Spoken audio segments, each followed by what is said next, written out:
Yeah, go ahead. Chris, Crisis King, if you don't speak up, I'm just going to mute you again. Yeah, it looks like he's already muted, so. Oh, no. He muted Yeah, himself, but he didn't speak. yeah, no, exactly. It really doesn't matter because if he has no roles, he could stay unmuted.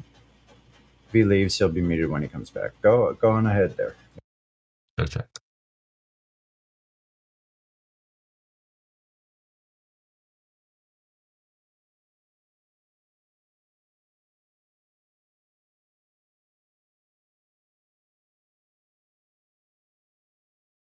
Pointing in that direction. That's what the word horizontal means. It's horizontal to the eye. I'm talking about rising. Your horizon will be very near to you. You put your eyes at water level, you can't see past water level. That's your level. Again, as the higher you get, the further you will see. It rises to eye level, and that's exactly how it works. And for you to go and say that if you use a telescope or binoculars, you can't resolve it, of course you bloody well can. That's exactly what we've done. This is what the flat earth has proven, that if we get huge magnification of the zoom of looking towards the horizon, we can see a lot further because our eyes do have limitations. So they see beyond the point of our limitations. And if we get even higher still, we can see even further, and it still rises to eye level. So okay, let me see. What you're even talking about. You keep doing it. Once the tape is played back, I'm gonna point it out in the comments. You keep confusing distance with height. You're using distance and height interchangeably in your argument. No, I get the height. Well, we'll play back the tape, and I'm gonna you change the distance you can see, of course. No, that's not. But that isn't the issue here. The issue isn't whether or not you can see further from a higher height. The issue is whether or not you can discern what you see, because it's so far away to say, oh, it's rising to my eye level because I'm 6 feet tall and I can see that far away. Oh, now I'm on a tall building. Still do that there was magnification with binoculars. Yeah, I'm not saying whether or not you can actually see the little dot or see the little 6 foot man from far away. What I'm saying is you cannot discern, and I'm going to say it the fourth time, you cannot discern something being eye level from that far away. You can presume it and you can calculate it and you can measure it, which I would appreciate that. If you would say, hey, this is eye level because I calculated and I measured it, but you're not speaking on that level. Okay, you're speaking of a natural discernment which doesn't exist from that distance. And that is a flat earth debunk. You're confusing the term eye level with the term actual level. Now, eye level means visual. So a visual thing. I'm talking about the rising part. Everything is visual. Okay, that's how we see it. It's visual. So if we use something like a theodolite, or a leveling device, we can actually see our true height as it would be at that distance. But that's not what we're talking about. That convergence, the law of convergence, which is a part of the law of perspective, means just like when you look down a hallway, a long hallway, everything converges upwards. Everything converges down. It's law of perspective. You're elaborating too much. There's no law of convergence. It's a convergence point. Well, everything goes towards a vanishing point. But again, stimulation, so things appear to get smaller, but you also got convergence where everything appears to converge to that point of non-resolution. No, it's not that things appear to converge. No, here what happens is, let me speak. What happens is you're confusing another thing. You have objects that are man-made that follow a line, let's say a street or a few blocks, and the lines of those objects in our society, we build 90-degree angle walls, 90-degree angle buildings, 90-degree angle windows. We built that though. That's not a natural thing. We could have built amorphous looking huts for all it mattered, but we didn't. So what happens is we're used to seeing things like that. If you were to probably talk to people from other cultures, they would probably have less of either an appreciation or a knack for catching on to that. Not that they couldn't, because it's probably even natural for us to understand it. But you're confusing perspective lines that you can see with like a sunbeam or with buildings that are been built along a industrial plan with some kind of law. And what I'm trying to get across to you is that has nothing to do with whether or not something rises or not. It only rises if you look at it. If you look down, then something will appear to rise. If you look up, it'll appear to fall. That's all that is. And so from the distance, and we're wasting a lot of time on this, but the Yeah, I think audience you've knows it's pretty I clear. will respond to that. It doesn't matter how far away something is. If you aren't looking right at it, then it's not at your eye level. Okay, you've wasted a lot of time on that. And basically, You I don't ain't care looking what at it, it's culture not at people your eye come from. level. I don't care what culture people come from.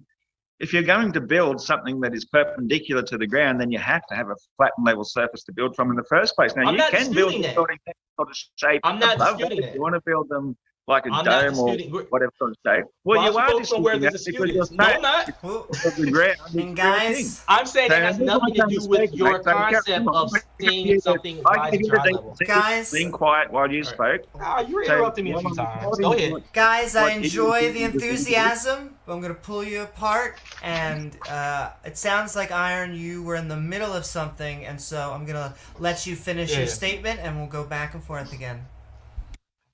Yeah, thank you, Amy. Because basically everything is built according to the flat and level surface that it's built upon in the first place. If you're trying to build something across a curved earth, well, then that perpendicular will change over a period of time. It doesn't change. It's the same. Plumb is plumb, no matter how far you go. And this has been measured. The greatest argument that I hear from a lot of globers is things like the Verrazano, any sort of suspension bridge where they say that the main columns lean away from each other and that proves curvature of the earth. And yet you can go to that exact same city and find buildings even further apart than those, and using laser measurements find that those same buildings are exactly perpendicular to one another. So the reason suspension bridges are built that way is simply because it's a structural engineering thing to have very tall things with all the weight pushed down on them in the center to have them slightly leaning away. They're the only bridges in the world that are built that way. So everything is built perpendicular, plumb to the level surface of the earth. So all that other nonsense that you ended on with, it's meaningless. It's got no basis in All right, reality. may I respond? Okay, so Okay. first of all, you've confused local level surface with the the entire Earth's level surface.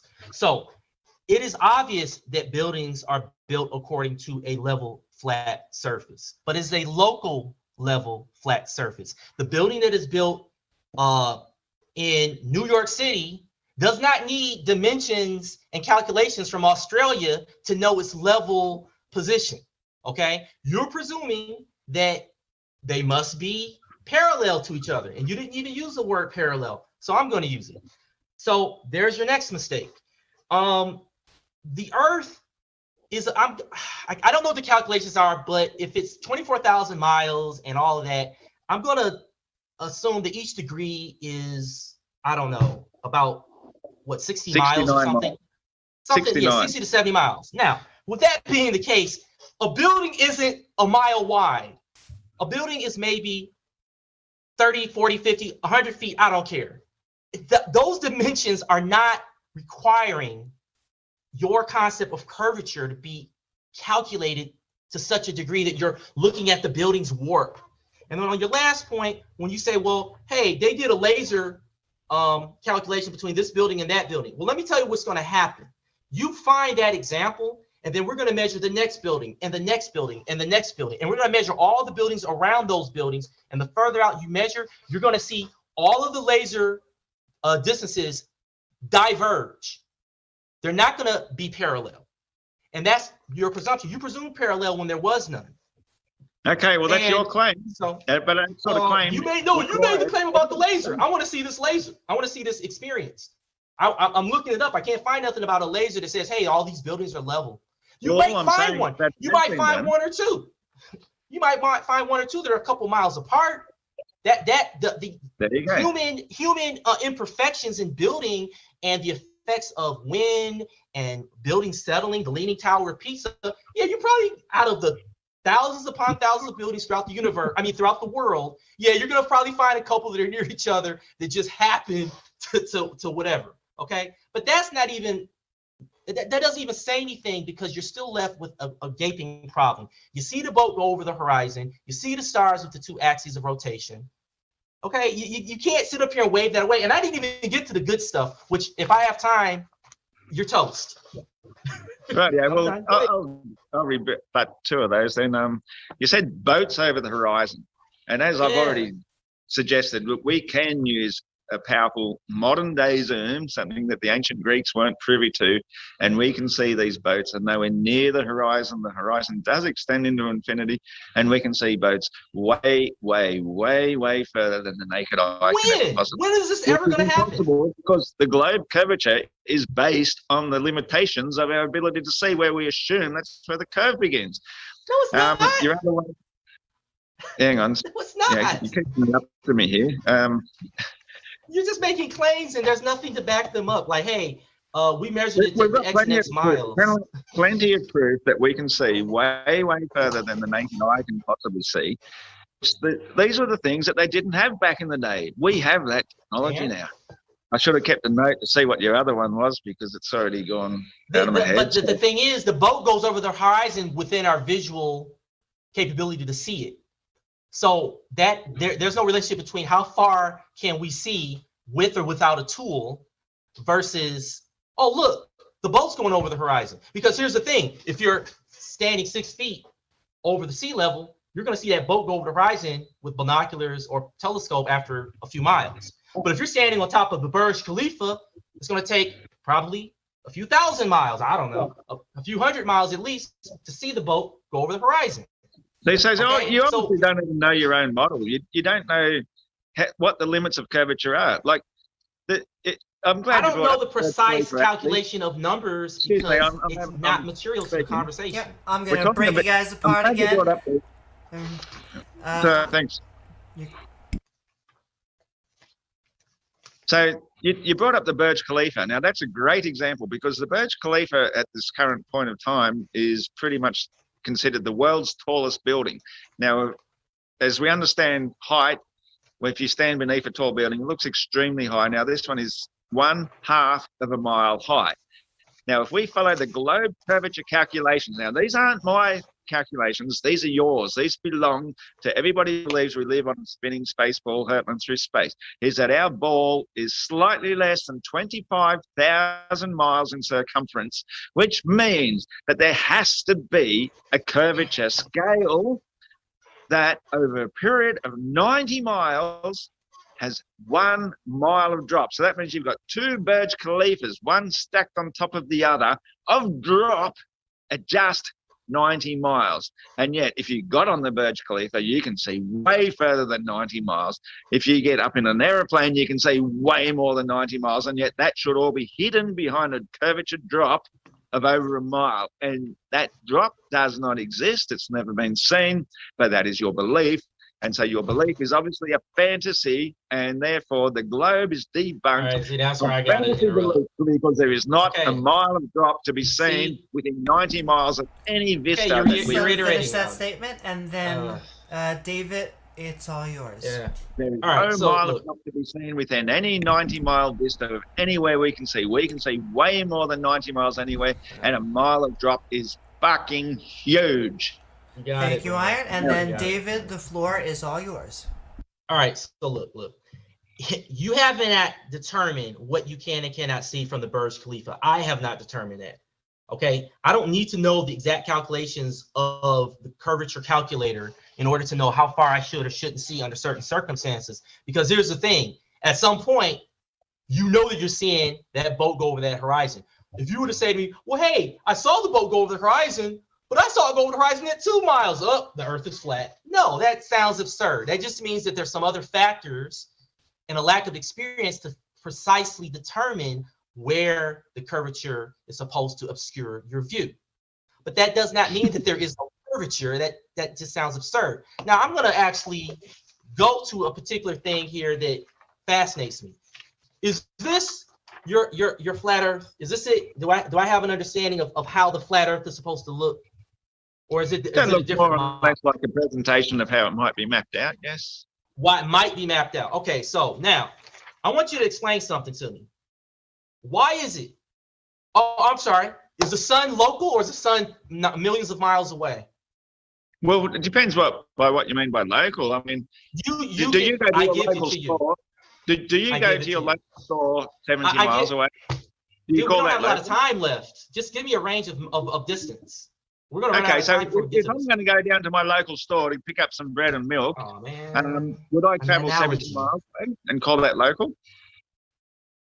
Can we not waste our time with trying to argue about what local means? And you tell me 200 miles, 2,000 miles, 20,000 miles, 200,000 miles. How far away is the sun? It can't be Well- greater than how many miles away? Well, if I'm telling you that the sun that we see Just give me a number. is local, but Just give me a number. we only see it 70 miles high, and we see it Okay. through our atmosphere, which is only Okay, 12 great. to 14 miles high. Now, but it doesn't mean that's where it is. It just That's means fine, that's where. but you know that it's not 1,000 miles away. You, if I were to say, hey, the sun is 1,000 miles away, you say, no way, no way, no how. As far as I'm concerned, the sun might be 3,000 to 4,000 miles away, but that's Or 3 to just 4 not million where miles we away. see it. Okay, so, but is the sun 3 to 4 million miles away? No, it's about 3 Okay, to great. 4,000. Great, 3 to 4,000 miles away. Now, here you It go, doesn't mean buddy. that's where you're going to see it, does it? You know, you're trying to I'm look about to, from perspective. You're trying go to use ahead, a give me my- top all to right. explain how we see something from the bottom looking up at it. It's not going to work. Are you going to me use a filibuster. person sitting on your little map looking up at the sun to show how how perspective works, or are you You're going to try filibustering. and do something to try and You're straw man filibustering. them? Well, Okay. You're filibustering. Go ahead. So here's what I'm Go doing. ahead. Make your point. Make your point. Here's your sun, right? Now, I want you to check this out. It's going to be hard to see Doesn't look like because my let's son. say let's say right here, New York City. All right? That sun is some thousands of miles away and it's this big in the sky. It's what? A third of a degree. I'm sorry. Yeah, a third of a Is it though? degree, I think. Whatever it is, right? And Whatever. that sun, That's a great argument. hold on. That sun goes from one part of this earth to another on your flat earth. And it stays the same size in the sky every single time. The moon, the same thing. It's 1/3 of a degree, no matter how close or far away it is. It's 4,000 miles away over here. Your flat earth is supposed to have a dimension of about what, 36,000 miles? So if I'm in Australia and it's sunrise for me, and someone in Japan sees the sunrise at the same time, and they see that sun is the same size, something ain't flat. You can't have a flat earth in that kind of circumstance with a local sun either. And then lastly, when you see the sunset, and it was just the solstice had just passed. So you're looking east for the sunrise, and you're looking west for the sunset. You're in Australia, and I'm in the United States. How in the heck can you look directly east during sunrise and directly west during sunset, and I can do the same thing, and that sun is supposed to be local? Not humanly possible, not physically possible. Not even talking about math or science. We're just talking about perspective. I'm done.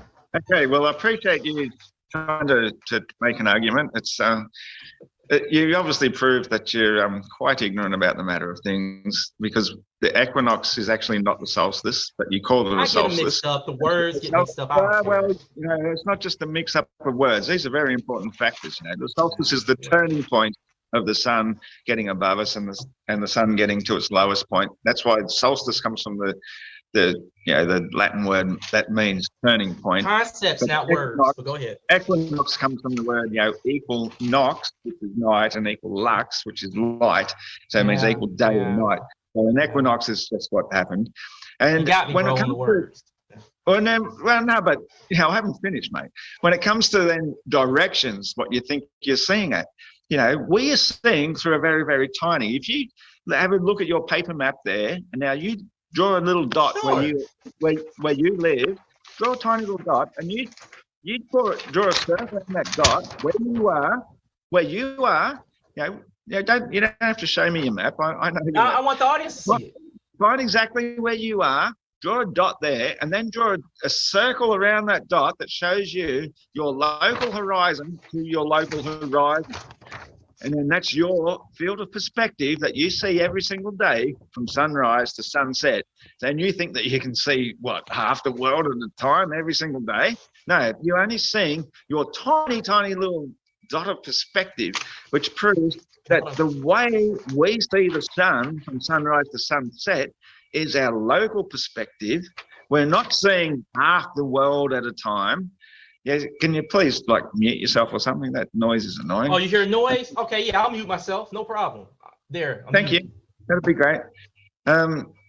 The point that we see from sunrise to sunset is always going to be local. It's basically 3 or 4 miles from one side, 3 or 4 miles to the other, and it is not even a visible speck. It's not even a pixel that you could put on that image to show. And yet you think that the sun is showing over the entire 50% of the earth that you can see through that visual range. What was the other one that you said? Geez. You keep distracting me. Why don't you let me get a chance to get a word in now? Let's focus on that sun. Antics, mate. Like no. I'm gonna do my antics. Okay, look. Let's get to this. So you just said so yourself, 3 to 4 hours, right? So here's where you make your mistake. That's why I use this map. No, that's kilometers or miles. I'm sorry, what? You said 3 to 4 minutes? You said hours. I said miles or kilometers. Miles. That's so, to the horizon to horizon. Right. Around so you, watch this. local perspective. Right. So check this out. So I'm here in New York City or wherever, right? And I see the sunset.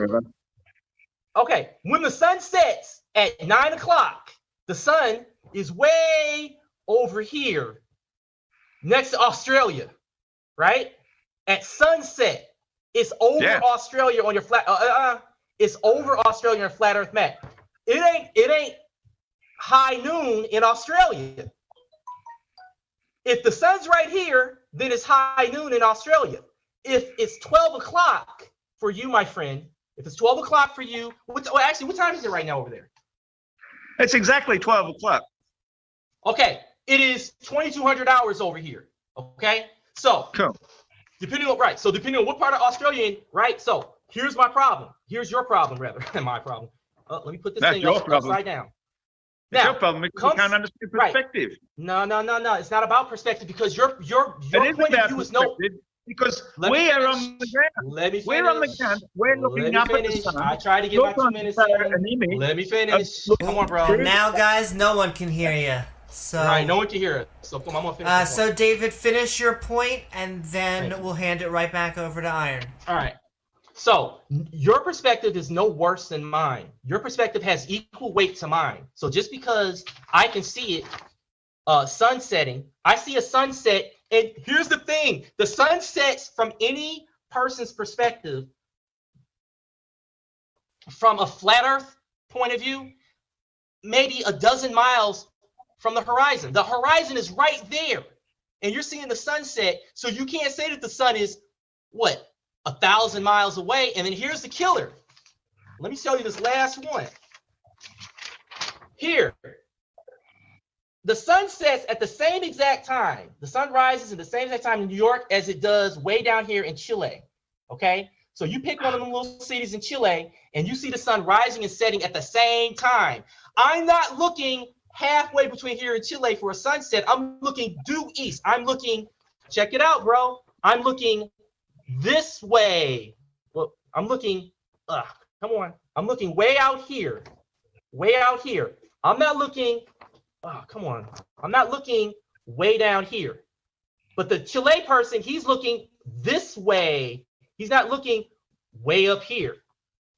He's not looking way up there. So you have a perspective contradiction in your point of view. I'm done. I apologize. Thank you. Wow. My mind is actually absolutely blown by that. That's just like, how could I not have seen that before? Like, geez, yeah, we're looking across the flat surface to see the sunrise. No, we look up to see the celestials. We see the sun advancing towards us, and that makes it appear to rise up. And while we may be looking in the same direction, that same direction locally, if you plotted that out on the AE map, as we have done, that's exactly where we see your east is different from the person in Chile, or you might call it Chile, but we say in Australia, Chile. he's looking to a completely different east, but he's still looking up and seeing the sun, basically following the same path, because that's how perspective works when you're looking from the down up to see things happening. That's exactly how we're seeing the sun. Anything that's high above us, it is a matter of perspective. So directions are irrelevant. They're completely localized. So here in Australia, if we look, say, south of east, that's a completely different south of east. If you drew it as a straight line to the person in Chile, he's looking at a complete, from our perspective, it would actually be looking slightly northwards. But from their perspective, it is south of east. All of these things are easily explained. You know, if you've got a bunch of people in a big circle and that you said, okay, everybody, your left is west and your right is east, everybody has a different east and west from every person looking at each other, and everybody looking towards the center, they're looking towards the north, which is completely different. They're still looking at the same thing, so we still call it north, but their personal perspective of north is completely different. And if they look outwards, southwards, their south is completely different from everybody else's. So directions are just as subjective as everything else. And if you can't understand it on a big, big scale of the size of the earth, then you're going to completely be believing that we're seeing the same thing when we're actually looking at something completely different. Okay, so look at what you just said. You contradicted yourself. You said everyone's looking at a different east, right? But there's a problem. The sun can only be in one of those easts at a time.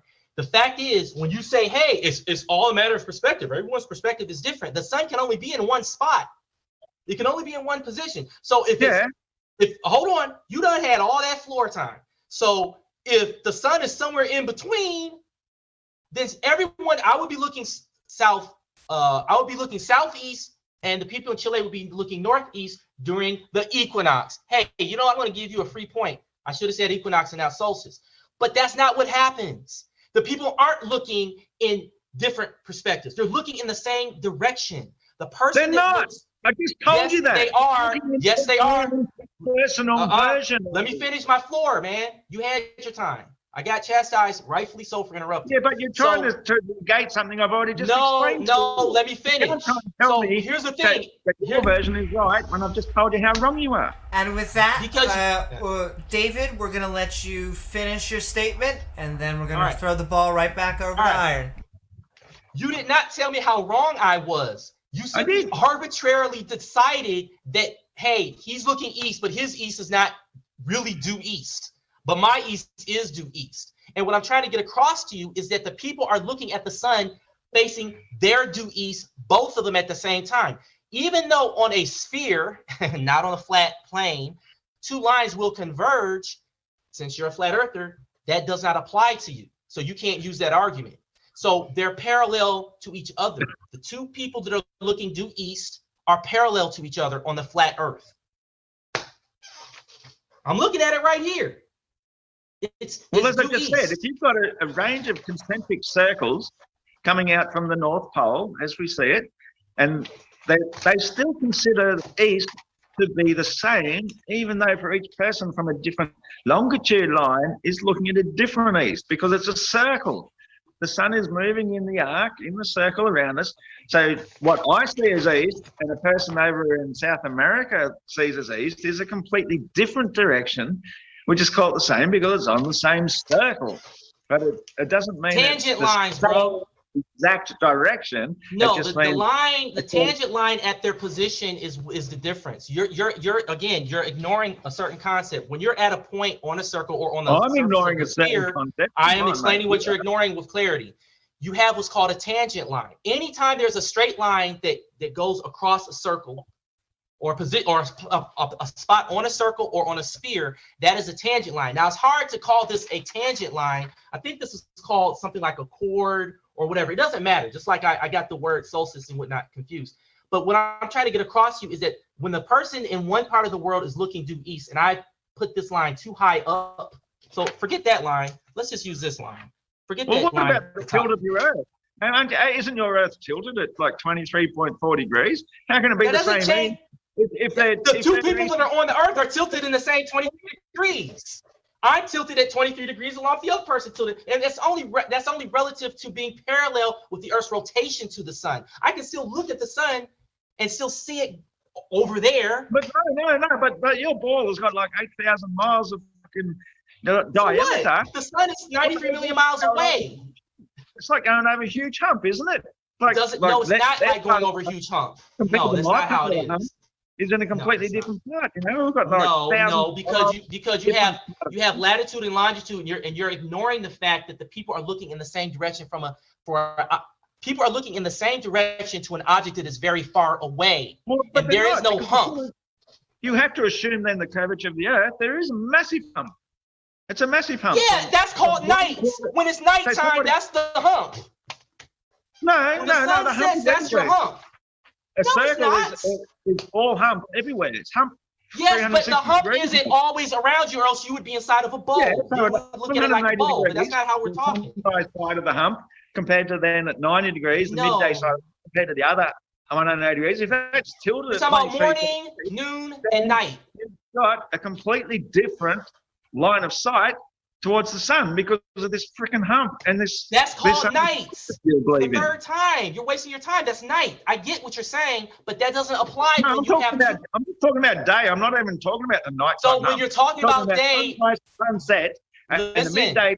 when you talk about day, you're confusing people looking at each other from far away with the people looking at a faraway sun. If I'm trying to look at the person from Chile, yeah, there's a hump of Earth in between me and Chile, but that hump does not mean that the distance far away cannot be seen for that Yeah, but sun. you're talking about a longitude line. I'm also talking about on the that's what I'm saying, just like solstice and equinox. It's a word, but I'm describing to you what happens. You can take the word and say it's a longitude. I can say latitude and longitude. It don't matter. What matters is that listen. You don't understand what I'm talking about here. Okay, you and that word, but you're ignoring the concept. The same longitude line, so you're going to see the sunrise at the same time, and you're all going to be looking east, and you're going to see it at the same time. But that Earth has still got the 23.4 degree tilt for people 6,000 miles away. Well, that tilt changes the view of the hump. No, it doesn't. I'm not looking at a hump. I'm looking at a sun in the sky. In direction at midday. The sun. No, it's not. See, here's the thing. At some point, okay, let me speak. At some point, the sun will be visible high in the sky. At some point. So you keep talking about this hump, this hump. At some point, listen. At some point, the sun is visible to the people from Chile to the United States. It's visible high in the sky. So somewhere between high in the sky and your hump is sunrise and sunset. Somewhere. You pick the time, you pick the distance of the hump. I don't care. The time is the equinox. The time is the equinox, no, okay? That is a day over a period of a month and a year, bro. You see the sun. That is a mere day. It could have been June 30th. It could have been May 15th. Guys, it don't matter. Exactly. I'm in that we're gonna break you both a point. In that Iron, the ball is yours, and then when you're done, back to David. Right, yeah. So we've got this ball. It's got this circumference, and so from one side to the other, from North Pole to South Pole, we've got about 12,000 mile curve. So the equator is 6,000 miles either side. So you're talking about New York and Chile, and they're both looking due east to see the sun come up. Now at midday, that curve means that the shadow cast from the sun because of the curve should be showing completely different things, and yet on your model, you claim that the shadows are still directly overhead, casting no shadow at midday on that particular day. It doesn't work because of the curve. It's an 8,000 mile diameter. So you've got 6,000 miles to the middle, 6,000 to the other side. Let's say we're both at 3,000 miles away from it. That angle of shadows should be completely different, but we still call it the equinox because we've got equal day and night. It doesn't work on a ball. It can work on the flat surface because the sun is at the exact center of its personal rotation going around above and below us, and that's why we have an equinox on a flat and stationary Earth. It does not work on a ball, but obviously you don't really don't waste our time. Let's just get right to it. What I'm talking about here. Come on, man. Let's just get right to it. Okay, so you confuse shadows at sunrise with shadows at midday. So there's your first mistake. Let me finish. I'm not talking The about shadows- shadows. It's You not mentioned shadows. them. Directions. Huh? The direction is you're saying that on the equinox. we I'm going look to tell you what I'm going to say. Let me when say we what see I'm the going to sun say. coming up. It's the midday shadow. that's Filibuster. not the shadow at sunrise. You Go ahead. filibustering. All right. So anyway, the shadows on sunrise during equinox are going There's to no be shadow. parallel. Dude, Well, I didn't I'm even finish like my first statement. gonna pull you guys apart again, and so David, I'm gonna give the ball to you, and then it's gonna go right back to Iron.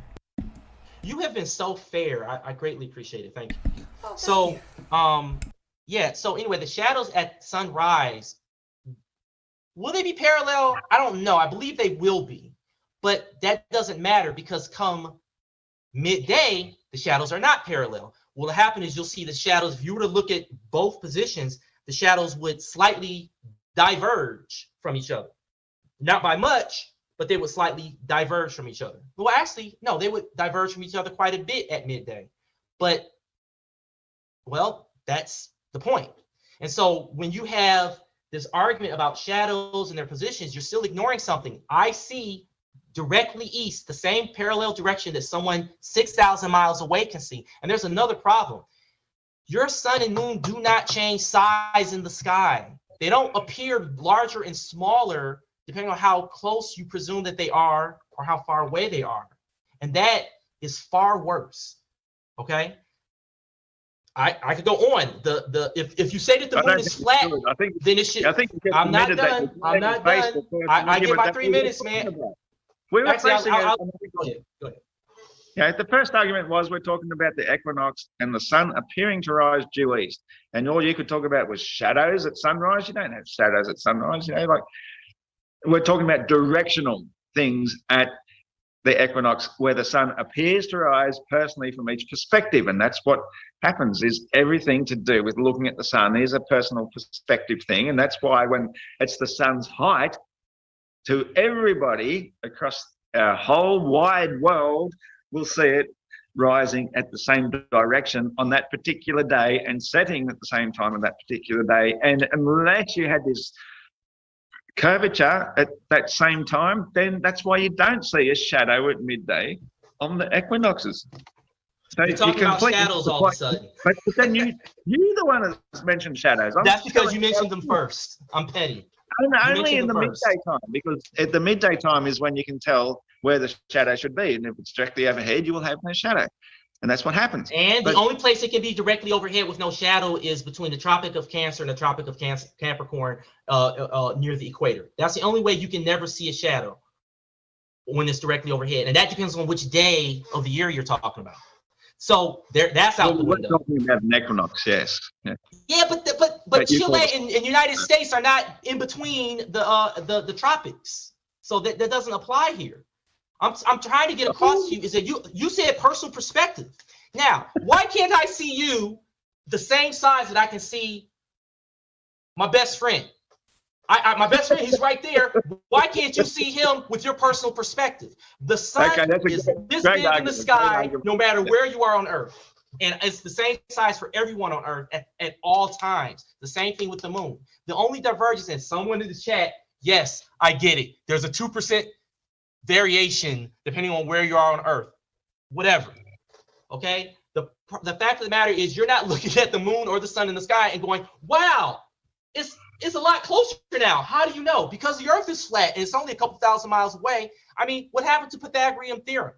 What happened to your law of perspective, your law of convergence? Your law of convergence, you have contradicted yourself by bringing up this personal perspective. Your personal perspective destroys your concept of the law of convergence. Okay, well, no, it doesn't for a start, because as I've already explained to you, that our personal perspective is through a very, very tiny field of view. As I said, if you could draw a dot on your map to see how far your horizon is from one side to the other, it's very, very tiny. If you drew a circle around it and you zoomed out, it won't be very long before that circle itself has disappeared. It doesn't even exist as a tiny pixel. But once the you zoom out, moon does. I'm talking Okay. So as you zoom out, you see virtually your field of view is very, very tiny. So to say that then the sun and moon should appear to change in angular size, I mean, there's no reason whatsoever why they should, considering that both of them are projections that we see through the atmosphere. And our atmosphere itself is actually quite near, and we can only see, well, if I look out here, I've got a really good long vista. I can see maybe 5 kilometers. Why does maybe it make it bigger? Why does it make it bigger? Why does it see if it were atmospheric, whatever you just said, just whatever it is, I don't care. Watch this. Well, because the atmosphere itself doesn't it change? I should see it double. I should see it triple the size sometimes. Height. The atmosphere is a constant height. So whatever apparition that we are seeing through the atmosphere is going to remain constant. If you can see a really, really, really long, far distance away, you will see the sun or the moon appear to get smaller, but we just can't see that far. It's just not possible. Wait. Hold up. Here's your moon and sun. So at some point, the sun, let's just say we're in Africa. No.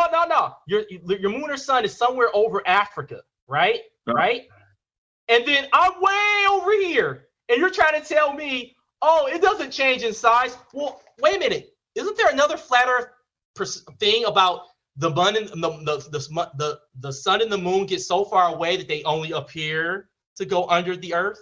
They only appear to go down into the perspective and disappear. So at some point, the sun and the moon, from let's say sunrise to sunset. So let's say for you, sunrise is at 9 a.m. and sunset is at 8 p.m., whatever.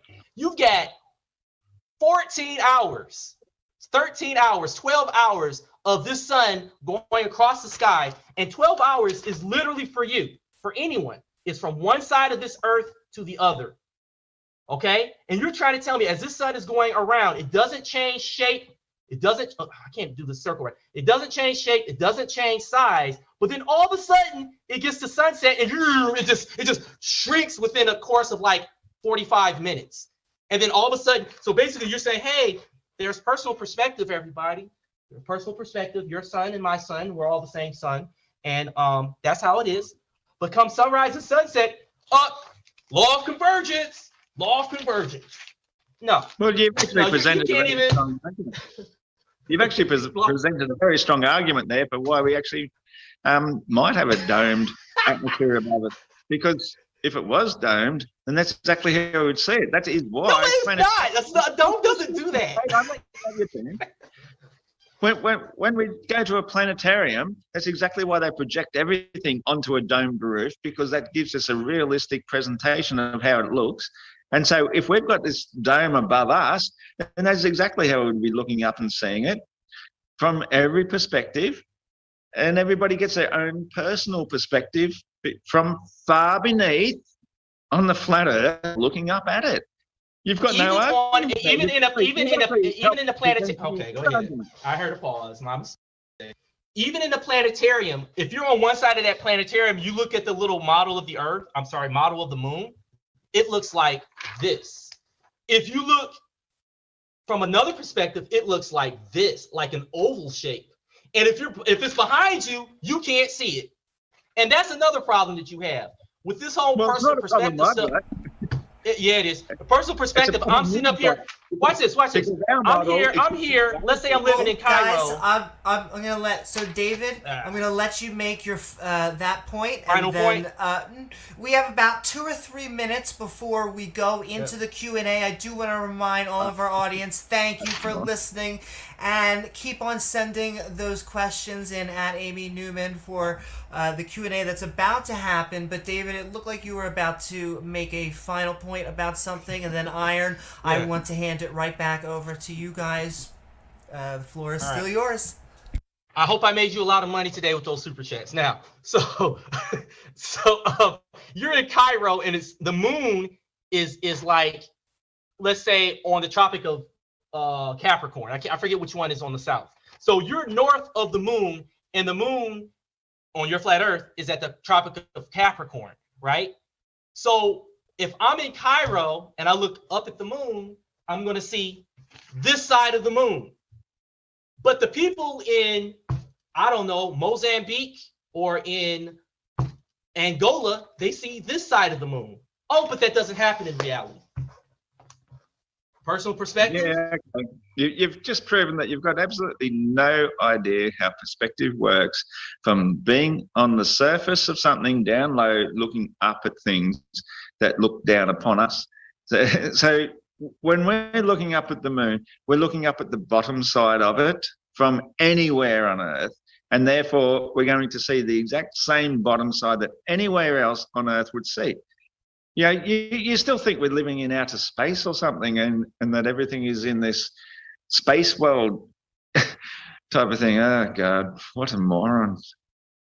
I can't believe that this guy presented himself as a serious the debater. moon, even if it's from high above, you have a perspective that distorts its image. You cannot claim that it looks the same for everyone from all over the Earth when the moon is right here on one side of the Earth and you're way over on the other side of the Earth. We're not you're seeing the same face. We're not looking down from above, are we? We're looking down. We're looking from down, looking up, and that's where our perspective. Down and up are relative. I can be, your down is my up. It doesn't matter. I'm still looking at an object from a distance. Shut up. You got no idea. When you're looking up at something, it's going to be a completely different view from somebody from the other side of a football field looking up at the same thing. If something is close, we're all looking up. You just, you know, the object looks the same no matter which direction I'm looking at it. If I look at it from below, it's the same object. The reality of the flat Earth, and you can't even do that properly. Well, the object is the same no matter which direction I look at it from. I'm going to thank both of our interlocutors for that lively back and forth. I enjoyed it. But with that, I am going to let each of our interlocutors have a moment to say what they got going on in the interwebs, and most importantly, what their final thoughts are on the subject. I see Iron Horse is up for just a second, so I'm going to actually defer to you, David, for your closing statement. The floor is yours before we move into the Q&A. Okay, well, extraordinary claims require extraordinary evidence, and hey, we all got it. But if you don't appreciate that extraordinary evidence, we take it for granted because, you know, we're so advanced as a society, and that's all fine and good. But I know myself, when I saw the ship go over the horizon, I was fascinated. And the other thing that fascinates me is when I use a telescope and I can see Saturn, I can see Saturn's rings, I can see Jupiter, I can see Jupiter's moons, and I can see Jupiter's, the bands of Jupiter. So that's extraordinary, okay? So if we cannot respect that, then we're not being honest when we have our conversation. And then as far as this other stuff goes about perspective, perspective is not some word you can just throw out like magic, okay? Perspective says consistent. And wherever your eyes are looking is your vanishing point. Wherever wherever you're looking at is your level, okay? Gravity is what makes you feel it. As far as the horizon goes, you're balanced so that when you are feeling balanced, it's, you know, on the same plane as the horizon, and that's because of gravity. And I don't need to go on. Woo-hoo. Thank you so very much, David, for that closing statement. It looks like Iron. Thank you for joining us both, interlocutors. But if you would like, what do you got going on in the interwebs? And more importantly, what are your final thoughts on the topic? Yes, well, obviously, we've got another example here of somebody who's just a faithful believer in a globe Earth. They got no evidence for it whatsoever. At the very most, they tried to debunk flat Earth observations. He doesn't understand his own model. He doesn't understand perspective. He doesn't understand how we would see things from our personal point of view. It's very typical of every single globe defender I've ever come across, is that they think that they found some sort of low-hanging fruit when they come across and say, oh, we'll attack this flat earther and make ourselves look good. He's just turned around and made himself look like yet another complete and utter fool on the internet, publicly for all to see. The flat earth truth is never going to go away. It is here to stay. This is something that's huge, it's profound, and it means a lot to us because we know that this earth actually is a seriously, it's here for a purpose. We're all here for a purpose. And anybody who wants to try and believe that we're on a spinning ball and insignificant in outer space means nothing. Oh, the sun's going to blow up, the world's going to end, all this sort of shit. These are all just fear-based projections of people. But when you come to your senses, when you understand reality, you lose all the fear. And flat earth reality is basically, it is the savior of the world. Thank you so very much, Iron. I do want to remind everyone out there that both of their links are in the description below. I also want to send love and all the appreciation out there for everyone liking and subscribing. However, we are moving into the Q&A section. In fact, a $2 super chat coming in from Deej. Iron Horse versus Iron Man. Looks like you got a fan out there. Iron Man, yeah, I guess so. Yeah, I get that a lot. Thank you. Andres for 50 from, I think that's South Korea.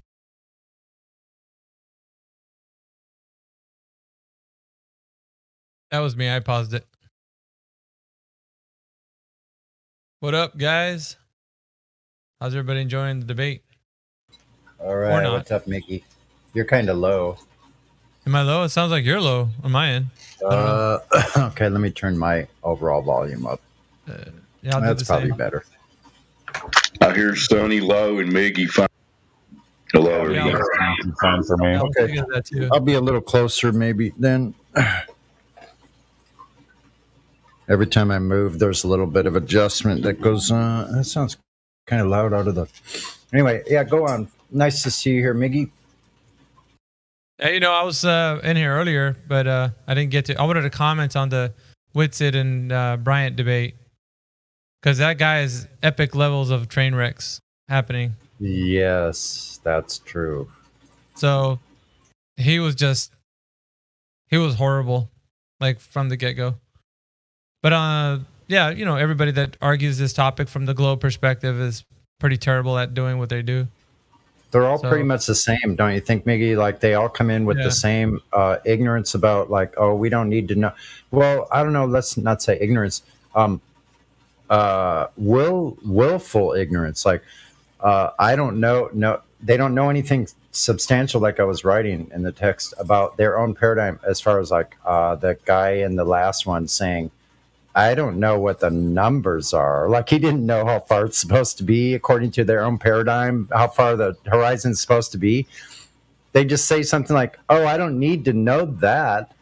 I can just go to an analogy or some other kind of thought exercise. And they think they get out of that. That guy Bryant was told, he's like, well, the ISS, it was a question from the audience about the ISS. And he's like, well, I don't know what the ISS concept is. And it's like, dude, you're representing the globe and you don't even know what the International Space Station, supposedly flying around the Earth for 20 years, and you have no idea what the ISS concept is. Next question. Refers it as a concept. Yeah, he's like, what's this ISS concept? I don't know. You could just tell him anything. Yeah, that's the swimming pool. Did you guys see him avoid my asked him for a direct curvature measurement, and he just skipped right. He said, we're not here to talk about that or something. I forget what he said, but anyway. Hey, Dave, you spoke to Bryant? You spoken to him before? No, I'm just saying on that debate last night, and he didn't. Dave, you're cutting in and out. At least I hear you that way. Oh, my bad. I'll shut up. Yeah, what I'm getting at, was it like you did like a super chat or something to ask him a question, or is that what happened? Is that any better? Sorry. Yeah, that's better. Yes, I super chatted. Okay. Yeah, go ahead. I super chatted the question. Please provide a direct Earth curvature measurement. Then I put in parentheses at least over a body of water of at least 10 miles and showing the 66-foot elevation. And he just didn't answer it. It's convenient not to. But yeah, when this guy was given like what the ISS was, and it's like, stick a fork in this one, man. He's done, because it's like he don't even know what ISS is. So, and the basic obfuscation tactics were in play. He was given questions that he didn't rebuttal. He wasn't held to rebuttal any of them. Yet when he was scattergunning his questions when it was his turn, he's like, well, we know the Earth's spinning on its axis because we see day cycles. We see all these other things backed up by science and mountains of evidence. He would say, this is the kind of rhetoric these guys always say. We've got mountains of evidence. We've got so many people working on this thing, man. And it's just all hype. There's nothing. Yeah. Smoke and mirrors. You're getting people to think, man, there's people pouring themselves over the numbers and figures. Like, what's going on? Like, there must be really somebody on this thing. But there's really no evidence, right? He doesn't point to any one, look at this guy kind of thing. It's more like, man, we got science on our side. We got like mountains of evidence. We got like all the people that would agree with us. Like that's what they got. That's it. That's exactly right, Mickey. My mic ain't better now. Yeah, you sound good. His main go-to argument is, where's your peer-reviewed paper? We have all this knowledge, blah, blah, blah. He's trying to give the impression that we all know it's a globe, kind of thing. We know that. Yeah. It's like I talked about the other day. They all come in with this card they think they have hidden, but their front pocket is see-through. We see the card. The card is the globe. And they refuse to give it up, even though we've pointed out, look, we see the card in your pocket. Your pocket is invisible. We can see right through it to the card. And the card is a globe that you refuse to move from with your appeal to concrete, appeal to, what is it called? Appeal to inertia, staying in the same place. He has the obfuscation tactics were in play when he was talking to Witsit. He did not answer any direct questions that were proposed to him. None of them. That's crazy. He went like as soon as it was his, so I'm saying the thing about these platforms is you're given a certain time to speak and then the other person's time to speak. So he scattergunned a lot of questions when it was his turn.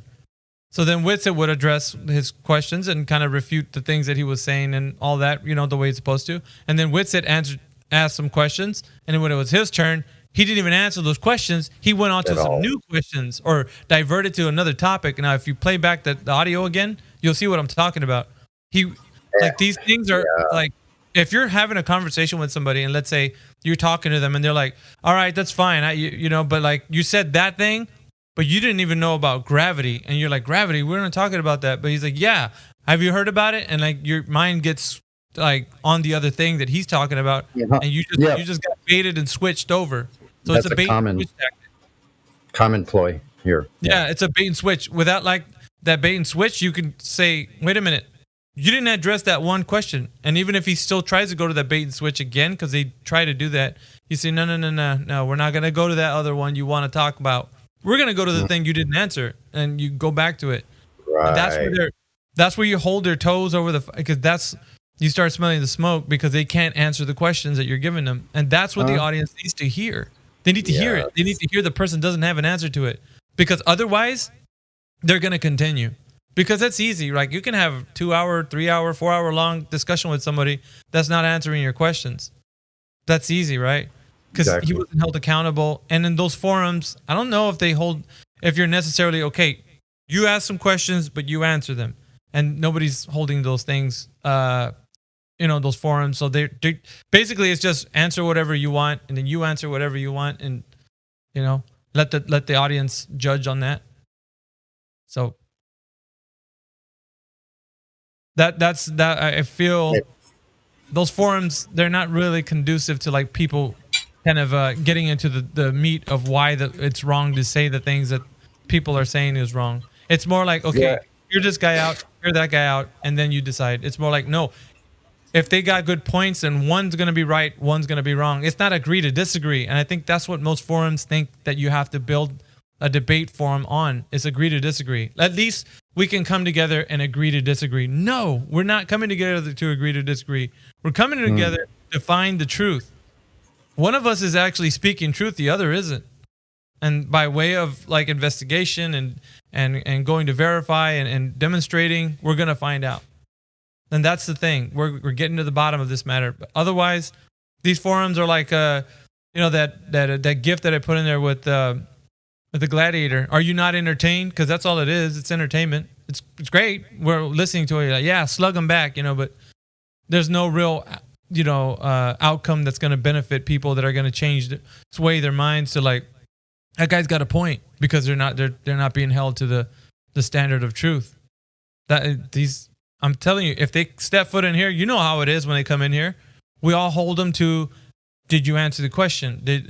The thing that I asked you, and like we don't let them go until we find out that they're either going to be honest when you're having a conversation with them, or they're just going to obfuscate and go to another topic and divert your attention. And that's what it's usually comes down to, because there is no answer to the questions we have.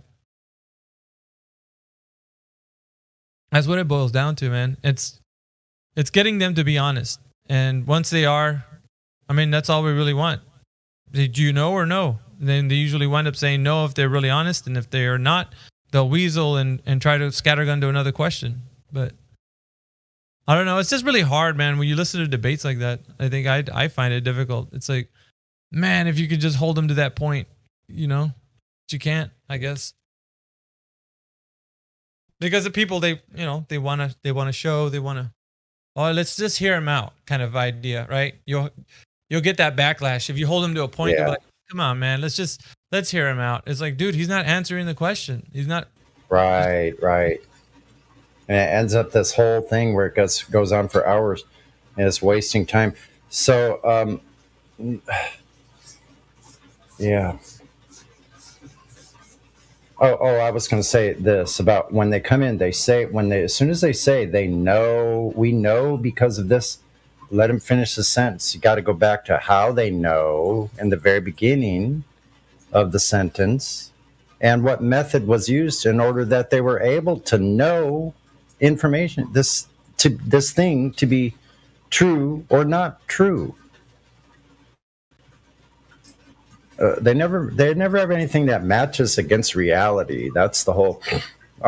That's all I do. Just stick them right up against reality. Use that as the template. So, like, whatever kind of information they have, can this be put up against the template of reality itself out here in nature, out at the horizon, at the beach, at the seashore somewhere, Yeah, I think. Also, man, when you're listening to those guys debate, they like to sound highfalutin. I've always said that, man, when you're speaking to, and it intimidates a lot of flat earthers because they're not of the same kind of vernacular.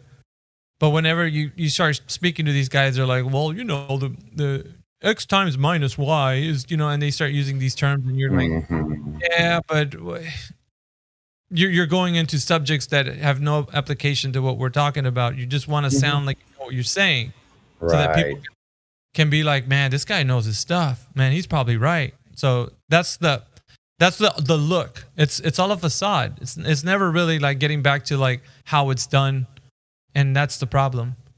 Mm-hmm. So, how it's physically done. Yeah, like the debate, right? Physically done. I'm sorry. Go ahead. No, I'm saying like the debate with Bryant and Whitsitt. Bryant would come in with some, because what is he? Sounds like he was an educated person, right? Was he some sort of physics teacher or what? I don't know his background, but it sounded like he was an education. But even if that was the case, the questions that were asked him, he was unsure of himself. I think when you're unsure, it's an easy place to get moved. Somebody can move you if you're unsure. Mm-hmm. Yeah. So, like if I was to tell you, and any flat earther that's in here right now, is the earth flat? If you're unsure about that question, you can easily get moved. Simple. Right. It wouldn't even take that much to move you off of flat earth if you're unsure. If you asked me if the earth is flat, I'd say 100% without even skipping a beat. I would say 100%, no doubt in my mind, I could prove it to you. But if you would ask somebody who has doubts that if it is the flat plane of existence, then that would be questionable and they could get moved. And those are the ones you hear would go back to the globe because they were unsure in the first place. They were not sure that they were. Yeah. Yeah, it's very strange. I spent like 5 days out observing the horizon, literally.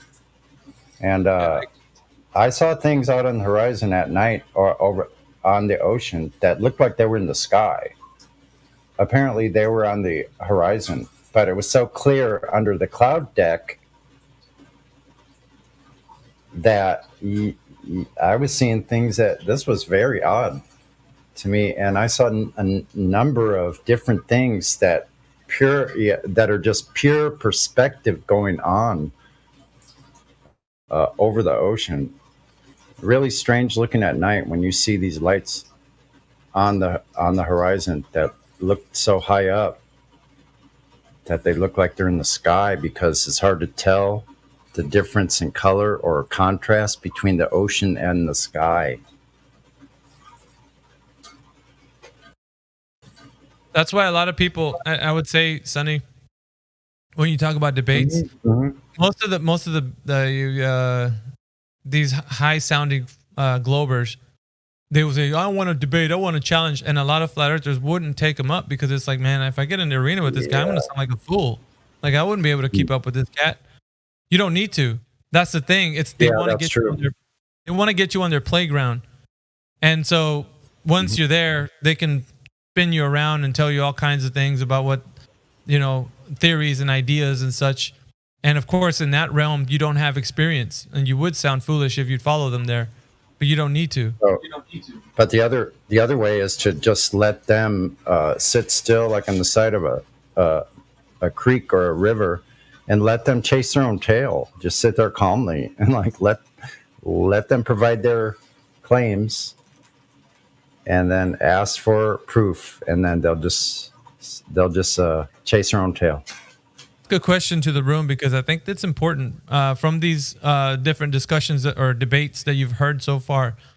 What is the single most important thing in the discussion, in the debates, and the tactic and the way that people adhere to the way that they speak? Just in your own opinions. This doesn't have to be something a right or wrong answer, but what do you think would be a better way to go about it? I obviously have my way of doing it, but what do you think? Because you're hearing, and it's like, man, if I were there, I would have done this, this, and this. So what do you think, adhering to a way you would do it, would be the best way to kind of shut down an argument from those globers that we've heard so far in the debates that we've heard? Anybody? The Socratic method. Just agreeing the terms. Okay, so Matt Willie says the Socratic method. Sasha, did you have something? Yeah, define the sphere. Put the practice on the small sphere, and then compare to the big sphere. Yeah, like a model. I'm saying one and done. Ask for the numbers. Sorry. I will do that, Miggy. I will do that. I will make a video on the basketball. I will take some small figures, and I will make the radius of that ball. I will count, and I will present that, and how much we can see. How much that figure of 1 centimeter in distance of 20 centimeters can be seen or cannot be seen, that people can understand what the fuck is fear. Right. Okay, so you're saying present a model, which is something in the way of an enhanced way of viewing the globe by way of an analogy using a basketball. So that's, I think Sasha is using more of like visuals with a bit of math involved. Matt's talking about the Socratic method would be a great way to shut him down. Is there anybody else that has a different opinion on Kiwi? On how to approach? Go ahead. I just what you told us the other day, Miggy. It's the one and done, right? You ask for the numbers, the curve, because that way you can take what they render, you can put it into a calculator, and you can demonstrate it doesn't work. It's a one punch right to the throat. That's a very good one. I'd like to add this. To what everyone else has said as far as the Socratic method, the one and done, the curvature, the asking for the numbers. That very simply said, the globe Earth is a physical claim Like, get them to agree to that. Is it a physical claim or not? If you're claiming a physical object, so it is a physical claim. It requires physical proof. I'll leave it at that. So so Chris V added, always be calm, cool, and collected. Which, yeah, okay. So being temperamented within the discussion makes it sound like the other person loses their minds whenever you start saying things that they can't refute. Oh, it's like the other gentleman that we just heard in the previous debate. He was kind of getting loud and yelling, and he was doing that because it seemed like his point was getting wrecked. So we got a couple of thoughts here on how to shut down the conversation, or not really shut down, but just really stymie them into like a place where they can't have a refute or rebuttal. But okay, so Socratic method, giving them the one and done, like the way I was talking about. But there's other variables, right? Like within a discussion, there's debate tactics, as you guys may or may not know, right? Within a discussion, especially if you're speaking to these people who have been in debates before. There's ways around the things that we've been knowing about, like even the way that I talk about, showing them that. And what are the ways that and I'm doing this kind of as an exercise because, like I said, I view this Discord as a training ground for everybody who's barely coming into the knowledge or probably seasoned. It sharpens your skills into the conversation. So it removes the barrier of being afraid to engage. Because I think most of the times we are kind of timid when it comes to like, most of us aren't like, extroverts. We're not going to just go over there and just have that conversation with someone. But if the conversation pops in here, we'll do it because we feel a bit more comfortable doing it in a place where everybody else is chiming in. But I'm using this as a catapult to get you kind of ready because there might be the day where you are the one that has to, defend the truth and you know what I mean? Like it has to be coming from you and not anyone else. So, and of course it's an open forum so everybody can learn from this. If you're listening on YouTube right now, this is for you as well. If you're a flat earther out there, closet flat earther, whatever it is. But pay attention because everybody here is giving out really good answers. But there's also the variables, right, within the debate tactics that they might use. So you're using Socratic method. You're using a demonstration of, Sasha brought up a demonstration of the globe. And in relation to size, using a basketball and using the analogy and so forth, how much you would actually see on curvature on a sphere with that radius and all that. But what could they... Now, by just what you've heard, what do you think they can do to skirt around the things that you asked them? They can finally go to the beach. No, I mean, like if they didn't want to answer your question, let's say you came up with a logically consistent way of providing that information to them. How would they avoid or not answer the question and then go to something else, or at least be able to be political and not really adhere to? Because like what I hear now, it's happening that they're not answering the questions. So what do you think the issue is? This is the problem, guys. Yeah, they provide pictures from space as a piece of evidence. They also have one-word answers for things: gravity, refraction. Okay. That's what I was going to say. Well, the other that actually address the curvature, they always got a refraction. But go ahead. Refraction is another one. Yeah. So refraction and gravity, I think it's important that we understand those two concepts. The thing that I like to use as deconstructing gravity is asking them, how did you observe gravity? So you ask them, so you put the burden of proof on them to prove how they would show gravity, demonstrate gravity. And then in terms of refraction, and Miggy, this is where I seek consult from yourself. I Googled refraction in rainbows and realized that like rainbows are actually a form of refraction. So if, I don't know, would that be a good example to use to show that refraction creates rainbows versus being able for you to see around things? What do you think about that? Refraction has been a term that has been hijacked from what the natural understanding and the way we see and perceive things. To what it is today used for, and the application and what they are applying it to. So it's very much a term that's been hijacked. So when you're actually talking about it, you do need to go into a bit of like what the definition means, post the definition, explain why refraction should be that, and it also requires two media, which means that it would have to be utilizing not just air, but also in this kind of a way to think about it. But air going to another media would be like air and water. So if you have like, let's say, I'll give you an idea so you can think about refraction. If I had a straw going into a glass, the clear glass, and it had water in it, and when I put that straw in that glass of water, once it hits that water and goes into the glass, what do you see happening to the straw? Refraction. Well, Exactly. it changes direction. Exactly. But yeah, you see the effects, right? Which, of course, Matt answered the question. But you have to have two media. When they're talking about refraction, what are they saying? What is that? Obviously, when you're seeing something in the distance, right? Right. That you're able to see around the curve. How many media is being used when you see in the distance? One. It's not two, and it requires two. Go look up the definition. You'll see.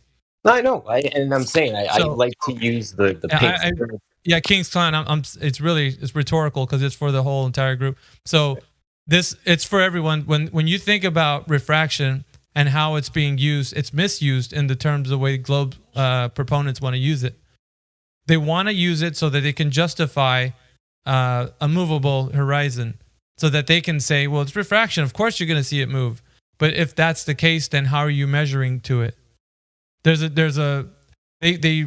get themselves wrong. So I'm just really going on the word so that I can show you how they've been misusing it, what they're trying to use it for, and the reason why they would use it in a conversation with you. So they're doing it so that they can uproot any way that the truth is getting across to the audience. They're trying to sandbag your conversation, and they're also trying to divert. They could use it for bait and switch even, because you could be talking about curvature and they'll go into refraction, and then you'll be debating refraction, and so you'll be hopping from point to point, which is kind of like what I'm saying right now. We're hearing these debates happen, and the debate forums that they're on, we as flat earthers, we should be asking for more of in the way of a forum. You need a forum where it's fair enough to have a back and forth, where the person either is going to be honest or not. If they decide they want to be dishonest, then they're going to have a forum that allows them 5 minutes to go into a pseudoscience explanation of what's happening. And then you have 5 minutes to rebuttal all their garbage nonsense pseudoscience, and then go into the real way, and it'll take you much more than 5 minutes. These things that are used right now are that way so that there's not a great discussion of like how they're misappropriating words, how they're hijacking terms. It's crazy. So if you don't have a forum where it's easy for you to kind of say, wait, stop, you just misused a word, you can't use it like that. Then there's no accountability. Then they can run wild and rampant, and they can probably scattergun you with 5 hijacked terms. And then you have to kind of dive into each one to kind of explain. And it makes the audience lose interest, because the audience, as you know, as it were, they want something quick, concise, and they don't want to go into like listening to somebody just go on about one specific term. And that's what makes it difficult. That's why I say these forums that when they debate on them, it's not conducive for somebody to actually really know truth. It's just, you say your opinion, and then we'll just let whoever's listening kind of let the chips fall where they may. But I think if it were an honest discussion, then two people would say, you know what, I really don't know about what you just said, on both sides. Because I don't claim to know everything that the globe is saying, but there's a good thing about what I'm saying about that is I don't need to know everything that they're saying. And that's the important thing, I think, for everyone, right? But once you try to say, man, what did he just say? Like, I'm going to try to figure it out. Then, you're just playing the game, and there might have a leg up on you on some of these terms that they're throwing around, because they're theoretical. They don't have any adherence to the known reality. Anyway, I just wanted to expose a little bit of why, when we listen to these debates, that it doesn't feel like these questions are landing like they should. And I said it before, flat Earth is not offense and defense. It's mainly offense, and that's it. There is no defense for flat Earth. You don't ever have to come back and defend anything that you're saying. When you do, then like I said before, you're doing it wrong. Because once they have addressed every question that the globe has to answer, not the person, but the claim itself. So you can even tell them, look, man, you're just a person who believes in this claim. I'm speaking to the people who believe in it. So if that's you, then answer the question. But it's all those who believe the claim. So whoever invented the claim and why it's here, now you've brought this on as a belief. Now you have to understand why you believe it. And this is the reason why you believe it. And you're going to tell us. And so once you get to that point, then they start to realize. But if not, you don't kind of like hold them to those questions. They'll never get to the next part. So, and that's why I say, usually it's a spectacle when we're listening to them. It was like, we all like the knockdown, slugfest, kind of thing. But you don't need all that stuff. It's all just, it's not needed really. And I say this over and again for everybody that wants to really adhere to the truth, because truth is very simple and it's not complicated. But anyways, just going into what we've heard. Thank you guys for your answers. I think if anybody else has any questions on that, we got some new people in here. VC verified. We got Rami in here. Rami, welcome to the chat. 18 and 96. I'm going to unmute you. Thank you for joining the 24/7 Flat Earth Discord. You have control of your mic and you can speak with us if you'd like. We want to hear from everybody that's new. We want to hear what your perspective on the Earth's shape is, because that's a conversation we're having in here. So 18 and 96. If you want to join, you can. Your mic is unmuted. And Rami, thank you for joining us.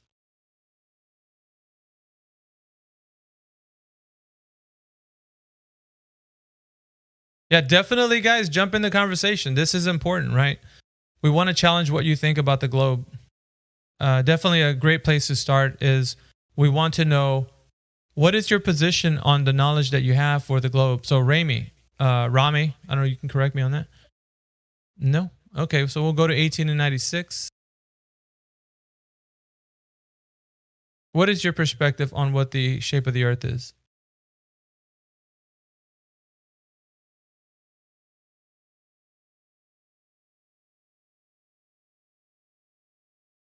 Okay, 18 and 96 seems to be AFK from their mic. But definitely is an open forum for you guys. And it's a great place to start unveiling truths about what you know of the shape of the Earth. So if you're coming in here brand new, or if you're listening on YouTube live, definitely jump into the server, 24/7 Flat Earth Discord. There's a link there you can click. You can join us. As you know, you've been hearing my voice. My name is Miggy. You can join us and you can have a conversation with me or any one of the lovely people here in the council. We have on the council right now Chris V, Critspiracy, Dave Hinkle, Davey Z, Flatman Can, Glat Flobe, King's Clown, Kiwi, Lunatic, Matt Willis, Michael Gleason, Morvis, Quetz, Sasha, Yoke Smasher, and Sunny. Yo. We're definitely here, and we definitely want to have a conversation with you. And it's important, too. Some people think, well, why should I know the truth? What difference does it matter if the Earth is flat or globe? Put on one pants leg at a time and I go to work. Doesn't matter. It really does. Truth shapes the way we think and perceive the world around us. It gives us a foothold on knowing our reality. So it is very, very important that you know truth. In any instance, right? It doesn't matter what it is. So long as you know that something is true, it gives you a great indication of how to navigate on this earth.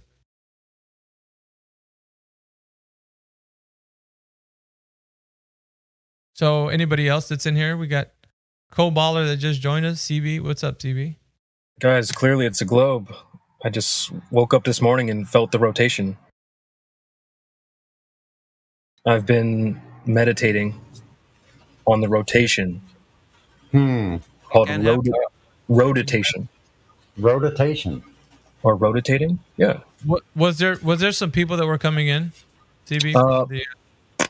Someone wanted to do a Flat Earther interview, Plague Man. So I guess it was a good interview. He's going to step away and do some some training. And he said he'll come back and tell a story hopefully soon.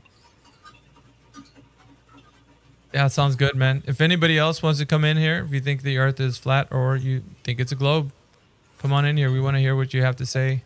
We're very interested in why you think it's a globe, though. It's important, right? Thinking that it's a globe in 2022 when there's no evidence for the case. I think it's only fair, right, Miggy? Because most people will come in here and say, well, we just want to know what you guys think. What do you flat earthers think? So I think it's only fair to not have double standards. We want to know what you guys think as well, right? Mostly interested in what you think because you come in here, not UCB, but everybody else that comes in here. I'm mostly interested in what you think. You might think that, well, I just came in here to kind of lurk and hear what you guys have to say. Well, it's very plain and clear to know what we have to say because we're talking amongst ourselves. But it's better to have a conversation with you because you're new to the topic and you have a lot of ideas about what you think might be going on. Maybe some misconceptions, and so that's kind of why we want you to think about things and have a conversation with you. We got Red Eye Jedi that just joined us right now. What's up, Red Eye? VC verified.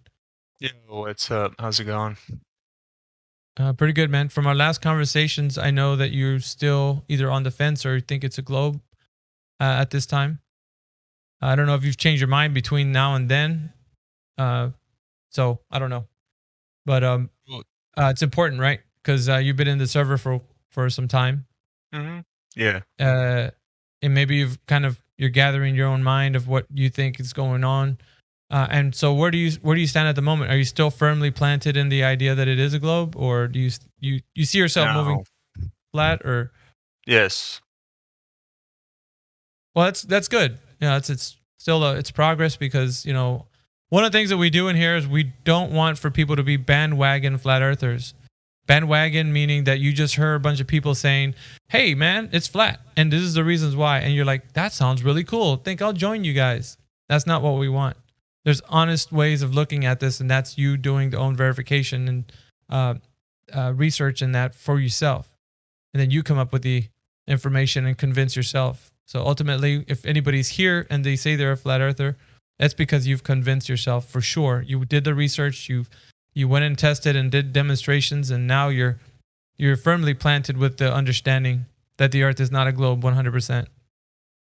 And that's what we're doing. We're getting more and more people coming in here. Being honest, of course. If you know something, you know it. If you don't, you don't.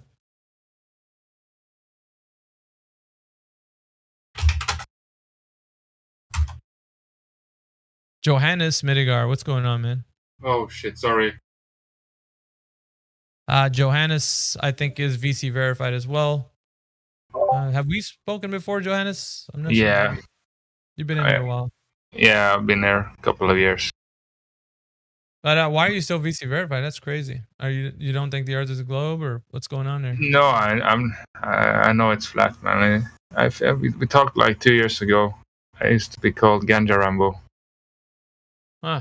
Why did you get moved back to VC? Did you? My old account got banned. Oh, okay. Not from here, just from Discord. Okay. Fair enough. Okay, we got an open forum right now. We got tons of people in here, guys. Lots of people. 18 and 96 is new. I just unmuted your mic, 18 and 96. Definitely can speak with us, or not. You can skedaddle if you would like.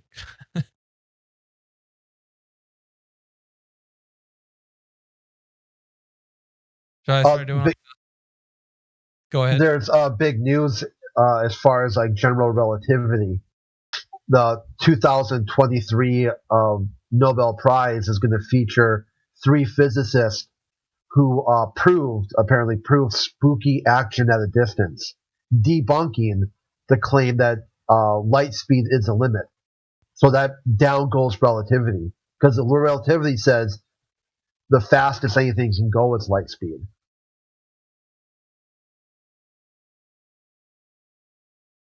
You can find the everybody article. has their. You talk to these guys who are full of nonsense. And everybody has their ideas of light speed, time stop at light speed, and just a bunch of crazy stuff.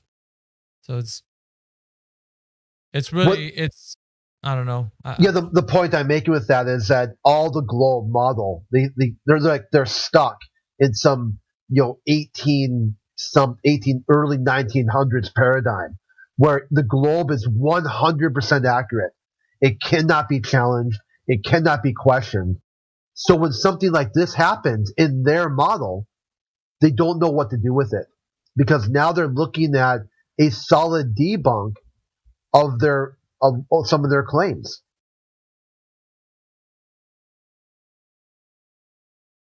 Hey, welcome to all the flat earthers that are joining us today. This seems to be a kind of getting like a full house over here. Flatty's up now. We got who else that joined us recently? Flatman can't. No, you've been in here. Just Coballer, I think, was the only.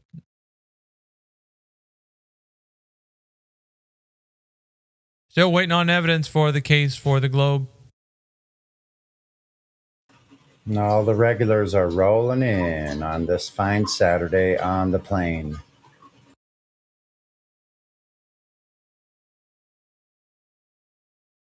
This is Sunny on the Plane with your host, Miggy. Nice job. I like it. That's right. What will we be discussing today, Miggy? I don't know. I was on about the I was really hard pressed to kind of talk to everybody about how the debate tactics are being handled. Like when we hear debates, because obviously it's hearing debates in the flat earth community, it's very enlightening to some, but it's also it can draw you into like, oh, I like his style, I'm going to copy that, and then you start emulating certain individuals, right? Yeah. But the thing about debates and the forums that they're held on, and you got to take there's a bunch of variables, right? And the person you're debating, and maybe the moderator, I don't know what other things could be coming in play there. How much time you have between how the forum's being run. It could cause maybe a specific there's a dynamic to like how you're presenting the information, because you may be able to want to present it a certain way, right? But if let's say you don't have an open forum where it's a back and forth, it's more of just like, okay, I'm going to give you 5 minutes and I'll give that guy 5 minutes. Exactly. Then your style kind of goes out the window because you're not doing what you thought previously you were going to use before. You're actually now answering 1,000 questions instead of you know what I mean? Like that's, and I'm of course over exaggerating, but it's like you do have to go through a lot more than it would be just if you had a back and forth where you would speak to somebody just like a normal conversation, like if you're meeting somebody on the street, just back and forth. Right, because you would give somebody a chance to say what they're going to say, that's if you care what they're saying. If you don't care what someone's saying, then you usually aren't hanging around in the real world. So yeah, you're trying to speak to somebody, they're generally trying to listen, and then vice versa, you listen to the other person. Yeah, I think it's good to discuss how, like, I was never somebody who was into the debates and how a lot of you guys have been doing the debates for years. I've only done it here pretty much. Like I've been on a couple other ones. Most of those other ones, like the anti-flat earthers, I was never really given an opportunity to speak much. So it doesn't really matter. But how to have the conversation, I've had to really simplify. I guess, not to make it too complicated, because I've noticed lately we sometimes are getting in the weeds by making things too complicated, and then it just allows them an escape route. So they can just continue not answering the questions. Now we've gone into this other subject area that's like secondary or tertiary to the actual whole physical claim that they're making about a ball Earth. I don't know. Just making it simple. They need to stay where their claim is. It's their claim. Just don't take on their claim. That's what I'd say for flat earthers. I got a question for you, Miggy, if that's all right. Since you're go here.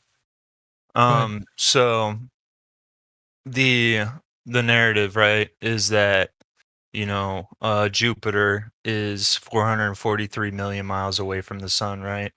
It goes 29,000 miles per hour around the sun. It's 2.5 times more massive than the rest of the planets combined, right? Right. And we don't account, and it, you know, the sun's gravity changes the trajectory of it to orbit it, right? But we don't account for the sun's gravity with satellites. What's up with that? It has the gravity well has the strength to pull a planet 4.76 times the distance between Earth and the sun, 2.5 times more massive than all the other planets combined, but we don't account for sun's G in satellite orbit. Do you know what the like globe narrative is for that? The what narrative?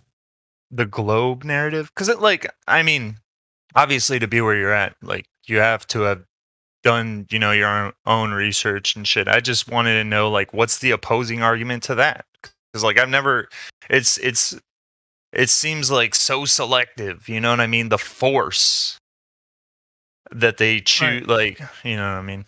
Do you understand what I'm saying? Yeah, I get what you're saying. Here's the issue.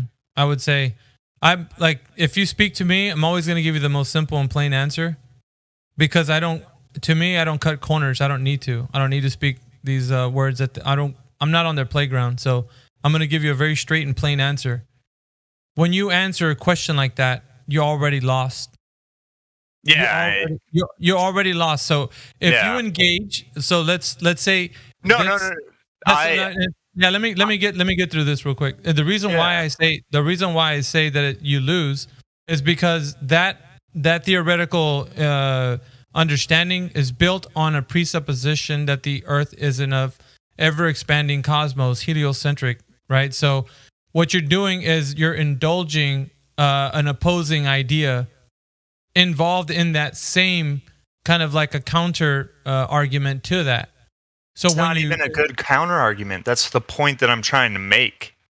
Yeah. I'm saying that it's stupid that they say that this thing that's 4.7 times further than the sun is to the Earth, and it's such a strong force that it's able to keep this supermassive object in orbit, and yet we don't account for that in satellites. Wouldn't that, like, make satellites crash into the Earth? Wouldn't they have to constantly adjust for orbital mechanics for that? Basically? Yeah, I would say this because we do it all the time, right?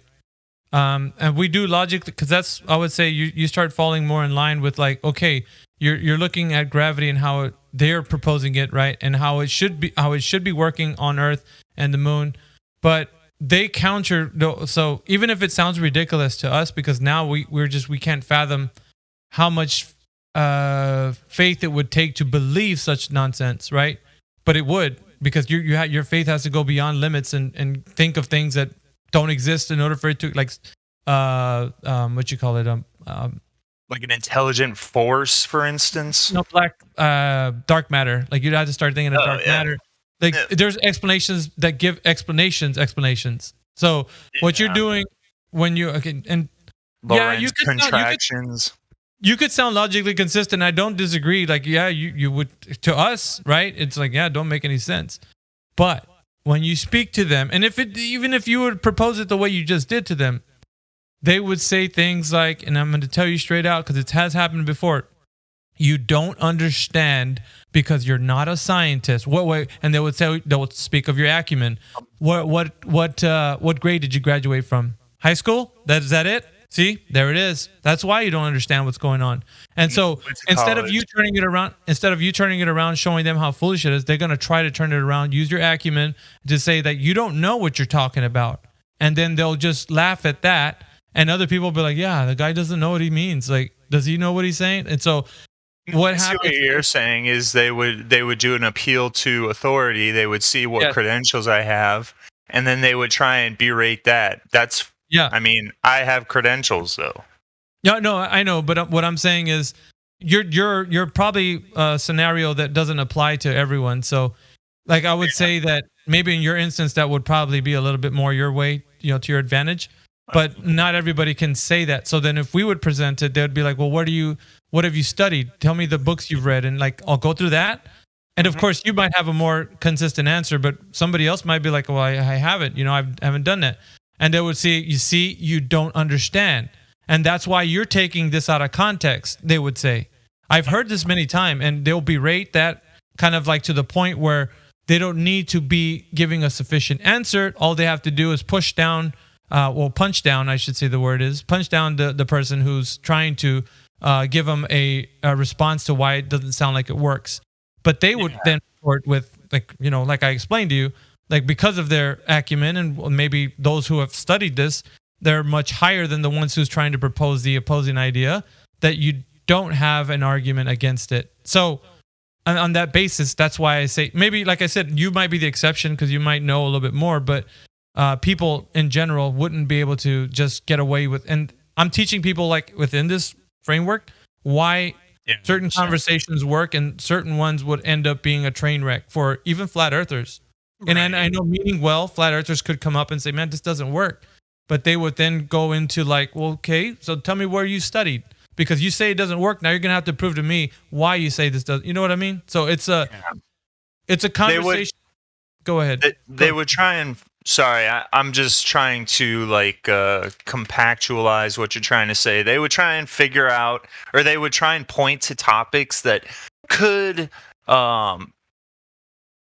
offer some very like vague explanation to what it is. And if I don't know exactly everything about that topic that they're randomly bringing up or invoking as an argument to it, they start piling onto that idea as though it's some like grand explanation, and I just don't understand. Yes. No, I understand exactly. what you're saying. No, but see, like I said, you might be the exception because maybe you do have degrees behind your name and you do have a better acumen than the average bear. But I'm just saying, like, for the others that would come into this, I'm just saying, just being real, dude. Like, because this is what it in this specific arena of flat Earth, this is what really happens, guys. Yeah. This is I'm giving it to you straight. These guys are they're vicious in their tactics, and they're not gonna let up, because if somebody's coming with an opposing idea. Mickey. Yeah, Let you me tell better you have something. your A game on. Go ahead. One thing that I don't like about that idea is, like, I understand what you're saying for the average person, but I'll tell you one thing that I don't like about that idea is that we don't engage, we don't entertain certain ideas that they like. What I often find happens in this channel is simple parroting of same things without trying to understand what the person's trying to say, and then navigating to the flaws of logic, right? We don't even do that. And I understand what you're saying. You're saying don't entertain those ideas, but at the same time, it kind of like, if we constantly default to just parroting like various talking points, it shows kind of like a weak intellectual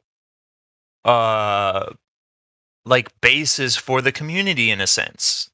Yeah, you're saying because we don't hear them out, then it's like a fallacy on our part because we're not allowing them to go through their rhetoric, which would then we'd have an advantage if, like, let's say, I'll toss it to you this way. Like, if you had an engage with someone, I'm not saying you would do it, but like, if somebody would come up with the idea of like some theoretical understanding, and if you could argue with him on those grounds, then it would be best for everybody to hear them out versus you saying, nope, we're not going to go there because it doesn't exist. For then you to be like more compassionate and be like, let me hear you out. Just go ahead and say what you got to say. Tell us everything and then argue with him on those points. You think that would be a better way to go about it? So let me give you an example. Some guy came in here and he's like, I have the proof for curvature and blah, blah, blah. It was an a eruption that went around the earth 5 times. And I'm like, let me see the data, you know? Because we should still be open to data, right? We shouldn't like necessarily ignore it, right? I think that, like, I've heard people say, like, I'd go back to globe Earth in a minute if, I had proof. But if they aren't even entertaining the quote-unquote proof. Anyway, I told them to present the data. And then I looked it over myself. It was very crap data. Honestly, when I looked at it, it was an Excel sheet of various, like, pressures. And it showed zero evidence of it fluctuating 5 times. He failed to answer all the questions that I asked about at what elevation these were taken. Did he do that himself, or was that work that somebody else done and he was presenting it? I have no idea. But, like, I think that's beside the point, because he was still presenting this argument as, like, a certain fact, and I wanted to I got some insight on this. I think I know the guy you're talking about. Yeah. So this is interesting because I know this dude from another server. He runs around with that information, and he talks about having a master's degree in physics. That he works with the professor. He's like an interim professor. That he teaches college level classes. That he does all these things. Shalom Homing or something like that. I'll look out for him next time he comes in here, because anybody who says, and I'll just say real quick, I don't want to interrupt what you guys are saying, but anybody who says an astrophysicist or professor, or I have to hear them out, because the whole world does, right? Like, I honestly, everybody who comes in here, we have to give them space to say what they're gonna say. I don't care how ridiculous it sounds. Anybody who's claiming that, because the world doesn't understand these so-called intellects that come in here. They don't know what they're talking about, but yet I have to hear what they have to say, regardless of how crazy it is. But yeah, go ahead, Crit. Okay, so I'm here to pursue knowledge, and in order to pursue that knowledge, I have to scrutinize it. Yeah, that's the thing with him, though, right? They say they've got all the answers. If you talk to them, by the end of the conversation, they will prove to you the Earth is a globe. But it always ends up with him screaming like some sort of madman, calling for moderators to mute people. There's another guy, Professor Dave, who does it, or Professor Phil. This guy supposedly works on spacecraft. Right. And then when you ask him questions about it, he won't answer anything. Right. And he'll tell you to explain the Mercedes in his driveway. And anything you say isn't an explanation. Any answer you give is not an answer. I go, how are you a professor? Like, if I tell you a wrong answer, is that still an answer? He's like, no, that is not an answer. A wrong answer is, I go, what is it? If a wrong answer is not an answer. He becomes the authority to say, oh, yeah, that is a wrong answer. And it's just like, oh, okay, well, yeah, but is a wrong answer still an answer if the Earth is a globe? So I'm asking this guy who claims to be an expert in the globe model, and I understand that wrong answers are still answers. He's telling me no. On a globe, wrong answers are not answers because I can't explain the Mercedes in his driveway. All right, I go, dude, the understanding is these guys are LARPing, okay? They have no education. They've got nothing to show. They can't prove any of that stuff. Yeah, all they want to do is speak from some position of authority and then maybe get you to doubt your thinking. Right. I would say this, though, Crit, like, I mean, whether they are or not, I think that can only be exposed. But other than us debating what, let's see your ID and all that, like, far beyond that, I think we just have to hear what they have to say, and I think the fruits of what they say usually exposes them at that. Because, like, say, Red Eye Jedi. What I was saying. Could I present a quick question to that, Miggy? I was actually just going to type it out, but I figured I'll just ask it. So, like, in terms of, like, hearing them out, let's say they present you with a question like, have you stopped beating your wife yet? What? How do you engage with something like that? No. I mean, if there's no intellectual conversation there. Does it pertain to the subject matter? Well, it's an example, fellas, of a loaded question. People do come here with loaded questions. Similar, not saying that anyone here beats their wife, of course, guys. It's just an example of a loaded question. have you stopped beating your wife? So how would you engage with someone who presents something? Non sequitur. We're not talking about that. It's not part of the topic. Thanks. Yeah, Don't ask that again. You have to divert back to the subject matter. I think you always have to, because it's important, right? Everybody's here to hear the subject matter, not maybe things of working analogies that don't have coherence to the topic. So I would say let's speak about the topic without using like incoherent analogies, because this is not analogous to what we're saying. And if you try to tying it in, use a different example, because that's not a way to, you know what I mean? They're using these kind of really redundant ways of being able to present is not helpful. So yeah, just in terms of the argument, like flat Earth, they do have a bunch of like a set of loaded questions. Obviously, they're not for sure as triggering as what I just said, but that's what I'm saying is they will present you with loaded questions. So, well, allow me to expand on why he beats his wife, and so on, and so on, and so on. So yeah, it's our job. Difficult. That's our job, like to go ahead and correct when they come in. It doesn't matter. It could be that or something else similar to that. We have to be aware when they start doing that. We have to say, no, we're not gonna. That's not what we're here to do. We're going to be talking about the subject matter at hand, and we're going to be making analogies that are coherent, not incoherent. That's a very incoherent way to state. So, Jedi, did you want to say something? I'm going to say general rule of thumb for, we're going to get a lot of trolls here. There's no question about that. And the general rule of thumb is don't feed the trolls. I think the best way to make a troll seethe is just to stay calm and don't get overly emotional with them. Don't get worked up. That's what they're trying to do. And you just need to, either not engage or just engage with them very calmly. Show them that, they're being the irrational ones. And,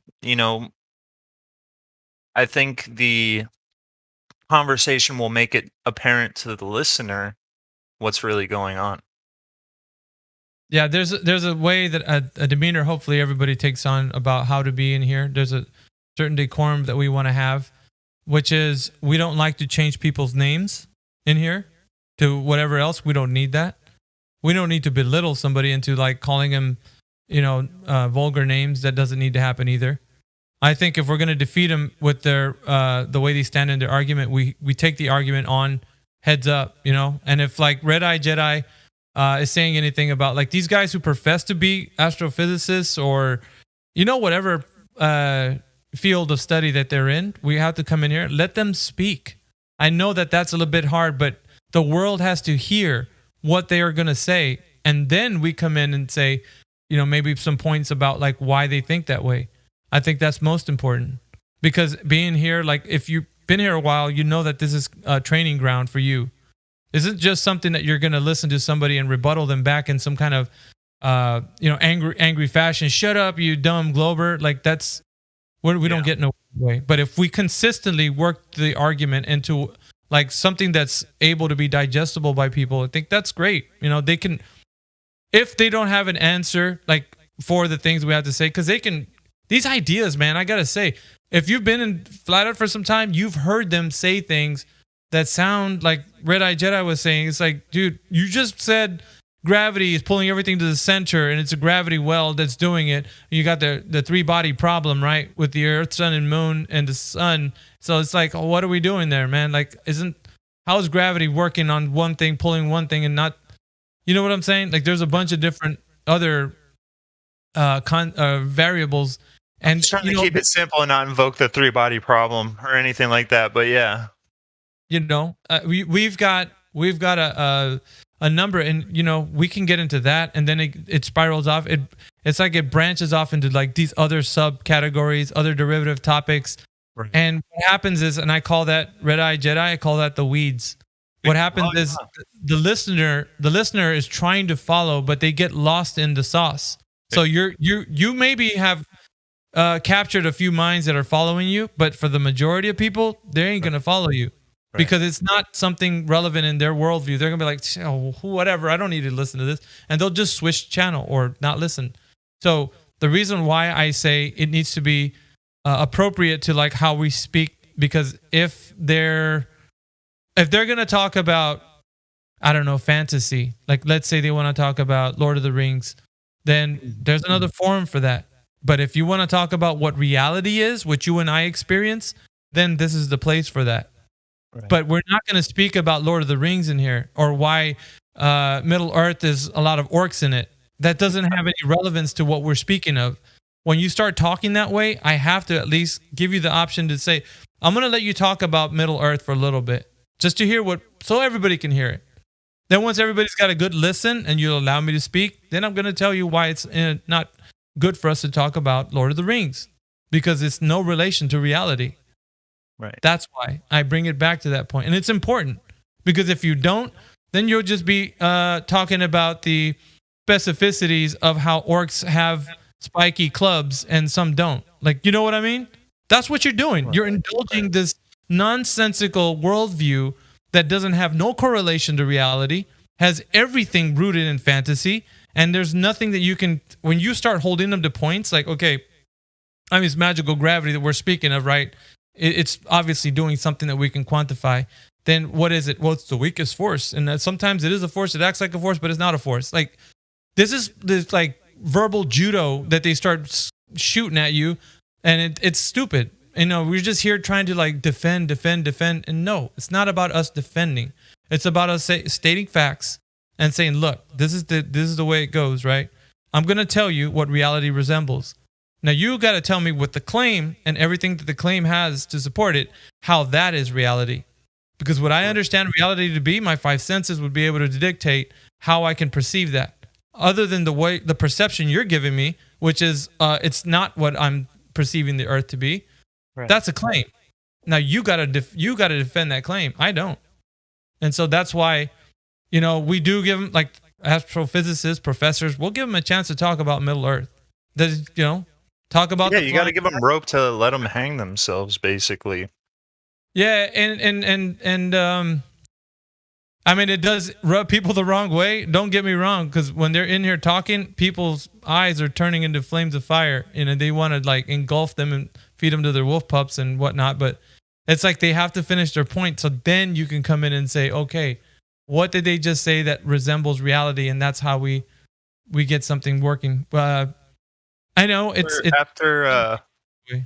after women's, you know, after, you know, ladies' night or whatever, you know, when it's ending, you could just sense all, you know, and they're having a conversation with somebody, you could just sense the piranhas. Right? Yeah, like everybody's just out for blood, you know, and it's so funny.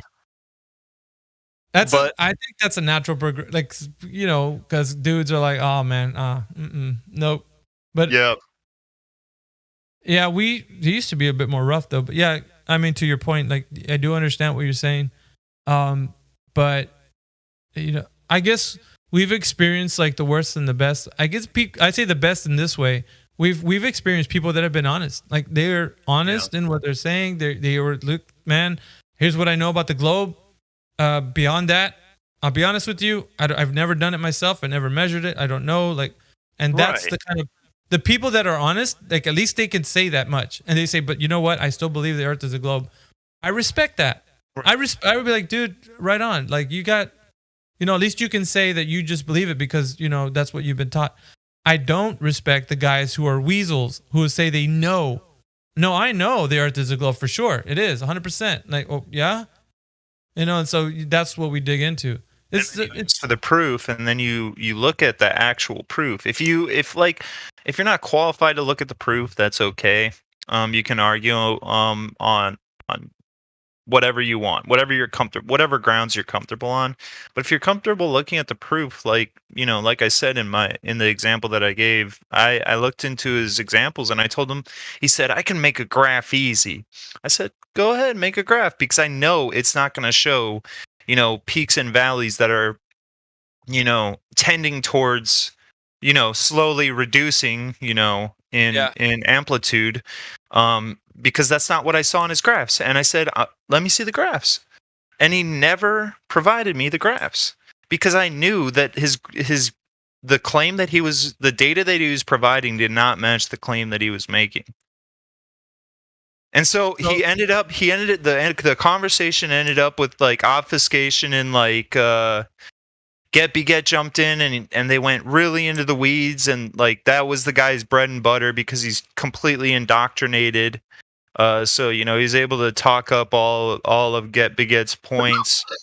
And we got way off topic with his smoking gun proof that this is how things are. Okay. Yeah.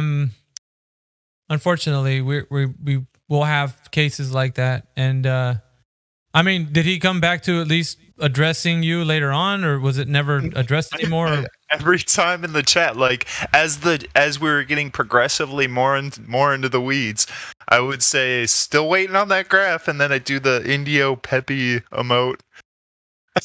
Like I'm getting old. He never returned. I see. Yeah. Well, I mean, it just I know it's harder too when you have a forum of people that are chomping at the bit to get in on it. So once you finish your point, this other guy just said, "Yeah, I know, but he didn't answer the fact that," and you're just like, "Oh, I lost. I'm gonna lose my traction here. I'm not gonna like." Like I had him nailed down, and now you want to like let him up, and argue something completely non sequitur to the point that I was trying to make. And there's a lot of dogpiling that does occur, and I think it scares off a lot of people too, because it's like, look at how intimidating this is. There's 20 people in here or something like that, maybe more. And you're on the home turf, you know what I mean, so to speak, and they're coming at you with questions, or maybe they're genuinely serious. Like I said, we're going to get trolls every now and then, but like, they ask a question and then like 5-6 people just interject, laugh at them, like, and I think that does us a disservice. I'll keep an ear out, man, because I haven't heard you speaking to anybody, but I'm gonna qualify you if you do have a conversation with somebody and I hear it goes well, because the only reason why people don't have different tags, and I always tell people the tags are not just like a hierarchy. It's just what your knowledge is and how you can handle a conversation, and it like depends on what you have and the tags that you have. Usually you can move you can move up and like being able to handle conversations. I could see that certain people have conversations with these guys and they get lost in the weeds. I'm usually thinking about like demoting, or because I don't think that's essential for people. They don't need to be drawn out of. They don't need to be drawn out of arguments. Let's say when you hold them down and you've got them pinned, and somebody comes in like, "Yeah, but he didn't talk about how the moon was pulling on the tides," and you're like, "No, don't do that." They're gonna see the shiny quarter and go for it. Like, and you gotta let it breathe. I don't care about roles. I'm here to, as I said, I'm here to just pursue knowledge, and I mean that from a philosophical standpoint, and like look at arguments and pick them apart. And like some people on this server don't agree with that, and that's okay. But that's just how I operate, and I think that's why I'm still just VC verified. But my point is that I don't care what roles I have. My objective is still the same. I'm still going to be genuine to my own pursuits. Those are actually given as a result. So there's nothing you do for them. So that's what I'm saying. Usually, if somebody's around, like a moderator, and they heard you handle a conversation, they'll be like, "No, the guy Red Eye, man, he's pretty cool with it. Like he's able to handle himself." Other than that, it's like people are just in here having conversations with others, but it's really mainly the mods and all them that are just like, "Hey, man, this dude's really killing it out there." And by that, I mean the conversation is able to be handled in a consistent way, and you could bring the point back to where you wanted to, and because it's difficult. It's an open forum and everybody can jump in. It's not just one-on-one. But really respectfully, if somebody is having somebody on a point, we do need to kind of like let them finish.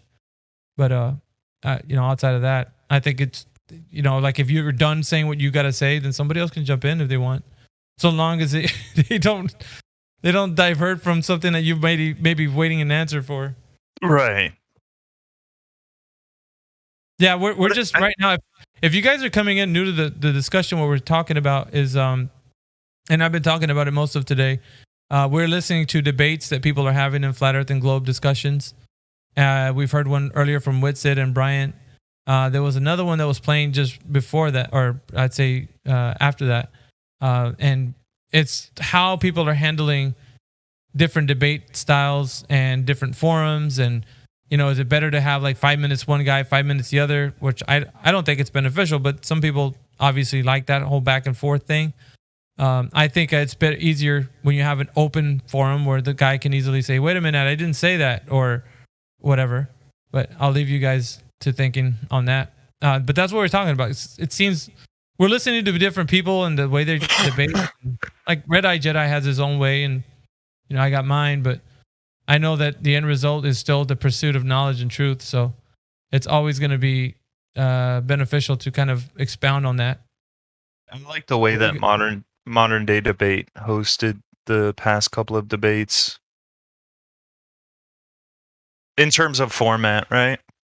Oh, wow, how he handles it? Modern day handles it? Yeah, how they do the back and forth, and they allow more of that open forum to take place. And in the most recent debate that was had, he did criticize one of the dudes because he would ask Whitsitt a question, and Whitsitt would begin to explain, and then he would just interrupt, and he called him out for that. And I think there was still moderation occurring within the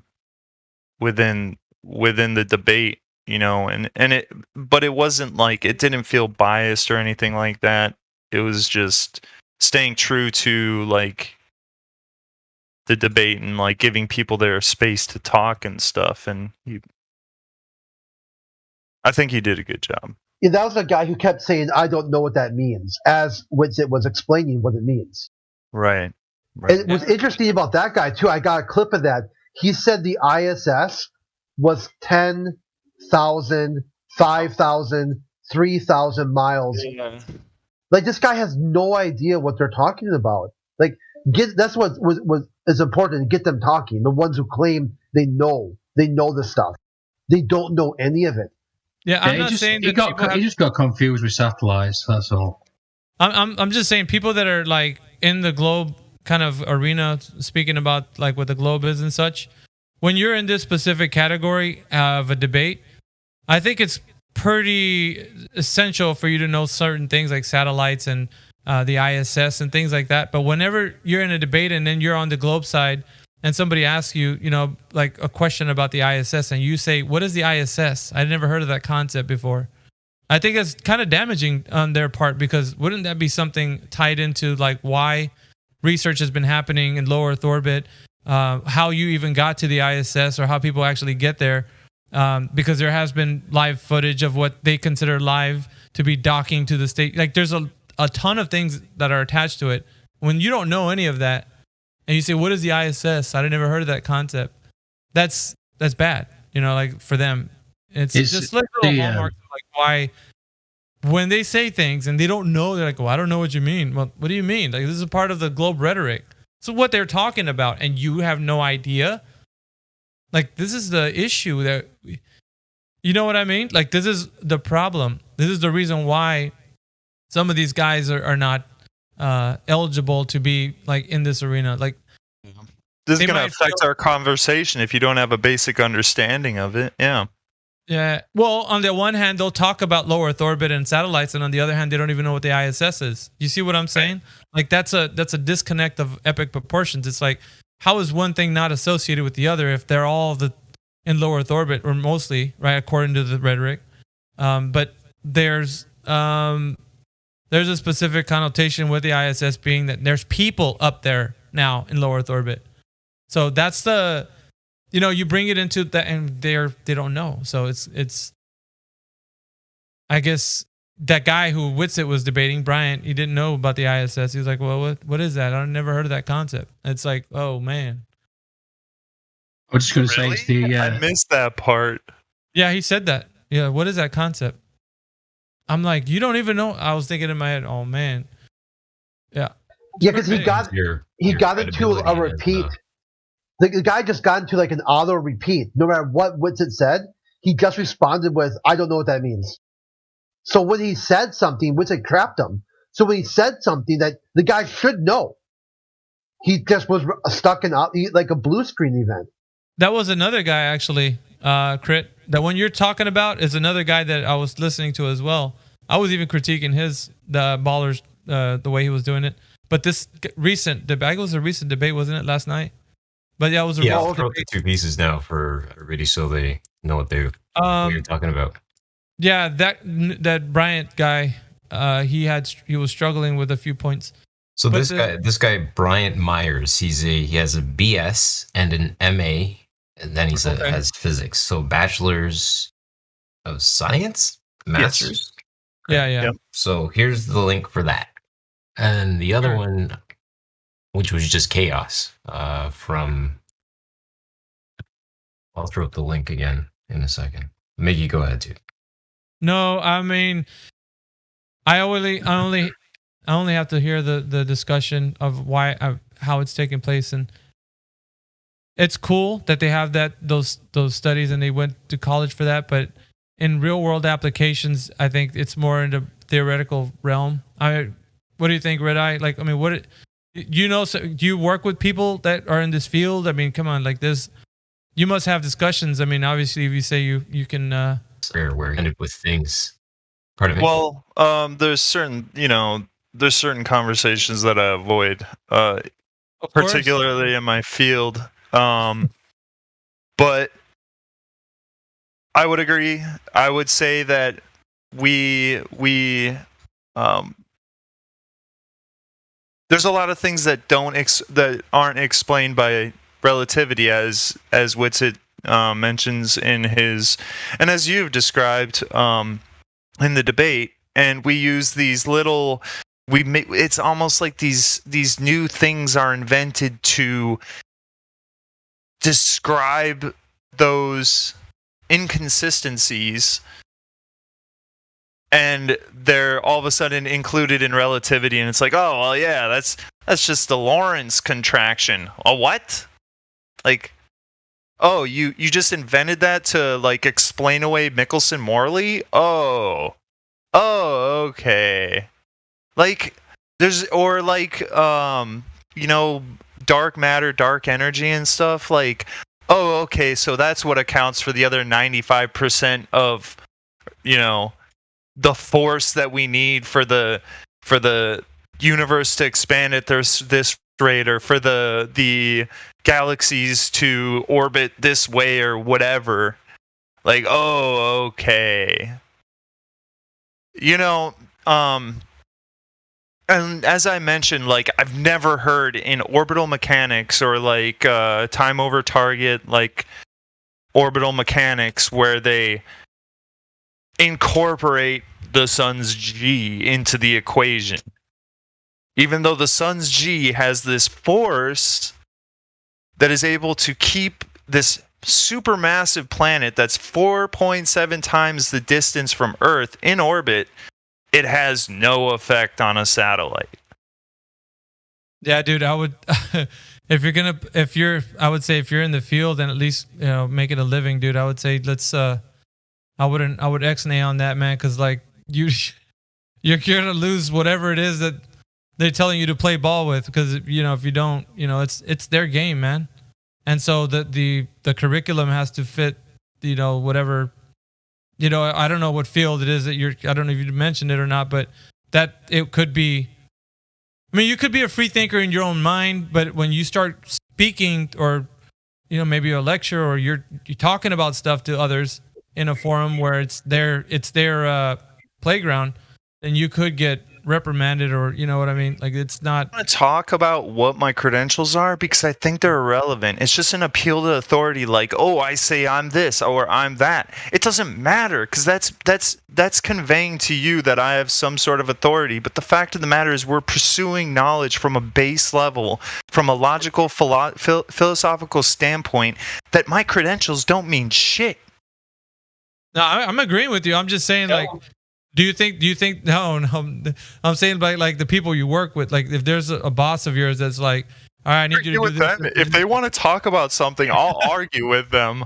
Like, if they bring up a subject, I'll do it in a subtle way, right? Like I'll do it in like, kind of asking questions sort of way, like, oh, did you, like when you watch like moon landing footage, do you ever see like some stuff that doesn't make sense, like when it's taking off and like the camera like goes up, like who's recording it like take off, or like, why is there two shadows here? What, like, I thought the sun was the only light source that there, what's your explanation for that? Or just like prod at them with basic thought-provoking questions that kind of beg a question, but like I'm mostly just seeing how they navigate it logically.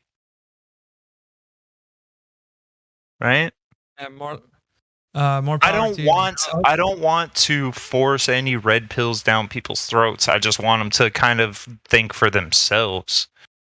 Well, I mean, if it works the way you're doing it, to where it doesn't, I wouldn't wish bad on anybody. So like, it depends on, like, maybe you were studying this for a while and then you really got into like the truth movement, and you're just like, well, I feel compelled now to speak on it, and then maybe it could be causing you to maybe lose something in your livelihood. I wouldn't want that either. So I just go about the truth in the way you know how, but you know what I mean? Just that's why I have to be careful. Like I'm not trying to because I know everybody here knows that science has gotten us to this point where I'm able to have this conversation with you over the internet, and science has done really great things, right? So think about that real quick, like what they did. So scientists, engineers, all the people like marketers brought a product to market where people can share their ideas across vast distances. And the globe side wants to shut it down. I can't think of a bigger science denial than that. They want to call balls and strikes, determine what speech is allowed and what speech is not allowed, what thinking is allowed and what thinking is not allowed. Meanwhile, all the scientists, all the engineers wanted some platform where people could hash out their differences with words, with thought. And just think about that. Think about that for a second. What would it look like in a world dominated by these globalists?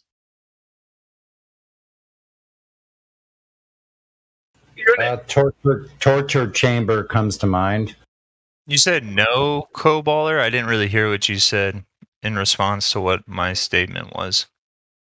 Well, science as we know it is a method that it's used to determine cause and effects relationships, and you test your hypothesis through experimentation. So, sort of, what is it? What's the term? Anthropomorphizing or amorphizing science into saying something? I believe is fallacious. I just wanted to help you out. Well, what would you say has brought us to this point where we're having this conversation over the internet? Then is science the wrong word? Say technology, maybe. Technology. Okay. All right. Maybe it's just a semantical disagreement then.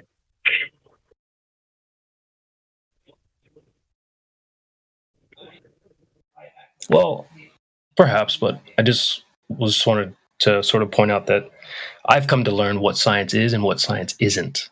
And so I know a lot of people say, well, science says this and science says that. But what science really is just a method. So it doesn't really say anything. But I know what you're saying. I just wanted to sort of help you out there. That's fair. It's hard because like within how we speak to others, some of the terms, right. And I was speaking on this earlier. I don't know if you were here, Red Eye, but the terms have been hijacked. So when we say things to others, it sounds like we're speaking the same words that we are with the meaning behind them. Right. Versus when we speak to somebody about the globe. So it almost sounds like we're agreeing with them, which that's kind of like why there's a lot of like getting into the the words with people and start talking about what they mean. And it's a bit, I feel like some people say, why do we got to talk about what it, because it's how they're applying it, right? There's an adjective that's used within the term level, the word. So when I say level, and to you, it means like, of course, how we all understand what level means. But then the adjective that is used in Merriam-Webster dictionary, it's following the liquid parts of the earth, I think is how it's used. It just goes back to like nomenclature and how it was, and how it's understood amongst those that speak the language now.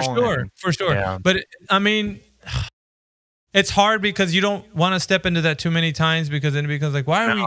It seems like every time we're speaking, like I have to learn a definition, or like, you know what I mean? Like, and it's difficult because we're trying to get through the context versus going back to redefining, like, or not redefining, but actually getting back to what the definition means. Right. So it's a bit tedious, but sometimes it has to be done. Like, it depends on your audience, right? I mean, that's fair. Yeah. That's what the globalists did. They changed the word science from a noun or from a verb to a noun, and then gave those people power over you that you did not consent to. I see it as in, if people are truly, and no matter if like if they're ballers in their mind, they've never heard of the subject of flat Earth, but their pursuit of the truth, I think ultimately that's what they're going to be drawn to. It's regardless of that they're in it because they got in it because they thought the Earth was a globe or not. I think if they're in pursuit for the truth, then they're not going to care what the outcome is, so long as it's the truth. The people that are seeking it out. If you're seeking the getting a bigger paycheck or stature, person in your community that they're looked up to, and that's chasing a different goal or vision. I think we people that are in there, you're in there because you're drawn to the truth. You just want to know and have people that are in a discussion that are going to speak things that are true, that we can all look at and scrutinize and peer review and such. And then we can come to a consensus because we've demonstrated or verified however way it is attained. But we can then, be assured that what we're saying is not just something that's an idea, that we just thought of. I think that's the most difficult thing, because when you are in a forum where you don't know what person's religion is or where they're coming from, you as long as they're pursuing truth, I think you'll wind up usually having a common ground where you can agree that you're moving towards the truth. It doesn't matter how you end up with a result.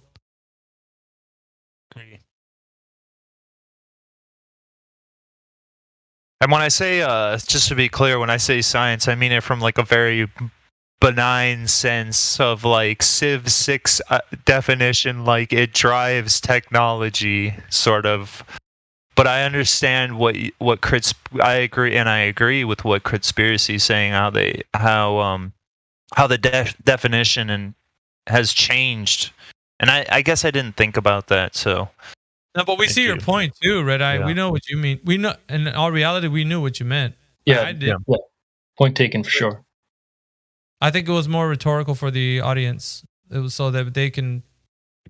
Some people listening might be like, "Oh, I thought he meant that." So it's just a bit of clarification. I find that a lot of new people to this topic, they sort of view science like a Boy Scout badge or like a pin you just like wear on your chest. Right. And so I'm just trying to help a lot of these new people understand that it's not just a pin you wear when you want to this isn't to you, Red Eye, because you had made a good point, but just to new people, anyone listening, they sort of have this idea you can just wear a pin and call yourself I'm representing science right now. The byproduct of what our discussion has gave people is a look into science where they didn't have any interest into science at all. So even people that have been just kind of listening to the conversation, they now have some sort of interest in it, in science. So like the idea of pursuing, viewing natural phenomenon and cause and effect, and it's really getting into their minds of how they can. So it has sparked an interest either way, So right. Good point, Miggy. It definitely sparked my interest. Yeah, gives people to look into it. I mean, I probably couldn't tell someone about independent variables and dependent variables like 4 years ago. Wasn't that well versed on it at that time. So, but here we are now, baby.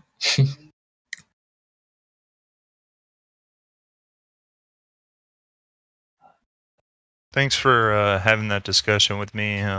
Everybody involved. I have to head out though. Got to do some errands, so y'all take it easy. Appreciate the content, brother, and the conversation. You have a good one. It was really great listening to you guys. Absolutely, it was. Take care, Jedi.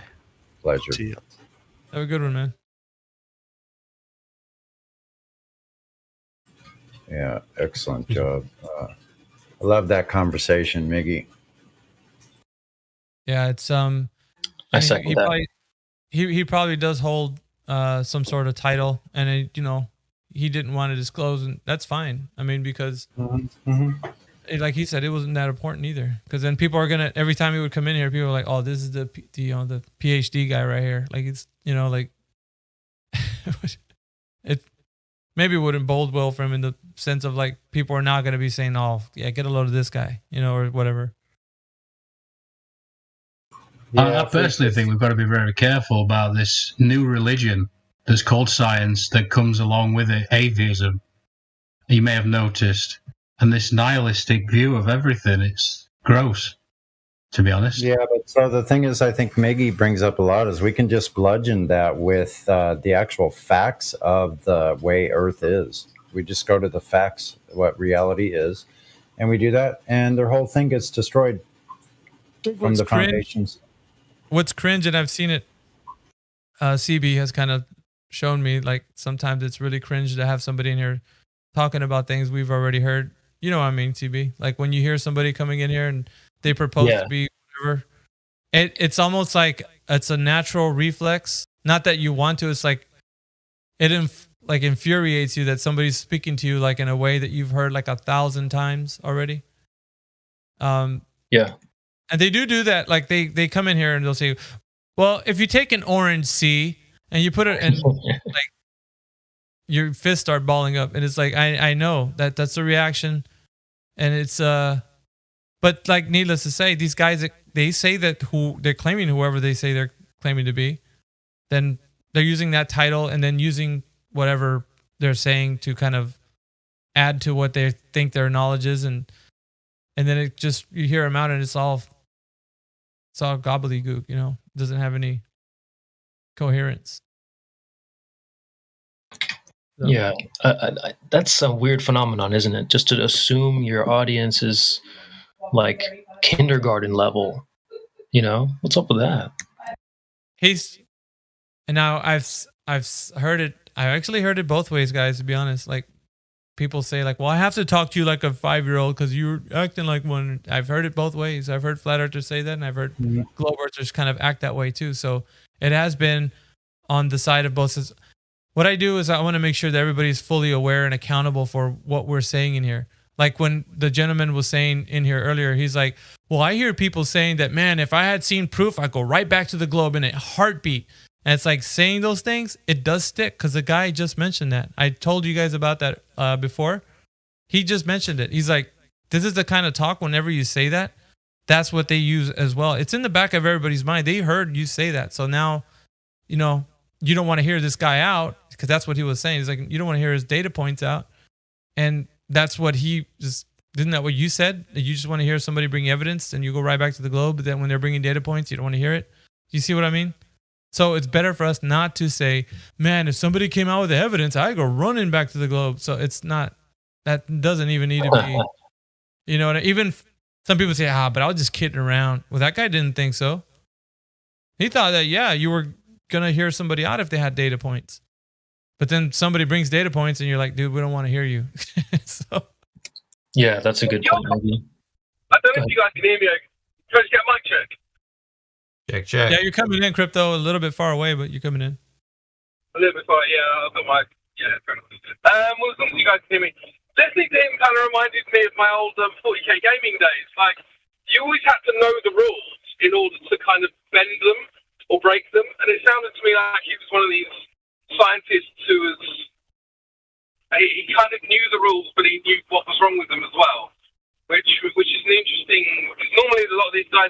of hammered into shape, don't they? They go, here are the rules, and you have to believe in them. Whereas he kind of seems to be lightly holding those rules in his hand, saying, okay, well, yeah, cool, we've got relativity, but why do we have to keep making excuses for it? Sort of thing. So it's an interesting attitude they had. Did anyone manage to catch what field he was actually in? No, he didn't say, Crypto. He didn't say. Maybe he doesn't want to say it. Maybe he doesn't want to say it on the live stream. Maybe it might be good to ask him in private. Yeah, possible. No, but he didn't outwardly say what he was. But he said, like, he kind of went into a little bit like, I don't want to say it because I think my titles don't mean anything like for me being in here. But whether he did say it or not previously, maybe I don't know. I wouldn't know. But yeah, I'm agreeing with you. Yeah, he does. He's in the sauce right now, which is he's somewhere in academia for sure, and he's got a few of his friends probably know, or he, if he's gonna throw a discussion their way, he'll probably like throw them a little something to think about. I'm sure there are like a lot more people than we know about questioning this. But they're just trying to protect their jobs, they're trying to protect their careers, they know what the backlash is, all this kind of stuff. Right. But I think those people are in the background that are actually doing good work. We don't ever hear from them. They're the unsung heroes. Yeah, you're probably right. That's what I was saying, man. That's why I told him too. I was like, man, just keep on trucking, man. So long as, if he knows in his heart of hearts, you know what I mean? Like, he wouldn't do something to infringe. Like, I don't think he would. Like, I don't. Depends how much money you're getting offered, right? But I don't think he would infringe like on those principles. Like, you know what I'm saying? I get what you're saying. Like, if these guys are genuinely speaking truth, then they might be able to uncover truth in certain aspects that we're not sure about. And a good example of that is a guy. I don't know if you guys have heard of a guy called. He's got a woman's name for some reason. He's Canadian, so I don't know what you expect. It's called like Marie Pierre something, and basically, I should remember his name if I'm going to talk about him. But he is a very well-credentialed astrophysicist who basically has been challenging our model of the sun, the sun as a whatever the heliocentric model said it is. And he said if the sun model's wrong, then the whole system is wrong, and it all needs to be replaced. And he's a globe guy, right? So he believes in a globe, but he's still aware, coming from a credentialed astrophysics background, that the whole thing's bunk and it needs to be replaced. So, Marie Robitaille is his name. Now, as long as he's searching for truth, even if he's a globe earther, I'm okay with that. As long as he's searching for truth and he's trying to find... he's doing it honestly, and he's trying to find what's correct. No issues for me, Yeah, same. I'm the same. I'm of the same mind, which is kind of like what I was saying. It's like if you are honest with yourself, and if you're telling people in this server, like, man, I just want to know truth. I believe the Earth is still a globe, but I'm searching for truth. I think there's a pattern there that's going to obviously lead you in the same end result. I think is where we all ended up, but maybe a little bit later. But either way, I think there's going to be the questions that are going to be prodding and poking your mind, like until you, like the guy that you said about the sun, he found some inconsistencies. And for us, it's going to be like, we're just waiting for the day that he's going to be like, you know what? Nothing works. And then it's going to really go, turn up on its head. And then it'll make sense to him. But like, as you say in the UK, the penny will drop. So that's, yeah. But it might be, sorry. Yeah, no, I'll say that's what we want. We're hopeful for anyway. Yeah, for sure. It's probably that the penny's already dropped with him, but it's not necessarily from the point of view that he's gone, therefore it must be flat. Like a lot of these guys, they'll say, well, this model doesn't work, so then we need to find a new model, and they're not committing to anything. And I'm okay with that. If you're not committed to anything, it's not an issue. As long as you're not committed to the thing that's definitely wrong. Yeah. So anyway. Yeah, I suppose there's some actual scientists out there that kind of really despise that the pseudoscience being everywhere. I mean, they probably use actual data from actual scientific method. It probably is frustrating to them. Think what they must feel like with all this ridiculousness out there. Yeah, imagine studying something like this for 30 years and then you get some globe zealot peddling stuff that you know isn't true. And you're just like, well, I've done this for 30 years. What this guy's saying is wrong. It must be really irritating. Well, science has become a political activism now, you know? Like politically correct. Yep. Well, you see people wearing those shirts, don't you? Like, vaccines work, the earth isn't flat, blah, blah, blah, blah, blah. And it's just like blue pill after blue pill. That's when the climate's changing and it's your fault. That's when Cold Baller gets wolf pups out. He wants to feed them to the wolf pups. Cold Baller. CB. Sorry, I just got back. I missed. I said you want to feed them. You want to feed them to your wolf pups, man. When you start hearing them talk about like how you don't understand what the globe is, and they start talking about an analogy with the basketball. Oh yeah. I remember that day. The guy was talking about it, and he claimed to be an astrophysicist. We hear crypto, and I couldn't hold CB back, dude. He just want to rip him. Oh, dude, I was pulling on that chain, dude. I was dog running, trying to run away from that doghouse with my chain on. That was funny. I wanted to ask, did anyone manage to catch Team Brian's Witsit debate yesterday? Yeah, they had it playing on the live stream crypto earlier. Oh, cool. Okay, yeah. Because I watched probably the first 2 hours, and then I had to head off. Yeah, he's epic levels of Dunning-Kruger, man. That guy. I think Brian's obviously very clever. Like, I don't think that there's like I was. One thing I was impressed with is that he's got much better manners than your rank and file Glober. He didn't really insult very much. He did a little bit, but he didn't realise he was doing it. And I think he came to the debate looking to be honest, but not really understanding why. Like he was saying effect, therefore cause, and not understanding that didn't really work. That he hadn't kind of, just because he had an equation didn't mean that therefore what he thought was the cause of, things falling down was. And I think he thought that if he could just baffle with maths, then Witsit would just like fall over like a leaf or something. But other than that, I actually quite like Brian. I think, even though I disagree with him, I think he's okay. You know, he's. I mean, props for him turning up, but I was of the opinion that he was, even though he's clearly qualified and he's got their qualifications, I'm still of the opinion that he was trained up by the usual suspects: McToon, Wolfie, etc., etc. Undoubtedly. I mean, he referenced Wolfie in the debate, didn't he? Because, he was saying, I can't remember what he said, but he referenced a Wolfie video. Yeah. I think it was on the topic of spin, wasn't it? Because there was spin and there was gravity with the two topics. And he referenced Wolfie, and it's like, that was it, talking about the Otvos effect. And he was saying, Wolfie got in a plane and flew around and measured that stuff was lighter going one way and heavier going the other way. I mean, that's a cool story, but again, like, it's like they understand that correlation doesn't equal causation when you say that sentence, but they don't understand that correlation doesn't equal causation when applying it to anything meaningful. Yeah, they used,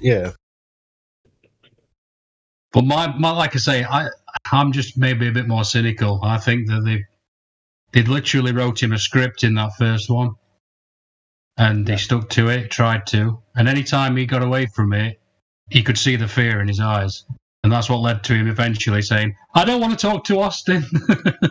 Nah, which is hilarious. Brian seemed legit, to be honest. Well, I mean, like I say, props for him to turning up. You know, props for him for having a go at it, and he seems like a good guy and all that. But I'm a bit more cynical, I think, than you guys, and I think he's been he's been talking to all these people, and they've listened to Witz's stuff, obviously. And every time Austin brought something up, he knew where he was going before Austin brought it up, and he even had a little board ready. So I don't think anyone in this room thinks that he wasn't trained up by the Globers, right? I mean, he referenced soundly in one of the debates. He referenced Wolfie. Like, he's clearly in contact with these guys, right? Wouldn't surprise me if he brings cool hard logic out of retirement, you know. But regardless, I don't think you're cynical for saying that he's prepared. Like, he's clearly prepared, but I don't think he realizes how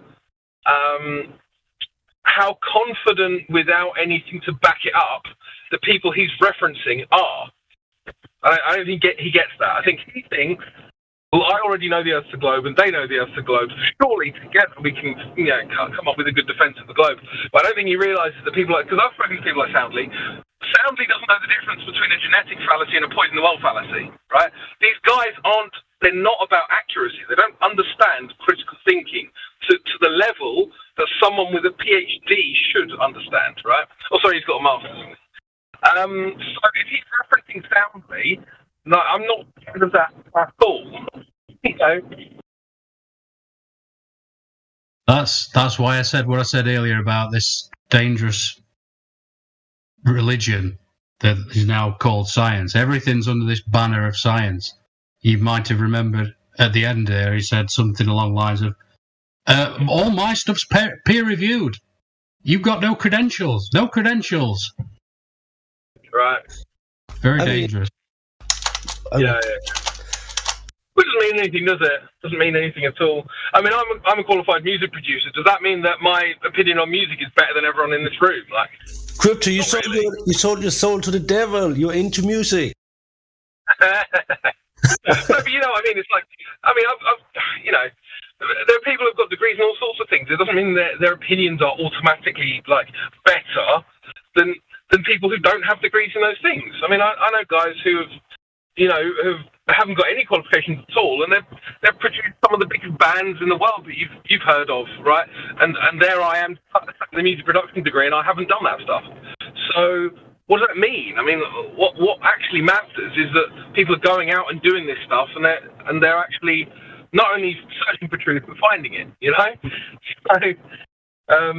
So, I've got an academic and he agrees with me. Who cares? I mean, when you can also see Dubai anyway, Crypto. Sorry. When are we going to Dubai? When are we going to Dubai? Yeah. Well, I realise. Well, Dubai isn't south. It's not far south enough, is it? No, I was just thinking I need some sun. That were all. Fuck it, let's go. I need to wait until they've stopped cucking to the Mexican beer jam. As soon as they've stopped that, then I'm happy to go again. Because I know a couple of my family members went to Dubai this January, and I think you can go there. You can go there, no problems, but you can't go in anywhere. Like, everywhere requires a little passport thingy still. How rich are you? Not rich. I'm sorry, I'm just fucking about. I'm not rich enough to bribe people in Dubai. They've got more money than me.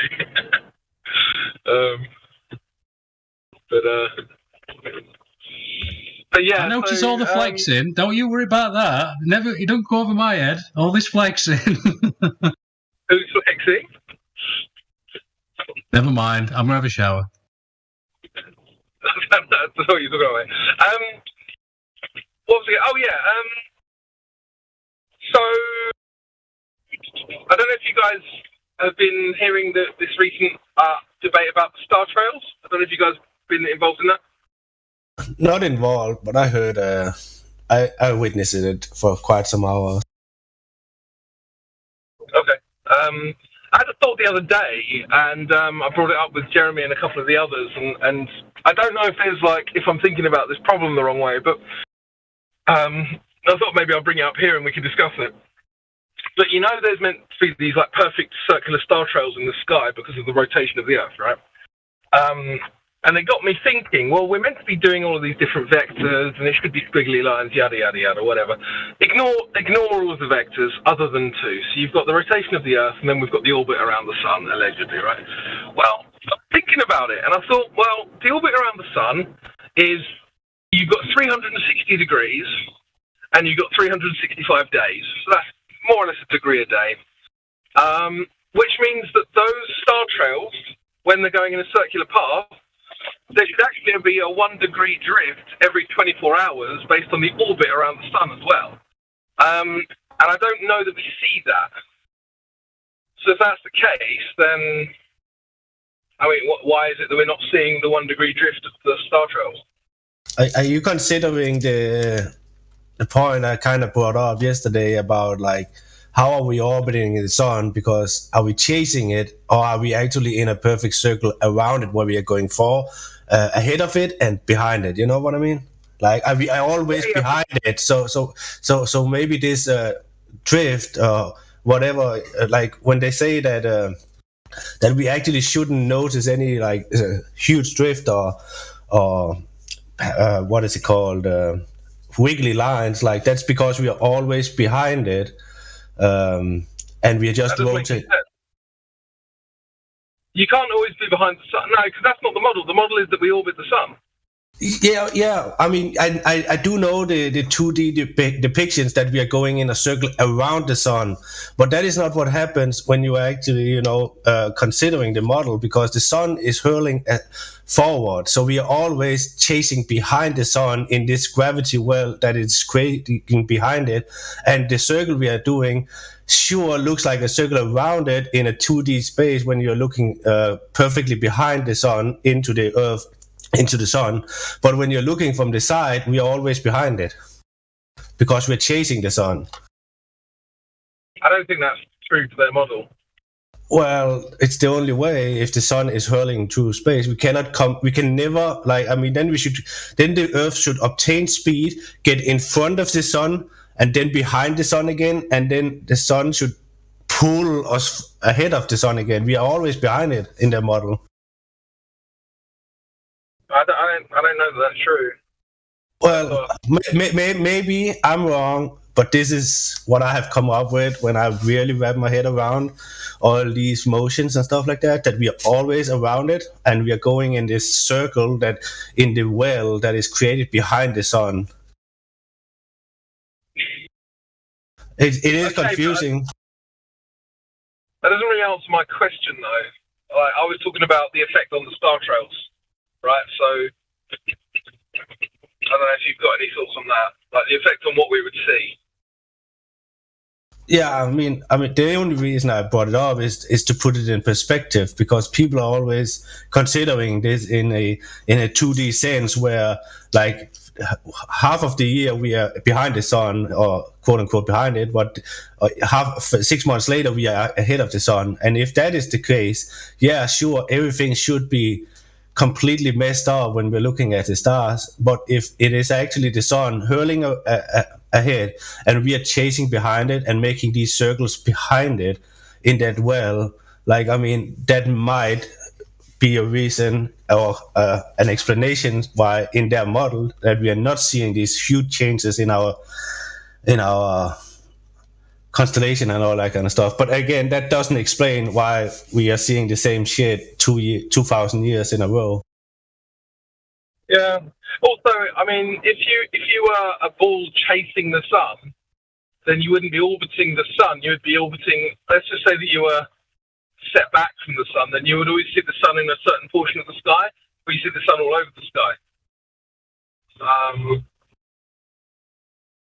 Yeah, I don't know if that's true. I mean, I get what you're saying, because like if gravity is a pulling force, then it would be like the Earth would be almost directly behind the Sun. Because if the Sun was moving and there was no other effect on the Earth, then the Moon would have to be directly behind, being pulled.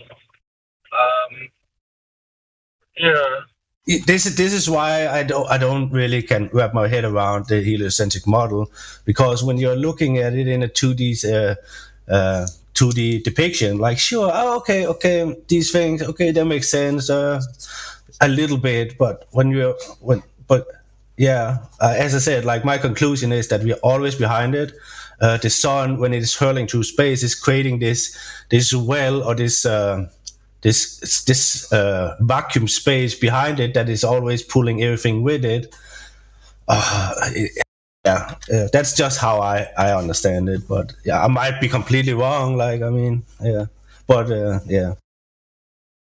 Have you seen that little GIF that is kind of showing the sun hurling forward? That is kind of what I'm talking about. Yeah. Because if that is as accurate as possible, then we are not really orbiting, but they're calling it orbiting because we are falling around in this well behind it. But I mean, it doesn't explain everything, but it could give a reason to why the night sky doesn't change drastically from month to month.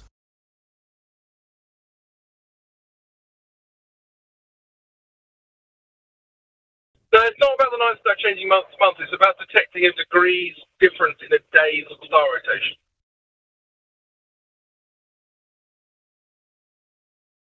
But isn't there some sort of drift? Because, like, January doesn't start.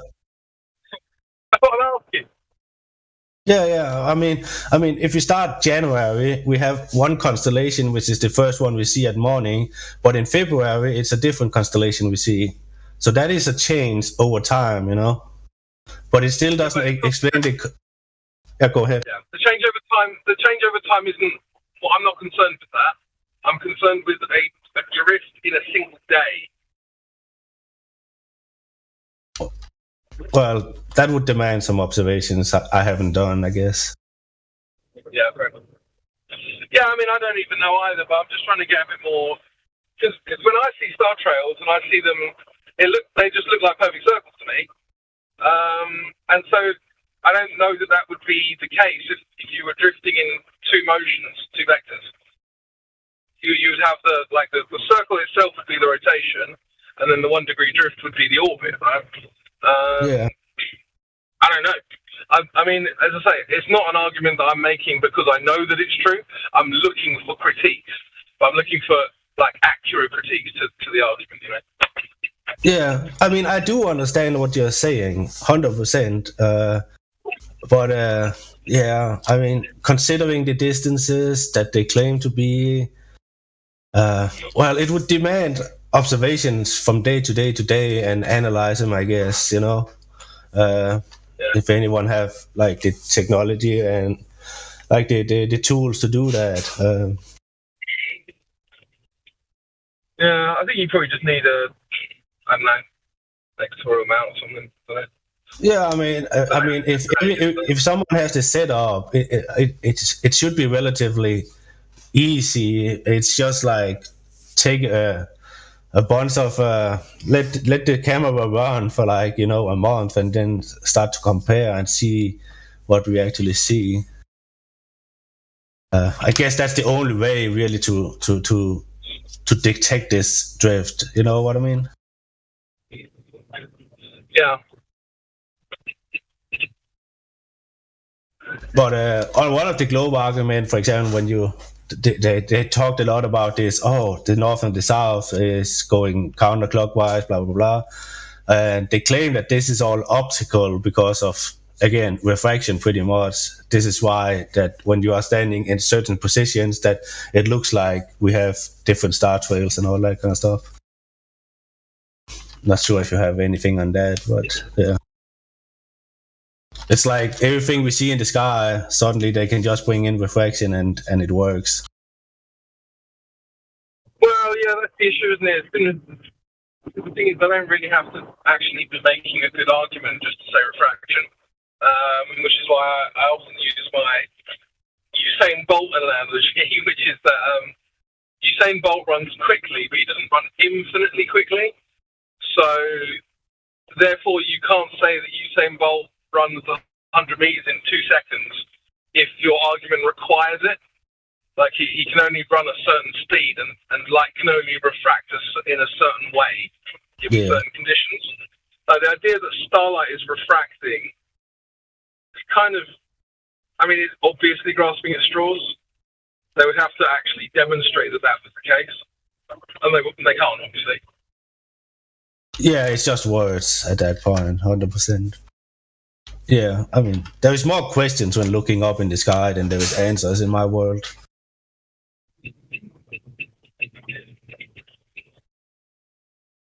But I don't know if anyone else have any input on what Crypto said.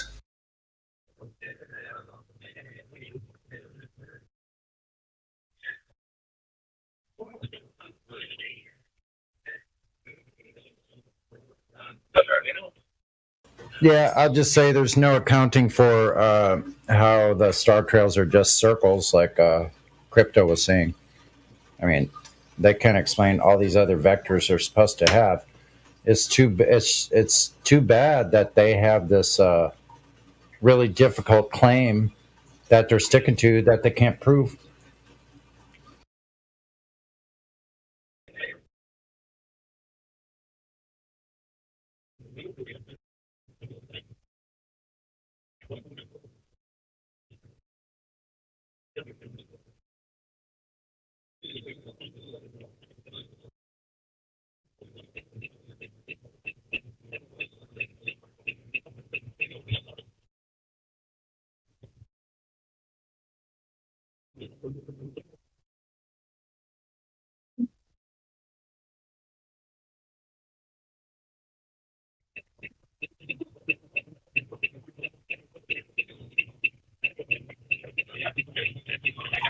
I hear the British turn indicator.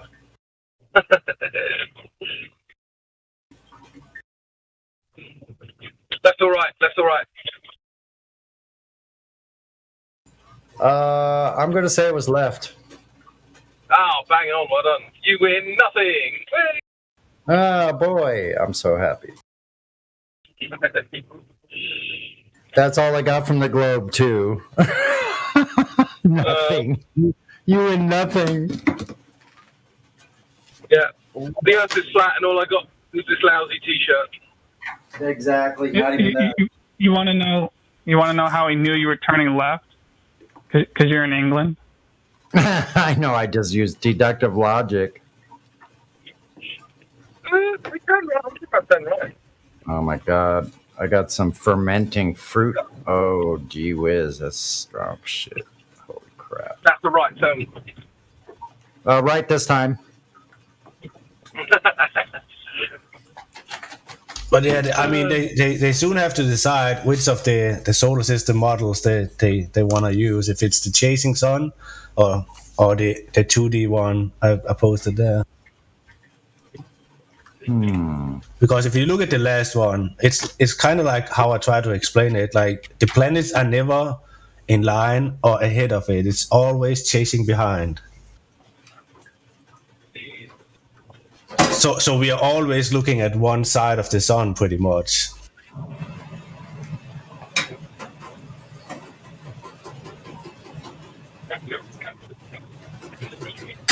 Someone claimed that you can look at the sun's Doppler shift and that it's red on one side and blue on the other, which proves that it rotates. Quite interesting. Well, the sun could rotate, I guess.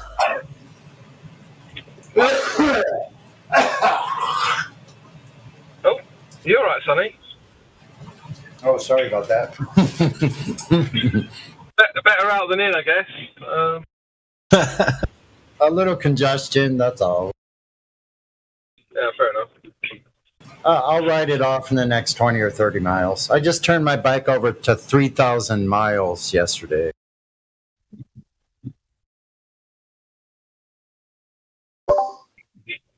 Congratulations, I guess.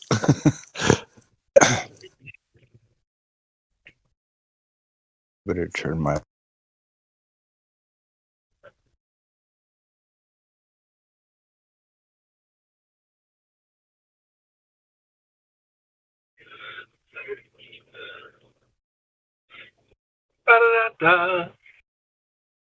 I'm just thinking, if we have this system in this vacuum and also all these vectors, like, wouldn't they start to be uniform at some point? Like, literally uniform. Like, so many other things. When you first start out with chaos, at some point things are just going in line. But that's not what they're depicting. I'm just thinking here.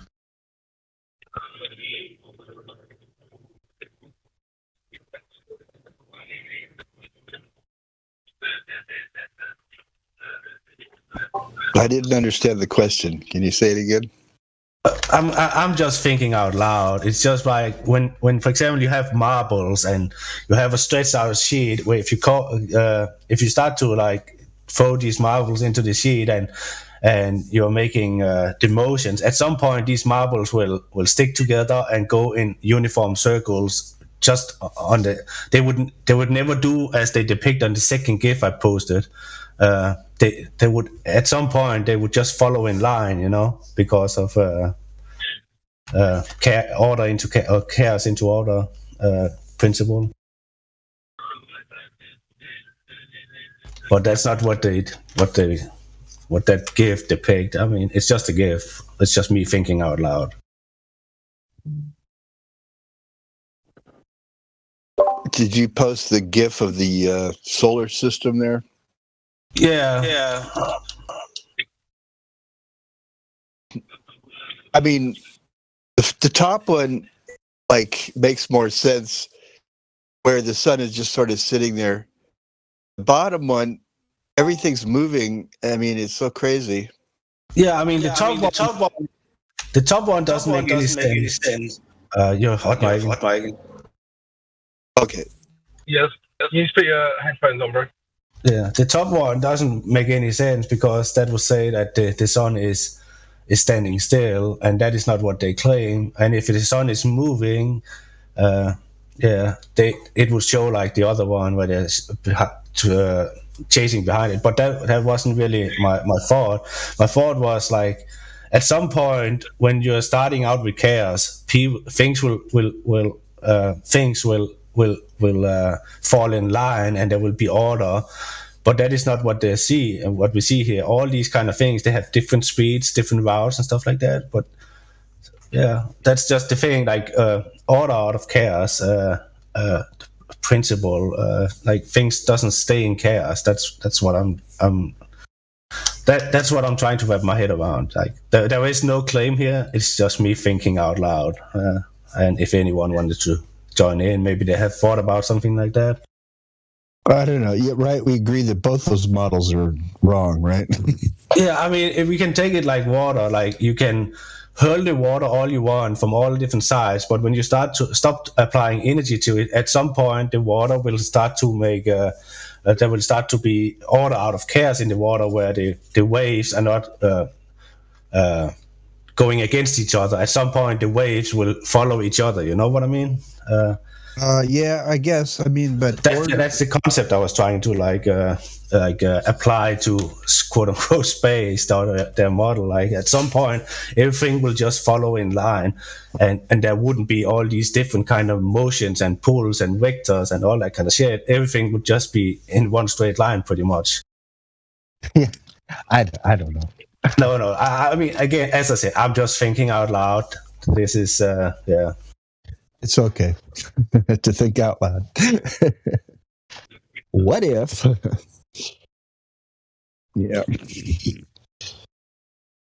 Yeah, I mean, we have to if it always happened, for example, in nature, natural science and all that kind of stuff, like it must also apply up in larger scales. It's the same with water in a cup, flat, water in a lake, flat, but water on the ocean, curved. But you know what I mean? Like it must be uniform all the way up, and it's the same as I said with water. Like you can apply a ton of energy from all different sides on your hot tub, but at some point when you stop applying this energy to it, the waves will fall in line, and it will not be chaos anymore. You know what I'm trying to say? Yeah, if it's it will fall in order. Natural order. If the water's undisturbed, it'll just become glassy. Yeah, but even when there's still energy in it, like the waves will will go in like just like when you go out in the ocean when it's a windy weather, like it's chaos. But when there is only a little bit of wind, all the waves that is coming to the shoreline is coming in pretty much in the same intervals, like because it has found some sort of order. Yeah. I'm not sure I even understand waves on a flat Earth. How what's pushing them? Definitely not. But I mean, we do have wind. We do have the sky is moving, and all these kind of frictions could kind of explain. But it does to me. It doesn't explain like high tide, low tide. For example, but it doesn't explain like underwater streams, like how are they continuing their to get energy from. But again, we also have underwater volcanoes and vents and stuff like that is releasing gases and heat from somewhere down below.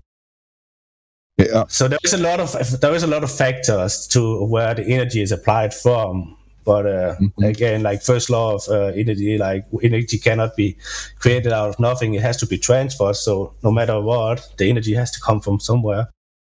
Let me throw the question out to the room. What causes the tides and the waves on the flat Earth?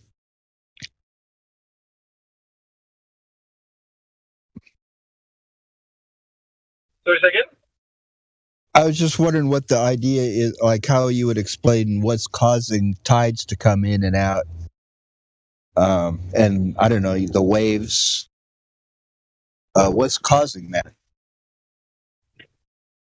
Yeah, I don't think anyone really knows, but it's certainly not the moon. I'll tell you that much. Certainly not from. The moon doesn't have a perfect correlation with the tides, so the globe idea is that there's like this giant wave that kind of goes. The Earth rotates into the two waves that are caused by the sun and the moon on opposite sides, which again doesn't make sense because the sun and moon aren't always on opposite sides of the Earth. Whatever. With regards to the flat Earth explanation, I can come up with 3 or 4 speculations, but I don't know that any of them are likely, let alone true. I can speculate if you want. It's like I've been a flat earther for quite a while, and I just seemed like I just thought of this question today. I'm like, what? Wait a second, how does that work? Maybe it actually goes together with what I was just saying, that all these chaotic energies applied from everywhere, and somehow the big body of water has found order, which is why the waves are. It doesn't explain everything, but it could give an overhead view of why they became into tides, But it's constant, it's just constant. Yeah, but how much do we actually know about it? That's my point. Do they change, or are they uniform all year round in a cyclical pattern? Right. Interesting.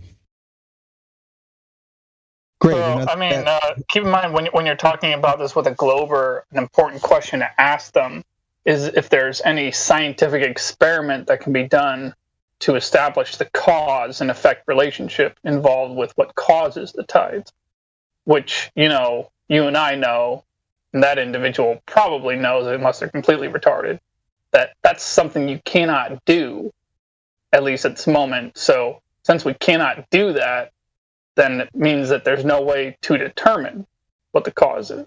Well, they're going to tell you it's the moon pulling on it or something.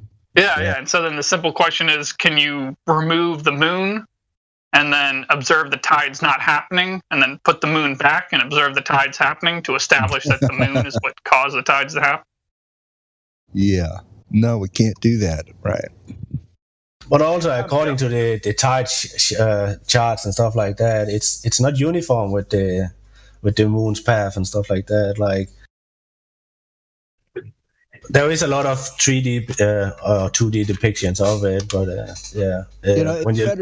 technically, it wouldn't need to be. Like, let's pretend for a second you could remove the moon and then put it back in place and observe the tides stop and then turn back on.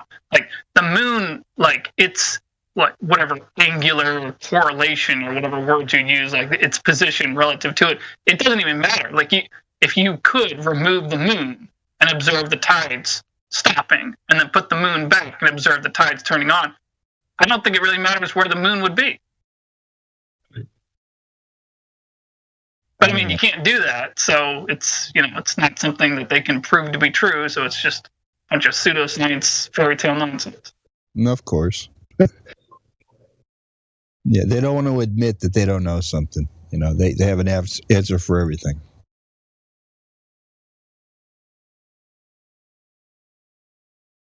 No matter how ludicrous it sounds.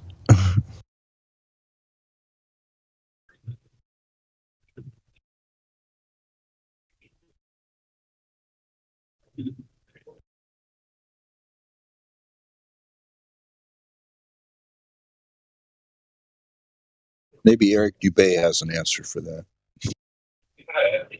Well, no, he says that it's.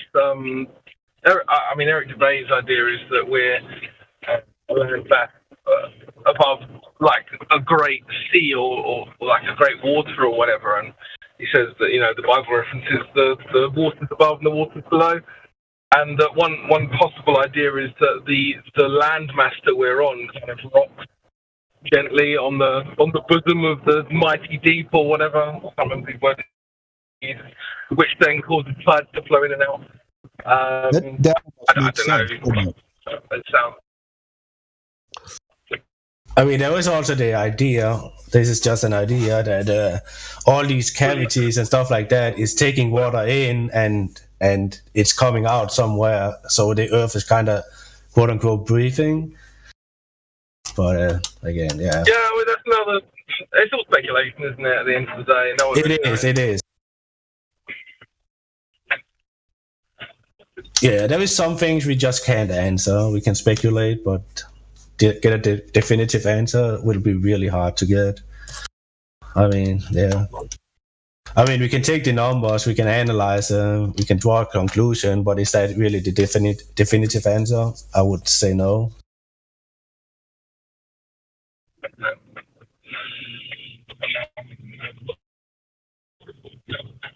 Yeah, I think fundamentally it doesn't really matter because we can measure the Earth and we know the Earth's flat. So from there, what causes tides? I don't fucking know.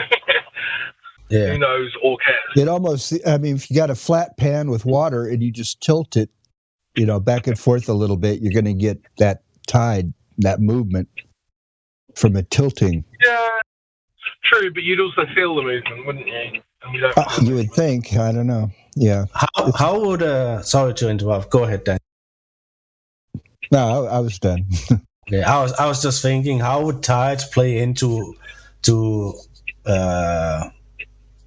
what is it called? Like long distance observations. Let's say there is on the path of being high tide. Like, would that affect us because the tide would be mid ocean or something like that? So maybe there is a bulge of water somewhere because of the tide.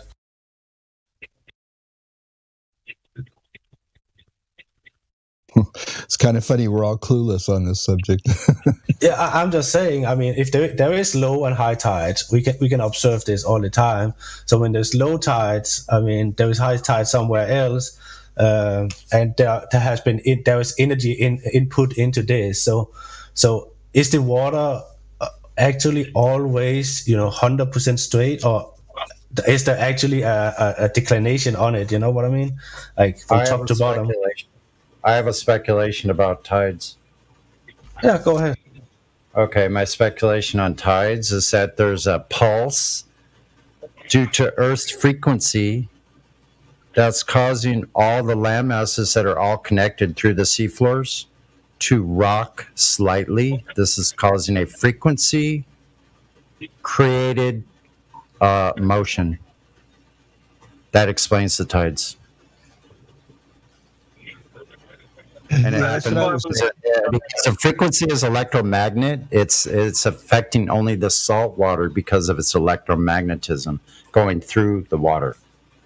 You saying there's a slight tilting back and forth type thing? I think there's rocking, like a pulsing. Interesting. A daily pulse. No, this could be from the frequencies because we know Earth has a frequency. They measure that. They can measure that. And we also have tons of motions which create friction. Frequencies cause motion, don't they? Vibrations. And we also know that it only affects salt water.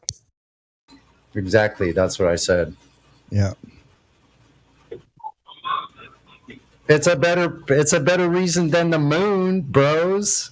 Seriously, it is. Right. Tides only happen in salt water. Are you sure of that? Yeah, they do only happen in salt water. What you have in freshwater is fetch and pitch. That's the distance that wind is traveling and the duration of time that the wind is fetch and pitch. You have frequencies of waves due to wind. Wind piles up waves on far shores. Leeward shores is pronounced leeward. It's a sailing nautical terminology. So if it only happens in salt water, maybe the salt has something to do with it. That's what I said. Because of its electromagnet, its conductive properties, it's different than freshwater. Even though they're both conductive, the salt has something to do with the seas, the tides. That it is speculation on my part, though. Because maybe it's temperature conductivity. One or the other. That would cause motion too, wouldn't it? Yeah. Convection underneath and the waters below. We're in like a capsule. We're in a bubble. I think the whole Earth is floating in a capsule. I think it's floating. All of the Earth, all of the land is floating in water. All of it. Maybe the movement has something to do with so the oceans don't become stagnant. There has to be this motion.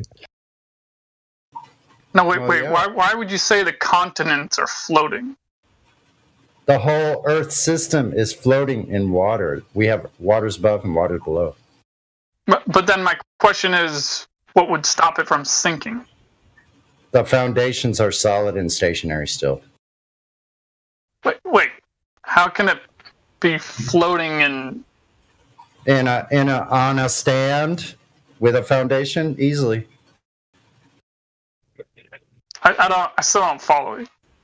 You don't follow? That we have stationary foundation and it's holding a bowl of water or some kind of thing of water, and then the Earth is all sitting in that water.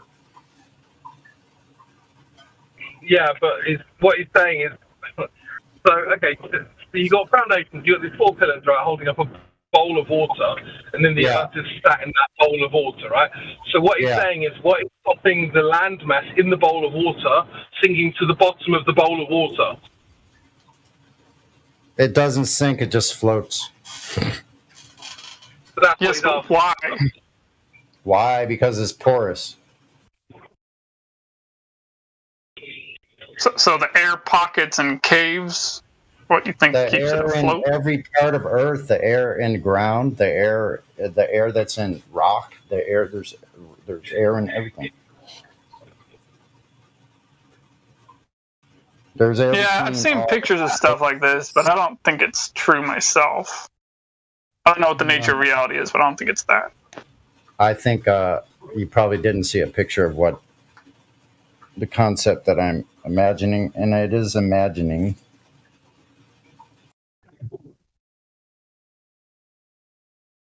Just want to make sure that's clear, that I'm only speculating. I think this is required to move forward. Well, no, it's not. We understand that there's no curvature. We're on a flat surface, but what's underneath is kind of more in question. So wondering about how things work is not necessary, and furthering knowledge. Like, so the Wright brothers, they didn't start thinking about, I wonder if we could fly. They just go, we'll just put this together and jump off a hill. Well, now you're putting words into our mouths, Sonny. None of us are saying that wondering is a bad thing. We're just saying that... I just made a rhetorical statement That's all I did. I just made a statement. That's all. I'm not putting any words in anyone's mouth. I'm just speaking. I'm making a statement.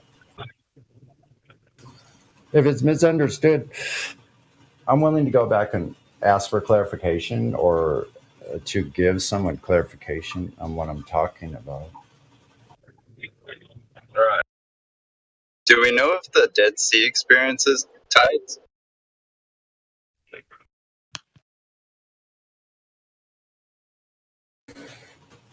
Somebody Google it.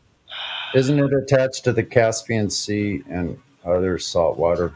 Isn't it salt water as well? Yes, that's why it's dead. Because it does seem to be something on the lines of electrical. But again, yeah, speculation. Yeah. The Black Sea has no tides, according to Google search.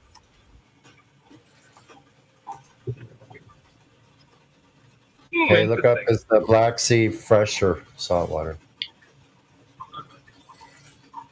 We know that the Dead Sea, let's see, hold on. Saltwater sea. The Black Sea is a saltwater sea, but it is a lesser salinity than the oceans. The salinity of the Black Sea surface waters average between 17 and 18 parts per thousand, which is approximately half that of the oceans. Interesting, half. The Dead Sea is one of the saltiest seas, and it does have tides, regular tides. Well, yeah, I was mentioning the Black Sea. The Black Sea, that's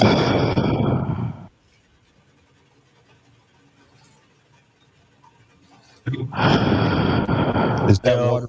Well, who's the deep breather? That's Waba.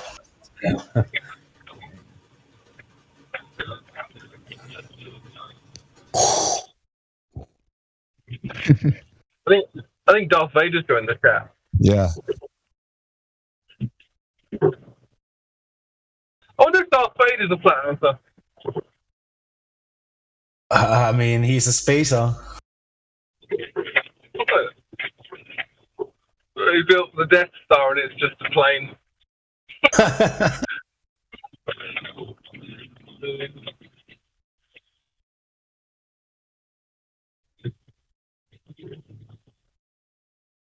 Hey, did you guys see Elon Musk's Dragon rocket dock with the ISS? Oh wow! Two things that don't exist. There should be memes forthcoming, I'm sure. It's kind of funny. I mean, they claim this thing's going 17,000 miles an hour, and this thing that's docking with it is like barely moving an inch a minute. You know, I don't know how that works. Yeah, they just gravity, refraction. They're using the manual the manual controls also probably at 17,000. No problem. Just like the joystick. Madge, watch out! That hair is getting in my eye, in my face. There, it's sticking straight up. How do you dock anything that's going, 17 times faster than a bullet? Yeah. I know how. You just throw. You throw big sciencey words at it until it goes away. That's how you do it. Yeah. You just push the button for that. Now, do they have brakes on that ISS? I thought they just fell at a constant speed of 17,000 miles an hour. They can't stop. Just gonna shout out here, Victory in Christ. If you want to join the conversation, you have to move up in VC check-in 1, and one of the mods will take care of you. That's the lever they use. The lever they use is the relativity lever. They have to switch that relativity lever and then make sure that whatever they're docking with is moving at the same speed because it's all relative. Okay, yeah, that's probably like the kind of explanation you'd get if you ask. Pretty much. But with no lever. They weren't clever enough to discover the lever. Well, they'll tell you stuff like, motion doesn't work the same at that height or some bullshit like that. I think the answer would probably be something like, "You're a dumb flirt, therefore you wouldn't understand the answer." I feel like they would go the patronising route. Exactly. You dumb flurf. Everybody knows this. Blah, blah, blah, blah, blah. Someone unmute Whopper White GBS. He says he's done mouth breathing. What? He says he's fully oxygenated now, so he's all right. Sweet.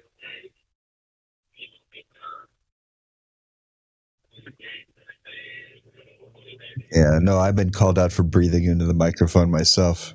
But isn't talking just like focused breathing?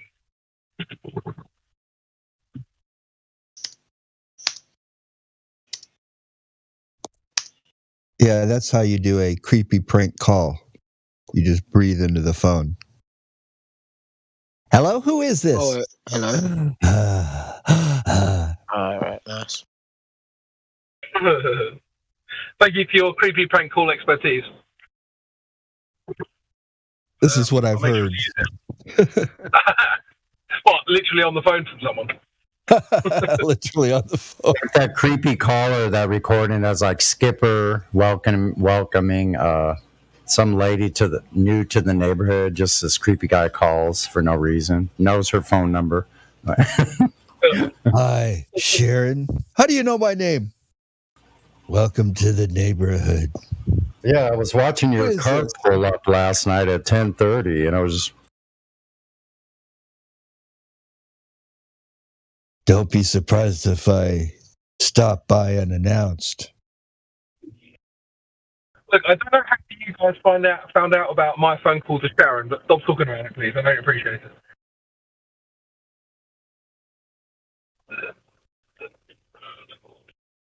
I'm only joking. Yeah. You know, one thing I noticed a lot on GeoServer, the Globers, they all have these mind reading abilities all of a sudden in the text chat.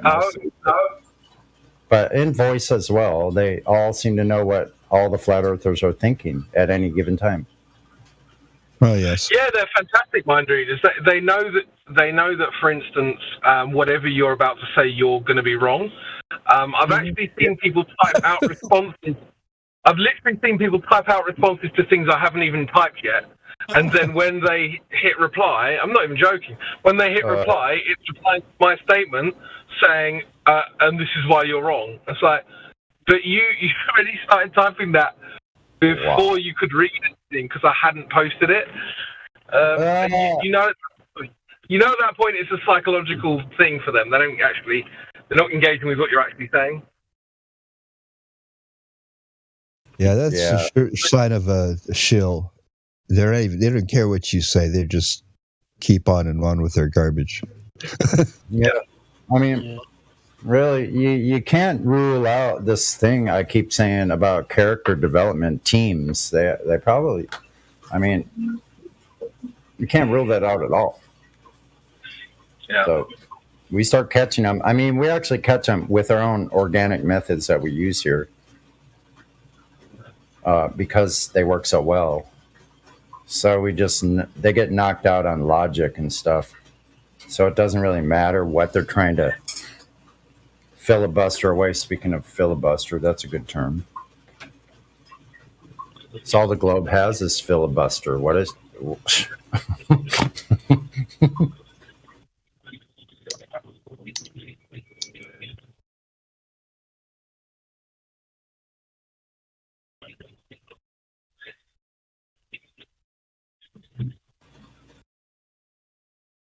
Hey, welcome to the chat, Shane. What happened to that Jesus guy? He's still in there. There is also another guy who just joined, Ebner. He's also without a role. So there is a bit food if anyone is hungry. Does anybody within the sound of my voice want to come and explain the globe to us? That would be awesome. I think Ebner's a troll. Maybe not. You would get the benefit of doubt. Yeah, I guess, but in lobbies being a bit of a troll.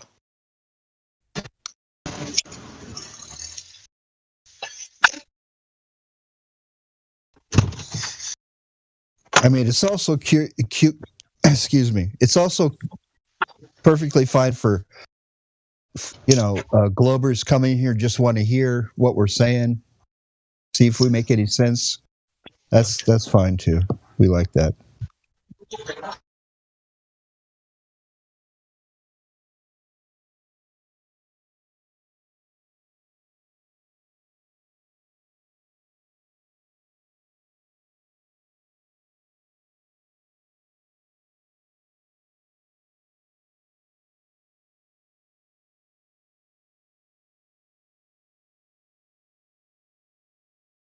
Really, that's the most fun thing to do over here, in my opinion. But I mean, the main quote-unquote mission is to spark an interest so people will actually look into these things themselves and not just take the first YouTube search that is saying that Flat Earth is stupid, but actually look into what is being said, what is being provided, and make up their own mind over time. Everybody in here probably believed the globe for most of their lives. Some of us was even defending it really hard because, we really... that was you, Tim? Yeah. Really? What? You were defending the globe at some point? Dude, I was all into the alien conspiracy and maybe there's life out there and it was all amazing. And I mean, I was never proposed with the other idea. The only way I was I heard about anything about Flat Earth was that there was an edge and people would fall off of it, and people were stupid back in the days. I mean, young mind being molded by the indoctrination system. Oh, I remember that from years ago. Whenever Flat Earth came up, it shows a picture of a boat going over the edge, Like, how stupid is this idea, That shows you how little they still have, right? All the things that they claimed as globe proof, Aristophanes, boats over the horizon, the simplest things to prove on a flat Earth, right? And yet, for how long did they persist as proofs of this is supposed to globe? Ridiculous. Yeah, just try going south as far as you can and not hit an ice wall. Dude, I was talking to that Kool-Aid guy about navigation. He said he's a sailor and went around the world. It took me 2 hours to show him that he just in fact went in a big circle. It was rough. So much indoctrination. He had to employ space-time dilation to tell me how satellites work on the open ocean. It's worth a watch, man. That's funny. That dude's a trip. He likes those guys who always pretend like they're in the military too. Like he'll be like, I was a medic. I was a combat medic in the military. I'm like, okay, sure. Why are you crying right now because someone thinks the Earth is not a globe? Why would that make you cry? So you're this big military veteran who went back to back, deployments to Iraq. Somebody on the internet thinks differently than you. Why are you in tears right now? It's the ego identification. At first, he told me he participated in the Vendée race around the world. Then he said, "Well, no, I wasn't there, but I did circumnavigate the world." And then he said, "Well, actually, one time I sailed to Australia." It was kind of the story keeps changing. Absolutely. Another scummy thing he did. He tried to get a bunch of flat earthers to play Dungeons and Dragons with him, and then all he did was just play clips of them saying things. You know what that made me think of? Sorry, go ahead. No, I was like, at that point too, I go, dude, you disrespected the table. You think you're some big, he tries to pretend he's like a paid Dungeons and Dragons dungeon master. Like people pay him to host games. I go, after you've disrespected the table like that, you think people would pay you to make? So people pay you just to make these quasi poke fun at their ideas and their belief systems. Who is this person? You just call it doc or drink the Kool-Aid or something like that? Yeah, drink of Kool-Aid, yeah. What you were saying about the medic's feelings being hurt because of somebody's opinions or thoughts on the internet made me think of this. I was watching this, like, To Catch a Smuggler on TV the other day, and they were watching this massive meth load, and they pull into a gas station while they're watching this target, and he sees a guy smoking a joint, and he goes, "Unfortunately, there's a guy over there smoking a joint right now, and I can't do anything about it because I'm watching this target." And I'm like, "Oh, Muffin, you can't harass a guy for smoking a joint because you're watching a massive meth load." Like, what the fuck? He was busy with an operation he was into. He couldn't just get out of his car and make a big scene. No, but like, what, you want to fucking, like, you think you're Superman? You want to stop everyone from doing anything you don't approve of? Like, focus on the meth. Who cares if 20 people are smoking joints? Fuck. Most cops don't even care about weed anymore. I know. Oh, no, they do. There's just an article about, like, after Obama or Biden was going to pardon a bunch of marijuana users, that now police departments want to euthanize their dogs. Oh, my God. I'm pretty sure he already did pardon them, didn't he? Okay, I thought there was talks about that he was going to. No, I think he did. This is how the police are the ones who push this war on drugs. They've been lobbying it. They've been tough on crime. It's been them from the very beginning. Like, that's why it tells It was Anslinger in the beginning that started the DEA and shit. Yeah. Yeah, they're all cops. All the people at the my opinion on this is, I'm not saying anyone wants to hear it, but if I woke up tomorrow morning and the paper said all drugs now illegal, I wouldn't run out and buy a sheet of acid, or, you know what I mean? Like, it's all good. Yeah, we'll try to divert back to Flat Earth because there's some new people that are sitting in here, probably need to be let into the conversation. So yeah, just sure. If you want to just wrap it up or whatever, and then we'll just flip it over to Flat Earth. Yeah, no, come on in. I say come on in. Hey, Meg, is your microphone low? Who? Yeah, I got one right there. Like, to flip it back. So people are always like, they think like, oh, the government can't lie to them. The lie is too big. It's just, there's no way the Earth cannot be a globe, because there's no way that the government would lie. But at the same time, they understand the war on drugs is a lie. So which one is it? The government lies to you about the war on drugs, or it doesn't lie to you? They lie about every single thing that's there's nothing they haven't lied about. All right, with that, we're going to go ahead and open it up to a few people that are in here. So who else we got in here? If you're just joining this conversation and you're coming in from the YouTube live stream, thank you very much for participating. We got Victory in Christ that's in here. I'm going to mute you. Go ahead and speak if you want.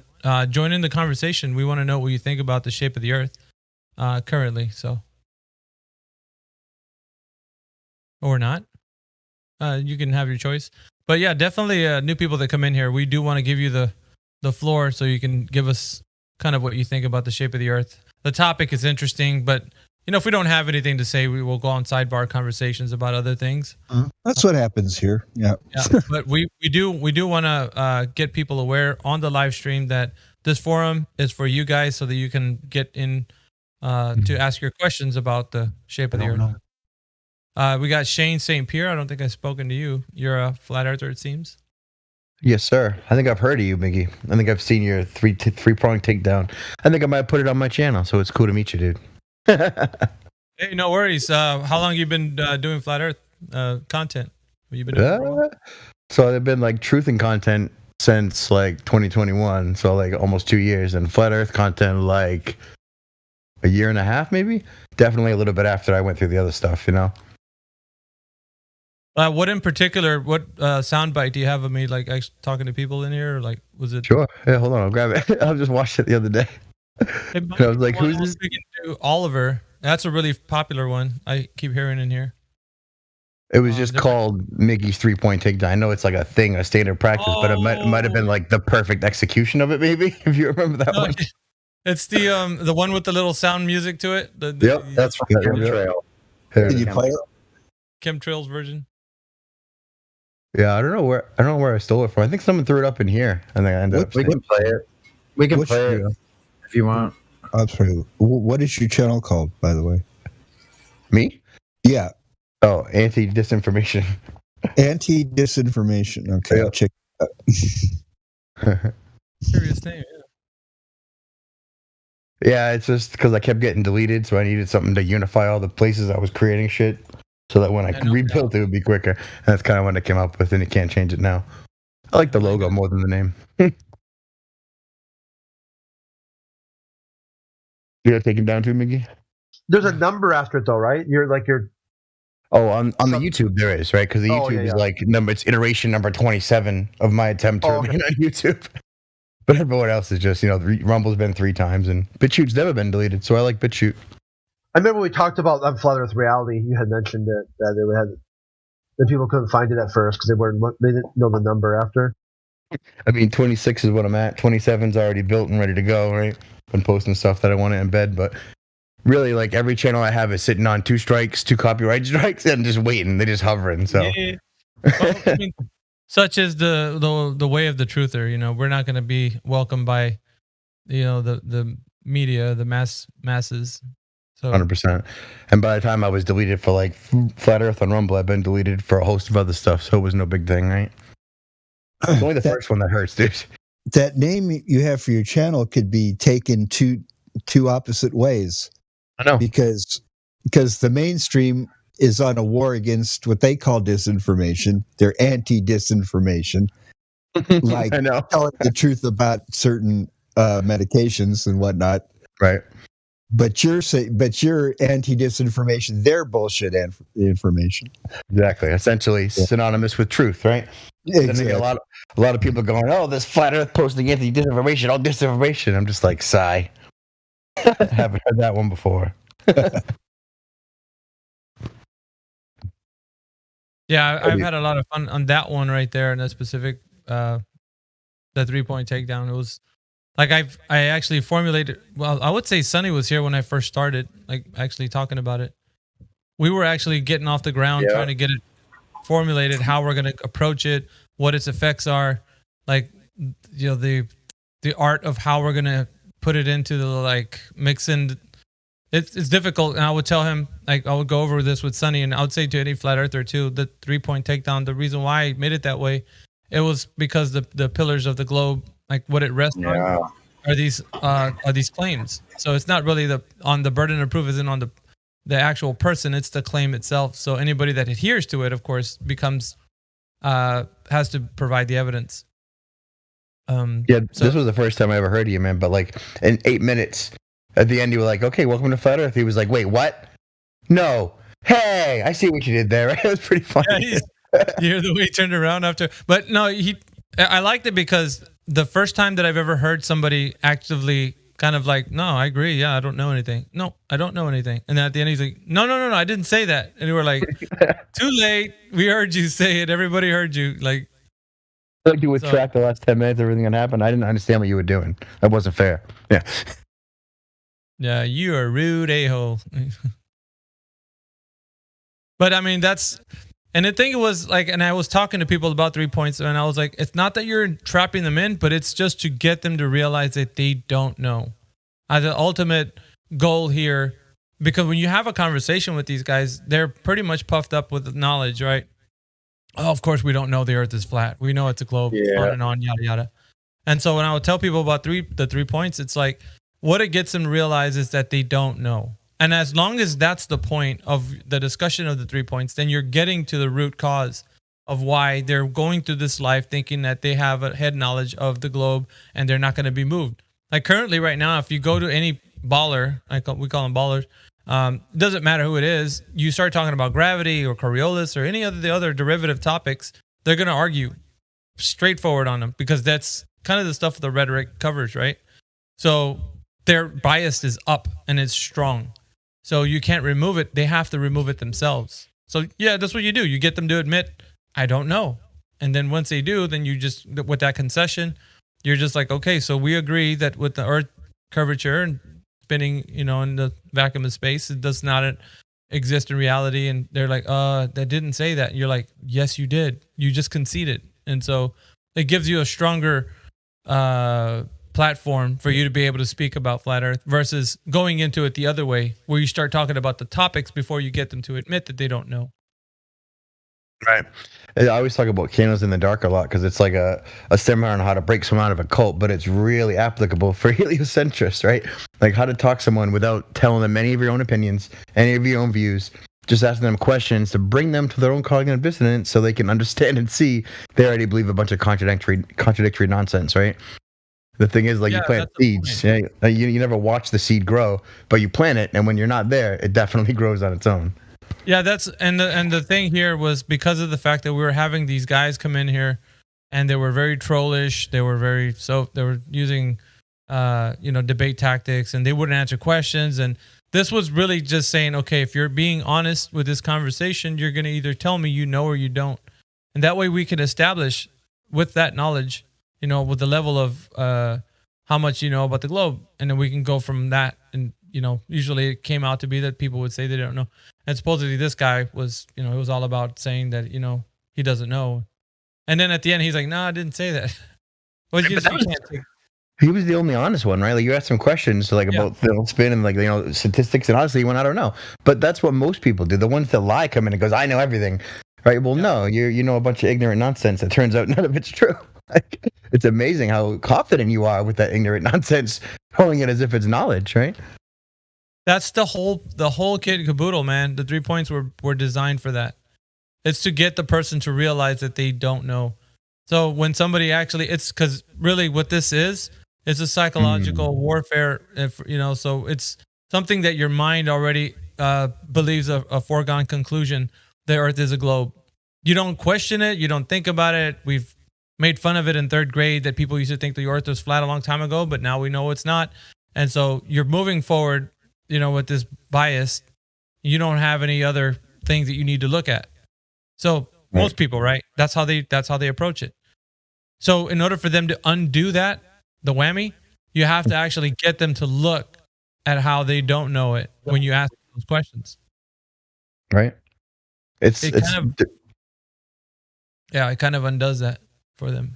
It's directly counterintuitive to what you want to do in each situation, though. Right? Like you want to hurl facts at them and tell them how much they don't know and show them the right, but they don't listen to any of that, right? Yeah. So it's counterintuitive. Yeah, it's really getting them, in a way.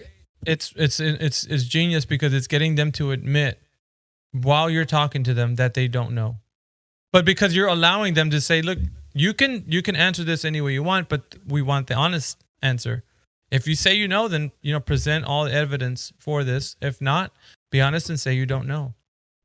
And it really gets it gets you to a place, right, that you can be honest about the conversation, and you don't have to be.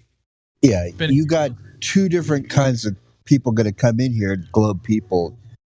One is like the honest person who's wants to hear your side of the story, and is going to admit things that are obvious, and then people come in with an agenda. They're not, they're trolling and whatnot.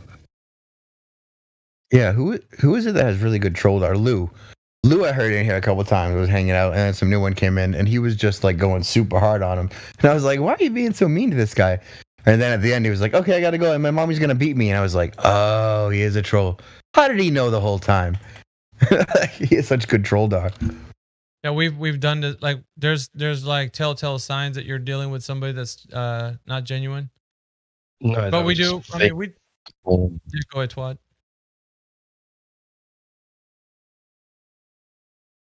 I didn't hear you, Twad. So you might want to repeat.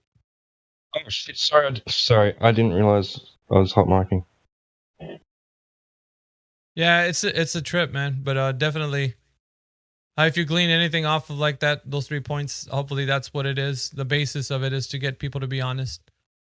Yeah, I didn't see it like that. That's a really good rational explanation for it. I think if I understood the preface and the intent, it would have made a lot more sense. Yeah, when I was going through it with Sonny, and the most difficult thing I would say from doing that is doing it in an open forum like this, because when you're talking to that glober like in an open forum, they're gonna come up with some really bad explanations or nonsense that it's gonna make somebody in the crowd fire up. Like one of the flat earthers in here are gonna come at them like with harpoons and daggers and everything, and you can't stop that. Like you have to allow that. For some reason, that conversation will take place, and it might derail the point that you're doing with the 3 points. So if somebody's doing them, you have to allow the person to kind of go through that with them, and the person that's doing it has to keep the Glober on track. You know what I mean? Like so it's up to the person doing the 3 points to make sure they're efficient with like, okay, we just want to know what you know. We don't want you to ask us any questions about what else do we know. Like we just want you to stick to what I'm saying right now, and I bring it back to what you're asking them. You know what I mean? So the more you do it, the more you identify the signs, like the lily padding and the changing the subject. That's just a sign they're uncomfortable with what they're thinking about. They're uncomfortable with where you brought them. So you're doing it right. You just got to bring them back. Yeah, and I said it. I always say it this way: the more efficient you get with it, the easier it becomes. So then you start to be able to know like how you're gonna say the question, how is it gonna be presented. You know the outs if they start going like, well, what about the sun and the moon going around? And you're like, no, we're not discussing that. We're actually talking about the shape of the earth at the moment. So we're talking about curvature, and like you bring it back, you reel them in, and so if the crowd hears you reeling them back into that point, it makes more sense, so you won't have another flat earther jumping in and say, all right, dude, I'm going to address your point on gravity. Like, and it derails your 3 points. So, right.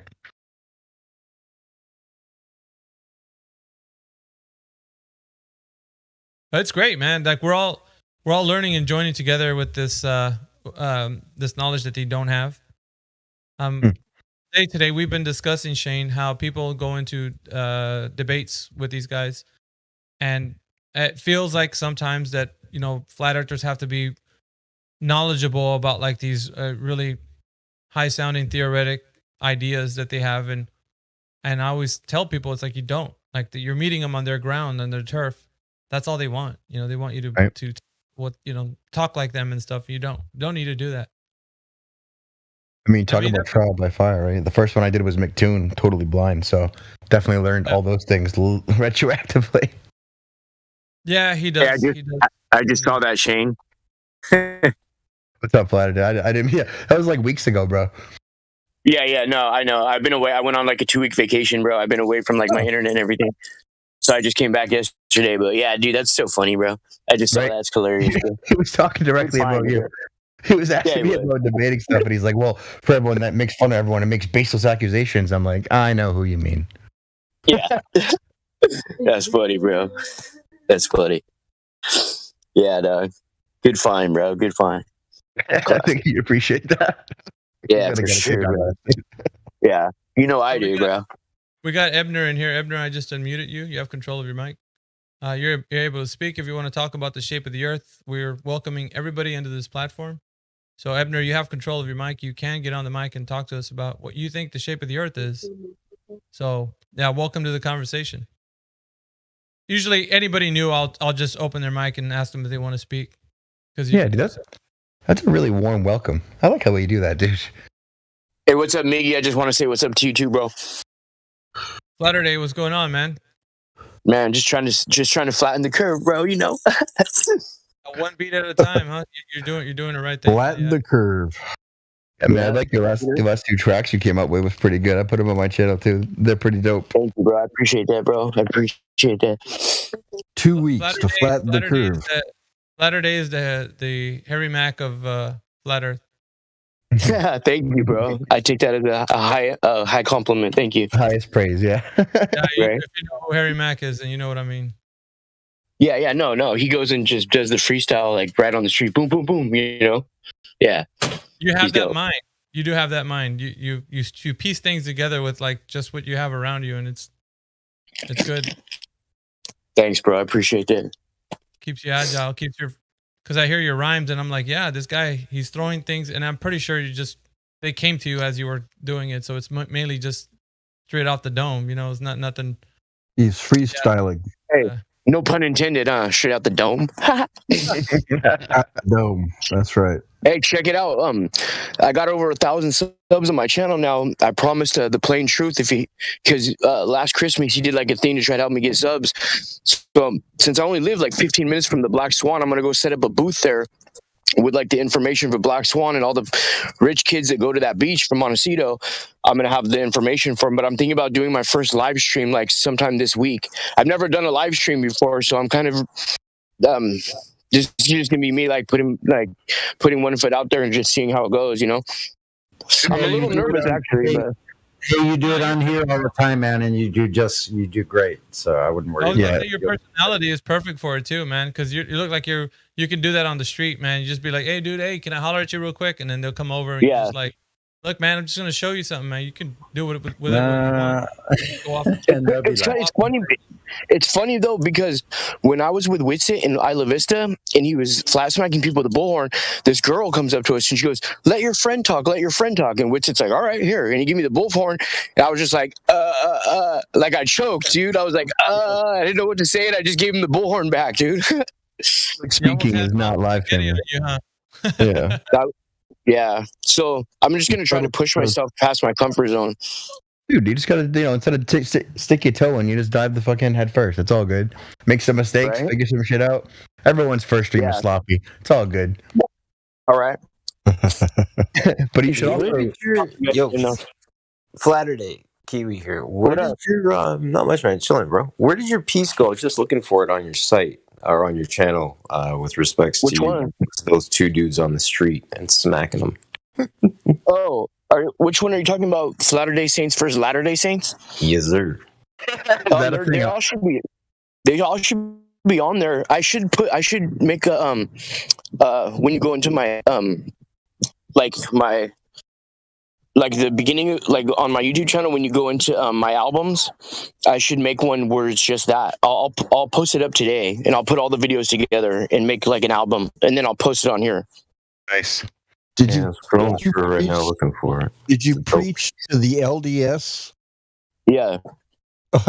Did I what? Dude, I ran up to them. One of them, dude, I ran 3 blocks up to them because I saw them and they make traction really quick.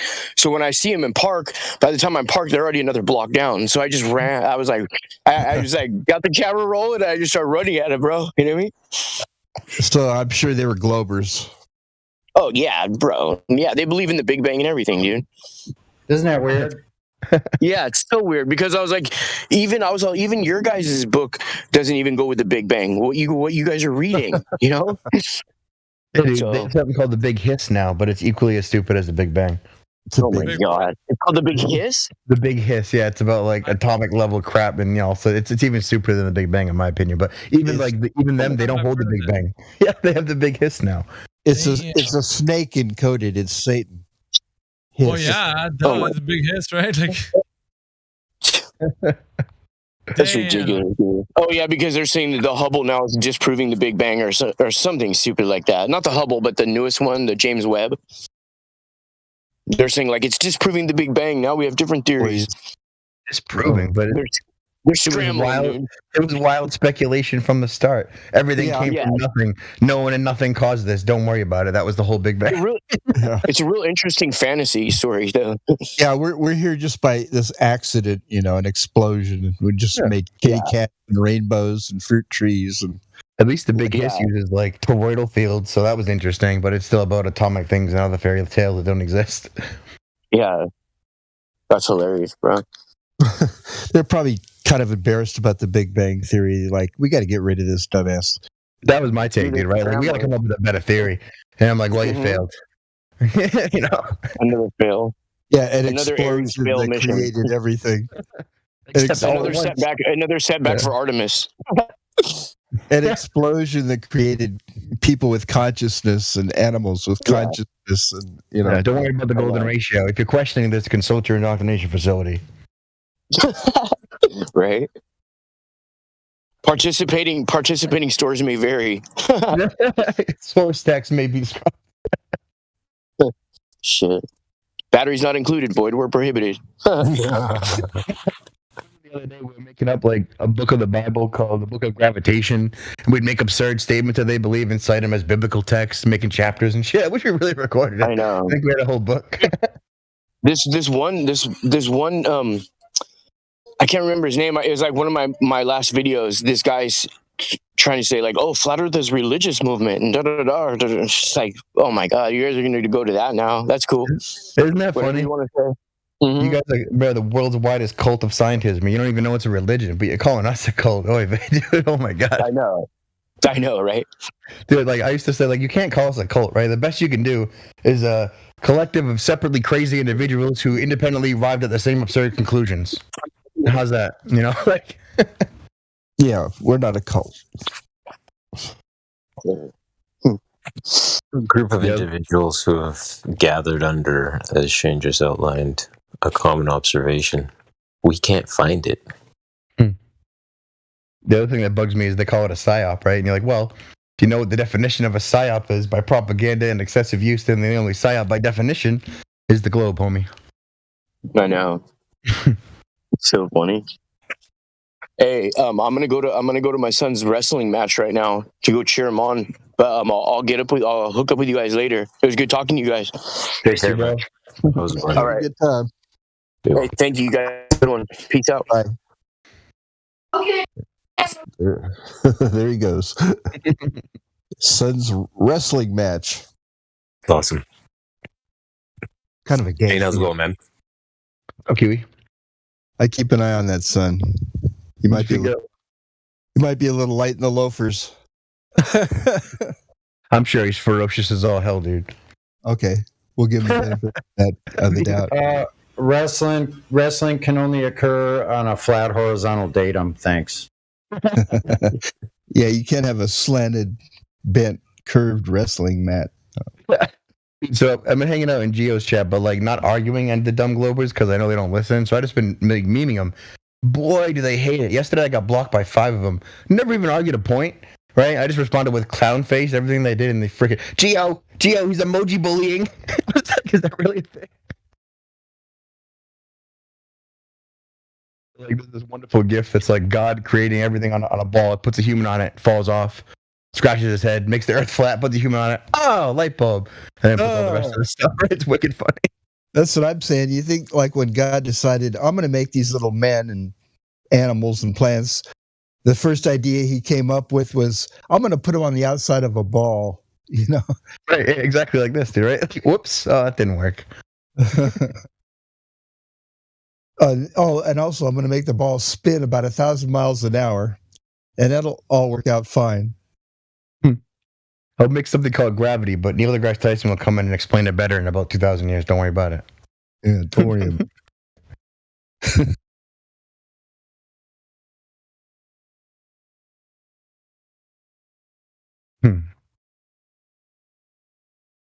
But yeah, man, it's an efficiency thing, right? To waste time on people who aren't listening is kind of counterproductive. Not only does it get you frustrated and waste all your energy, but that person will never come over to this side, right? Like people like Phil Bell, where their ego identity is so wrapped up in being an astrophysicist, you're a professor of nonsense, but it's going to take you quite a bit than the rest of us to unwork that, you know? No, a professor of total nonsense.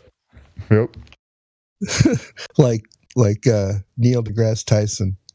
Well, no, he's more of an actor. Yeah, sort of professor, right? Like, even the scientism people don't even hold him as a priest anymore. I know, he's just such a shill. He probably knows the Earth's flat. The other funniest gif I found is like that German kid banging on his keyboard, and someone put in text that just like, stop saying, show me the curve. I'll send you a picture of the moon. What do you mean it's been disproven? It's really funny. Yeah, dude, memes are effective. Like, if people arguing nonsense, instead of arguing nonsense back, I'm just like, clown face, trolley face. They blow up. No interaction. Like, didn't even take anything. What's wrong with you guys? Yeah, memes are powerful. They totally give you a concept. Boom. Just it's right there instantly. If you can't get someone to read, a book, let alone a page or a paragraph, the best you can do is trick them into learning with a catchy meme, right? That's it. And they're effective. Right.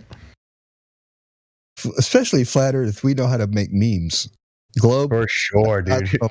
Not so much the Globers. They struggle. They can't laugh at themselves, right? That's what it is. They have to resort to, a ship going over the edge of the flat Earth or something, you know. I told them if they had a Flurf shirt, I'd wear it probably on every interview, right? And they were like, why would you say that? I'm like, oh, it's meant to show that I don't care. Did you really not grasp that? A flurp. Yeah, flurf, whatever the hell, dude. Call us whatever you want. Most of us don't give a shit at this point. Yeah, that's the big insult. He's a flurf. Nope. I wonder if Neil deGrasse Tyson regrets saying that the spin of the Earth helped the kicker put the football through the goal post. Basically, trying to prove every kicker wrong in the NFL. Did you guys see the Flatter Day little deal that he did there on the street against those Latter-day Saints? No, I need to see that. Where did we post that? Where'd that go? Yeah, it's in the live stream, man. Right. 46 after the hour. Oh. I didn't embed.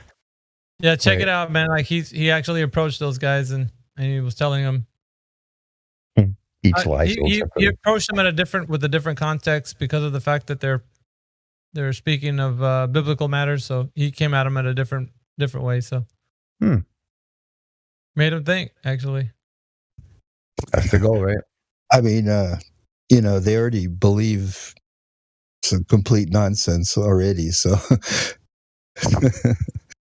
Joseph Smith was one of the biggest liars on the planet. Yeah. No, man. Zeno's giving me my soul energy power. I need to get my reading.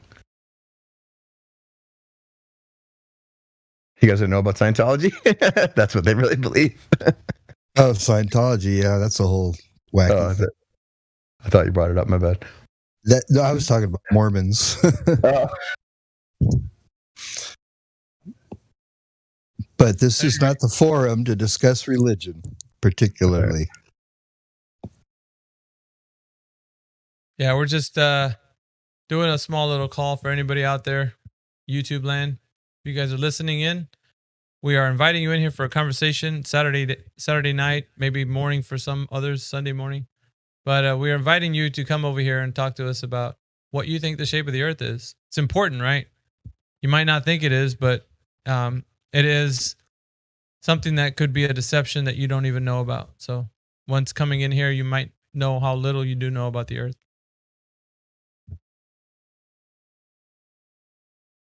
Critical Inception. Thanks, dude. That's perfect. Posted the exact South Park thing that taught me about Scientology.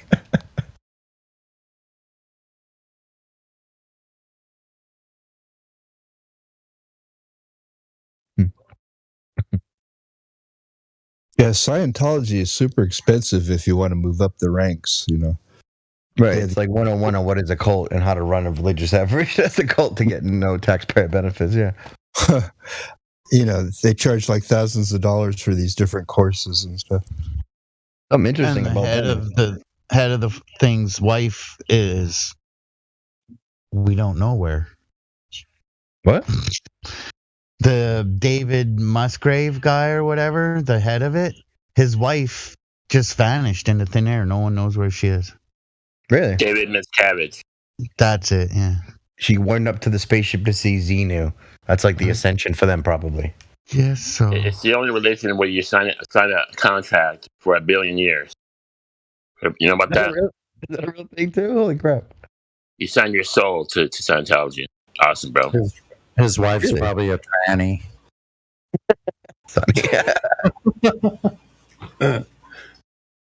He's probably the woman. It's alarming how often that unfolds that way, dude.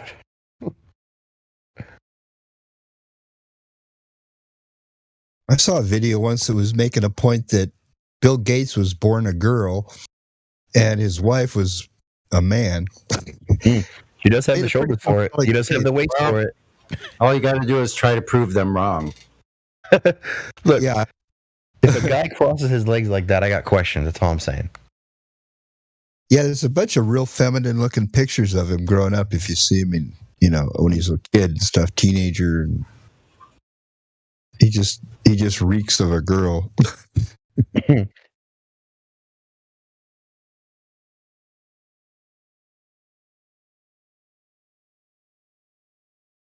Do you guys talk to Negator at all? Is he a well-known glober?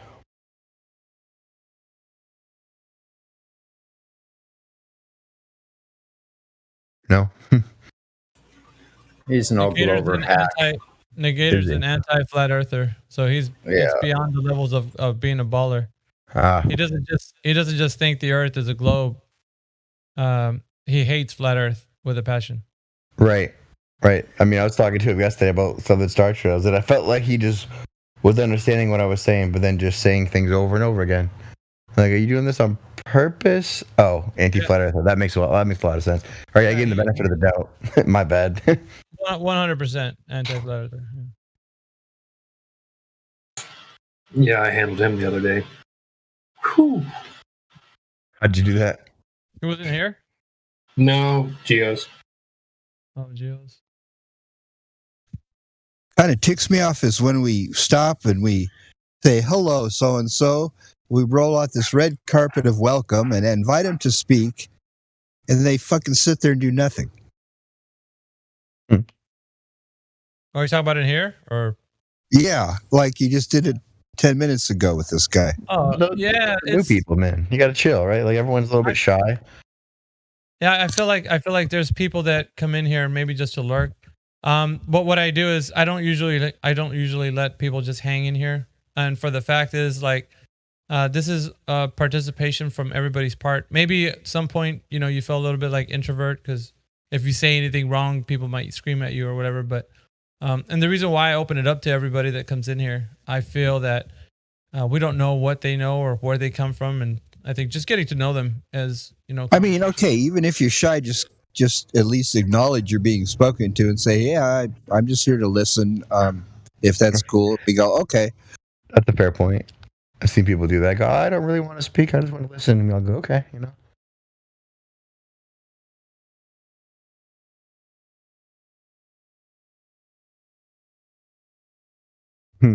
Red Eye Jedi's in here. How you doing, man?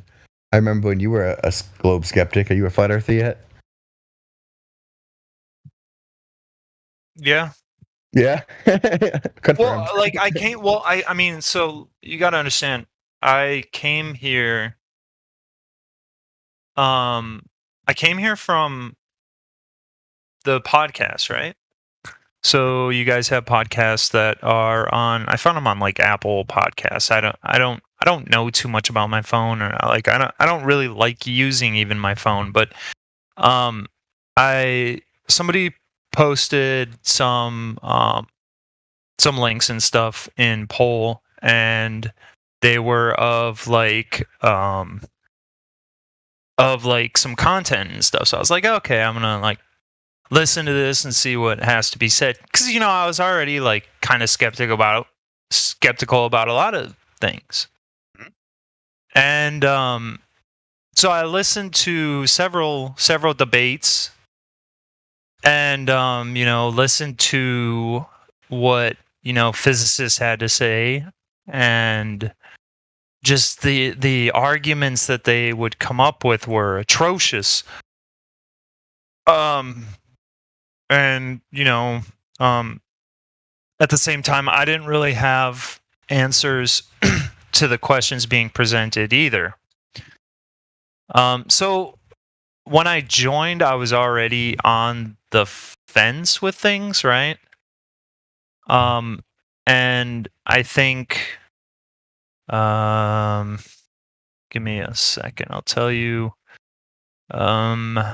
New Perspective sent me probably 35 hours or so of content. He does that. He lambasted my DMs with content. But you watched it. But I watched it, yeah, of course. Because, Wow. I mean, yeah, well, like I said, I was already on the cusp of, I already thought, everything we've been shown about space has been, how do I put this delicately? Bullshit. Fake and gay. So I was already convinced in that regard. And I don't want to get too deep into other reasons why I felt that way, but I'm sure that you can surmise the reasons why I would harbor a certain type of distrust to You'd already plumbed a certain number of the prerequisite rabbit holes that usually requires you to get here. That was the feel I got from you for sure. That's a good way to put it. Yeah, I think that's a very good way of putting it.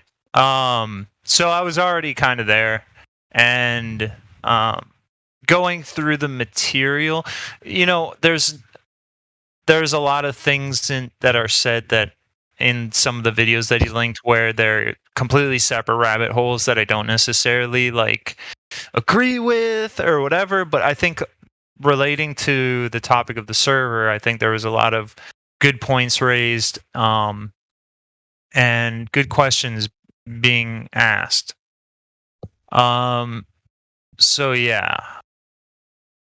Right, I remember you're the only transition I've seen go take full effect. Because we were answering your good questions on curvature, and then 4 days later you popped in. And they were like, "Are you a flat earther?" You were like, "It's flat as shit, man."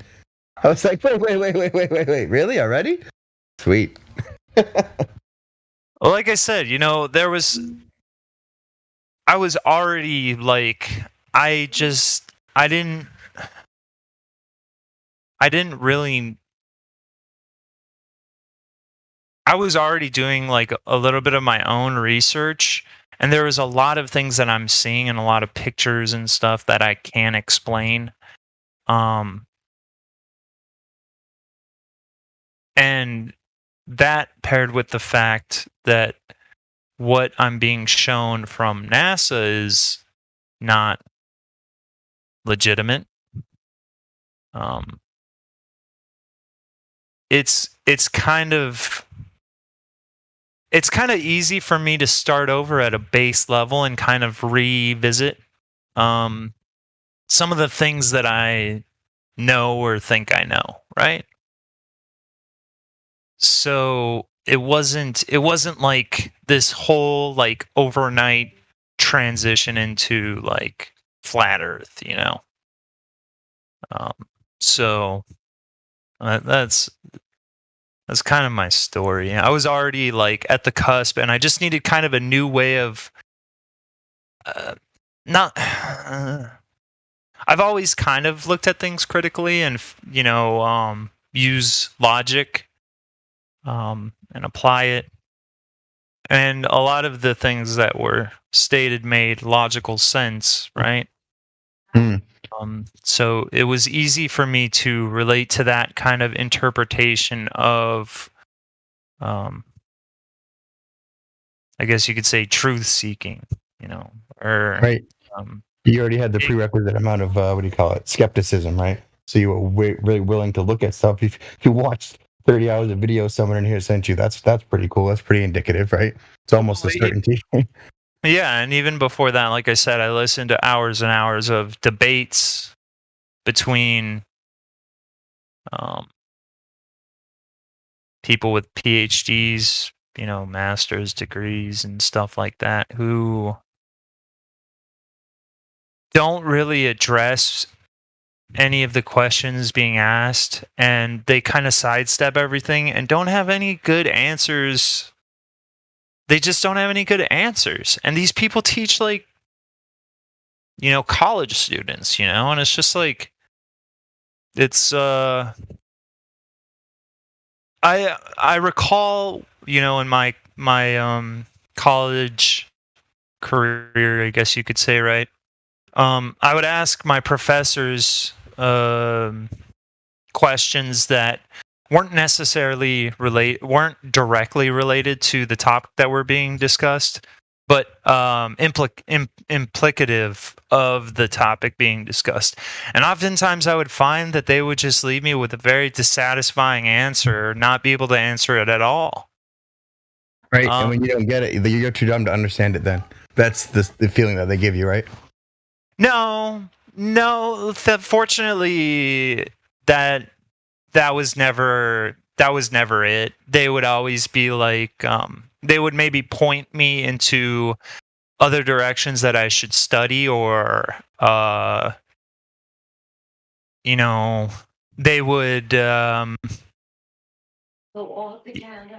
of invoke other topics which they maybe aren't necessarily qualified to speak on, and invoke that as a possible explanation to why. I'm being very ambiguous about this, I know, but this kind of how I've encountered it a lot going to school, where it's almost like you're deviating off the script, right, to what the script that they're used to, and they aren't ready for that. Right. And so, you know, they have to protect this idea of authority, or, you know, in some regards. So there's kind of like a deflecting that they go through in order to kind of divert the heat off them, so to speak, right? They're not experts and everything. I get that. Like, hey, I'm a physics teacher. Why don't you go ask the math teacher why the Earth is curved? I don't know, sort of thing. Yeah, something like that. Yeah.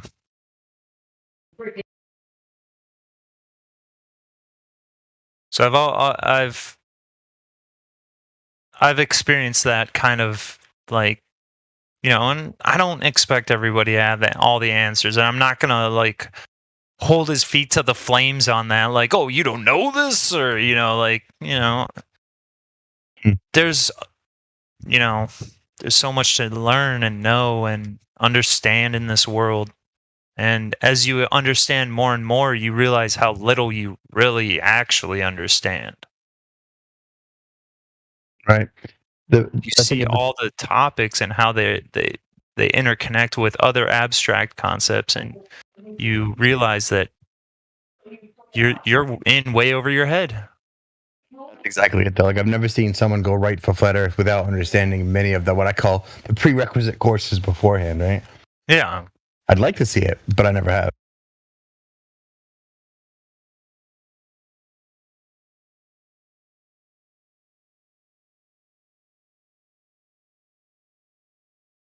That was sweet, dude. Thanks for the recap. I appreciate you.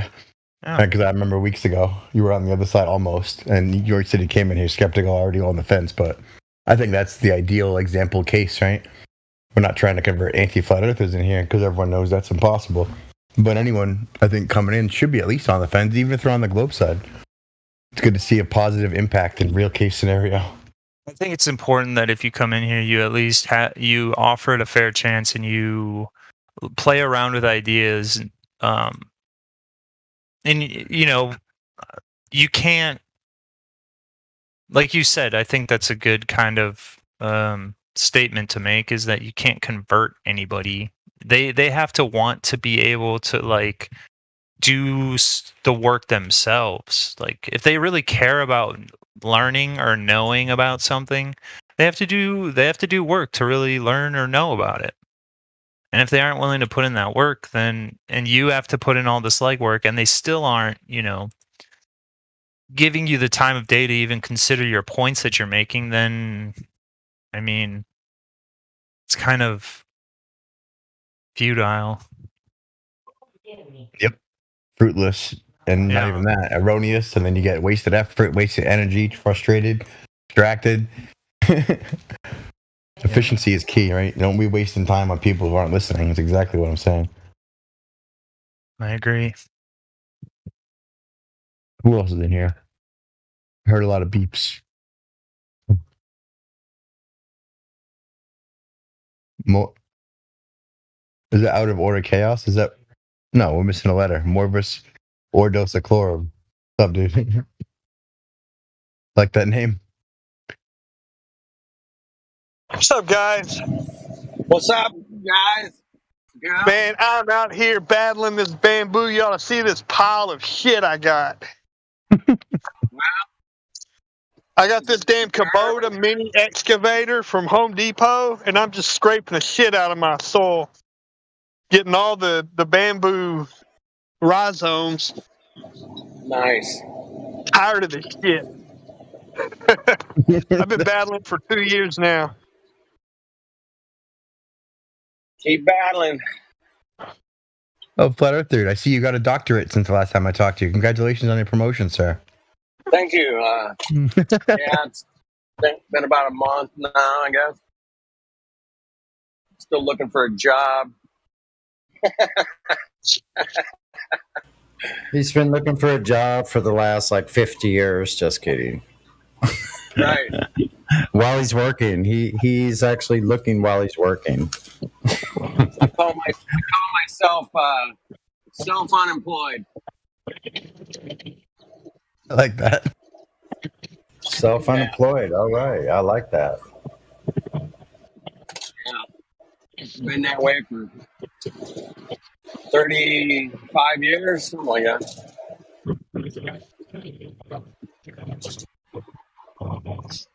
Anyway, good conversation this morning. Good to hear Jedi in here and Miggy, Sonny. I was working and listening for a while. Right on. I'm gonna go search for a place to have brunch right now. Nice. Go right off and have some breakfast somewhere. I had a flat earther make me breakfast this morning. It was awesome. Right on. Eggs and eggs. Beautiful.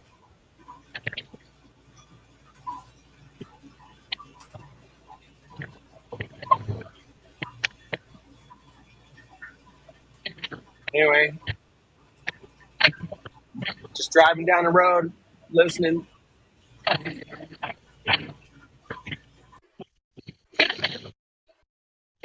Somebody. Oh, we lost Miggy, huh? Hmm.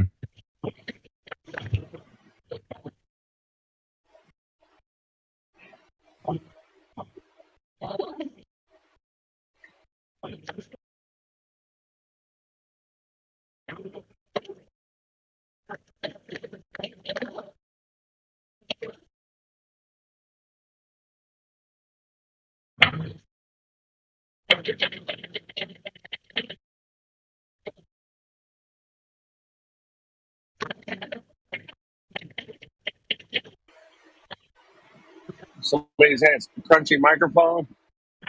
Have any of you guys been able to make any progress with that guy Fortes? Not yet. I haven't. Because I know he's been coming here for a while now, but I feel like every time somebody, we were talking about fruitless endeavors. Right. I feel like I presented him with some things and other people have presented him with some things, and we haven't really heard any conversation with regard to the evidence we provided or anything like that. And so I'm just really curious if he's just all about coming in here and having just conversation, has any interest in learning. Did you get a troll vibe from him, or was he asking real questions? Or? No, I didn't. That's the thing. I think that's why people have been spending so much time with him, is because he doesn't necessarily put off that troll vibe or anything like that. It's just it's almost like he repeats the same thing, or I don't know. Maybe I'm not explaining it well, but he just doesn't really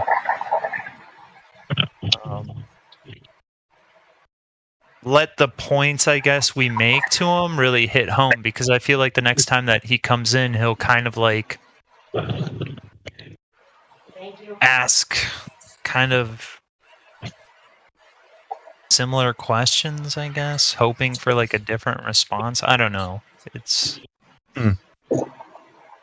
funny you say that, dude, because Glober's like on the other side yell at me and say that I've reset because I've talked to so many of them, and just because I ask them the same question, it's because they give me different freaking answers from each person, right? That's why I keep asking them the same question.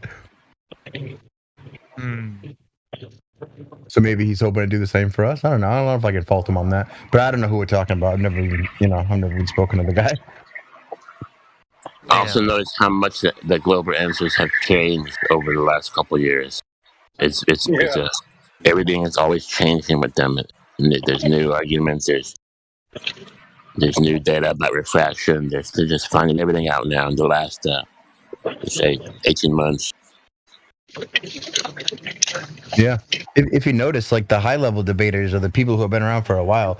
They're not the McToon and the Craigs and the fight the flat shirt guys, right? Like the people who actually like Witchett's debate yesterday with that physics professor. The high level debates don't talk about stupid things like refraction and the surface level refutations that they offer because they know they're nonsense. They get into the deep stuff, like gravity, I guess, or electrostatic downward acceleration or whatever it is. Do you have a link to Witchett's debate? Yeah. So did you guys listen to the debate? What you guys? I did not listen to it yet. I loved it. The first 10 minutes, I think Witchett did a great job, dude. He summarized exactly like why things go down video, like electrostatic downward acceleration. That guy has like an eidetic memory, doesn't he? Yeah.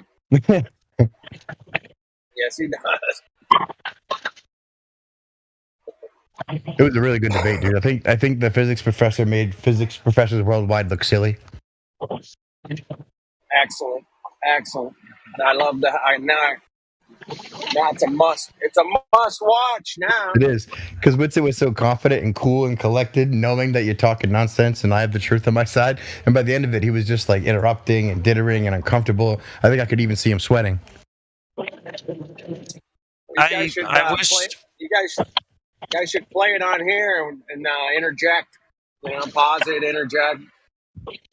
I wish at the end that he took a screenshot of the super chat questions and sent it over to the mod and had him deal with it, because it felt kind of I didn't really like that segment. I didn't really like how the QA was necessarily carried out.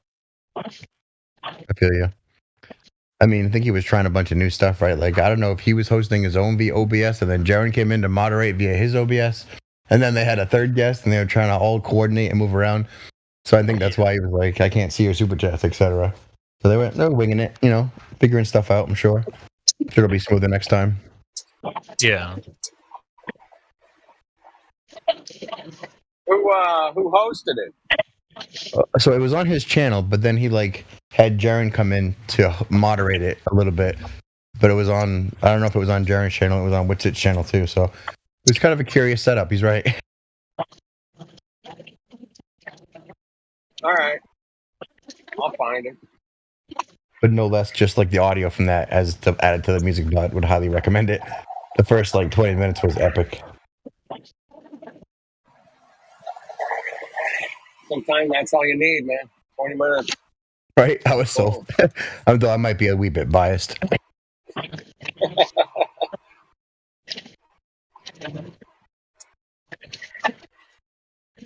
Yeah, I guess they were playing it on here. Miggy was this morning or somebody. I'm not sure. But I only caught the last where they were talking about the super chat part. I'm trying to figure that out. Yeah, that was the worst part of it by far, is Red Eye Jedi session. Yeah.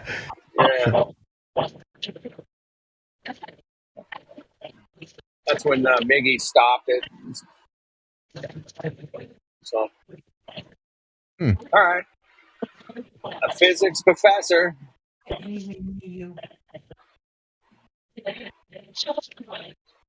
Sounds good, man. I'm sure I'll learn some stuff.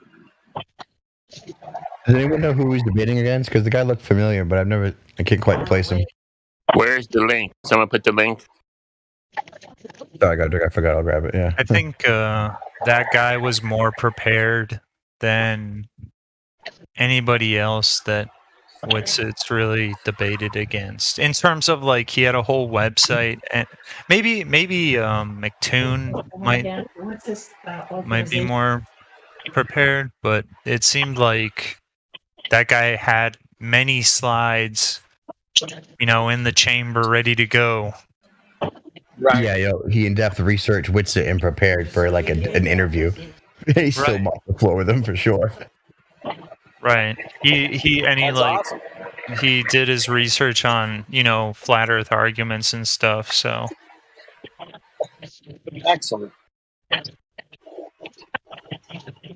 you go, Godric.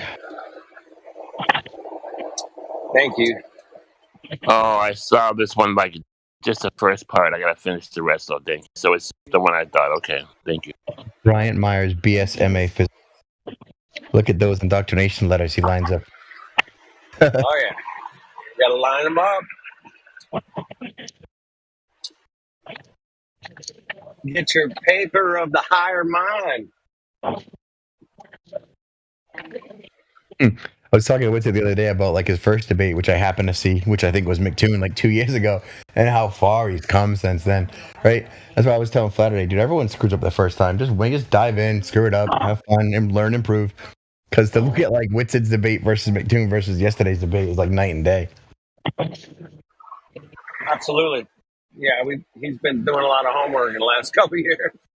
Absolutely. Skyward rocketing upward propulsion. PhD level shit, man. 100%. Incredible. It definitely takes a certain set of balls to have a PhD, doctorate, and bachelor MS physics degree on your show and then smirk as he talks to you about nonsense and show him how dumb he is. Definitely takes some balls from the beginning. Just takes the right information and being able to present it. But not really though. Even if you have all the right information and you're not confident, dude, like going against someone who you think is superior, right? Like it's rough. Even if you happen to be right. I usually try to bring those guys down to my level. Keep it simple.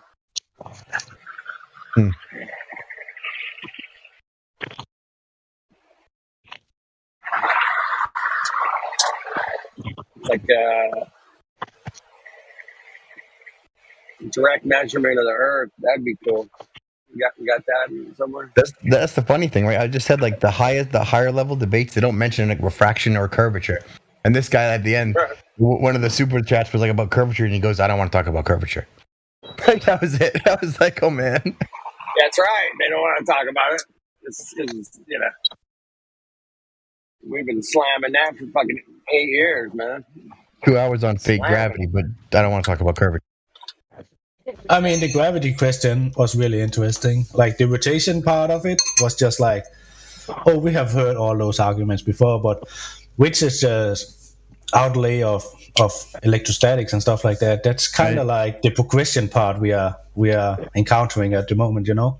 But I mean, he cited a video, like word for word, that was from 2019 that I just saw, that I happened to cite to someone else. Like the electrostatic downward acceleration vector is because, Earth's negative charge and there's a positive pressure gradient going out, or not pressure, positive voltage gradient, 100 volts every 3 meters or so, right? Determines that we're between two Gaussian plates, and that's how we get the downward electrostatic force. It's, just determines a downward vector. And density, buoyancy, and viscosity sort everything else out. It's exactly what it is. But like that video is old, but the concepts are just making their way around, I think, the community now. Yeah, I think Richard said it in the they were like, are you saying that 1800 science is better than today? And Richard was like, yeah, because back then we were at a what is the word, where two roads is separating, and they took the road where they had to feed their philosophical bias. So instead of being honest in terms of science, they took the philosophical route instead of accepting the result of their experiments. Right, go ahead. So you read my favorite Hubble quote, right, about the philosophy and being a philosophy of the center that is so unappealing that they do everything to dismiss it, not based on scientific criteria, but based on philosophical ones. Exactly. Yeah, they wanted the globe. They wanted it, and everything that even questioned that, they just threw it away. So when Richard is saying yes, 1800 science is better than today because everything we have from that point on is based on the philosophical premise and not on the science. You know what I mean? Yeah, it's also pivotal to think like the split with the ether and how that brided atomism, right? Going right to electrons and protons and nonsense and photons. Yeah, the and unprovable materialistic worldview. Yeah. Exactly. Why are you slowing down? I mean, in the mainstream narrative, energy is created out of nowhere, but that cannot happen. We have a law about that.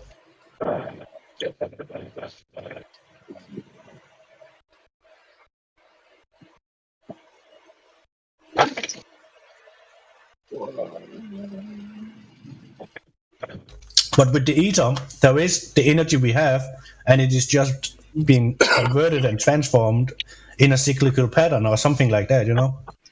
Well, I mean, it's more like, so he was talking about light speed, right? And pointed out that light speed has never been defined one way. It's always just a two-way average that they guessed and pulled out of their ass. But the thing about the ether is that, like, if light doesn't travel, if it's already there, then your whole model just implodes. Right? That's so important. Yeah. Well, leads back to the philosophical premise again. Right. We cannot even entertain the other side. That we are not allowed to. No. If we do it, we are tinfoil hat conspiracy theorists. Well, it will destroy all their funding, man, for the universities, man, and all the grants, all that money. Yeah, they would have destroyed their whole system, man. They couldn't let that happen. They had to keep coming up with, dark energy and all kinds of crazy shit they can't prove. Right? That's all part of gravity. You guys made up gravity, don't know what 90% of it, 95% of it does. So you came up with dark energy, dark matter, black holes, the expansion of the universe. Right? Like how many bullshit theories you need to prove your first bullshit theory? It's like, really? Oh, man. Yeah, they have to keep coming up with that if they want to keep getting paid. Yeah. That's why it was so smooth to have Witz go. It's like, do you have a force that accounts for everything? He goes, yes, electrostatic. Doesn't account for this? Yes, electrostatics. Right? Like every single time, it was pretty good. It's back to Occam's razor. Like, they could just keep build on, as you said, like bullshit stories to prove bullshit stories. But Occam's razor is just like, there is a simple version. That is that electrostatic is the baseline. You know what I mean? Dude, it's always the same principle, right? Like they come up with ridiculously complex, backwards compatible theoretical models that they then fit into the super complex ball model.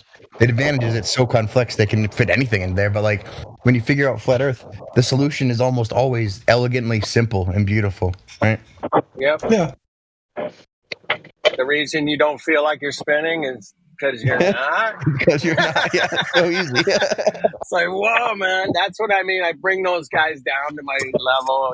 We've been around with Matthew around here how many times, Just bring it back to the simple things. And it's like, Occam's razor, baby. Who would have thought that it would be just the way we experience it? Who would have thought? Who would have even guessed that? Could you even?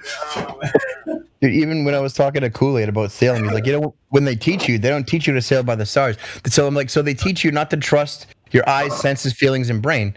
You don't find that a little bit suspicious? Yeah. Maybe He was like, no. Magic trick, man.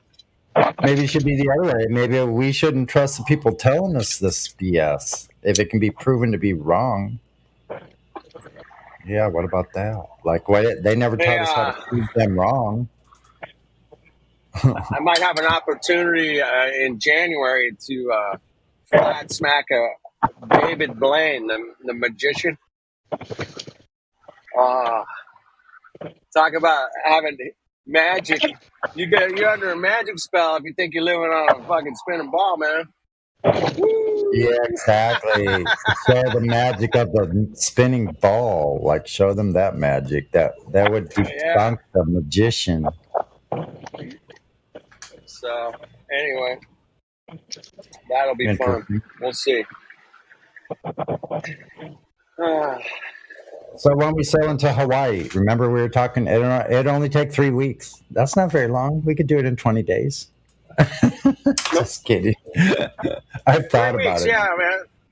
3 weeks there, a couple weeks coming back, man. And I thought about that on that boat, that size boat, or a little bit bigger. 36 would be good. 36, yeah, or 40 would be good. 40 would be better because 40 would be better, but you really need 3 hands to do 40 is best. least 3. Well, if you have an autopilot, now 2 can do it. But That's true. That's true. Easily, even um, 1 if you had everything set up. But yeah, 2, I guess, even with autopilot and self-furling sails, like he had was well, really good. yeah, you got to have a roller furling for sure. Yeah. Anyway, sailing's fun, man. On the flat Earth, it's easy. You don't have to account for curvature or drop over distance or anything like that. Crazy. It's just flat and straight. Last time I checked. Yeah. Again, you guys should watch it. Like at the end, we pressed them so hard to tell me again how Newtonian gravitonian physics time dilation occurs, so that you get your signals from the 7 satellites you need to navigate on the ocean again. Isn't that crazy? That's some wild stuff, man. Hey, serious? Not to be off topic again, but hey, what about a short jaunt sail from, let's say, San Pedro Harbor or Long Beach Harbor? I bet we could get a boat to go over there to Catalina. Catalina? Straight to Catalina from San Pedro. It's not even that far. Yeah, it would take about 4 hours probably, maybe 5. Not that far. No way. It takes longer than that, man. Doesn't it? Oh, it's only like 20 miles from miles, there. dude. No, it's less than. It's 26 miles to the Santa Monica Pier, so it's less than that. It's probably only 20 miles. You're probably right. 4 or 5 hours. It'd take 4 hours, 5 hours. We had to do it overnight when we were going, like usually.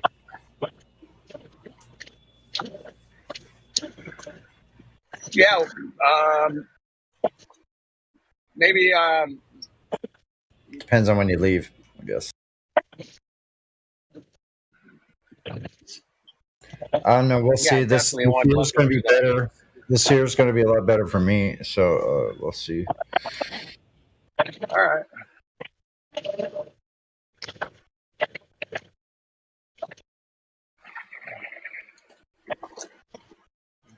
Anyway, got a lot of people in here, man. You guys take over, man. I'll be listening. I gotta do a couple things, but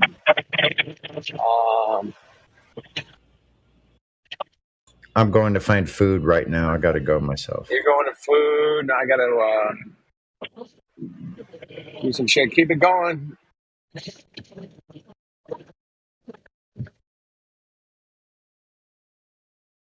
God Rockin', how'd you get those crazy special characters in your name, dude?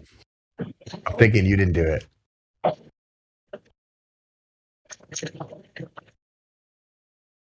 Well, of course not. No, it was. I can't even remember. It was somebody had done their name in some certain characters, and I said to him, I just said, I want mine changed, and so he gave me a list of characters to choose from, and I picked him. He did it, and I can't even remember who did it. So nice. It was at least 2 years ago. Oh man, right around 2 years ago. Yeah. I just realized I don't speak to you in here very much, only everywhere else. That's what happened to mine too. I used to have a sun coming through the clouds in the beginning and a full sun in the last part. But I went to it more simple because someone decided to change my name and take out my symbols I had here. And now Tim gets to be in the bottom instead of you. How does that feel, Sonny? They suck. Anyway, never mind.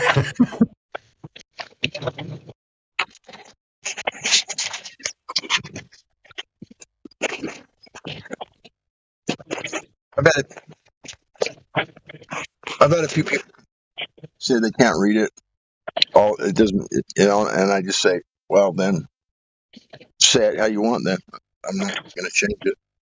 Sorry. Honestly, if I didn't know what it said, it might be a struggle. Right. It is cool looking.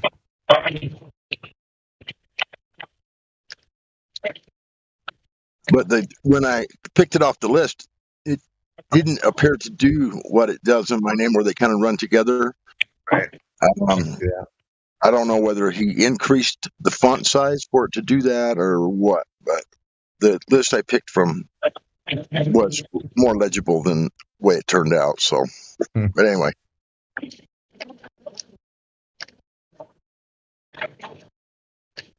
Shane, I just posted a page in the chat. You can play around with letters there, see what fits you. Nice. That's where it came from. Maybe not that page at all, but there is a lot of these versions where you can do this.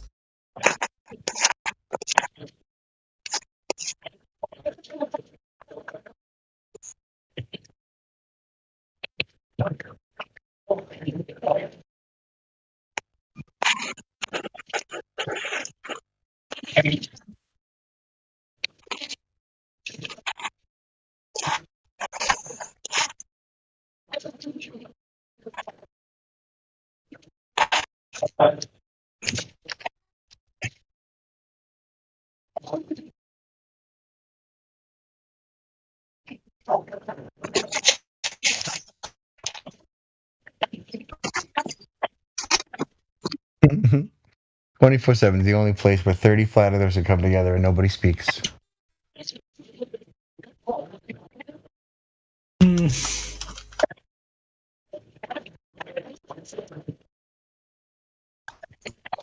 Although it's a refreshing break from Geos, dude. You can only take so many days of consecutive Star Trail debating before you go, enough. Let's talk about anything else. Yeah. What I don't like about the Geo's homepage is that the pedestal some of these globals are allowed to take, Well, I mean, I get that, but like, to be fair, it's the only place where, well, not the only place, one of the only places where it's almost balanced, right? All the globers have been migrating there, and then they reinforce each other. But we kind of do that everywhere else anyway, so it's almost like evening the tables. Like, Yeah, but I mean, we have hit the point where we don't need them. Yeah, the anti-flat earthers are just spoiling for the rest at this point. I agree. I mean, sure, I understand that. Oh, let's move it past these guys to get like a different view on it, but it's more like the position. Bottom line is that we don't need them. We just need to organize a little better. We don't need them, but like that 12 hours on GeoServer got out a lot of good concept on Southern Star Trails. Like, we had no idea how many flat earthers didn't have a good grasp on Southern Star Trails, or we're making claims like, well, there is no southern rotation, or that, yeah, that's bullshit, right? Like, it's just good to consolidate all that into one, so at least we can refine and synchronize our arguments. Yeah, I get that point.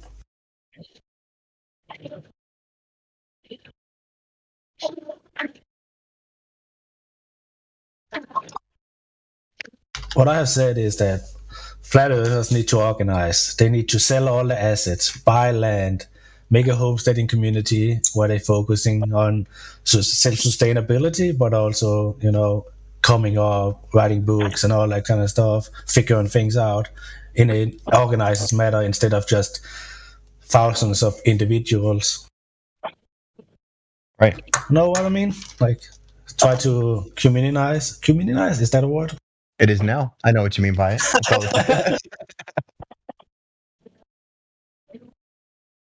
Yeah, it's like the verb form of community. Communize. Now it sounds culty.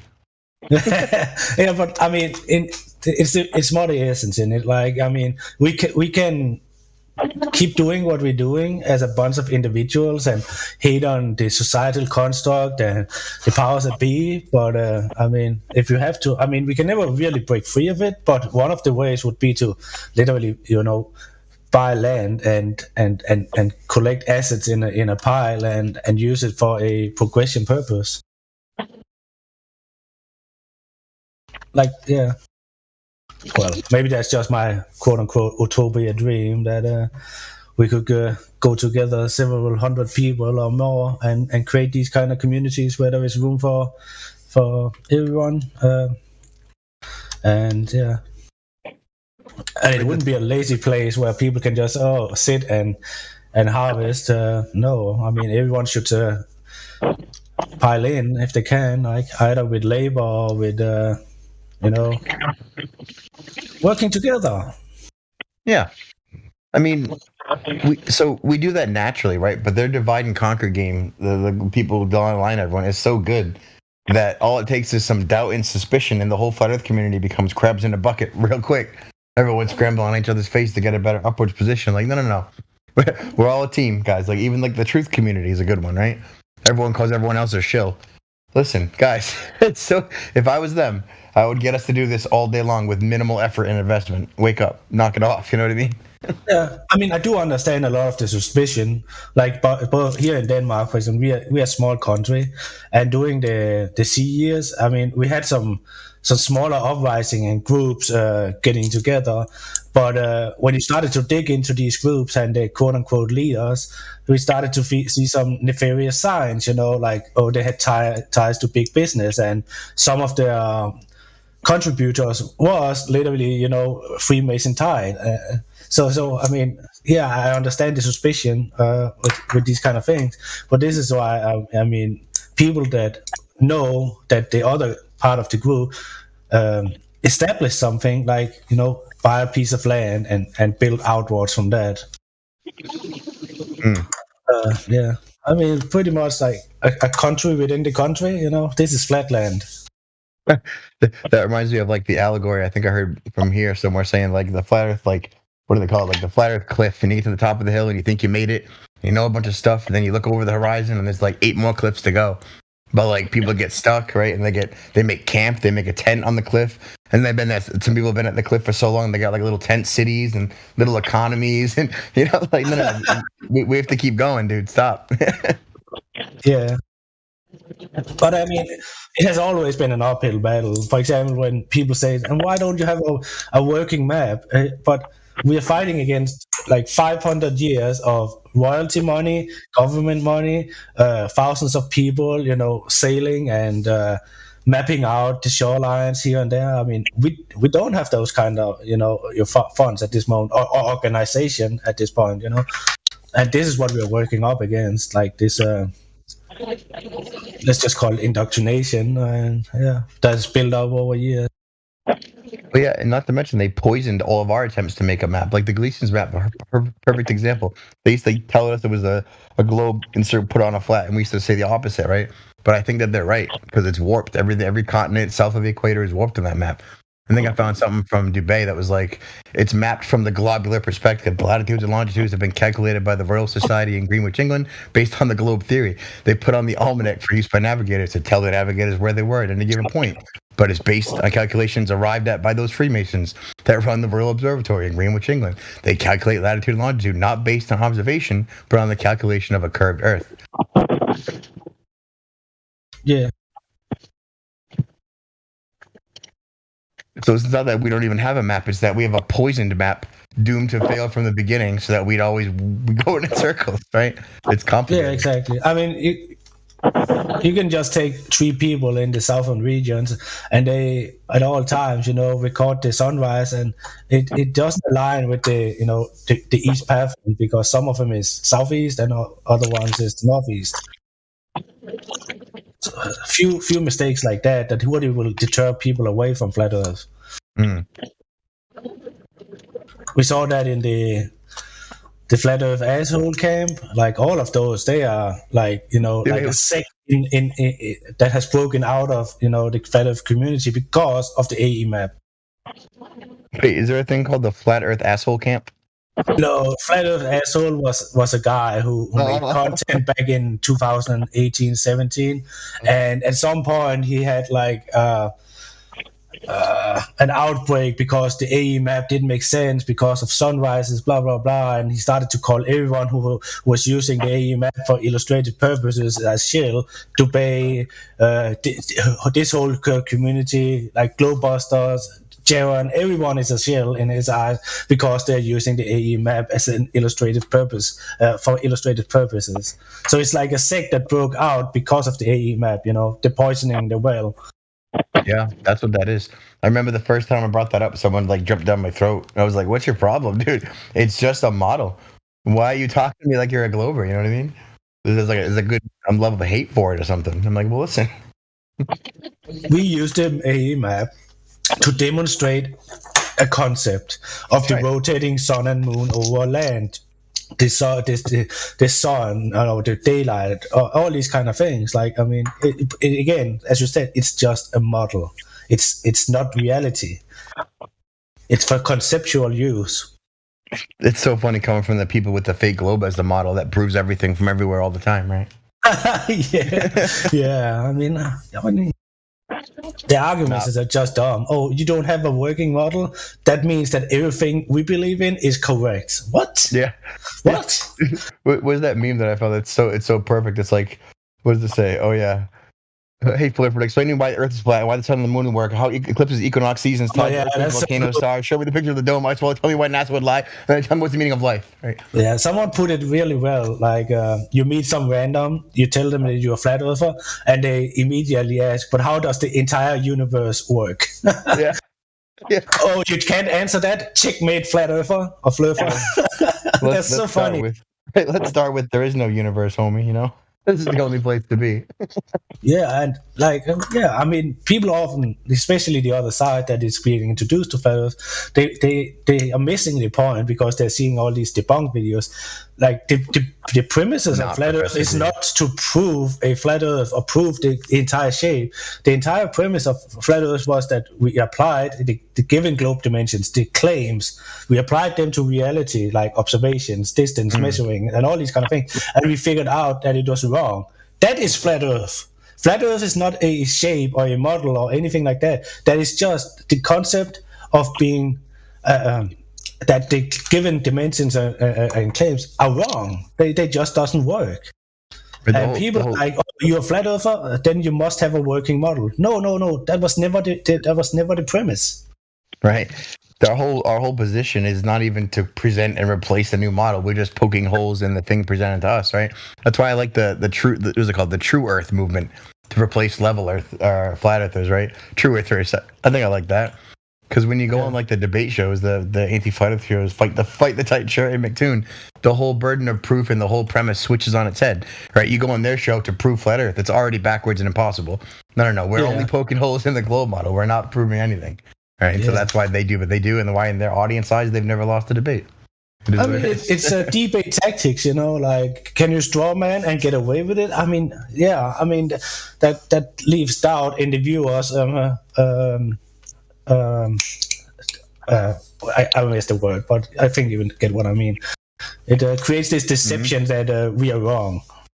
The illusion. Yeah.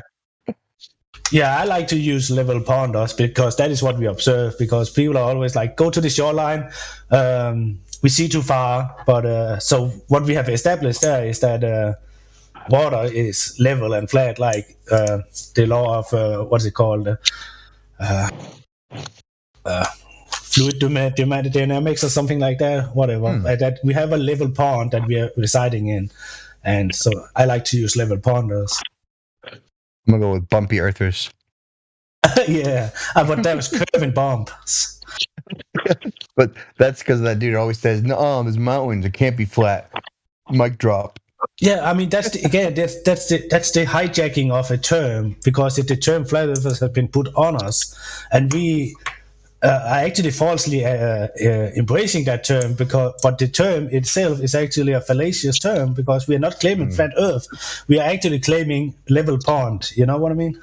Yeah, I think Witsit says that best, right? Flat is not a shape; it's a description of. I forget how he puts it.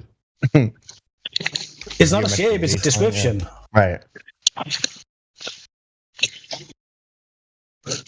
So I mean, even just with the term flat Earth, it's already an uphill battle there, because people are making things up in their head, and they're already questioning it, because we have hills and mountains and valleys. But yeah, I mean, but that is because flat Earth is a hijacked term that has been put on us.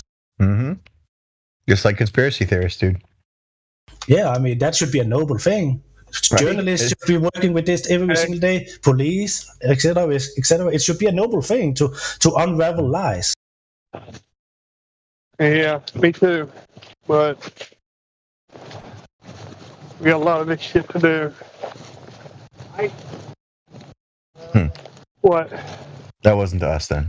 Oh, okay. I was like, Yeah, we have 9. yeah. I mean, all these things. Again, like conspiracy theories should be something we all dealt with. I see a representative in my near area doing something wrong. Me investigating into that should be a thing everyone should be doing if they get a hint that something is being done against the betterment of people. You know what I mean? Yeah, like the conspiracy theorists are the ones digging the holes and fighting for humanity. Maybe you should switch sides and think about it before you start hurling stones at them with the rest of them, right? Yeah, exactly. I mean, even if you question the government today, like, I mean, no one cares. But if you can, that is why revolutions happened back in the day, because people cared. You know, oh shit, the king is taxing us so hard that we can't even feed our own family. Shit, we are going together with the neighboring community and the neighboring, and we commune with them, and at some point we just say enough is enough, and they go out with their tree forks and their fucking torches, and they get justice or they get slain down. I mean, that was exactly how Denmark's illusion of democracy came. That was because we have a raging revolution from the French Revolution, and those grassroots spread out to other parts of Europe, and the nobles and the royalty in Denmark were scared of this. You can read this in between the lines in our history books. Right. So they introduced these houses of where there could be representatives from the common people, and it worked for 5 years. But after 5 years, the first 5 years, the king had no power, no political power, only military power. But already 5 years after, the king got power back and was put in at the leading seat in the state of council, and that is where the decisions are taken, not in the parliament. The parliament is literally just this illusion that we see everywhere. And it also says in our constitution that, the king reside the seat is the leading seat in the state of council, and the ministers is working for the king, not for the people, and the king can also not be charged for anything. And with those 3 sections in our constitution alone, you can derive that the king has the upper power in Denmark. I mean, I got it scraped down enough for what they're paying me for. Yo, Morvis, you are hot micing. Yeah, the king always had the power, dude. If you look at like the New World Order and you see that it actually is just the old world order reinvented. It's went from feudalism to serfism to capitalism, but everyone's still just as much a slave as they were back then. Yeah, exactly. Yeah, but we have this. Oh my god, he is annoying me right now. I think so. Capitalism? What are you talking about? I don't see any capitalism. I just see something people are calling capitalism, but is by definition not capitalism. Take, for instance, you're not allowed to have private property in the United States. As far as land goes, you're not actually allowed to technically own land. You just have a piece of paper with your name on it, and you call it deed, but it's technically a lease. You're just buying and selling leases when you buy and sell land. You're leasing it from the government. So now this is not free market capitalism. Right. So, what Eric? Steven's in the house. Someone let Morvis know. So, when he gets back, the pickup needs backed up, and I guess the bamboo's into it as much as possible. Ain't gonna be able to make a trip, but we can get it out of our hair. And I'm gonna go back through and knock this up a little bit more, because there's still a lot right there.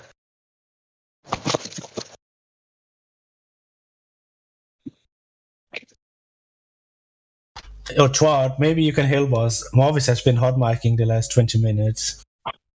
Oh shit! Sorry, I got it. Okay, cool. Awesome, mate. Thanks. That was very annoying. Yeah. But I mean, yeah, dude. So capitalism, it was always just the appearance of capitalism. Just like communism is just a tool that they use to install dictatorships anyway. It's just another facade, an outward-facing Potemkin village, where the underlying structure is always totalitarianism. Exactly. I mean, all these ideologies, they're just distractions put ahead of us, an illusion. Pretty much straight on, an illusion. Yep. I'm not sure if capitalism is technically an ideology. It's an economic system. Well, I don't think it falls into the category of an ideology, but I think you could say that about the various forms of collectivism. Remember that these isms, most of them, fall under a category called collectivism. So you have socialism, you have fascism, you have communism. These are all different forms of collectivism. And then the other category is called individualism.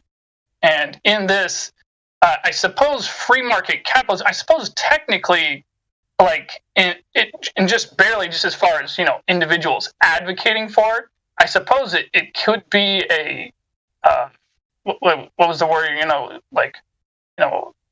well, anyway, the point is, it's really just more of a natural flow of things when you let people be free. Yeah. I guess you're right. Like, if everyone had personal responsibility, that seems crazy. Yeah, I don't see any problem with that. Right? I mean, that's how it should be. But people have been coached and prepped, and they don't want any responsibility for their actions or their own health care or anything that they do or their own well-being. Right? And that's why they give away their authority, and we have stupid illusion systems that, actually, if you give us all your money, we'll take care of it. Oh, okay, cool. Yeah, I went to school for it. I can tell you what's wrong with you. Oh, okay, cool. Right? So nothing's left. Like, they don't teach skills in education anymore. They teach you to regurgitate, learn, and memorize. They don't teach you how to farm and make food. They don't teach you what food is. They don't teach you what money is. Right? All by design. Keep in mind, it's also worth pointing out, it's also by design that they replace the natural charity systems that form. So the more that you take taxes from somebody and then just hand to somebody else those tax dollars to, if you're doing that and you're doing it with the quote-unquote reasoning of doing something charitable or something like charity, but you're doing it through the government, then you're destroying naturally forming charities that are more efficient in the regular world outside of government. That's a very So good point, it's not like we're advocating for everyone, every man, woman, child for themselves. Everyone, we must not help each other. It's not like anyone's actually saying that. It's just that, there's the private sector charities, and then there's government social program. And, one is efficient, the other is not. One is more practical, one is not. But that boils down to the individual, because what's practical in my mind might not practical in the next person's mind. But I think there's a good chance that most of us in here, and most reasonable people, what the government calls practical in that sense is not really practical or efficient.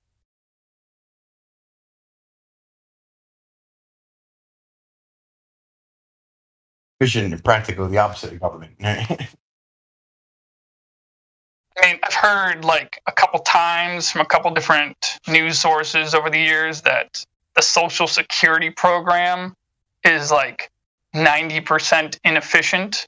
Or maybe I'm saying that wrong, but the point is, what they were saying was that only 10% of the money that is paid out from Social Security is actually going to the Social Security representative or recipients or whatever, and that 90% of it is just bureaucracy costs.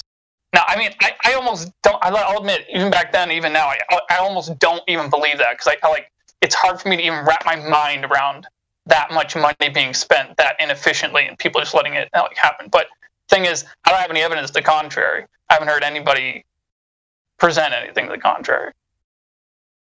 This is mainstream news. This isn't some like conspiracy theory show or Alex Jones or anything. This is like mainstream news sources, like NBC radio or whatever, talking about this stuff. I heard the same, but just applied to stuff like Red Cross and all that. That most of it is just an administration, and only a small percentage is going to where the money was actually donated for. Oh yeah, that's a perfect example. And that's like the Red Cross. That would be an example that's in the private sector, but it's one of those major ones that's questionable in the private sector, meaning it's not an actual small church with a few people in the neighborhood doing a charity to help out the poor people in the neighborhood. No, this is like super mega corp style charity. Yeah. The Red Cross is just part of the New World Order. It's just patting backs with the same people that teach us the globe in school. Of course, it's also like the NGO spiderweb of illicit organizations where they do illegal and dirty things publicly. Yeah, it's like a side product of going away from local businesses and to centralized or even global quote unquote businesses. Because if it's local, it's easier to keep a record on, because let's say we have a town and everyone in that town is working together, they know what money that is piled in the treasure chest and where those money should be spent. But if you're sending it to a centralized position like the government that is administrating this to, let's say, 300 million people, it's hard to it's easier to hide these expensive in administration and stuff like that. We should go back to more local stuff. Right. Each layer is just an obfuscation layer where they can hide more illicit deeds and public activity. That's why the first NGO was easy to see, right? But the spider of NGOs they create and all the pleasant sounding names they give them, like the Patriot Act, right? They can sound nice and no one will ever read the actual body of it. That's what all the NGOs do. Red Cross is part of that. The political campaigns are part of that. Like the Vatican's a part of that. The church is a part of that. It's all the same web for the NGO, essentially. Yeah. New World Order, not NGO. Sorry.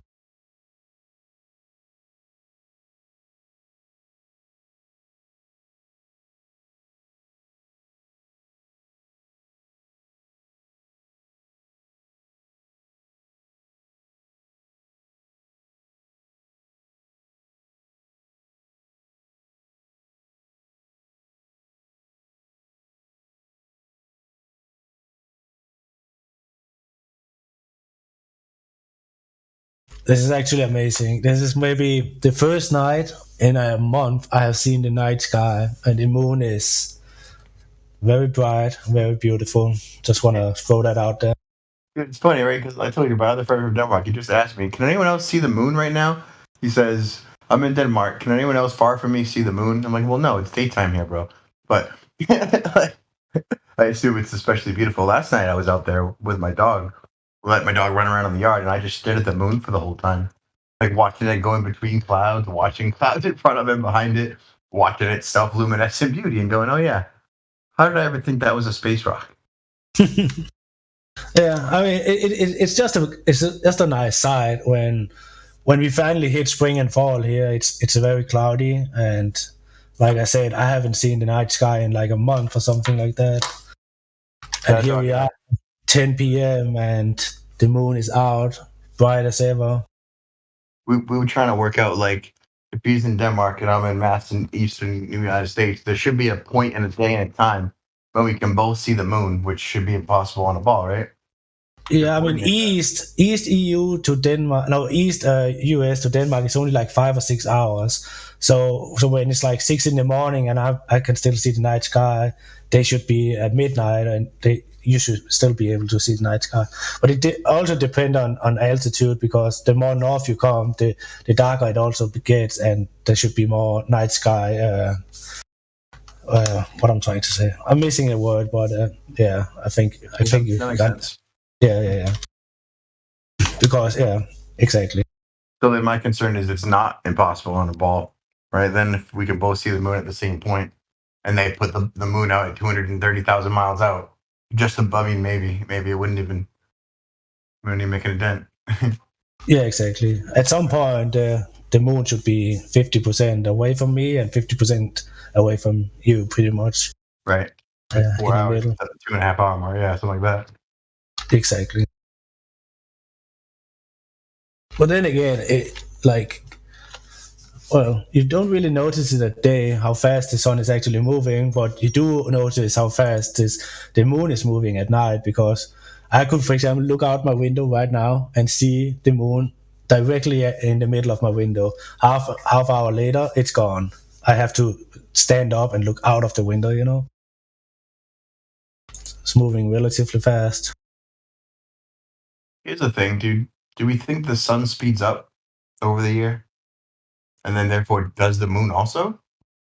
It kind of has to, you know, if they're following the tropics and all that kind of stuff, because there is the inner tropic is a shorter path. Yeah, I don't so know. the only good thing that came out of the discussion with Kool-Aid was he was telling me, you see the inner circle, and like this circle it's the same size as the outer circle. And I went, dude, that's impossible, right? If you're ever increasing eccentric circles, the inner circles will always be smaller than the outer circles. That's just geometry. And he's like, well, no, they're exactly the same size. And I went, dude, the Tropic of Cancer and the Tropic of Capricorn, like he said, they're exactly the same size, but they're not, right? Like Cancer is way smaller. That's why the analemma for the sun's path, when you mark it, that's solar noon every day for a year. That's why you get the infinity symbol with a big fat bottom, right? So it goes more distance in the south in the same time. So we know that's the thing. Even in the globe model, they say that the tilt for the season is a 23.4 degree tilt, but then during the winter or whatever, it goes slower, and then in the summer it goes faster, or maybe I have it backwards. But that's how they describe the NLM, and that's why they get that. So the fact that this navigator was telling me that they're in fact the same size, I mean, that's all kinds of wrong, dude. Like, what are you talking about? But you have to look at where the equator is. Right now, the equator is at the belt line of their model of the globe, and then you have to offset the distance that the Tropic of Cancer and Capricorn are off of the equator, and that's what he's saying. Right, when you look at it on the globe, they would be offset the same from the equator. That means that they would be the same size, but obviously they're not, because we observe the equator obviously as the median point, and then you've got one tropic that's inset. And then you have the other tropic that's offset on that, obviously on a planar surface. It's different. Right, exactly. Right, but like they don't know that. They think that they're the same size, and they think that all the evidence forever ever has proved that. But it's just the opposite, right? If you look at like Dubé's polar exploration, where he goes over the southern sea ships and how they tried to navigate based on the globular model and ran into icebergs and got fucking lost and sunk and never returned, right? Like if you go down there thinking it's a ball, you're in for a hell of a time.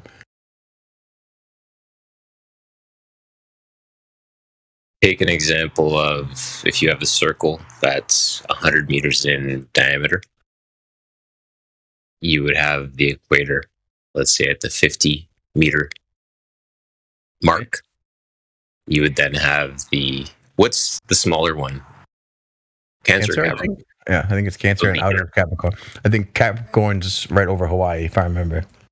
So I'm just going to call out numbers just to drive home the point that you were making. Is if you have the equator at the 50-meter mark, you would have the inner one at, say, the 40, and you would have the outer one at, say, the 60, right? So again, it's encompassing the equator, and then the inner one is setting the internal. Right. Distance from the equator puts it in a globular perspective for me. And that's think of it again. If you have one circle, that's say 100 meters, that's the in total. Let's call, and you know what? Let's go for gusto and call that the outer ring. Let's call that the 60th parallel. The 60th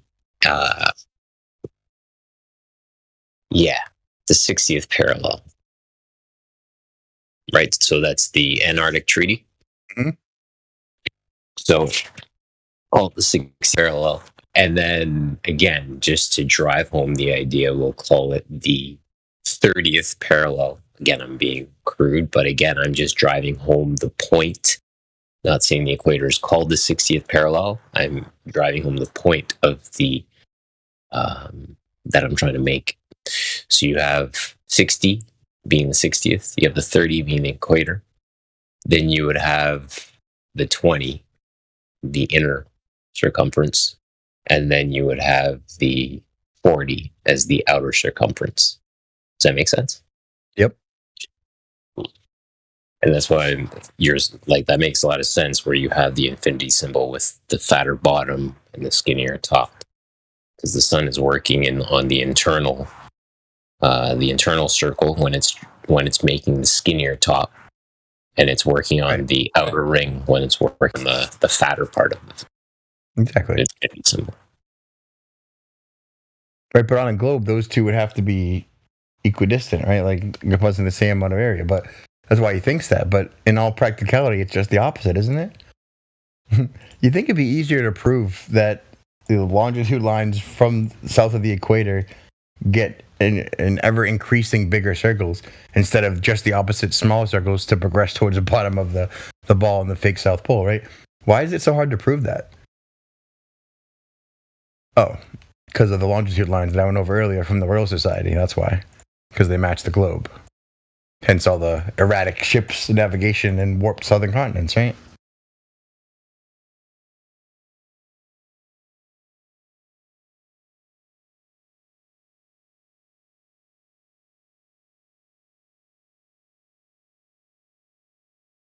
What are we talking about? I had to zone out for a bit.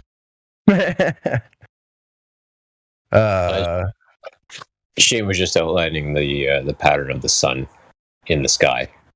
The fact that it traces this infinity symbol. I think I have do you have a picture of it? Do you throw in the voice stream? Sure I can, yeah. But like mostly I asked that question because we were talking about the moon, Tim, right? And you were like, oh, it appears that the moon doesn't last that long. It seems like it speeds along, goes very fast. And that's why I was thinking, does the moon in fact speed up like we know the sun does? I don't know. It's hard to tell. Well, the moon has a cyclical pattern of 28 days for a full round, but the sun is different because, like, I mean, it's harder to track the sun in that kind of sense because it is moving from Capricorn to Cancer. But I don't know if the moon is doing that or it's just following a central path somewhere. Oh, that's just trash. Sorry. No, you trash. No, I shot myself in the foot. Well, the thing is, like, I mean, I don't think this is just me speculating, but I think the moon has a semi-fixed path, and no, that doesn't even make. Yeah, I don't know. Does it move from Capricorn to Cancer also? That is the question. But again, then it would have to speed up. Right. Or slow down to keep the 28-day cycle. But I don't think it does, right? So is there a lunar equivalent for the sun's analemma? Let's Google moon analemma. Google some shit. Yeah, so there's the picture of it, QB, right? But if you're still shooting yourself in the foot, maybe you can't see it. I mean, the moon seems to have an analemma also.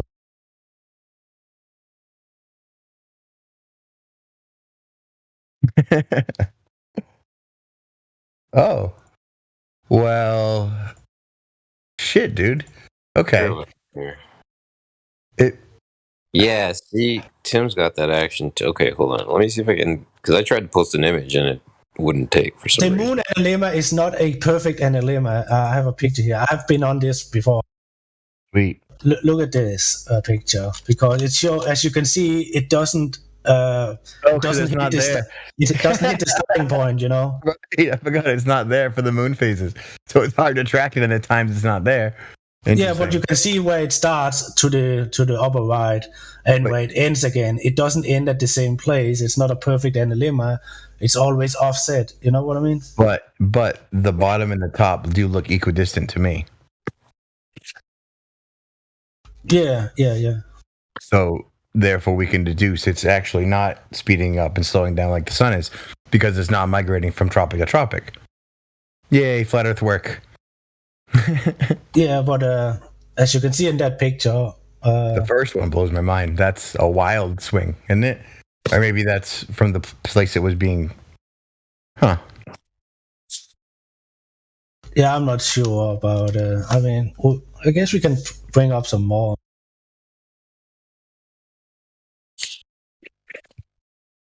The analemma of life is what they call that one for the moon. Hmm.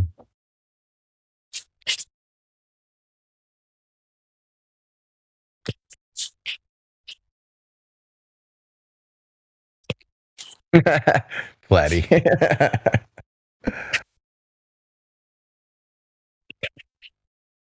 Oh, see now, if that's the moon, Tim, that does look like the bottom is fatter. Now I'm back to being confused again.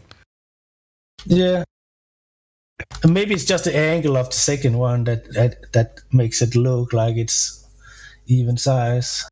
Well, see, the sun, like, no matter from where you take it, the angle or the size of it, like the shape doesn't change. Only you're rotating a 3D image of it, rotating it around. See, now it's back to being perfect almost. Or maybe. Shit, I Yeah, don't know. exactly. I mean, they don't align because if you look at the second picture, it's what I said. Like the starting and ending point is not the same point, so it's always shifting a bit. But the last one here, that looks like a very perfect analemma that is just cycling, cyclical. Cyclical, yeah. That's a tough one. So I think I'm prepared to assert that it doesn't actually change speed during the course of the year like the sun then. I mean, moon phases is really its thing, not causing the seasons, right? So it wouldn't have to for any reason, but we just know that they're a pair, a positive and negative, a male or female, right? So we assume what one does affects the other. What the fuck? Stop shooting yourself in the foot, Kiwi. Let's get Google good, dude. this. Does the moon move from Cancer to Capricorn? I don't know why, but I can't post images. Did you get demoted? Wait, hold on. Oh, yeah, no, it worked there. Okay, hold on. So that worked. Well, that's my spam. That's my new spam image that I'm throwing everywhere. So let me see if my moon image is going to work now. Let's see here. Actually, when searching for does the moon move from Cancer to Capricorn, it seems that it does. As the moon transits Cancer, you'll start to experience blah, blah, blah. The full moon in Cancer will sit opposite the sun in Capricorn. But I mean, this is not official sources. This is like wellandgood.com, liveabout.com. It's not like, what is it called, observatory or NASA or anything like that. So I'm not sure. This is like astrology, with tarot cards and all that kind of shit. It seems like I might trust tarot cards more than NASA, man. To be honest. Yeah.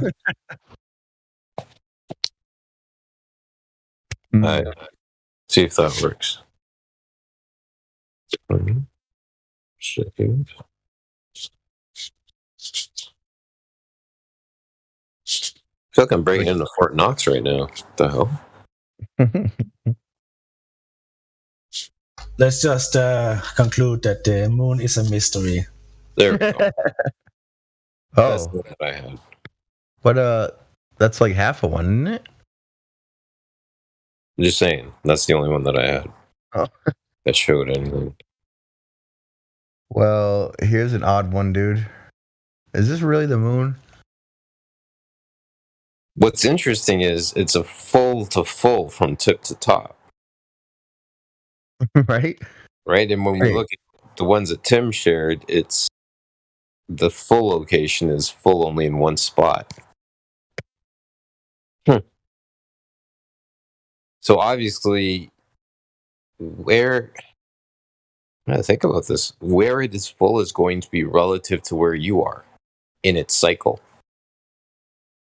Well, you have to account for that the lemma is just like you go out 1 a.m. every single night and take a picture. It doesn't show the full path over the night sky every single night, Right. The visual representation of its annual migration path. Mm-hmm. Sick. I love it. It's one of those things, like another thing that should prove flat Earth that the globe bogarted, commandeered, subverted, and proclaims as proving the globe. But and again, it's the idea that you're capturing it at the exact same spot every 24 hours, right? Yep. and it shouldn't be there every 24 hours if we're in fact a globe. You know what? How would the globe model explain the moon following the path of the sun when the sun is 93 million miles away and the moon is 230,000 miles away, orbiting us in a phase lock permanence? Well, let's not be confusing for anyone listening on YouTube. None of this proves the Earth to be flat. It just proves that the heliocentric model is wrong. Well, don't they have an explanation for the analemma? That the Earth speeds up in its path and slows down, and that's what creates the path of the sun like that in our sky? I think that's what they say. Actually, there's no explanation that I actually know of. In fact, on the contrary, I have heard that they've removed in recent years the analemma from globes that they put in classrooms because I think some people were catching on.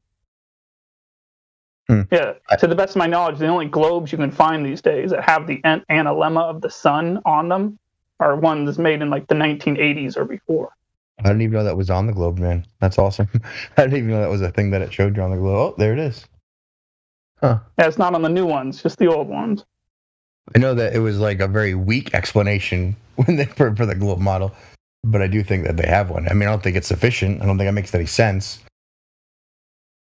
I mean, technically, the analemma by itself of the sun disproves the, solar system model. Right. Orbit of the Earth around the sun. There it is on a globe. Look at that. Oh, it's from the Globe Museum, so you could be entirely right.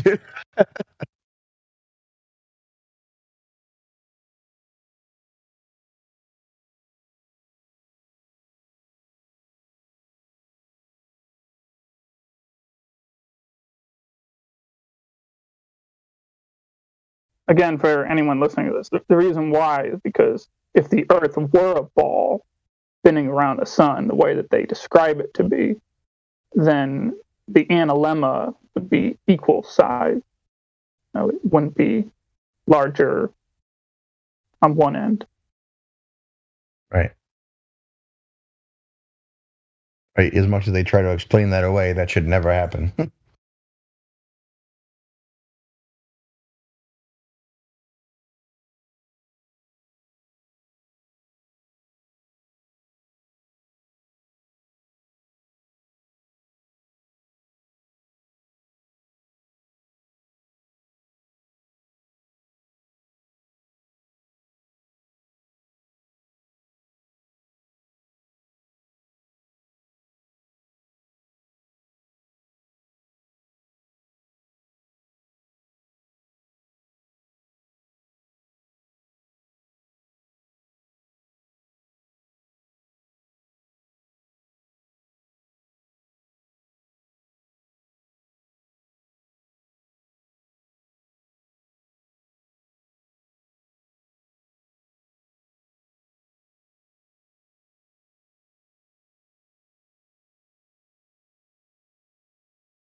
So I was in one of these dispensaries earlier today, getting some tincture and some other stuff.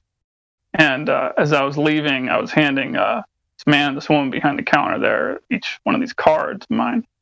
And I was just saying to him, like, oh, by the way, you can have these cards if you want, your senses do not deceive you. And the only time you're really spinning is when you're really, really stoned.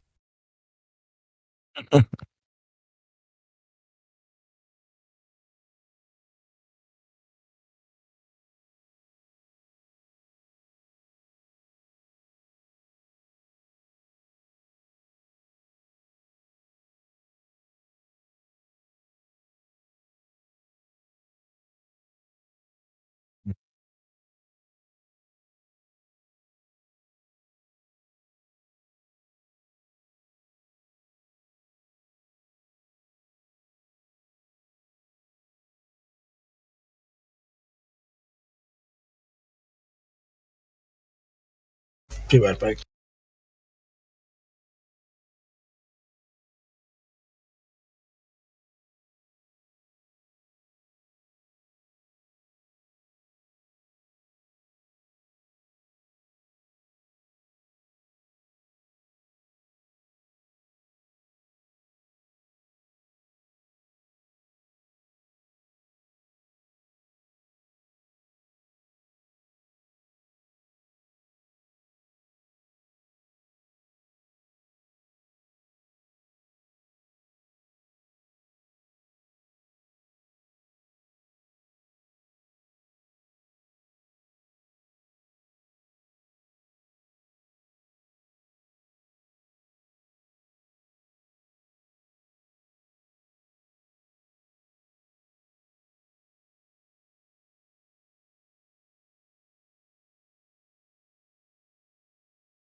Hey guys, what's up? How are you?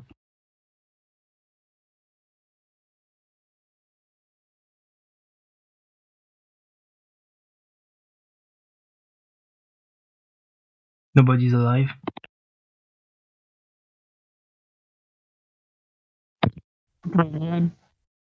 Watching a hummingbird right in front of me.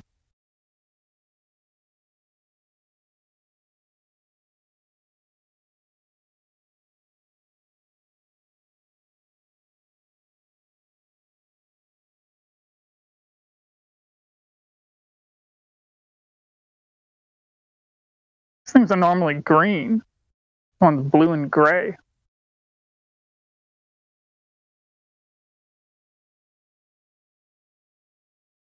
Which color is it? Oh, you know, a hummingbird. The only kind of bird that can hover.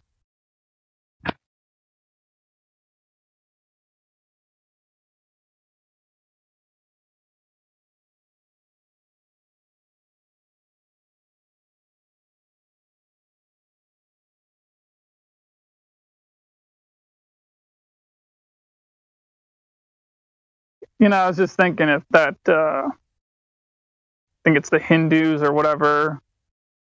Maybe it's somebody else. I don't know. Some cultures out there, I believe that you can be reincarnated as different kinds of animals. I was just thinking of all the animals you could be reincarnated as. Hummingbird would probably be a cool one.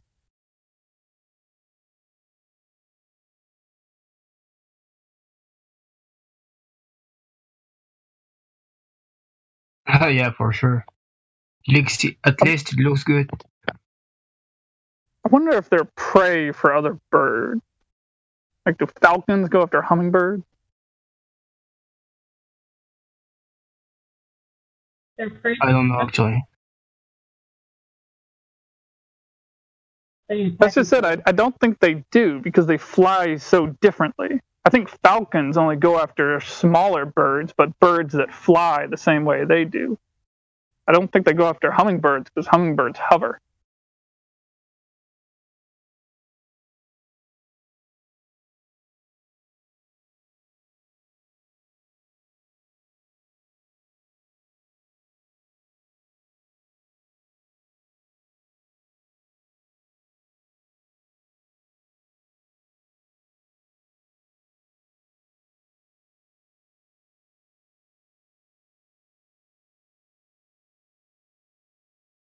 Hey, actually, you guys want to know something funny? I learned on the news a few years ago about hummingbirds where I live.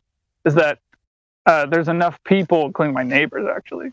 Well, I see a lot of hummingbirds that put these feeders out. They feed them like sugar water or something. And there's actually a population of hummingbirds that have, in the winter months, not the summer months or the spring or the fall, but in the winter months, stay active and alive and are moving about and flying about in the Portland area, in the Beaverton area here in Oregon. And they were basically saying on the news, like, oh, whatever you do, don't take these things indoors or whatever, because you'll destroy the population of hummingbirds that are active in the wintertime. But the only reason why they're active here in the first place is because of the hummingbird feeders. It's not because they're actually feeding from any flowers in the wintertime here.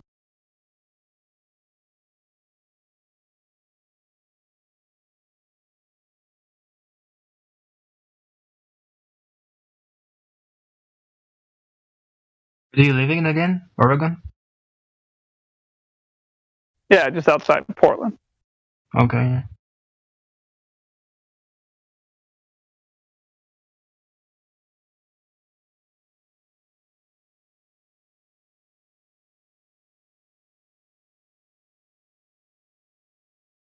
Didn't know you guys had hummingbirds. I mean,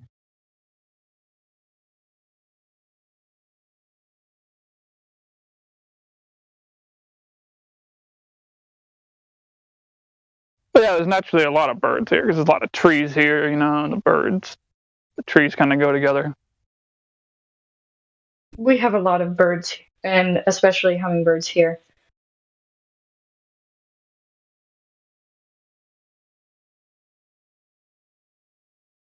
Where are you? Are you in Oregon too? No, I'm in Missouri.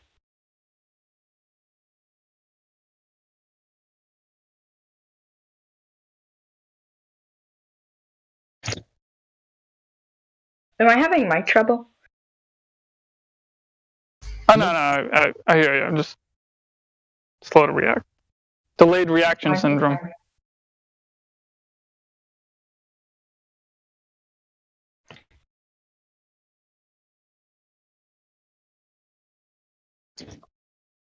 Do you get annoyed when people call it Missouri?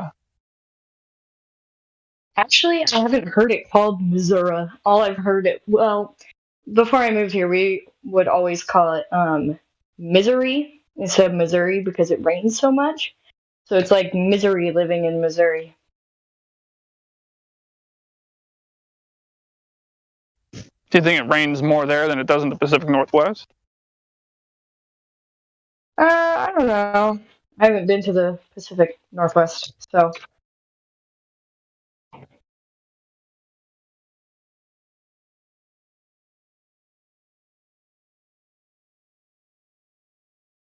Like more than I'm 4 sure. or 5 years ago, it was raining a lot here, but I think it rains a little bit less here, but it still rains here. Hmm. We have like a lot of rainy months, and then we'll have like, well, we say we're always 10 days from a drought. So honestly, Missouri has really unpredictable weather. Really strange, but we do get a lot of rain in our rainy seasons and sometimes outside of it, but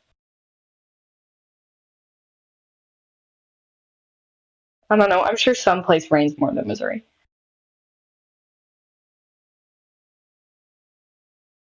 My guess would be in a rainforest.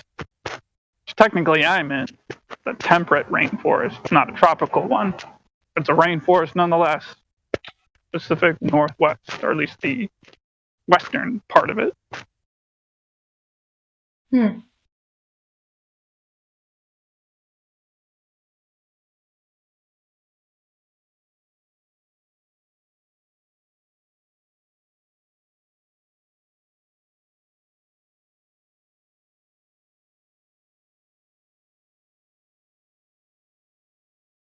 Yeah, you can always rely on the clouds more than 50% of the time overhead moving east because the ocean is west. And, there's that consistent current that just kind of like makes it so, like I said, about half the time, it's just the wind, the air is just always moving east. Kind of a funny thing. Interesting.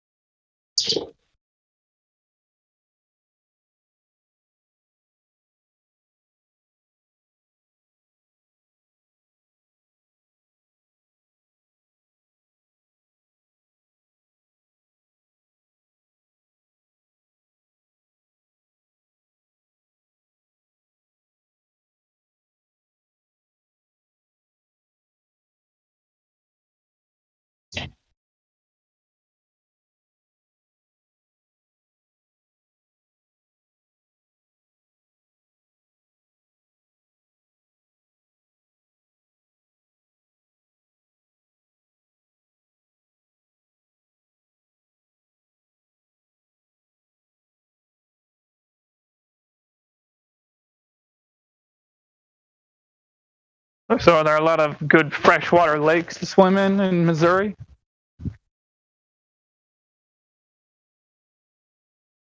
No, actually, Missouri is home to a lot of rivers. Where I'm at, you have to drive. We have one close lake, but for us, if you want to get to a lake, you have to drive an hour or two to get to a lake from where I'm at. We have more rivers in Missouri than we do lakes.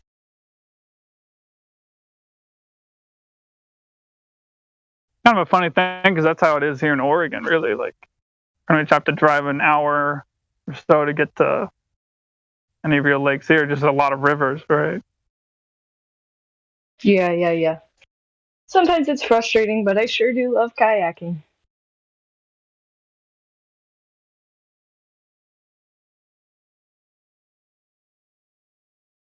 Yeah, kayaking is pretty cool.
it's the coldest that it ever gets in Missouri in the wintertime.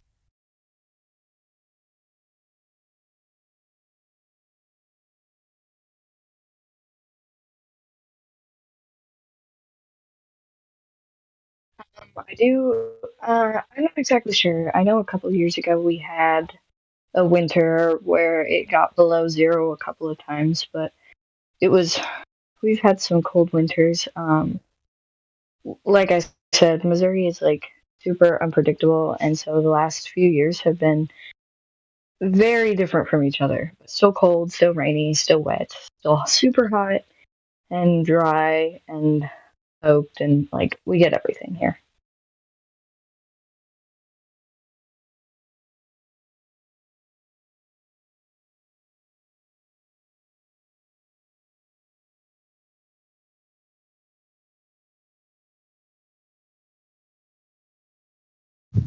But I mean, like, do you know in Fahrenheit, like what's the lowest you've ever seen the thermometer, like I'm talking about on the news?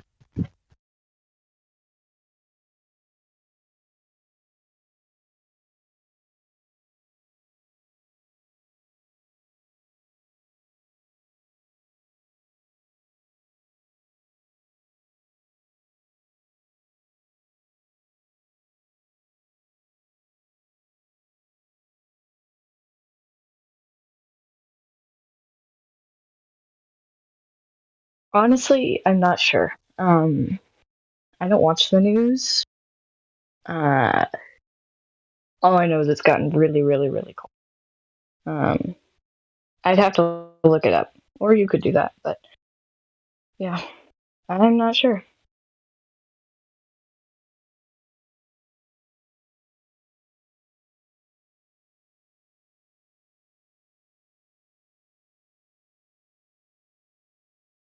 Well, the reason I was kind of asking is because I'm kind of curious to like contrast in my mind with where the place that I live functions. Because like it's a funny thing here in Portland, in the wintertime, I don't think I've ever known it to ever get below, say, 22 degrees Fahrenheit. You know, like a few degrees below, you know, freezing, but never really that cold.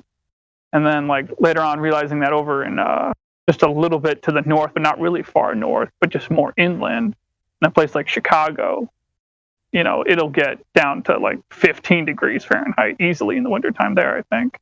I have a lot more snow, and the snow will hang around a lot more.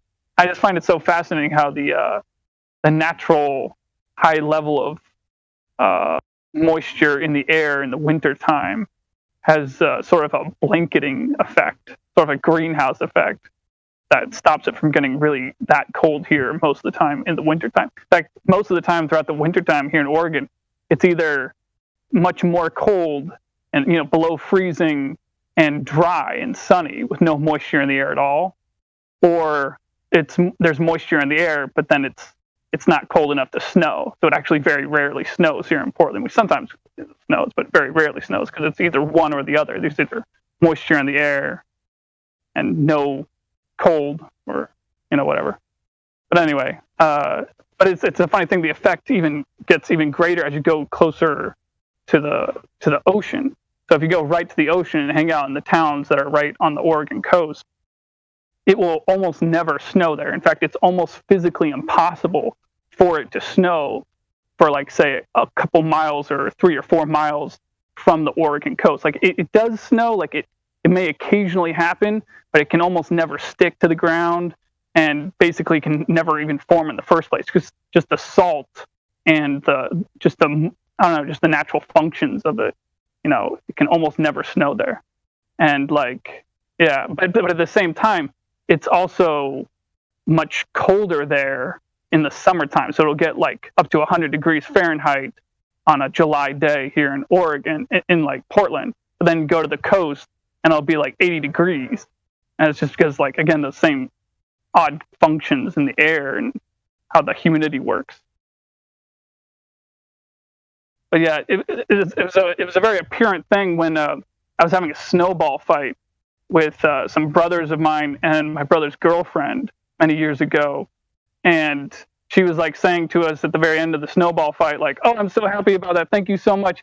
I haven't played in the snow since I was a child, you know." And at the time, she was like 26 years old, you know. And the reason why is because she grew up on the Oregon coast, you know, not around the Portland area, but much further west. And so basically, where she grew up, it never could snow because of all the salt in the air and other things.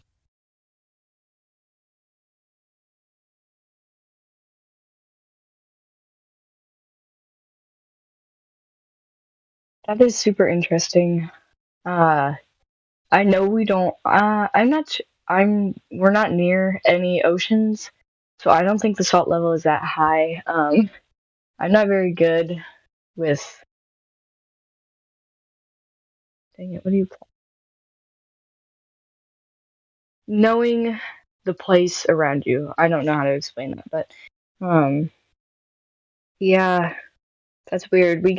We've had long from like December through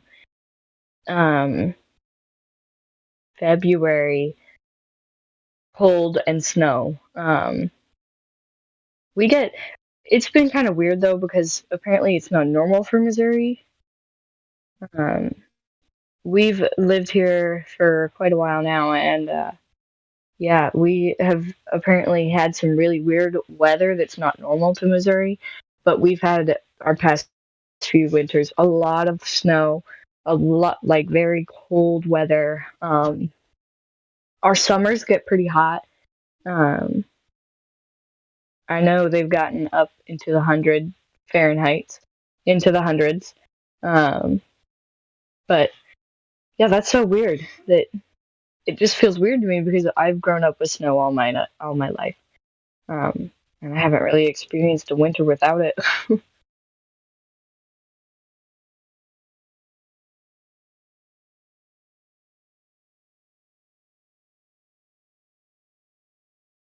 Sure, everyone vacationing and you know, taking their Christmas vacation in Florida. Sure, they know what a winter without it is.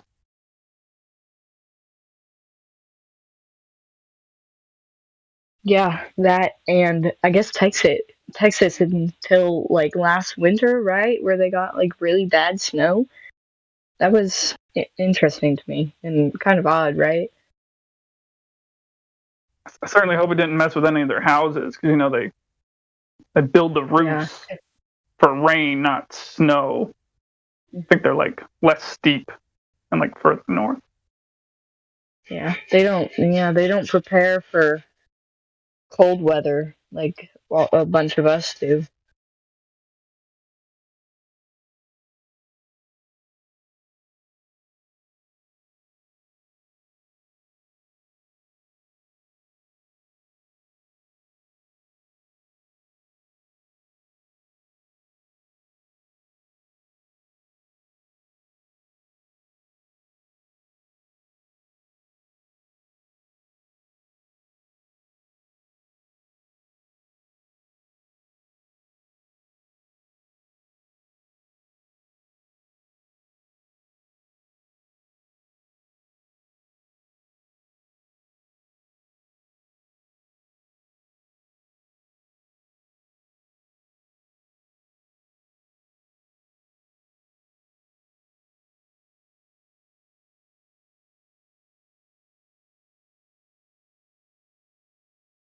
I figured out today another funny place to stick these flat Earth stickers that I have like the Discord QR code on them and YouTube link. I say the Earth is flat and stationary, the necessary antecedent for gas pressure is a container. So anyway, I was just walking, like going in front of some errands or whatever, and I decided to go and stick them on some poles near you know, what do you call it, intersection. But then I see on this other side of the intersection, there's this trail that I didn't know that was even there. It was like a, you know, public hiking trail or something going up towards like some neighborhoods and woods or whatever. And like, you know, they've got all these you know, typical signs that say that, you know, this is this trail and this, you know, goes this way or whatever. And like in the corner, you know, where this empty space on the sign, like I stuck one of those stickers. But I just think it was just such a funny thing. Like I was trying to take a picture with my phone, but I left it in my car, so I didn't bother going back, whatever. But it's just a funny thing, like, you know, sign, with the icon of a guy walking with a backpack and a stick, and like, this trail going this way, and then you're like walking past it and you read, oh, the Earth is flat and stationary. Yeah, think about that while you're going on your hike. Or are That you is a good idea. If I had some, I would probably stick them to like the back of my car or something, like as a bumper sticker on the back window, or just so that while people are driving behind me, Hello. they can. Hey, what's up? How are you? I'm Nothing fine. much. Nice. Do you know about the modern Gestapo? I do actually. Is it about Eduard Käseberg? Yeah, right. I think he's the first victim, right? Yeah. He exposes the truth. What exactly is the modern Gestapo?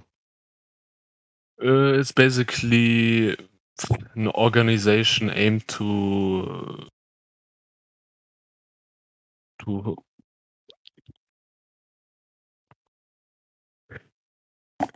Has anyone ever told you guys you sound like Disney character villains? Who? Sorry. Who does? I was trying to make a joke about both your guys' accents. Like, you guys need to speak up. I can't even hear what you're talking about. But it's just a funny thing us Americans sometimes joke about, is that every Disney movie, the villain has a foreign accent. Yes, we do. We are the villains, actually. But the Gestapo is the real villain. Did you hear about GS? President Orion? Hear about what? GS.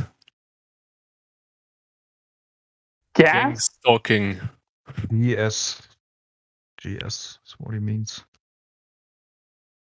I've heard the term. I don't know what that means.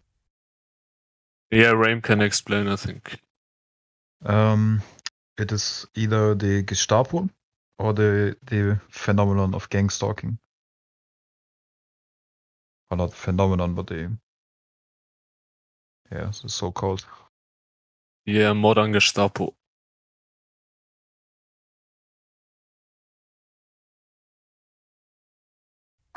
I still have no idea what you guys are talking about.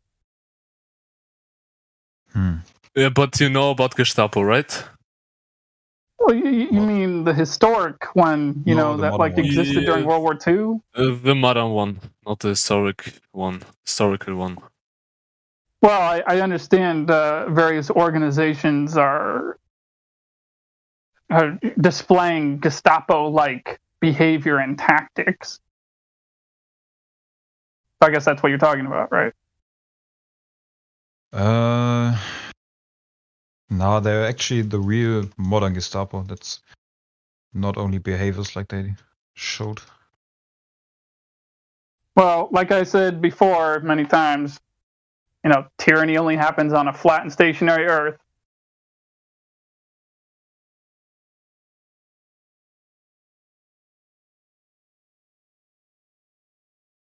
But I think a lot less would probably happen if more people knew that the Earth is flat. True. But they also spread the misinformation that the Earth is round. That's why we're talking about it.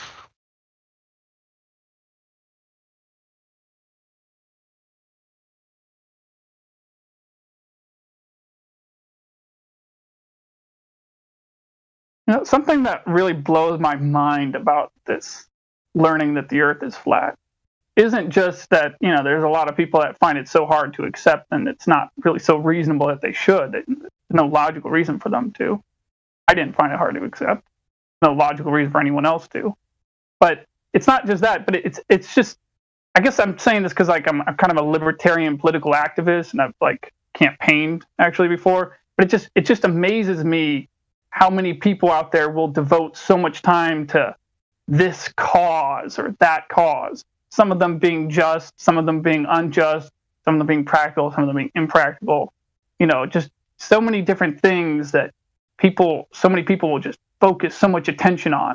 And then you tell them the Earth is flat, and they either say like, "Oh no, it's not. You're wrong," blah blah blah, or even sometimes they'll accept the truth, but they just don't care.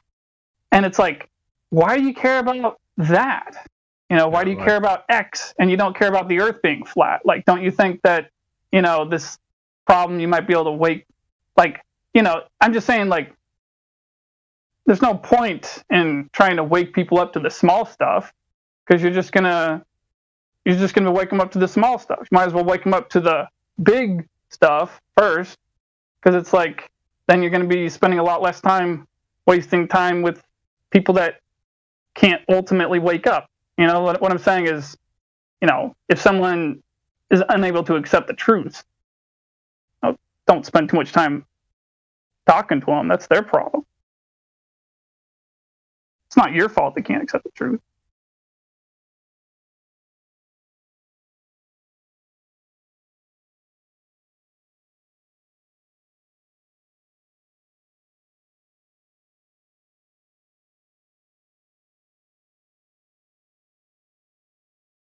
So you're an activist? Well, I mean, yeah, I guess so. I mean, I was just sticking up stickers a few minutes ago. So do you do also activism against the modern Gestapo? I still don't know what the hell you're talking about. Like, can you send me a link to whatever you're talking about? Yeah, I can do that.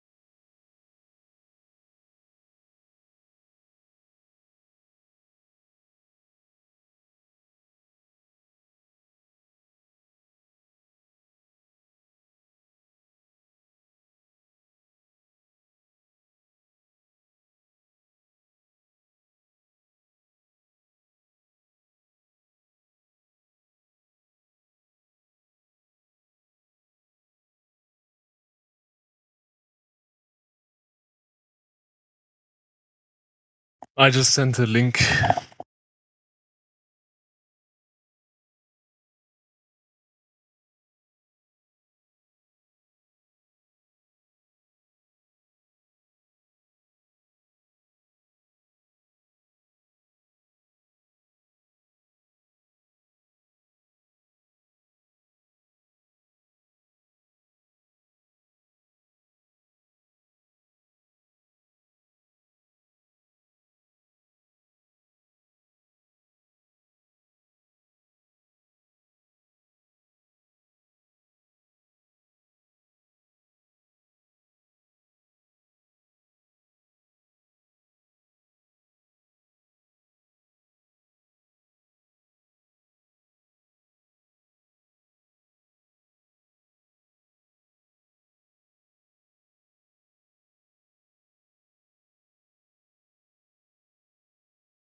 So I watched that link you posted, and it seemed like it was a guy in 2019 walking around the streets of Germany with a video camera, making weird noises and I think weird faces at people and walking up to them.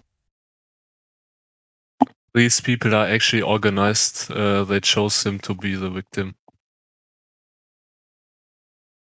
What?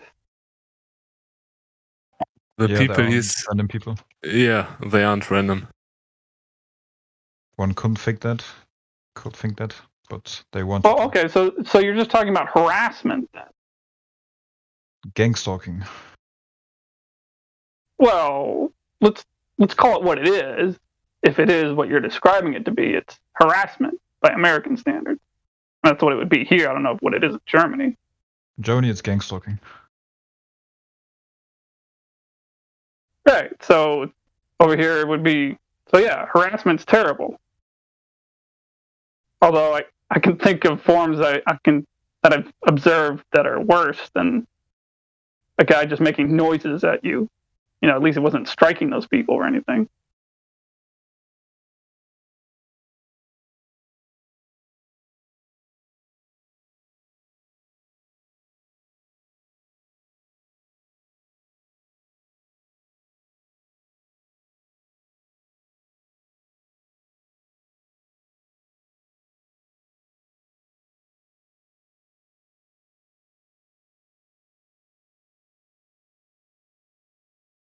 Wait. How is it gang stalking if it's one guy? One guy is not a gang. No. But he's being gang stalked by a gang. He's being stalked by a gang. The guy with the camera? Yes. Well, I thought he was the one doing the gang stalking. No, definitely not. He was walking up to random people making noises at them. Dude, No, I don't they know what you aren't guys are random. trying to They tell aren't me. random. They aren't random. Oh, okay. How are they not random? They are organization. They are part of an organization. Like that teenage boy he walked up to and started making noises at. That teenage boy is part of an organization of some kind. Yes. Okay, what organization? The modern Gestapo. Okay, and what is their goal?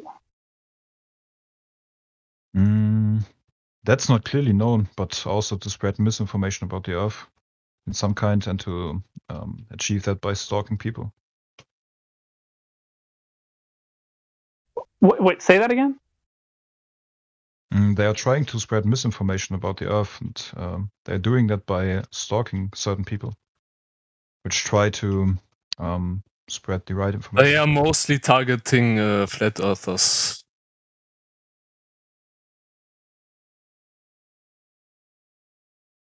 Okay, well, good luck with that, I guess.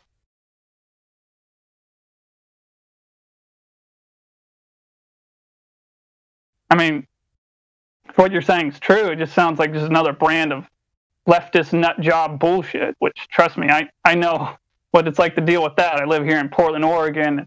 I love this place. This place is worth fighting for, but it's a place that you have to fight for if you want to keep it good, you know, because it's like kind of on that, you know, there's a lot of communists around here, but at the same time, there's a lot of liberty-loving people around here, a lot of freedom-loving people around here, but you know, you got to stay eternally vigilant, as they say. Yeah, Eduard does the same pretty much in Germany.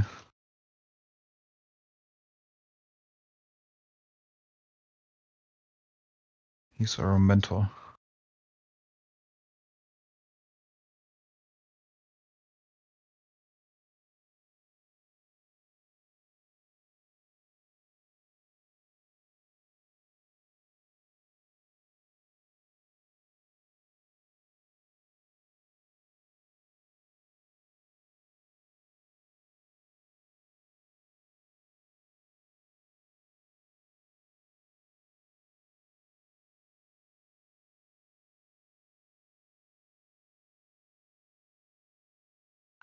So, do they have any products on the shelves in the store that have hydrogenated oil in them? You were lagging. What? You know what hydrogenated oils are? You are I'm lagging. lagging or you are, but I can't understand. He's lagging. He's lagging.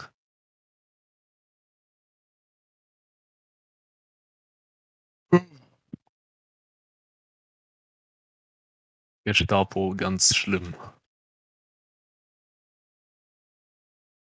He got targeted.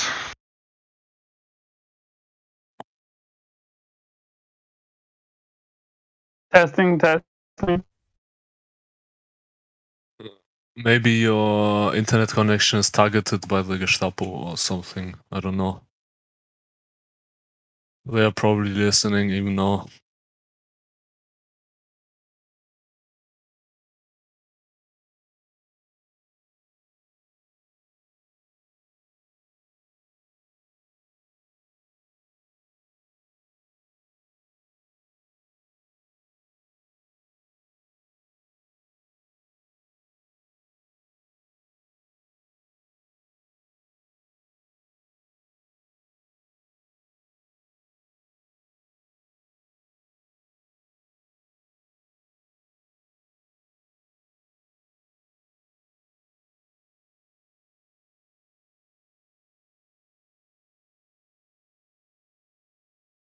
Hello?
Clearly the modern Gestapo got him.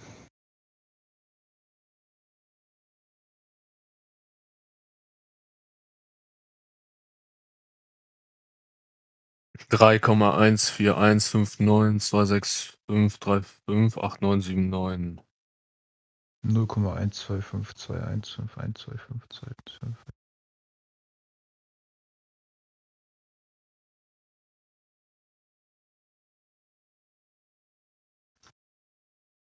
Ja, bah.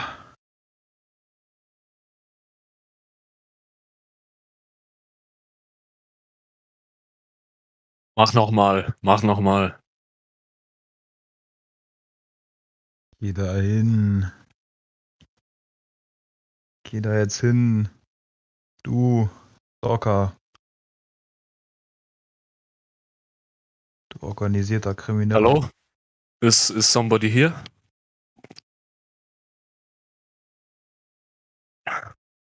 I want to talk to someone. Except you? for Rame. Oh. Why is that?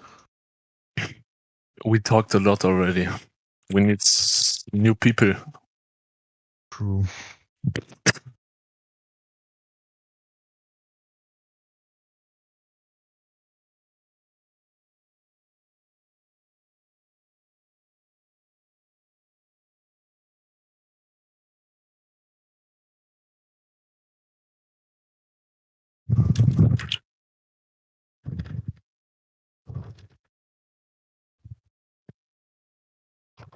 Und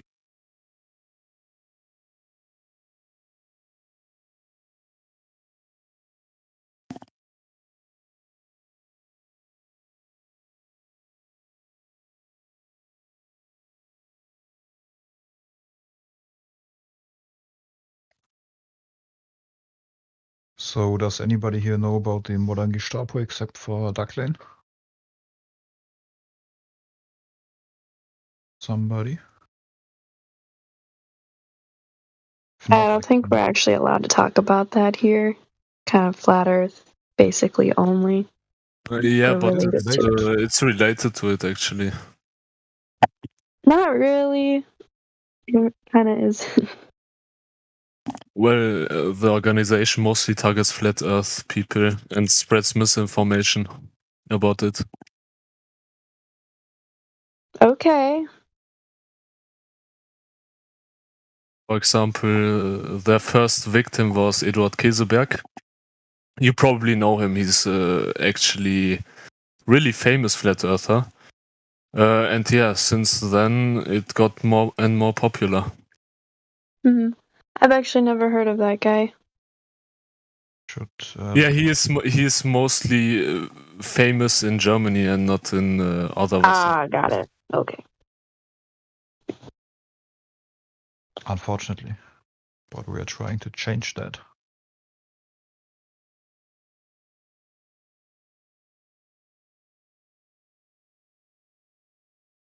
Do you know So you anything guys so like far? relatively new to this place or what? New to this place, but not that new to the topic. Cool. So How do you did say- you become a flat earther?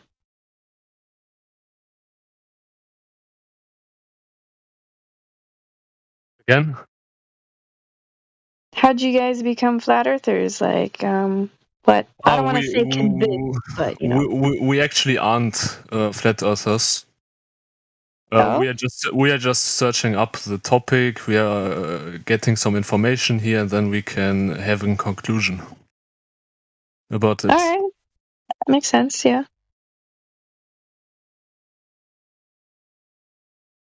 But we have our doubts on the. How do you say the Earth is flat in German?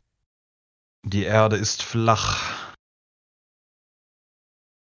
That the Earth is flat. Or geh dahin. That's also what you could say. Yeah, geh dahin is more accurate. I think it's funny how that would be a much more difficult language for me to learn than Spanish. I'm actually part German. Try to say geh dahin. Geh dahin. Geh dahin. Du Arschloch. Du Arschloch. What does that mean? Yeah. It's basically just an extension, but it's not required.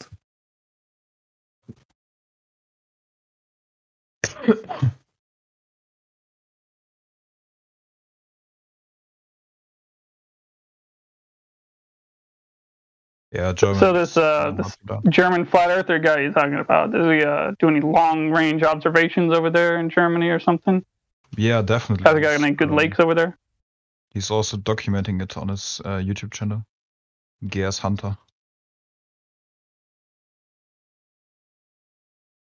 I don't know about long distance observations. I think most of his videos are already done. Sorry. Long term. No, I think he meant long observation. Yeah. Is that correct? Yeah, you know, the kind of long range observations that falsify the radius. What? The kind of long range observations that falsify the radius of the globe Earth, you know, the kind of when we can see too far for the Earth to be a ball with the radius of the tongue. I don't think his videos are online anymore. I need to look that up. What? Just some of them are on his channel GS Hunter.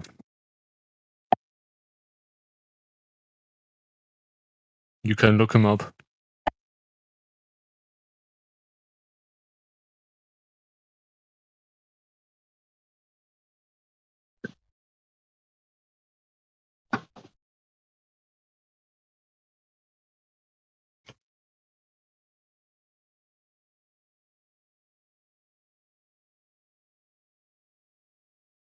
So, are there a lot of NASA nerds in Germany, or whatever the European equivalent is? German equivalent? Yeah, many. Pretty. much of that.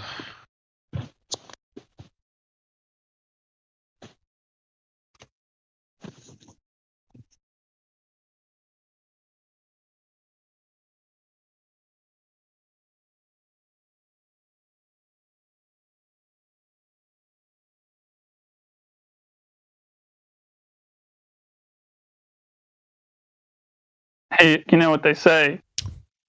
Melted German chocolate always finds its level.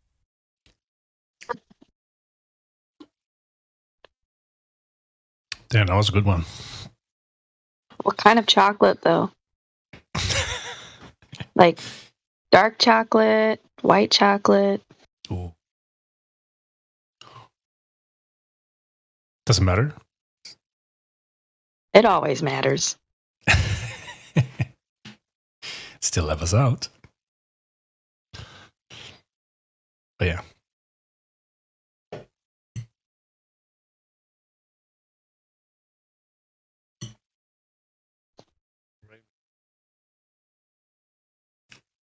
So these guys, are you globe believers on the fence? We don't believe in anything yet. We just collect some information and then we can conclude something out of that. Oh, that's cool. It's good to look into the look into things for yourself to come to conclusions.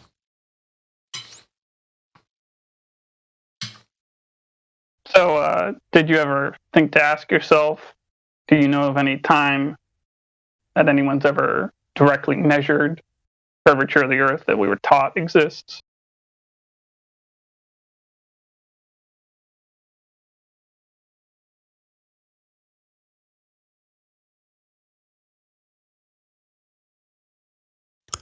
Sticks and shadows doesn't count.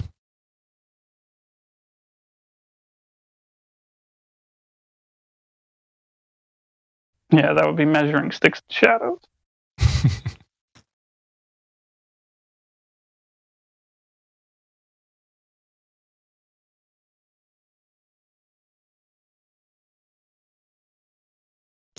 Ultimately speaking, your ability to think logically is more important than your ability to collect information. Because, you know, if you have the ability to think logically, you'll understand that you see the Earth as flat. You've never seen it as a globe or experienced it as a ball.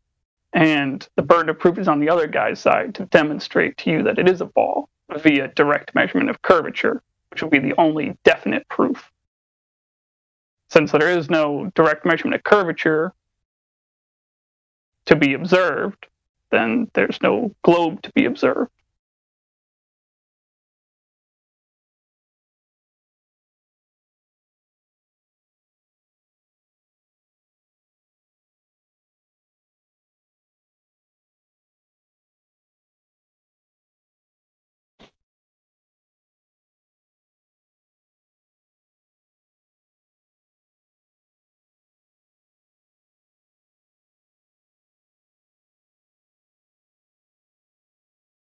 How much of the topic of Earth have you guys looked into?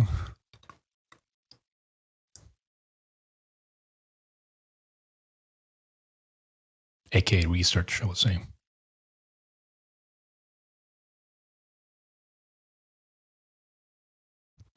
Again, please. How much of the topic of Earth have you looked into it? Like We researching and just such? joined the Discord yesterday and did some research before, but not Nothing that prior. much. Okay. Not that much. All right, cool. We got a whole section down below. What's it called? Additional information section. If you scroll Yeah, down. we looked into some channels. Yeah. All right. I don't know which at the moment. So many topics to look into. Yeah. Yeah. Very much information.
Better gestalkt.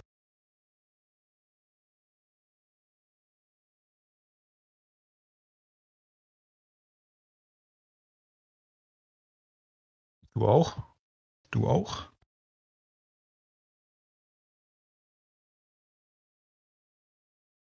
Von wem? From the Gestapo. Oh, They're targeting. Yeah. The modern one, right? Yeah, Because of course. the Of Gestapo course, the old one doesn't exist. exist. Yeah.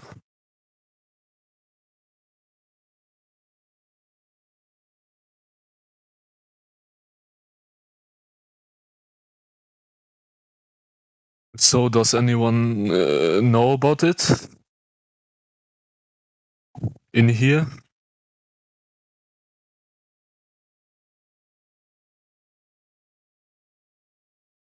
Doesn't seem so. About what? About Eduard Kiesebeck, maybe? Did you heard of him? Who? Eduard Kieseberg. No, I don't. I haven't heard. Okay. Is he internationally famous, or I haven't heard anything of him? Mostly in Germany. Oh, well, that speaks volume, I guess. If it's local. So, what about him? You seem to be researching about. He was actually the first victim of the modern Gestapo, since he's a flat earther, and they tend to target flat earthers. Oh, well, people don't like the truth, you know. Yeah, there is basically that organization that targets private individuals with another opinion. They stalk them and harm them and stuff. Well, you know what this means, right? That is basically the modern Gestapo that what we are talking about. Well, what you guys got to do is you need to make more flat earthers in your own community. Can't go after all of them. We mostly do activism against the Gestapo that is related to flat Earth, activism against misinformation about the flat Earth. How do you take action against them? Well, we go on the stalking camera and talk about it. Just like Well, yeah, but I mean, when in the moments when it's not happening, you're telling other people the Earth is flat, right?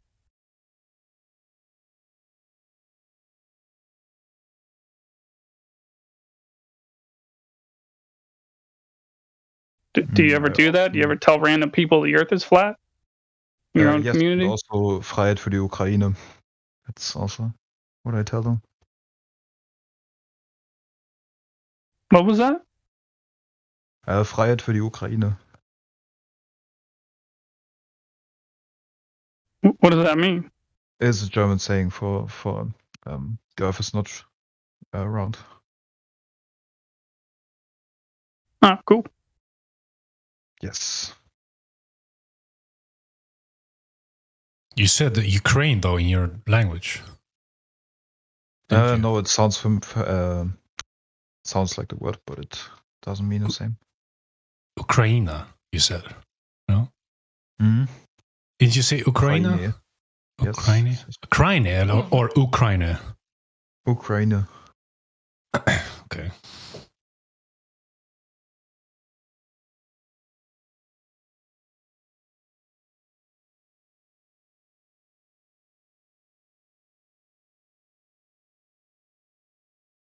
Wir sind gegen BLM.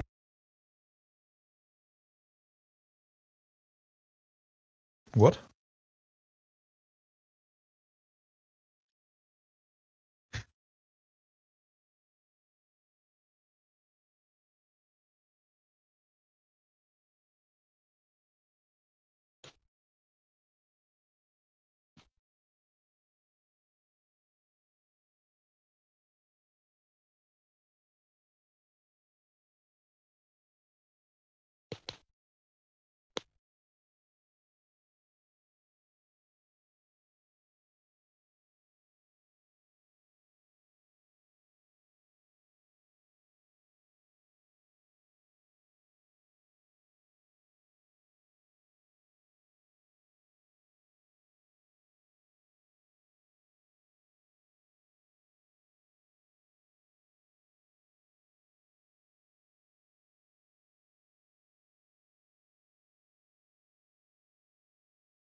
Sup, Quad? Haven't seen you in a while.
Testing 1, 2, 3. Yeah. Did somebody die? Test.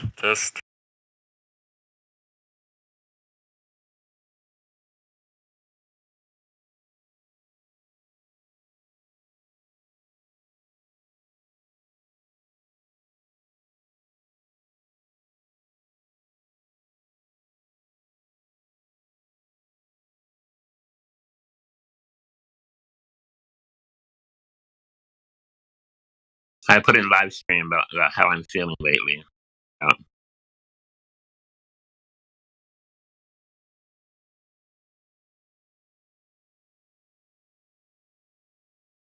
At peace.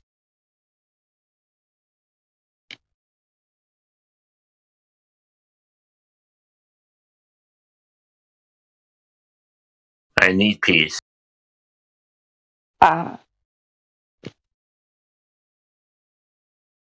Do some meditation. Stand outside. Let the breeze hit Did your you say face. masturbation? Did I see what? Meditation. Oh, yeah.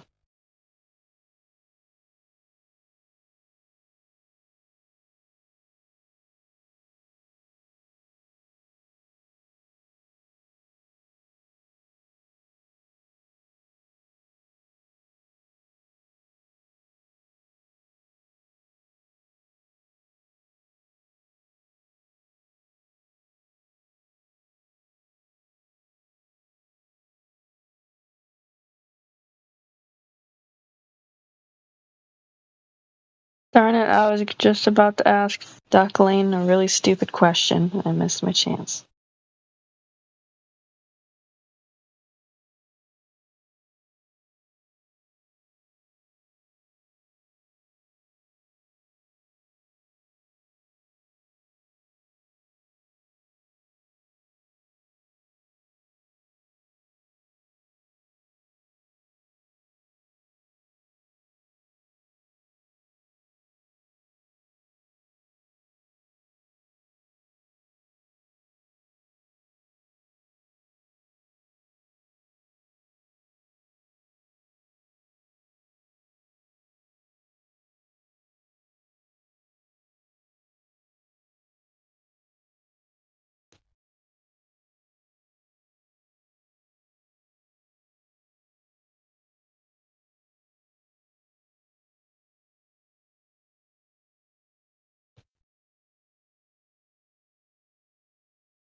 In the future, flat earthers will greet each other by saying, "The earth is flat," and then the other one says, "and stationary."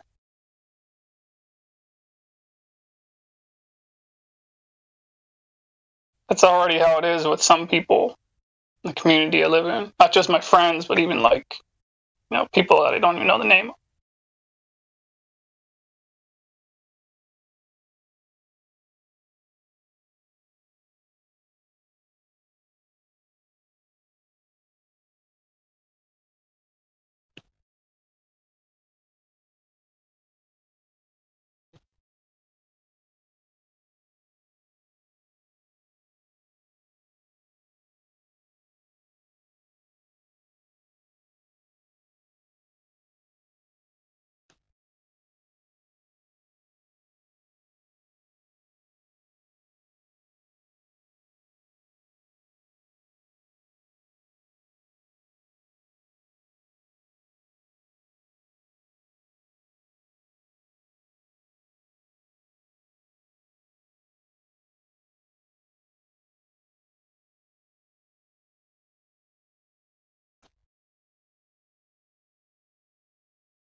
Also, the cardio also helps relax. Maybe 20 minutes of cardio.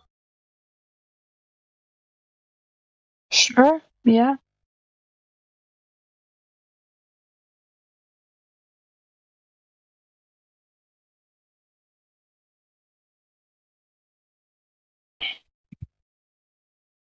Or a lot of pie. You know, it really depends. Strawberry pie. That I've never had. That sounds pretty good. You haven't lived unless you've had until you've had Marie Callender's strawberry pie. Okay, I'll give that a go. You know something I've thought of? Like, why is cheesecake called cheesecake when it's a pie? It should be called cheese pie. But then if you call it cheese pie, it's pizza. So it's real confusing.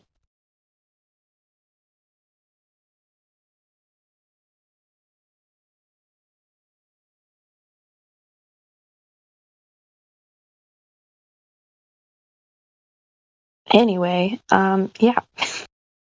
I don't see anybody new in here. Oh, Flatty's new. Welcome to the server, my guy. I'm new. Thank you. Thanks for having me. Yeah.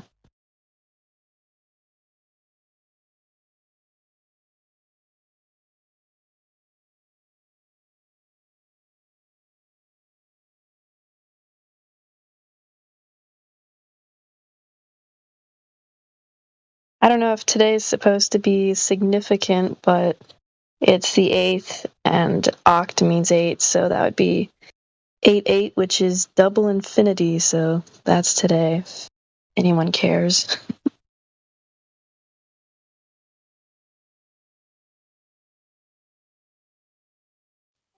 That's like forever.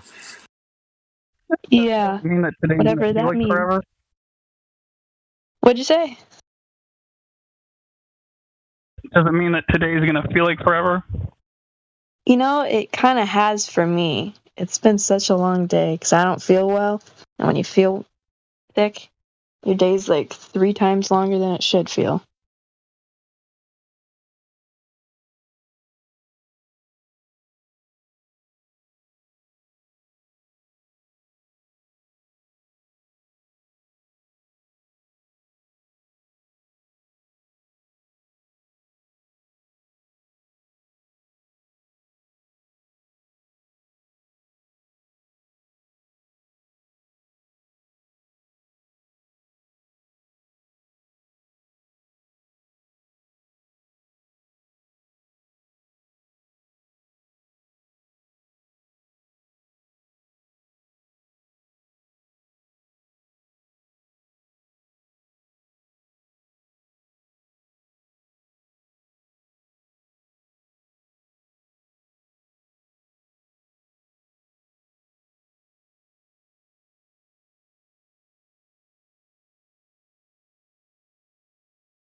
Well, nah.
697 Things You Didn't Know About Overcooked Broccoli. Book tour coming soon.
"697 Things I Didn't Know About Overcooked Broccoli. Book tour coming soon."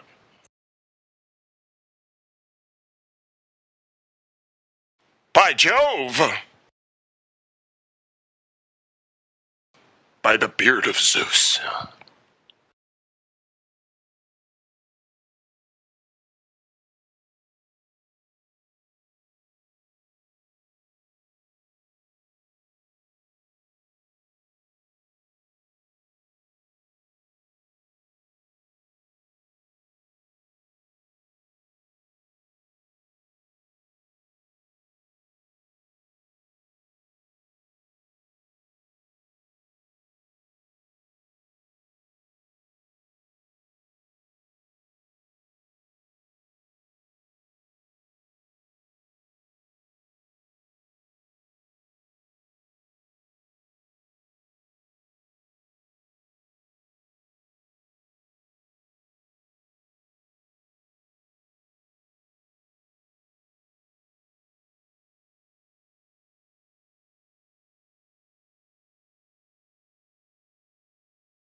Hi.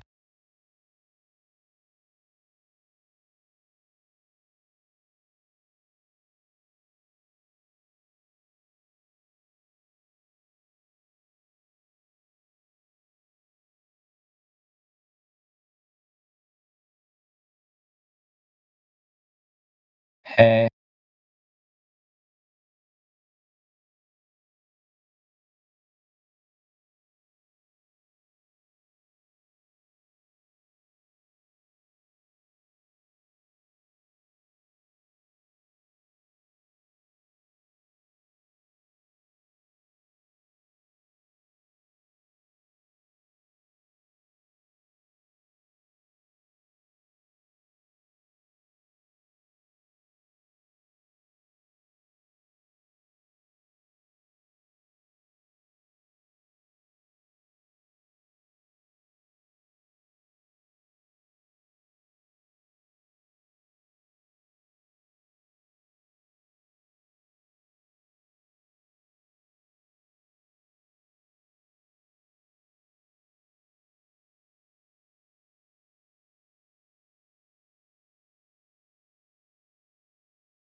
What up, everybody? Thanks for kicking it. We got 250. Smash the Rogans up.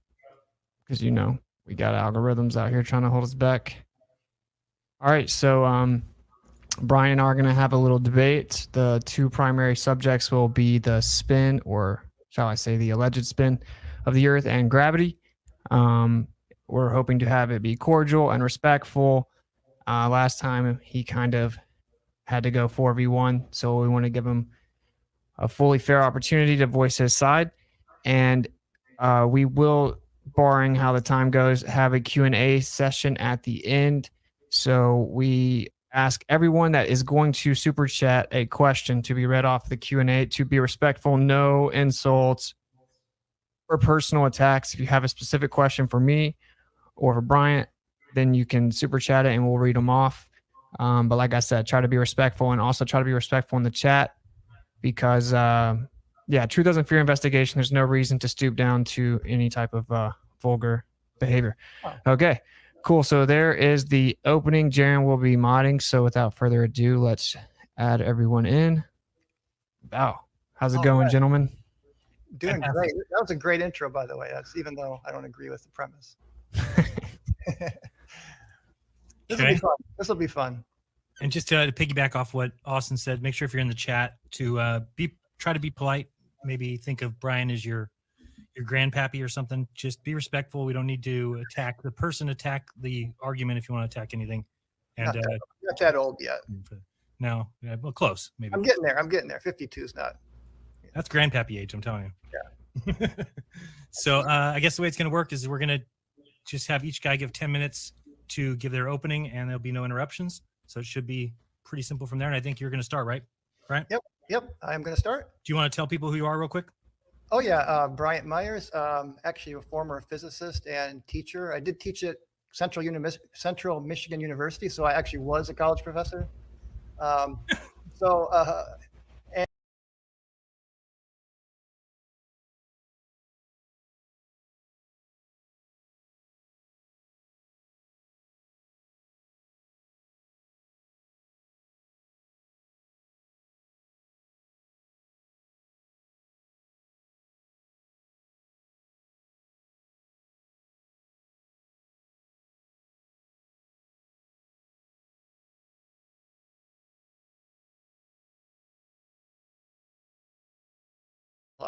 The evidence is overwhelmingly on the globe side, but that's just my position as a physicist, and I'm hoping to, in these two departments of gravity and spin, present that evidence.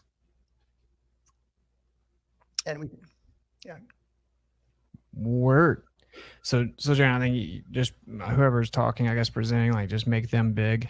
Okay. We'll just kind of do it that. Okay. And just Did you say there's a sound problem, or is everybody on the same level? Someone complained about the levels of the mic, but I don't know. A bunch of people were saying it sounds fine. So, there's always the one person that does that. So yeah, we love that. I think we're good. Sounds pretty equal to me. Oh, it just says Brian needs to get closer to his mic. So I remember last time you said that you thought you were a little quiet. I think he sounds fine right now. We say so. It's He's joking around. That was mute. He was muted. Oh, you're muted. I think you. Oh, can you hear me now? Yes, now we can. Yeah. Okay. I'll turn you up a little bit just because I think you're going to be quiet. But anyway, go ahead. Yeah, it's just I got to get used to these mics and keeping my. I like to just kind of go free for all. But just tell me when we're going to start, and Good. I got you a little higher on your mic, so you should be all right.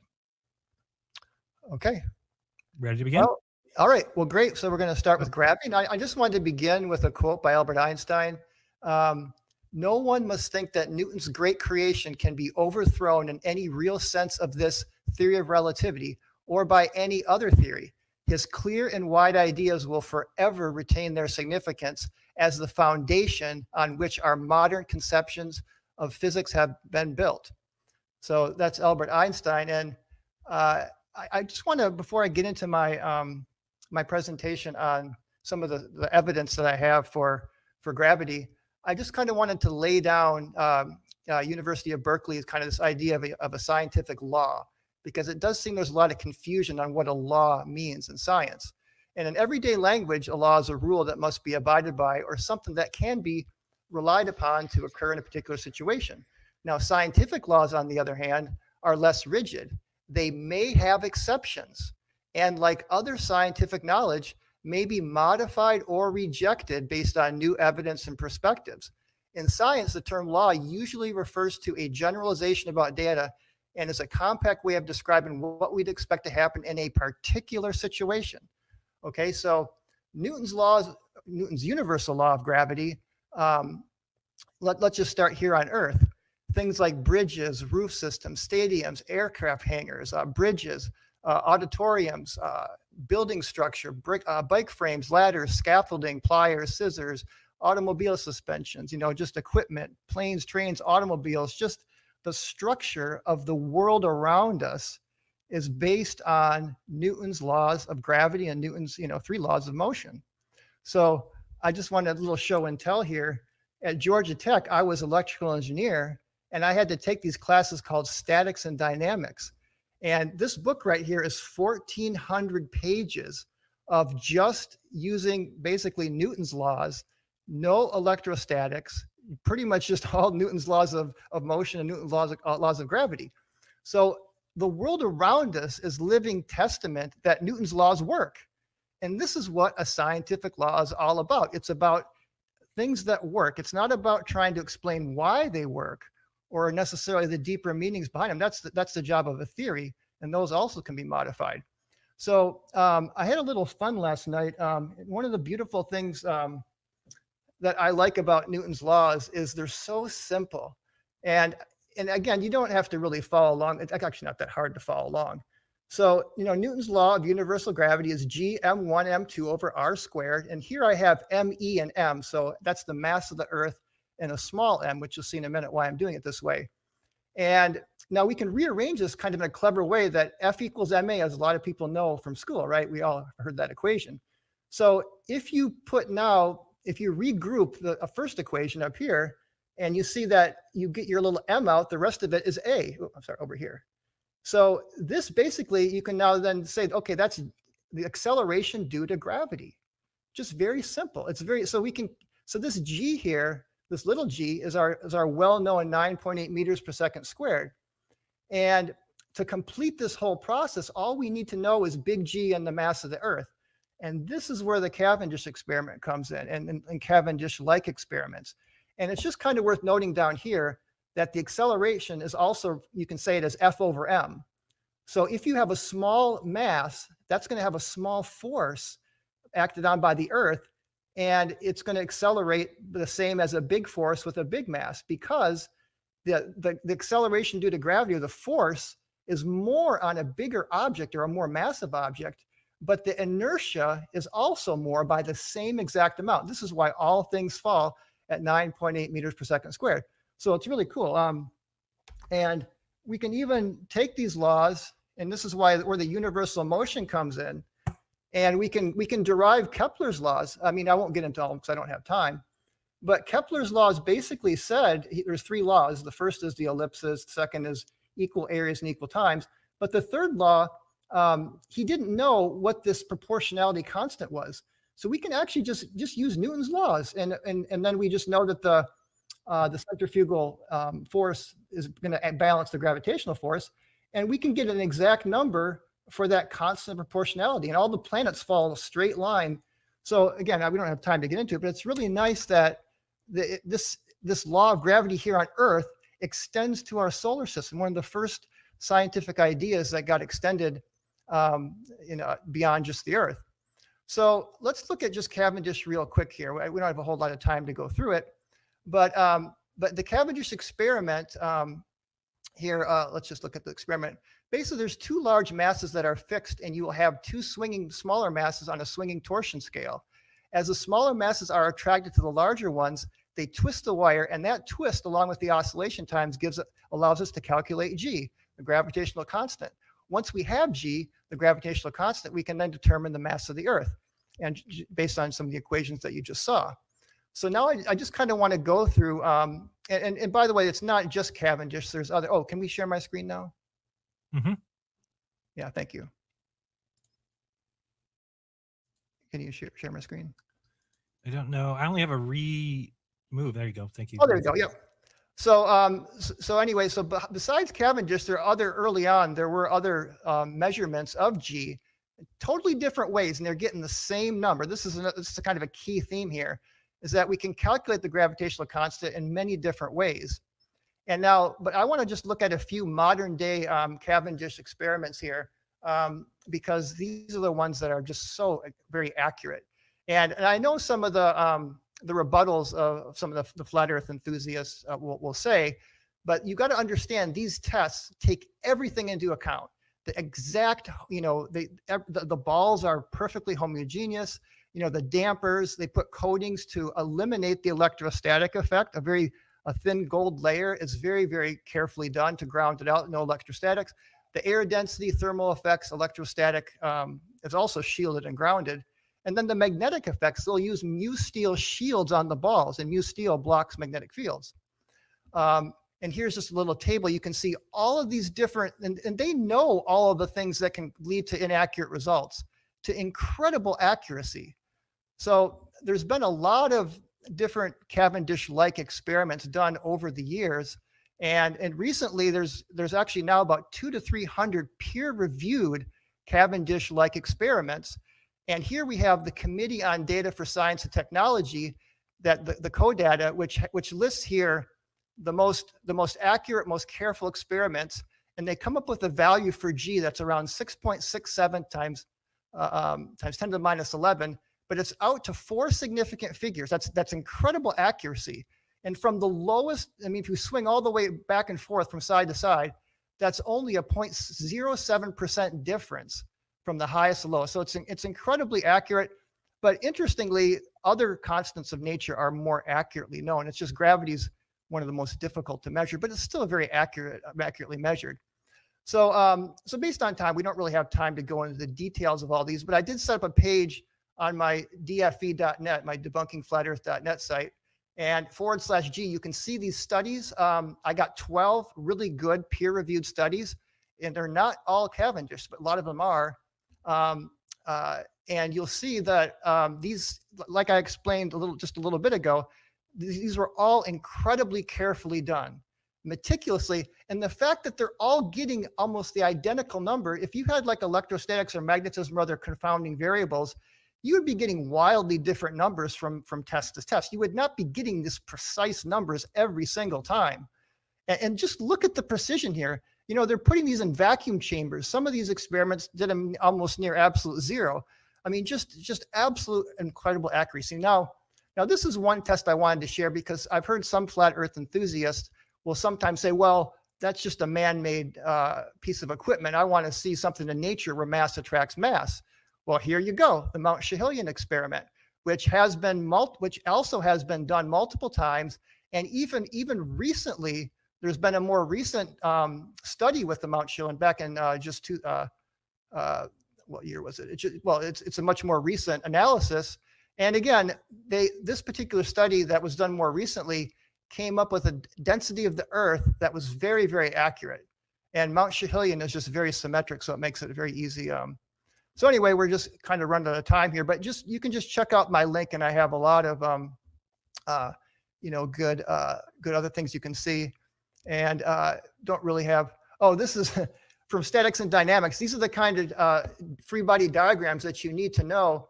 And in science, like bridges, this can be life or death if you do not construct these bridges properly. And by the way, it's not just G, it's actually mg, and it's you can't just use G alone to build these things with statics and dynamics. And so we're out of time, but I didn't have time to get into Einstein's gravity, but I think we can talk about that later. Okay. And Austin, you gonna go?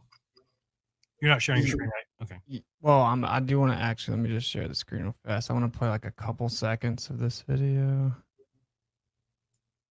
All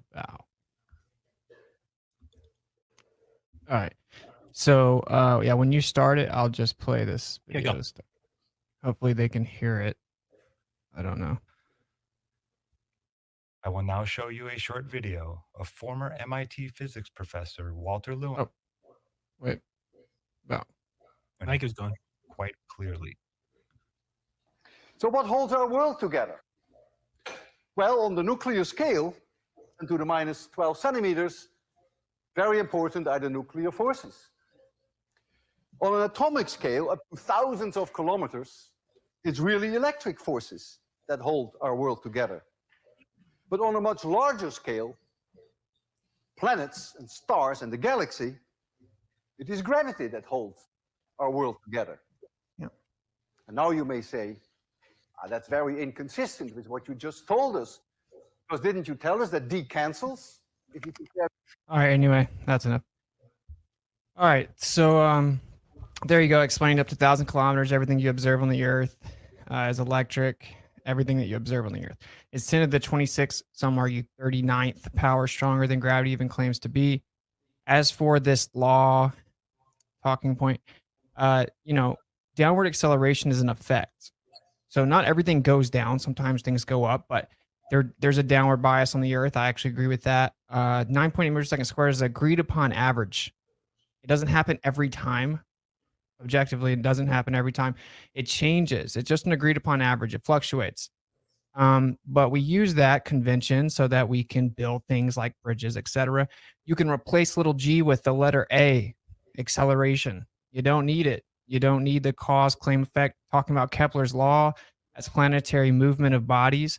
This is a whole different conversation than what we utilize on the Earth for everyday use cases of downward acceleration. It has nothing to do with planetary movement or this idea that there's bending and warping of space-time. In fact, Newtonian physics isn't even used anymore. It doesn't work. It was debunked. It doesn't work to explain the solar system, much less further than that. So when we talk about what's on the Earth, well, we're talking about, we want to use science. We want to actually prove things. Okay, so when they proposed the globe, they thought, well, the only way the Earth can be a globe is there has to be something called gravity. That's the actual evidence for gravity. So if we want to say we have a dependent variable and naturally occurring observable phenomena, things go down. Things go up and down. So things have direction or different vectors. So what causes something to go down? Well, let's figure it out. Everything that goes down or up, everything that exists in the world is electrostatic. So all molecular and intermolecular attractive forces are electrostatic in nature. So anything going up or down is electrostatic. So let's manipulate the variable of electrostatics and see if it can actually affect the direction something goes. It does, objectively. Things go up and down relative to the electrostatics. The electrostatic field, you have electrostatic induction that goes to the object, and that relationship will cause things to go up and or down. We have all kinds of things that happen in nature that show us this. In fact, bumblebees actually levitate over flowers, and seeing as they accumulate positive charge, which there's actually no such thing as positive and negative charge. You have charge and discharge. It's a convention. There's nothing negative in nature, but that's a different conversation. So it gets positive charge in the air. It floats over the flower that has negative charge, and the pollen will actually levitate up to the bee and stick to it. Okay, so we watch this happen all the time. The clouds, of course, are electrostatic, and then based on the charges in the clouds, that's when eventually the water will come down, right? So based on density and buoyancy alone, or based on gravity alone, there's no reason for those clouds to be up there sitting the way that they do. Now they just claim that it's basically counteracted. So whenever you talk about the Cavendish and you said that they control the variable of electrostatics, well, you said no electrostatics. That's not true. There's no such thing as no electrostatics. The gold that they use is electrostatic, right? So we have things that are called dielectric materials because they have small amounts of magnetic permeability, right? They have high levels of dielectric permittivity. They maintain their charge very effectively.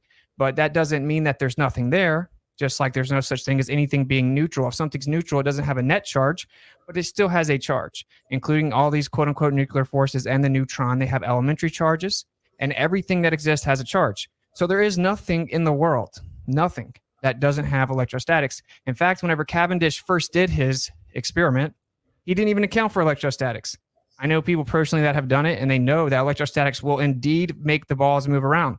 It's the primary thing you have to worry about because of the fact that you have attraction and repulsion with electrostatics. You can never eliminate it. So then, well, what are we observing? You said that it's always the same. It's not always the same. It varies. It's such a small change, though, that you get a decent little window and you can say, oh, look, it's pretty accurate. It's never exactly accurate.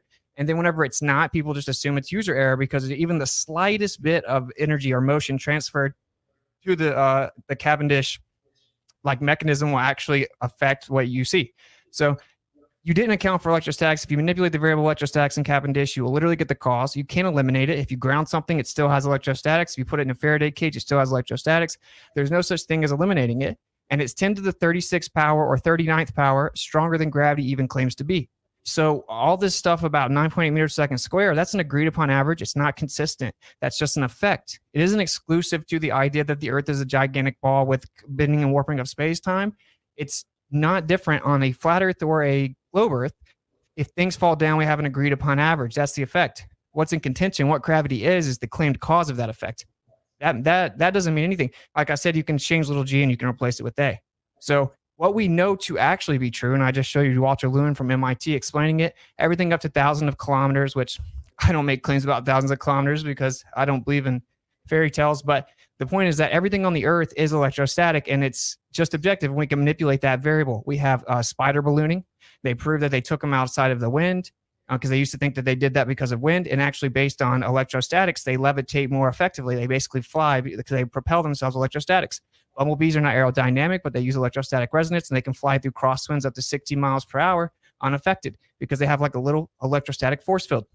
So what we have, I'll use the last 3 minutes to explain this. All the stuff of just begging the question of gravity doesn't mean anything. Conflating the cause and effect of downward acceleration to being the cause, which is claimed to be gravity, doesn't mean anything. Just saying, look, we have an equation that we can use for technology based on 9.8 meters per second squared doesn't prove gravity at all. Like I said, you can replace a little g with a. So what we actually see is that we have atmospheric electricity on the Earth. So we have an increase, equipotential increase. It goes up 100 volts per meter. Okay. So there's positive charge, potential charge increasing up from the surface, 100 volts per meter. Now, the only way that that can be replicated or accomplished in any way, in any actual demonstration in the world, is you have to have two Gaussian surfaces. You have to have a surface above and a surface below to get that equipotential increase. It's the only way. There's no other way that can be demonstrated. Well, we have that on the Earth. We have equipotential increase, which means there has to be a surface above us acting as the second Gaussian surface, and that's what gives you this downward flow of electricity on the Earth. So that's what gives you the downward bias. So when something fluctuates between 9.8 meters per second squared and 9.73, well, okay, because electrostatics is super weak. So the change in electrostatics would never be drastic. It's an agreed upon average. Not all things go down. Sometimes things go up. So we can actually manipulate that variable. We can prove it's there. All matter has it. It's tangible. We can actually manipulate it in an experiment and prove that it causes things to go up or down. So what we have from the beginning is scientific evidence that has demonstrated objectively that electrostatics is always present and it causes things to go up and down. And we have an electrostatic field in the Earth with equipotential increase, and there's a downward flow. You can, in fact, run something called a corona motor, electrostatic motor, with this current. Okay, so we have downward flow pushing down to the surface of the Earth where we have negative surface charge. Again, this is how bumblebees operate. So if we're going to make an additional claim, because like I said, not to be too reiterative, but 9.8 meters per second squared doesn't prove anything. That's just an effect. That's the agreed upon average of downward acceleration. That changes a little bit, but it's just an effect. So we want to find out the cause. The question is, does gravity exist, and is it the cause of the effect? That's the actual point, right?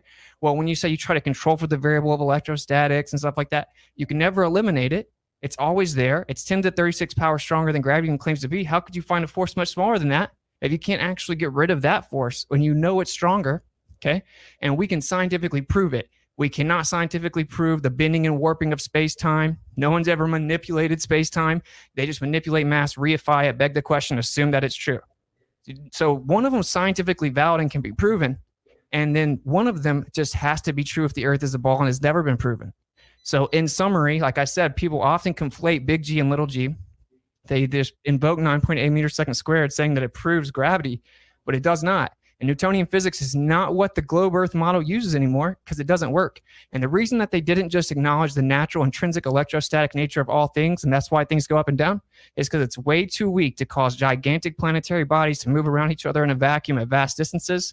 And that is the only reason that something else was come up with. And there's no empirical scientific evidence for it, but there is for electrostatics. It can be manipulated as the IV, and you can prove it. There you go. Okay. Now 5 minutes. Yeah.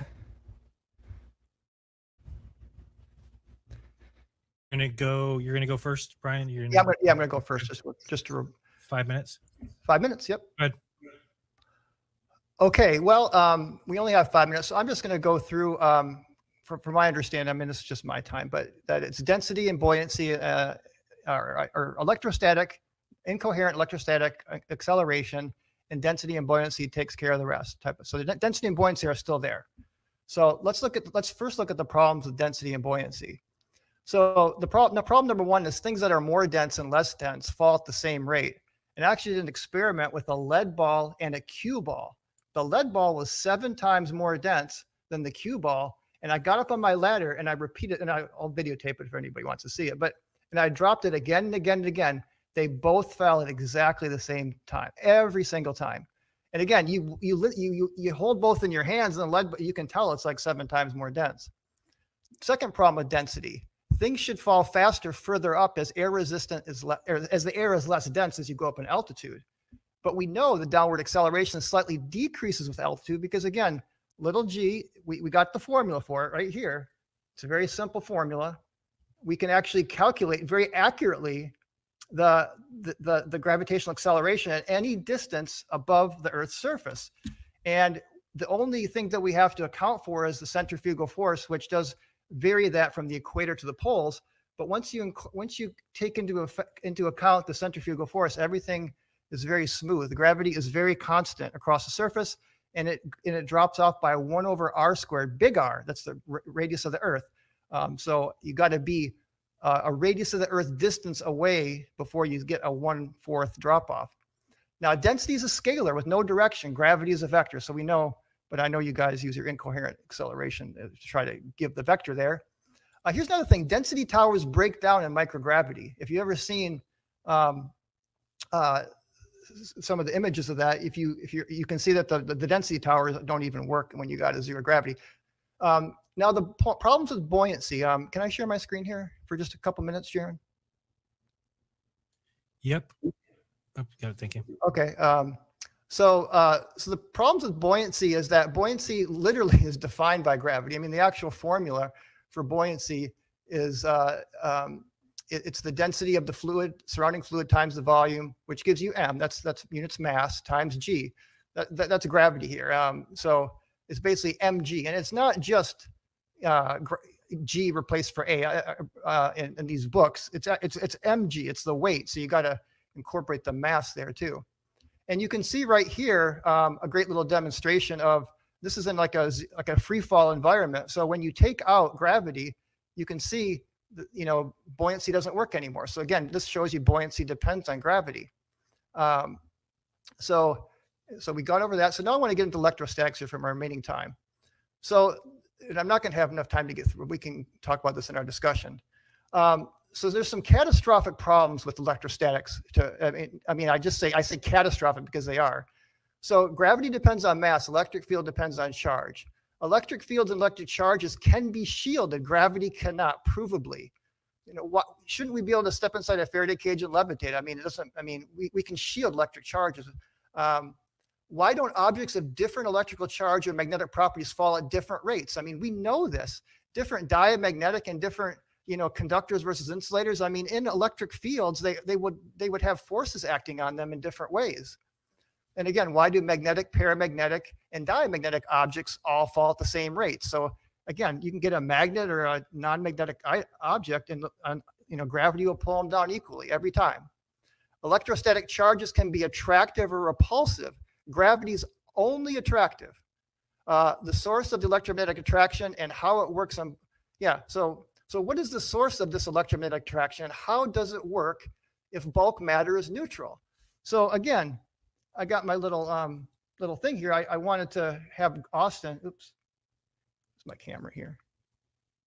So we want to kind of go over this side here. We want to get an F equals something up here.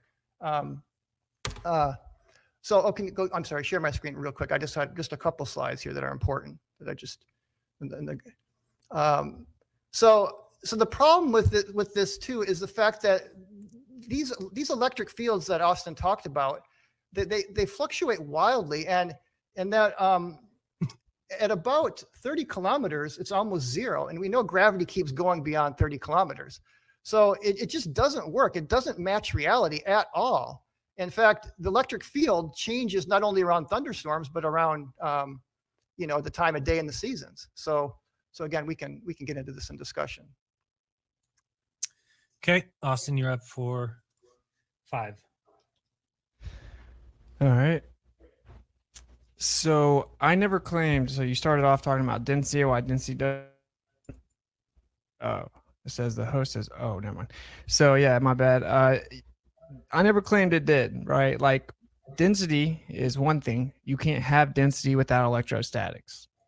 So everything that has density, and if you look at the periodic element chart, I don't necessarily believe all the atomic theory, but it's a convention. It obviously there's a correlation in density and electrostatics. That's why it's one of the main variables addressed on the chart. But anyway, density itself isn't the full answer. I actually agree with that. Your examples aren't particularly great, though. If you use 2 different densities and you drop them, well, you drop them from a few feet above the Earth, and they're going to go roughly the same distance down. The primary thing to figure out, what is the determination of the vector? What determines the direction itself? Once it goes down, then, it's agreed upon average. I mean, until you drop something 5 miles in the air in a vacuum chamber, you really don't have much to stand on. And dropping it just a few hundred feet in the air doesn't really mean much. And again, downward acceleration does change drastically. We use gravimeters all over the Earth, and it's different all over the Earth. The downward acceleration of little BB using interferometry. They also have spring-loaded ones. They show different rates, actually. So it's not this magical, consistent 9.81 meters per second squared every time. That isn't true. That's like a misnomer. I don't know why people say it. But yeah, so it's not just density, but whenever there's a density of an object relative to the density of the medium, that's going to determine direction. That buoyant force that's resultant is much stronger than electrostatics. And in fact, of course, it's even stronger than gravity. Right? Even in this theoretical idea that there's gravity here, this other type of gravity, because actually gravity means gravitas and weights. Anyway, the buoyant force is stronger. It goes up and down, just like the elastic velocity, the kinetic energy of gas. It's stronger than electrostatics. What it does is it sets the bias. So even if we have slight fluctuation in thunderstorms or lightning or whatever, it's very weak. It's very weak. Like when you use a Van de Graaff generator and you make like a little paint chip float or a piece of paper, you can use iron, you can use all kinds of stuff. That's like those little chips are equivalent to like Mount Everest, right? So the point is that it's very, very, very, very weak. It just sets the up and down. That's why you wouldn't see much of a change in downward acceleration, because it would have to be such a drastic manipulation and variance to get any type of difference. But that's not the question. The question is like, what actually causes it to go up and down? And there is no problem with electrostatics other than it's not strong enough to make the Earth spin around. And you said something about at a certain height, right? Like, so you're talking about like at a certain height, it drops off. I don't believe any fairy tales above 50, 60 miles or anything like that. But all of it has electrostatics. Even in the globe paradigm, they claim there's something called the ionosphere. And that it starts right at around 40 miles. They say 40 to 50 miles to like 400 miles, which we don't believe stories past 60, 70 miles at all. But the main thing with that is, that was the first time ever that was claimed. Maxwell actually changed his equations, right, to say that you could have electrostatics without matter, because you can't. You can't have electrostatic induction or electrostatics without matter. And they made up the ionosphere to basically save the globe. But the primary point here is we have equipotential increase from the surface up, and that creates a downward flow. And the only way to have that is to have 2 Gaussian surfaces. So what we know we have on the Earth has to be there because of 2 Gaussian surfaces, and that is 10 to the 36 power stronger than gravity claims to be. So I don't know why it's so hard for people to accept it, but it just is what it is. And this is why it's not discovered on the quantum scale at all. There's no evidence for gravity on the quantum scale at all. It doesn't work. It's incompatible. The relativity doesn't work at all on the quantum scale. But we know that there's electrostatics there. It's everywhere. And a Faraday cage does not block electrostatics. Sure, it can stop like electromagnetism. It doesn't stop electrostatics. The cage itself is electrostatics. The air inside of it's electrostatics. Whatever objects are in there are still electrostatic. There's still electrostatic induction. And no matter how much you try to neutralize it, like on the very smallest scale, right, which you can't remove it, because if you removed it, you wouldn't have the matter in the first place. On the very smallest scale, it's 10 to the 36 power stronger than gravity claims to be. And Cavendish is super inconsistent, of course, but it doesn't even matter. So the primary point here is we need actual empirical evidence that you're isolating something outside of it, and you're not, and it isn't completely constant. So it's somewhat reiterative to my first 10 minutes, but it's the same point. I'm not claiming that it's density alone. Buoyant force is much stronger than electrostatics, but it's what sets the up and down. It's measurable, it's testable, it's provable. All matter that exists is electrostatic. Not one piece of matter can be invoked that isn't electrostatic. And so that's all there is to it. There's there's not really even a debate to be had, because until we have like other empirical evidence to substantiate the idea of the bending and warping of space-time, which is considered to be incomplete at best, right? And there's really not much to discuss other than we need it. So yeah, there you go. And yeah, just because things change during thunderstorms or whatever, it doesn't matter because its electrostatics is super weak. So there you go. Very good. Very good. Land the module. Okay, is that okay? So now we just opened up just a discussion. So, so basically, Austin, like what? So I have an equation that can make excellent predictions. So what do you have for predicting all these things? Because I'm telling you, the electric field of the Earth, and I have a book here on the Earth's atmospheric electricity at about 31. This is about 50 kilometers or 31 miles. I mean, there's a very highly conductive layer. The electric field is falling off to, I mean, almost zero. It's like just like the millivolts per meter. I mean, it just gets really down, and the average is 8 volts per meter going up to 30 kilometers. And this is actually from one of the things you were showing on your Corona motors, right? They actually had this diagram on your Corona motor little thing. The guys that did the Corona motors drew this diagram. And I saw you using that demonstration on one of your videos on Corona motors, right? And they were basically saying the same thing that I'm saying. But see, gravity doesn't stop at 31 miles up. Gravity keeps going out. I mean, so this just doesn't work. I mean, and with lightning storms, it's even worse because you say it's a incoherent, incoherent dielectric acceleration. Mm-hmm. That you says that gives you the bias of the downward acceleration, but during a thunderstorm, it reverses direction and increases 100-fold. How does that work? It doesn't. Okay. It doesn't reverse the entire Earth's electric field. That never happens. Wait, 7 million lightning strikes a day? That is a lot of reversals. And if you that's what gives the Earth its negative surface charge. If you pick up a book and understand Earth's atmospheric electricity, you would start to realize what you're saying is nonsense. Do you think the entire Earth's electric field flips? No, what's happening, it's a global circuit. What you have is you have the downward, like you said, the fair weather electric field, as you're saying, coming down. Then you've got like currents in the Earth, and then the lightning strike, it's putting it back. So it's a circuit going around. So in the current, the fields are going sideways here up on these upper layers. So that would mean gravity would be going sideways up here. It's always down, Austin, always down. It's always down because there's an equipotential increase of positive potential. Why don't we start levitating around a lightning storm?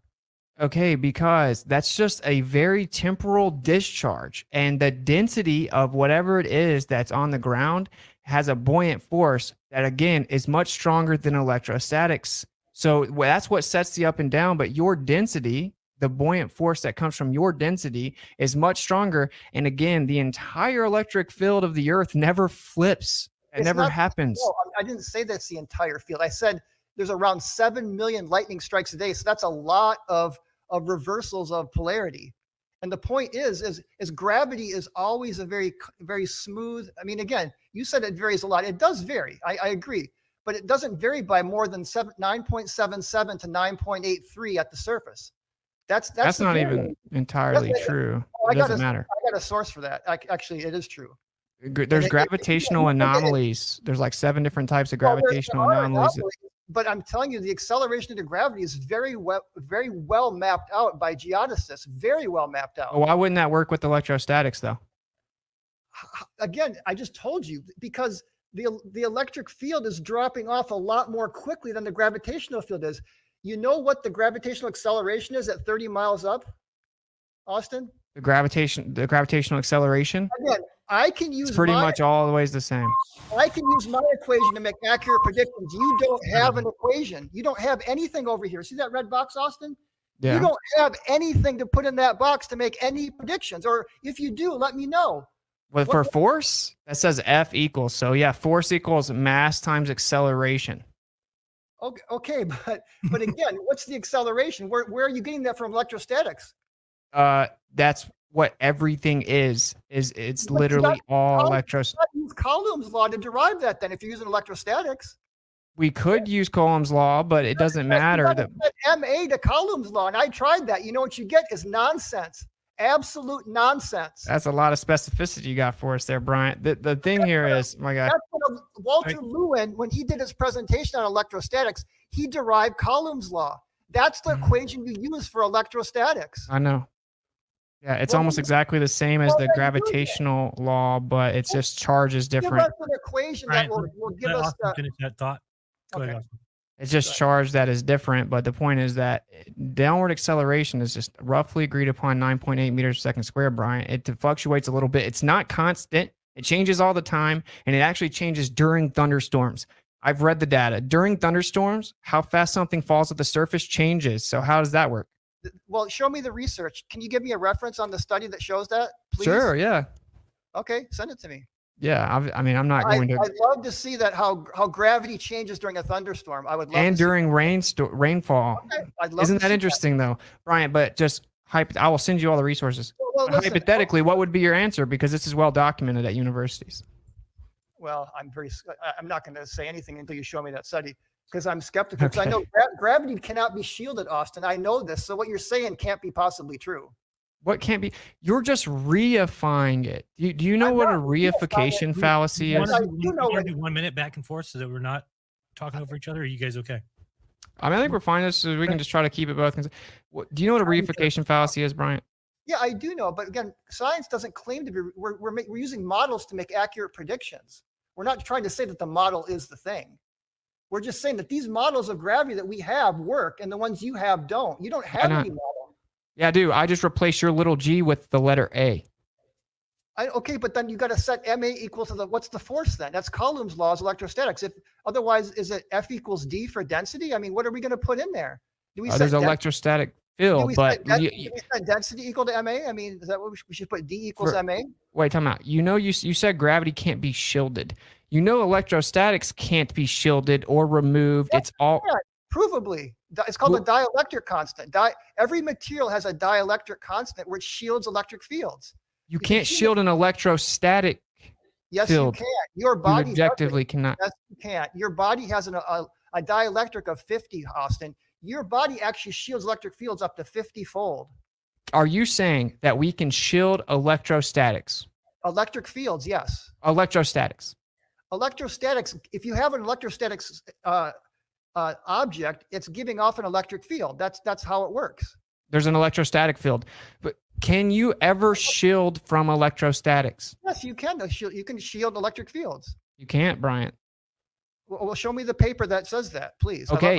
I'd love to see that evidence. You're making the positive claim that you actually can do it. So what, you use a Faraday cage? That doesn't do it. So what else are you going to use other than a Faraday cage? Look up any electrodynamics textbook. Electric fields can provably be shielded. Provably. You cannot eliminate the variable of electrostatics, and you can't block them. Faraday cages stop electromagnetic transfer, not electrostatics. So this is the point, man. You don't have evidence for your claim. I can tangibly manipulate my claim. That's the difference. I gave you evidence. I gave you. There's 12 peer-reviewed studies that I gave. I didn't get one peer-reviewed study from you. Yeah, I can give you all kinds of evidence. I'll give you, but listen, here's what I want to know. Why does the acceleration change at the surface if gravity's constant and always there? Why does it change? It changes because of the centrifugal force. It's actually gravity doesn't change. Okay, what changes is you got to subtract the centrifugal acceleration. So the effective net force at the equator is less than the poles by about 5%, because for two reasons why. Number one, the poles the equator is about 14 miles wider, right, than the equator. And then the equator is 14 miles wider. So you're a little further from the center of the Earth, and you're spinning. So you got to subtract those two things. So it comes out to 0.05, but it's only a difference.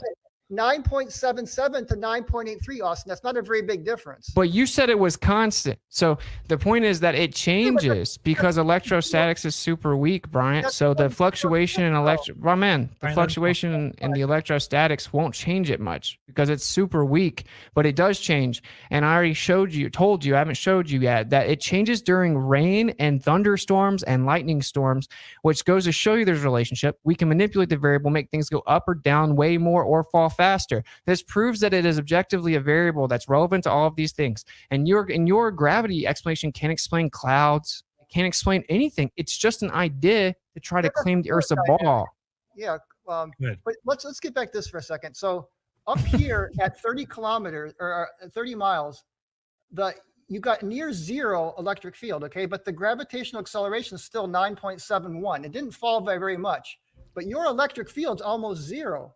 So how in the world can that account for, again, the 9.8, 9.8, you're right. It's an average across the surface of the Earth, but it only varies from 9.77 to 9.83. But it does go down with altitude, right? So the top of Mount Everest is going to be lower. So again, this equation I gave you. I mean, it's simply, you can calculate the gravitational acceleration at any distance from the surface of the Earth.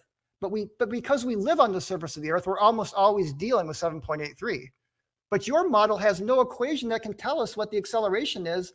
Do you agree it's a 1 over r squared law? Can you at least acknowledge that maybe it's a 1 over r squared drop off? Well, I need to verify your r there, wouldn't I?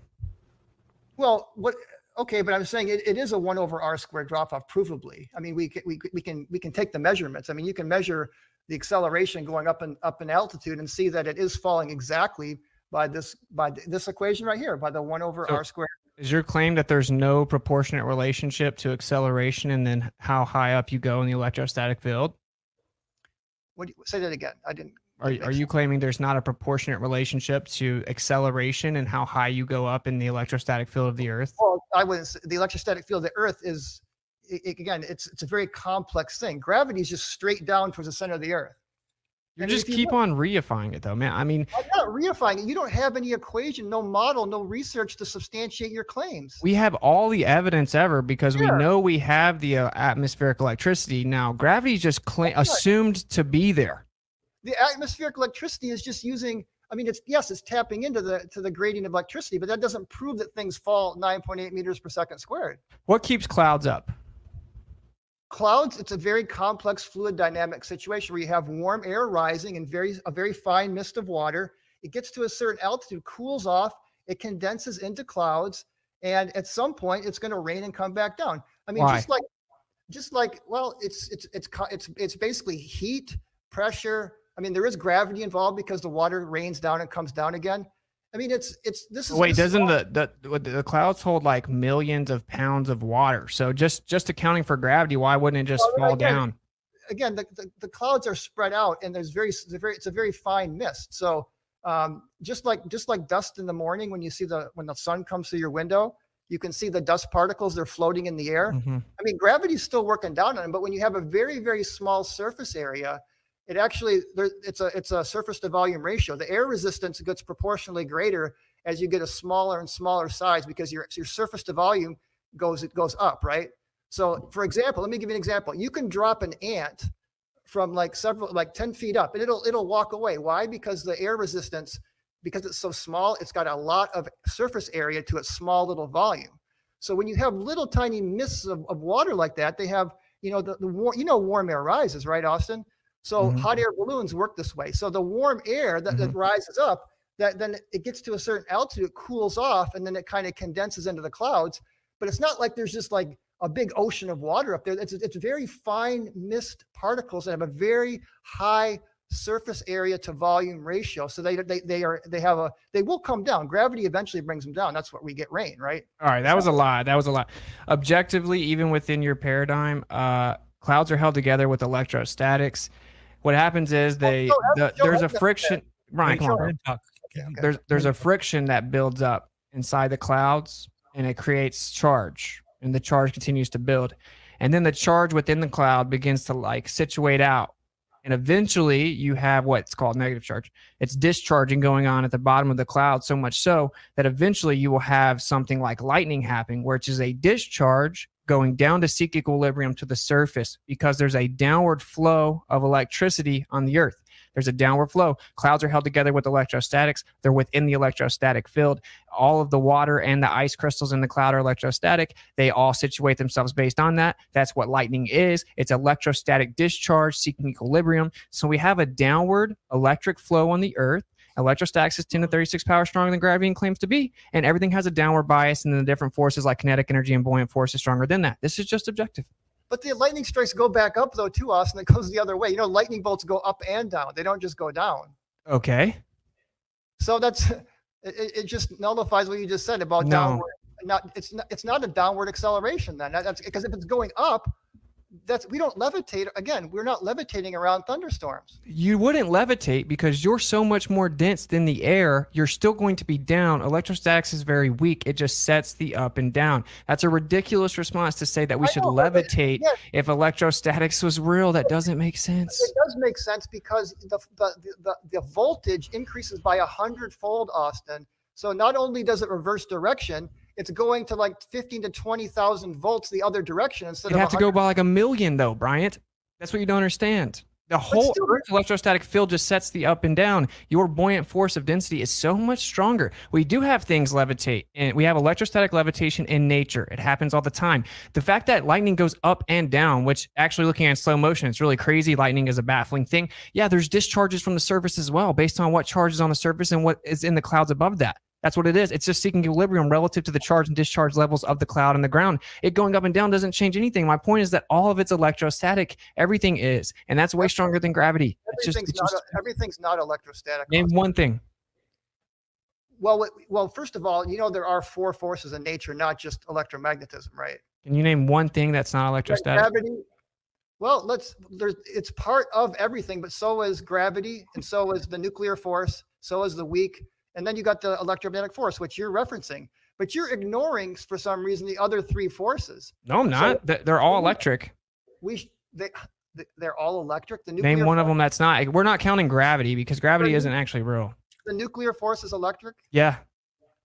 Okay, show me evidence for that. Because Okay. it literally does the opposite. It actually holds like charges together. Do you know that? You didn't know that was electric?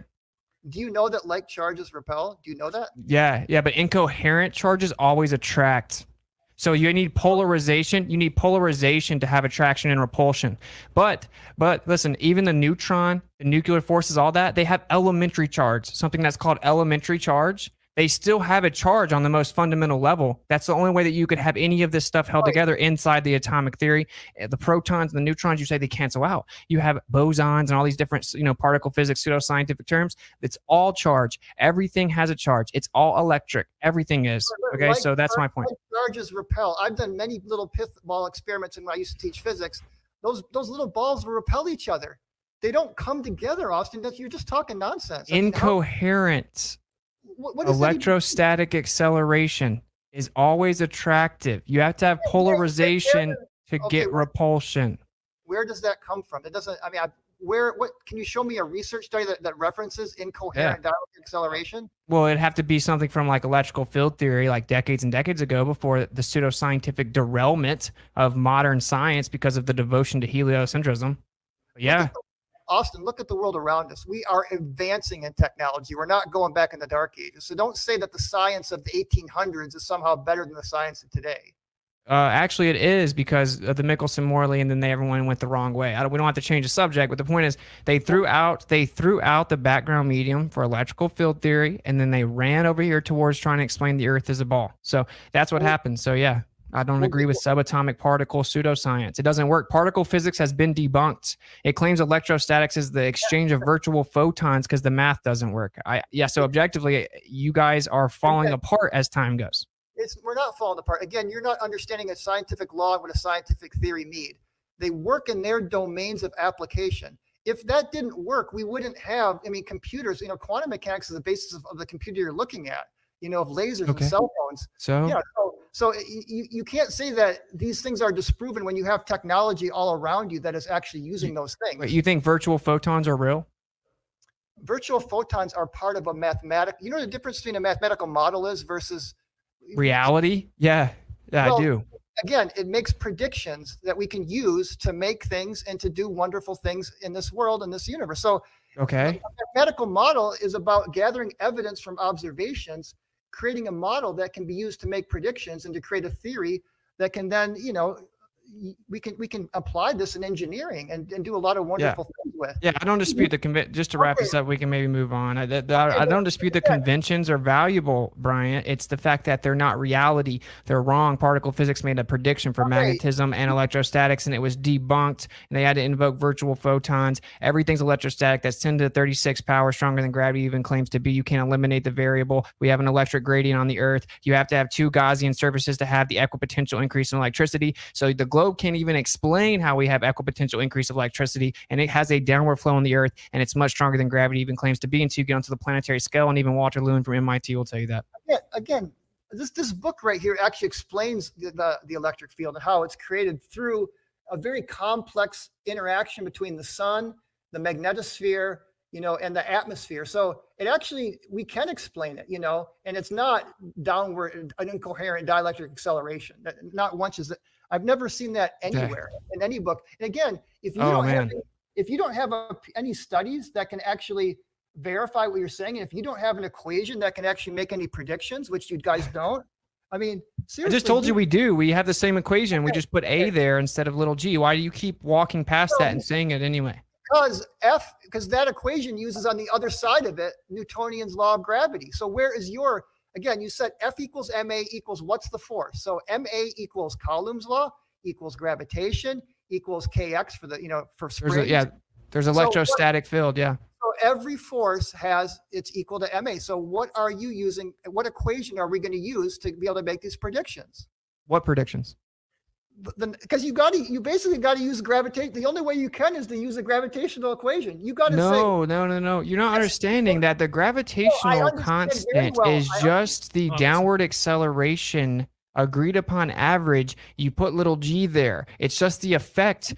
Little g is not gravity. It's downward acceleration. It doesn't prove the cause of downward acceleration. It's non sequitur. That equation is not exclusive to you, nor does it give your point any type of value in this discussion. It actually does, Austin, because little g is only, we only measured empirically at the surface. We can predict with this equation what g will be, 100 miles up in the air. And it's wrong all the time.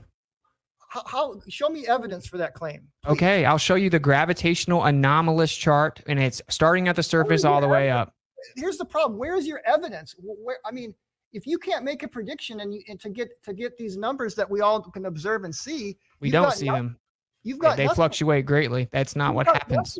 You've got nothing. You're just saying words. That's all it is words. Objectively, it isn't exactly as predicted by gravity all over the Earth. There's all kinds of anomalies. Again, and if they were to account for the electrostatic field and all the variables based on electrostatic induction, they would get much more accurate readings, but they don't do that. So we may have exhausted it. It's been an hour if you want to move on a spin. Okay, I know, but show me some evidence. I haven't seen any. I'm still waiting, and I've watched a lot of your debates. I haven't seen you provide any solid, tangible evidence for this claim. We can manipulate the independent. We can manipulate the independent variable of electrostatics. So this is how science works, Bryant, right? This is how science works. You have a naturally occurring observable phenomena that you want to figure out. That's how natural science works. You want to study that effect and see, can I figure out what causes this? It's a cause and effect relationship test that you then propose called a hypothesis. So it's like things go up or down, okay? Things have vectors, directionality. We see things go down. That's our naturally occurring observable phenomena. Now we're going to presume the cause is electrostatics. So if I manipulate electrostatics, it will cause things to go up and or down. And we're going to run an experiment to test that. And when we manipulate electrostatics, like in a Van de Graaff generator, things will go up. They will weigh more. They will accelerate faster. You can make things go up and down manipulating electrostatics, and you can replicate that equipotential increase with two Gaussian surfaces like we have on the Earth. This is actual science. Gravity has none of that. I know that's just electrostatics, so that's not gravity. I mean, I used to teach physics. I used to use an Van de Graaff generator. You could just get a wool sweater and a balloon, and you could add. You don't even need to get those Van de Graaff generators. I mean. I know, you're right. You can do it with all kinds of... Now, can you do the same thing and give us scientific, experimentally valid, verifiable evidence that gravity is real? But do you have an equation that can make any predictions, a model that can make any predictions at all? I mean, seriously, just one prediction. I can just call it the electric constant. I can just call it the electric constant acceleration. Put the letter A there. I mean, can you solve this with your model? If a ball drops from a 10 meter on the ledge, what's the object's velocity before it's the ground using your model? I mean, I'd love to see you use your model to solve this little problem. It's a very simple problem. with Newton's kinematics and gravity. But if you can't solve a simple problem like this, you absolutely have no model at all, because you got to be able to make a prediction, Austin. Otherwise, you've got nothing. Okay, well, we can make all kinds of predictions with electrostatics, because all you're doing for yours is factoring in an agreed upon average of downward acceleration. It's much more than that. What is it? Have you even read a book on statics and dynamics? And you even know, I've taken these classes in Georgia Tech, okay? Okay. It's much more than just substituting. I mean, G is not the only thing that goes into this. It's actual gravity, is also mass times that. And then you got to deal with torques and all kinds of other things. Yeah. But it's not just G. You can't just say, oh, that's RG, and you're just you're rebranding your gravity into electrostatics. You think that you have exclusive acknowledgement of the conceptual quantification of matter that we call mass, which is resistance to acceleration? You're saying that, but we're actually now can't use the idea of mass because you believe the Earth's a ball? That makes no sense whatsoever. You don't have any type of exclusivity with the idea of mass. It's just a concept, and it has many different definitions. So if I step on a scale, then what's going on? I mean, I know in my Newtonian model what's going on. So if I step on the scale and see 150 pounds or whatever, 100 kilograms. Yeah. What in your model? What does that mean? I mean, it's please tell me what is weight? So we could just say weight equals MA. Okay, but again, weight equals MA is not good enough, because Why not? you have to, again, because again, if you understand physics, force equals MA, you always have some kind of force on the other side of MA. Like I said, electrostatic force is Coulomb's law, gravitational force is Newton's law. The spring, if you're dealing with springs, you got minus kx. All of those, you need some force equation, Austin, or you got nothing. Dude, weight equals mg is what you believe, okay? Little g is 9.8 meters per second squared. That's how you determine weight. That's an agreed upon average of downward acceleration that isn't completely constant. We also get to use that number. Weight is actually specific to many things, including vector, coherency, medium, location. It changes based on location on the Earth. There are all kinds of variables that should be in that equation. It's downward pressure over a certain area. It is objectively electrostatic, and it's in an electrostatic field. I could make something float off the scale with electrostatics, Bryant. Okay, but you got to add charge to it into a small little thing. I mean, I used to do that too. That's not proving anything. Are you saying there wasn't charge there before I added it?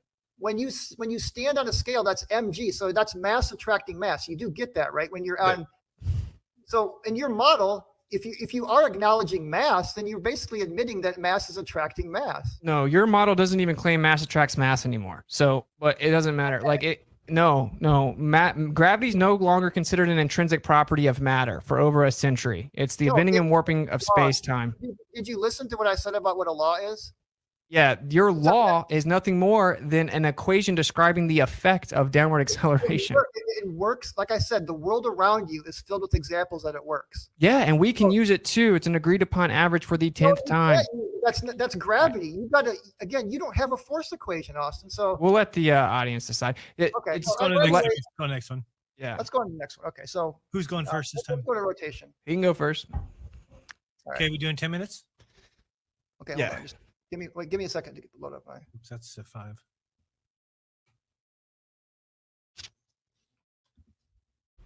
Okay, 10 when you're ready. Okay, I'm ready. So the subject on this one, we're moving on to spin of the Earth. Yeah. Yes. And you have a hard stop at 8, right? Yeah. Okay. Your time. Yeah, that's right. So, okay, go ahead. We'll make this kind of fast. Okay, so go ahead and start. Yep. I'm sorry, I'm getting some notifications here. Hold on. Okay, can you share my screen? Yes. Share. I don't know, Austin. Why come mine says remove only when I go down there? I don't know how you. I don't know. You should have admin. Yeah, it just says remove is my only option for some reason. All right, we're good. We're fine. Go ahead. Who's? Oh no, Brian wants his up. Yeah, I want mine up. If you can. Oh my bad. Reset the clock there. I mean, you don't want to use Walter Lewin, bro? I love Walter Lewin. In fact, again, you got to watch his gravity lectures because they're great. Mm-hmm. Seriously, okay, I mean, they're really good. Clock start. Okay, so now we're going to talk about the Earth's rotation, and I just want to provide many different ways that we can see that the Earth does rotate. So the first one I want to briefly go over is sunrise and sunsets and lighting. Then I want to look at counter-rotating star fields, equatorial mountain telescopes, we'll just mention really quickly. The centrifugal force itself is great evidence that the Earth is rotating. The Earth-Vest effect on east to west flights is a good evidence that the Earth is rotating. And then, of course, we got gyroscopes. We got optical gyroscopes, mechanical gyroscopes, the Foucault pendulum, long-range ballistics. And so let's just start with sunrise and sunset here. So I really like this little proof. So I just want you to watch this little animation. You can see the mountain here is lighting up from the top down. This is looking west at sunrise. So sun's rising, you're looking west the opposite direction. Now this is sunset on Mount Everest. So you can see the opposite. The last thing to stay lit is the top of the mountain. So now if you look at the way that the sun works on a flat Earth, the spotlight sun, any light source, even a laser, has divergence. It's going to spread out. So the bottom of those mountains should be lighting up first on a flat Earth. And at nighttime when the sun sets, the last thing that it's the opposite direction too. The bottom should be lit up last, but it's just the opposite, which is perfectly explainable by the rotating Earth. So you can see the light rays are coming in here, and then as the Earth rotates around, the top of the mountain is going to come up first and get those light rays. And if you just play around with this and kind of think about it, you'll see this is a really great proof. The second one is counter-rotating star trails. So I call this the insurmountable failure of flat Earth, to try to explain how the northern and southern hemisphere can have not only two different star trails that are rotating in different directions, but two totally different north stars.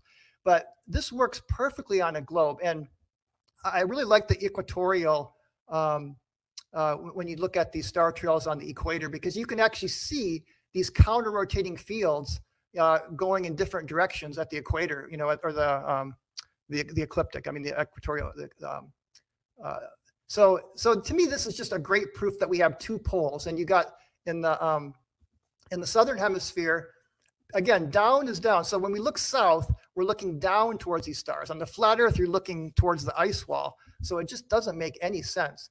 So in the northern hemisphere, everybody's seeing just Polaris. And below, you can see it just south of the equator, you can still see Polaris just based on, but when you get a far enough latitude down, you just can't see it. But the point is that we got two different rotating fields that's perfectly explainable by a rotating Earth. Okay, so the next thing is kind of related to this is equatorial telescope mounts. And I believe there was a challenge to one of the flat Earth debunkers had to give a challenge to flat earthers to explain or model how equatorial telescopes could work on a flat Earth. Because again, these telescopes stay mounted in one direction and they rotate, so that way you can stay locked on one star. So they don't need to be moving. Now you can see over here on a flat Earth, you would have to constantly be moving and adjusting your telescope to be able to see that, say, the North Star, for example, where on a globe, it makes perfect sense that equatorial telescopes work just fine.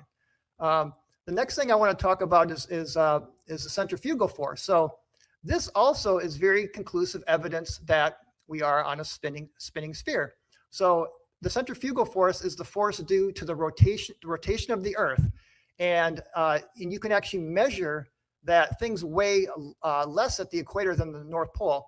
This is why in the old days you could only buy gold on a counterbalance, because they know otherwise you could buy gold at the equator and sell it up in Alaska and make money. So it's a well-known fact that things do weigh less at the equator than the poles, and actually as you go up in latitude. And again, this doesn't make any sense on a flat Earth why things would weigh less if it's just all flat. Now, related to that is the Earth-Vest effect, which is related. It's a component of the Coriolis effect in the up-down direction. So basically, it's related to centrifugal force in the sense that if you're on a plane flying in the same direction as the Earth, and again, the Earth and the atmosphere are all rotating together, but the plane relative to the Earth atmosphere frame is going to be going in a little extra fast. So that's going to create a little more centrifugal. And again, you can actually weigh this, and it's the opposite is the effect when you go against the rotation of the Earth. Again, Earth and atmosphere rotating together, but the plane traveling relative to the Earth, to rotating Earth atmosphere, is going a little faster. So you're going to get a little bit more of that. It's similar to just extra centrifugal boost there. And you can actually weigh. This is Wolfie 6020. who is a pilot, and he did an experiment where he was flying from east to west, and he did see that things were weighing more than going from west to east. So when you're going with the rotation, you're going faster, you're getting more centrifugal, things will weigh less. Against the rotation, again, really, really great evidence for a spherical spinning Earth. The ring laser gyroscope, I'm getting a little low on time here, so I think a lot of people in the flat Earth community know enough about this, but it's worth mentioning that these are just so incredibly accurate, and they're in the inertial systems of ships, planes, helicopters, the ISS, submarines, missiles, satellites.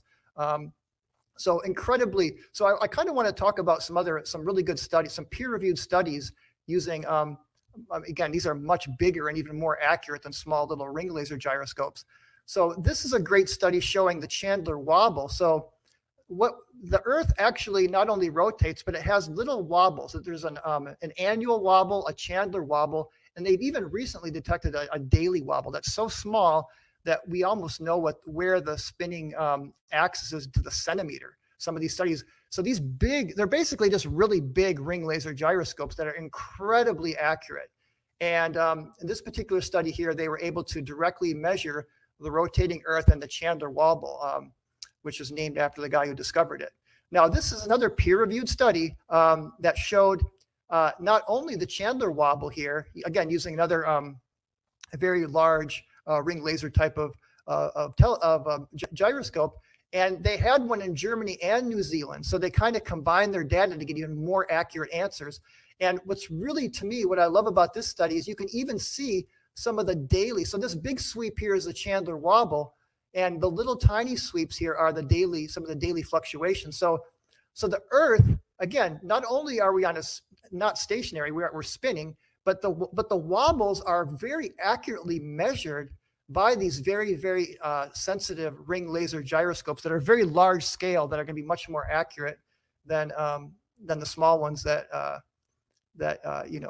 I know your community has had access to.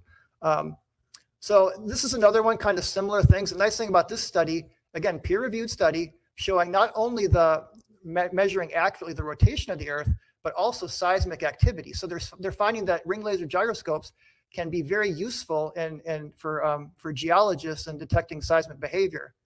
Now, what's really cool is these gyroscopes, these ring laser gyroscopes, are now getting to the point where the technology is getting to the point where they can put them in chips or chip scale, and this means probably in the not so distant future we'll be able to have little ring laser gyroscopes in our iPhone or in different types of smaller technology. So it's really cool technology.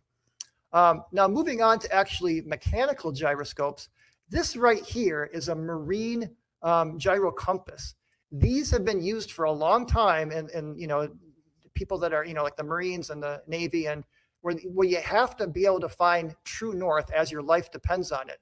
They're incredibly accurate. They don't have biases. They're built in such a way where you're getting the absolute true north spin of the Earth.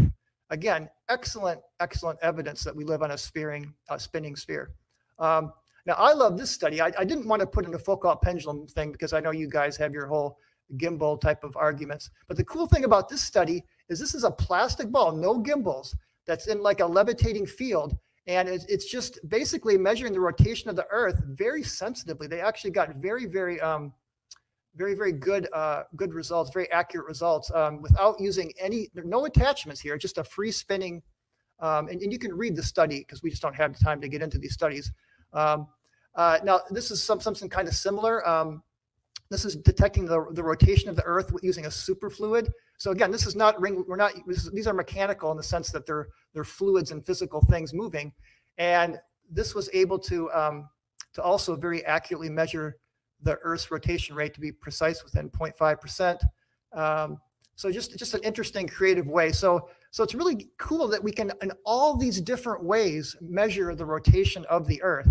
And also, I know you guys have said that you've interviewed people that, but just in closing here, the Coriolis force is actually very real. I've got a couple long-range ballistic books. I'm running out of time, but there's chapters on the Coriolis force. So these are people that actually teach long-range ballistics, and they absolutely teach Coriolis. It's a real thing. And we didn't have time. My time is up, so we didn't have time to get into that. Austin, you got 10 minutes. All right. So, yeah, here are the wind patterns on a flat Earth. Look, it actually makes sense. I don't know how the wind patterns would somehow help the globe. That doesn't make any sense to me. So anyway, yeah, ring laser gyros, they detect 15 degrees per hour, relative to latitude, of course, the cosine. So this all started with Michelson-Gale-Pearson, right? That's what that is. It's called the Sagnac effect. Sagnac said it was the vortex in the ether. So they did Michelson-Morley trying to detect the orbit, and they did not detect the orbit. Then they did Michelson-Gale-Pearson using the same methodology, and they matched the predictions of the sidereal rotation within 98% accuracy. So if you combine Michelson-Morley and Michelson-Gale-Pearson, what it actually shows you is that the only viable explanation is that the Earth is not spinning, and we're detecting the motion of the sky around the Earth. Secondly, you brought up planes flying over the Earth spinning. Any flight that goes north to south on a spinning ball would have to account for the Earth spinning underneath it.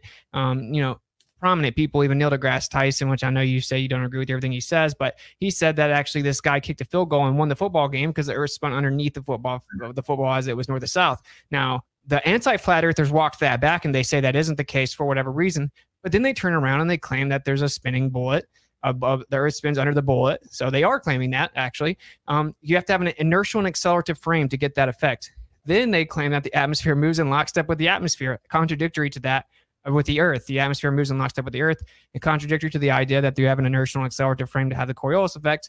Anyway, it obviously cannot move in lockstep with the Earth because that would violate the law of conservation of energy. As you increase above the Earth, you would have to have a proportionate increase in energy because you would need a proportionate increase in speed because obviously to travel a greater distance in the same amount of time would need you to travel faster.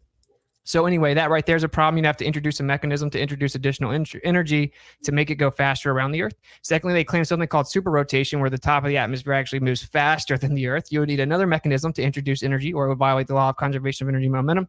Anyway, the plane flies over the Earth, and it does not bank to the left when it's flying from north to south. It doesn't bank over and then accelerate forward to somehow catch up to the Earth spinning underneath it. It just adjusts left and right based on the wind. Now, no autopilot or any manual pilot flights ever have accounted for Coriolis with a consistent update. So they say, oh, well, it's not that much. And the spin of the Earth is accounted for just naturally as you update for the wind. That makes no sense, though. If you're going straight and then the wind moves you over to the right, but the Earth's spinning to the left, as the plane adjusts back to go straight to the point it originally was, it would have to additionally adjust to get to the location that would be catching up with the Earth. So if you flew 5.5 hours without adjusting for Coriolis, you'd be like 3,000 kilometers off of your path. And no globe earther proponent ever addresses this at all. There is no answer. So in addition to that, you claim you didn't want to talk about pendulums, but then you brought up mechanical gyros, which actually don't pick up the spin of the Earth, hilariously enough, and are super inconsistent with the claims that they do. And that doesn't work. It would have to always pick up the spin of the Earth. All mechanical gyros would pick up the spin of the Earth if it was the Earth rotating. But once again, it shows you that the ring laser gyro has an effect detecting some type of motion and actually points to a background medium.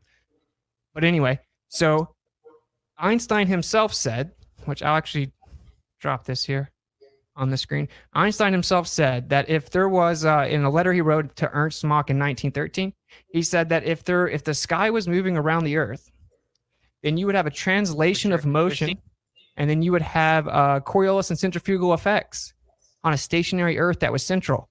Because if the sky was moving around the Earth, it would translate the motion. You would have centrifugal and Coriolis effects, and so it would drag the pendulum around. And that doesn't prove one way or the other. And he had to actually incorporate this principle for the Eddington experiment, where they claim they saw the star go around the sun in the eclipse. Now, what only thing I've ever gotten back from that is he didn't say that. Well, yeah, he did. I'll show the letter right here. But anyway, so even according to relativity, that's not an appeal to authority or anything. I'm telling you what relativity says, the person that made it. He says that if the Earth was stationary and the sky was moving around it, you would get centrifugal and Coriolis effects.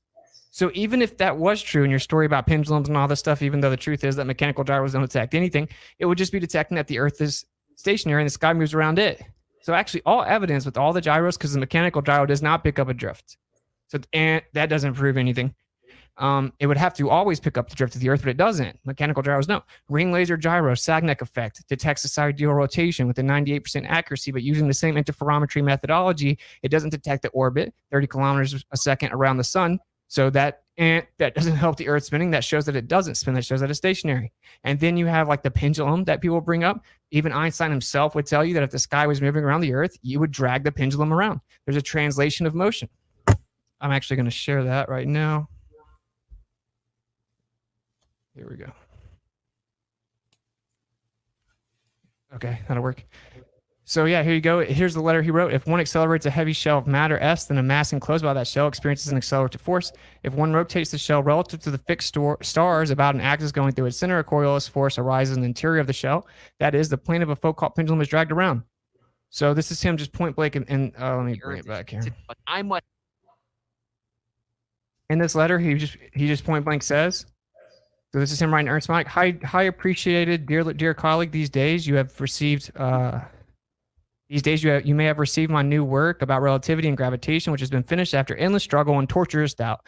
Next year at the solar eclipse, we will see if the light rays of the sun are being curved. In other words, the fundamental underlying assumption of the equivalence of acceleration in the frame of reference on the one hand and gravity field on the other really applies.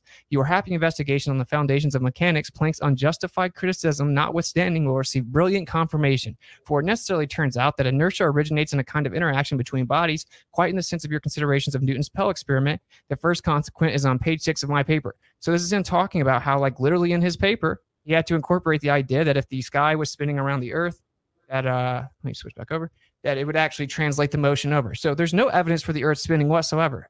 And so then the difference in weight distribution doesn't prove anything. For one, again, this actually debunks everything that you said.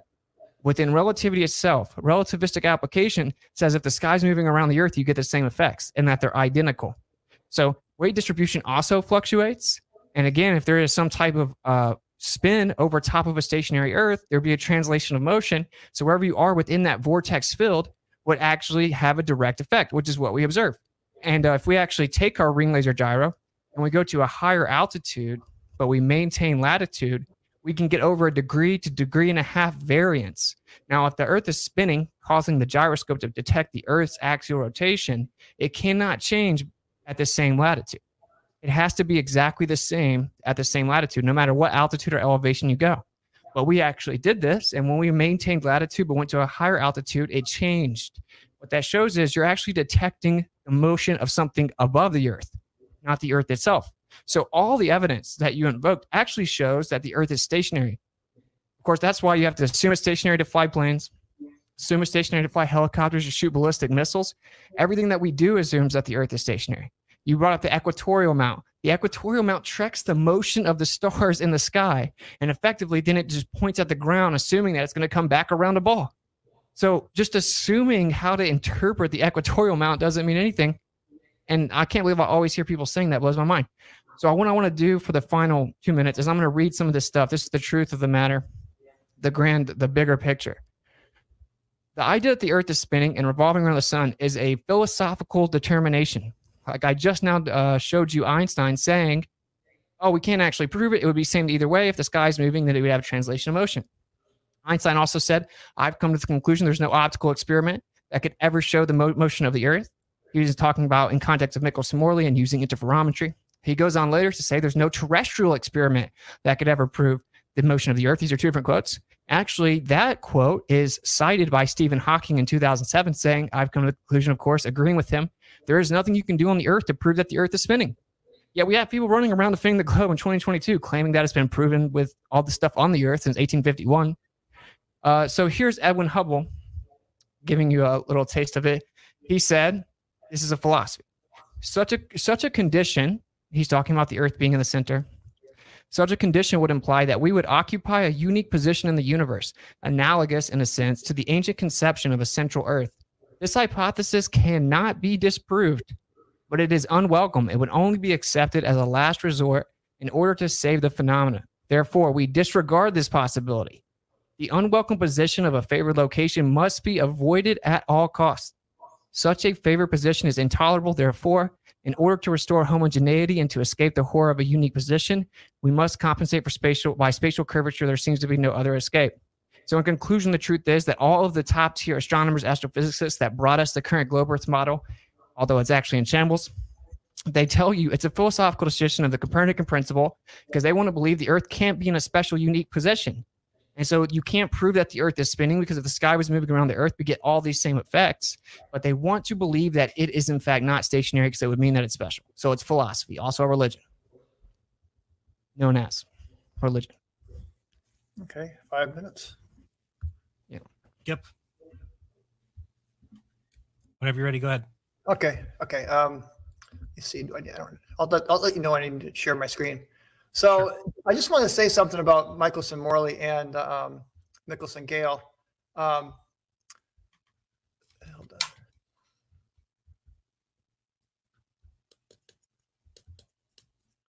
So basically, the Michelson Morley experiment, the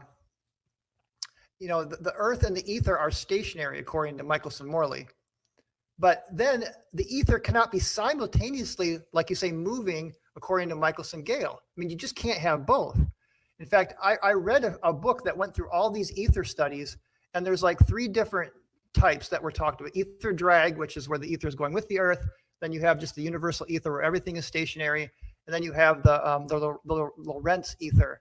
And when you go through all of these different studies and then you create like a chart, some of them, Michelson Morley, correct. It does allow for a stationary Earth and a stationary ether across the universe. But then the Michelson Gale totally contradicts that. And it says that there's a spinning ether spinning. So, I mean, you can't have it both ways.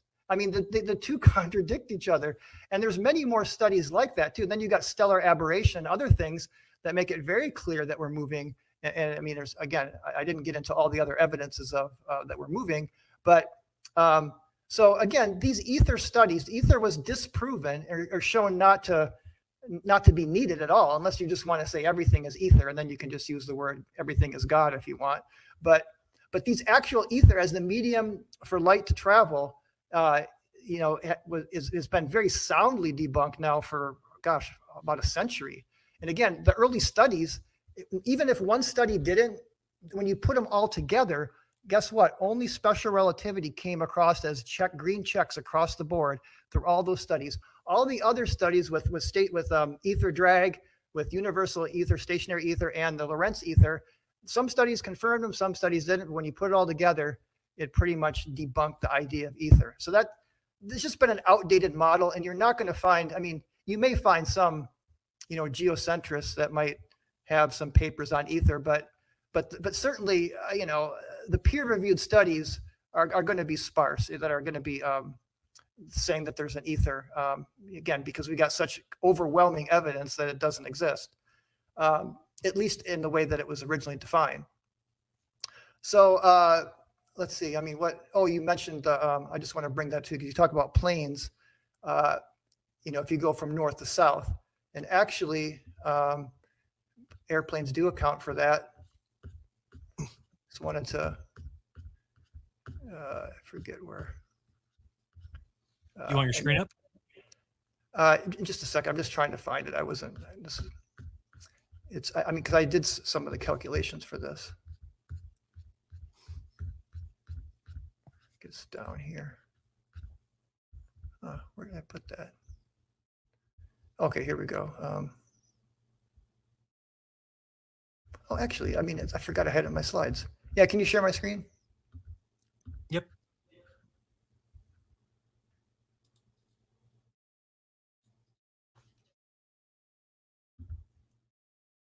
So, you actually can do the calculations for the bank angles and how much thrust is needed to actually, because you're right. If you took off from the North Pole and you flew to the equator, remember now you're traveling like about 6,000 miles. So it's a very gradual. You do have to compensate for Coriolis. You absolutely do. And you can actually calculate the exact bank angle and the thrust needed. And it's not much. I mean, you need like the thrust needed to compensate Coriolis is only 0.0002%. And again, these are actual equations that are used with airplanes and are very, very accurate. And the bank angle is like 0.15 degrees. And the point is that the Coriolis effect, it's not that the Earth is moving out from under. That's incorrect. whoever said that, if Neil deGrasse said it, it's wrong.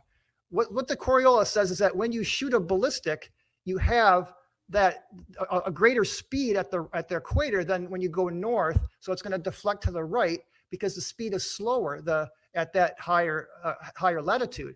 So it's not that the Earth is rotating out from under you. It's that it just has more momentum at the equator. So the speed, so that's why it drifts off to the right. So that whoever said that's wrong. It doesn't. Even this book says that's a common mistake to think that the Earth rotates out from under. It's not true. Anyway, what I wanted to say is that you actually can calculate the bank angle needed and the amount of thrust needed to go north to south, and it is absolutely factored into airplanes. Absolutely. Okay. Whoa. My bad. All right, yeah, we're good. Oh, I thought you were already starting it. It doesn't matter. So, yeah, they objectively don't do such a thing, bro. Autopilot does not account for Coriolis. And anyone that flies a plane and then goes manual would have to know that. Everyone that flies planes, everyone that knows anything about autopilot or has read the documents that engineer them, or the documents that used to engineer them, they don't account for Coriolis. That's just objectively wrong. They do not do that. What they do is they account for wind. Okay. And they claim that the wind is so much stronger than the Earth's spin that you don't have to account for it, but that's wrong. We fly that plane like the Earth is stationary. Like I just now had a conversation with the pilot the other day, right? I have it recorded. Yeah, I'm like, oh, you fly the plane like it's flat and stationary. Of course, they do not update for Coriolis. No pilot ever would tell you that they're accounting for the Earth spinning. That's not how it works. You have bullet spin with bullets itself, like barrel spin, which is much stronger than Coriolis even claims to be. You have to account for wind, much stronger than Coriolis even claims to be. I don't care what they say in a book. I've talked to many people that shoot in real life. You don't account for that. You account for the wind. As for the Michelson-Morley, you said that Michelson-Morley show you can't have it both ways, stationary and moving ether, I guess is what you're saying. For one, Michelson-Morley did detect a phase shift. It did detect one. It was just 1/6 the predicted value of the Earth revolving around the sun. And in fact, it's been done dozens of times, even by the Air Force in 1987. And it still showed that there is a phase shift every single time. Then we went and did Michelson-Gell, and it shows sidereal rotation. It matches that prediction by 98% every single time. And that's because our 15 degree per hour convention that we use for time is actually just a generalized accepted average, basically, or an agreed upon convention. It changes a little bit, which is why it fluctuates from 98% to 100% accuracy. We just use that convention for time. So it matches the prediction for sidereal rotation perfectly, and it does detect a phase shift. So the only thing Michelson-Morley did was show that the ether is not stationary. And so those work perfectly together. The ether slightly drifts over top of the Earth. Okay. And this explains all the phenomena. And again, you kind of waltz past it, but I'm going to really drive this home for the last 3 minutes.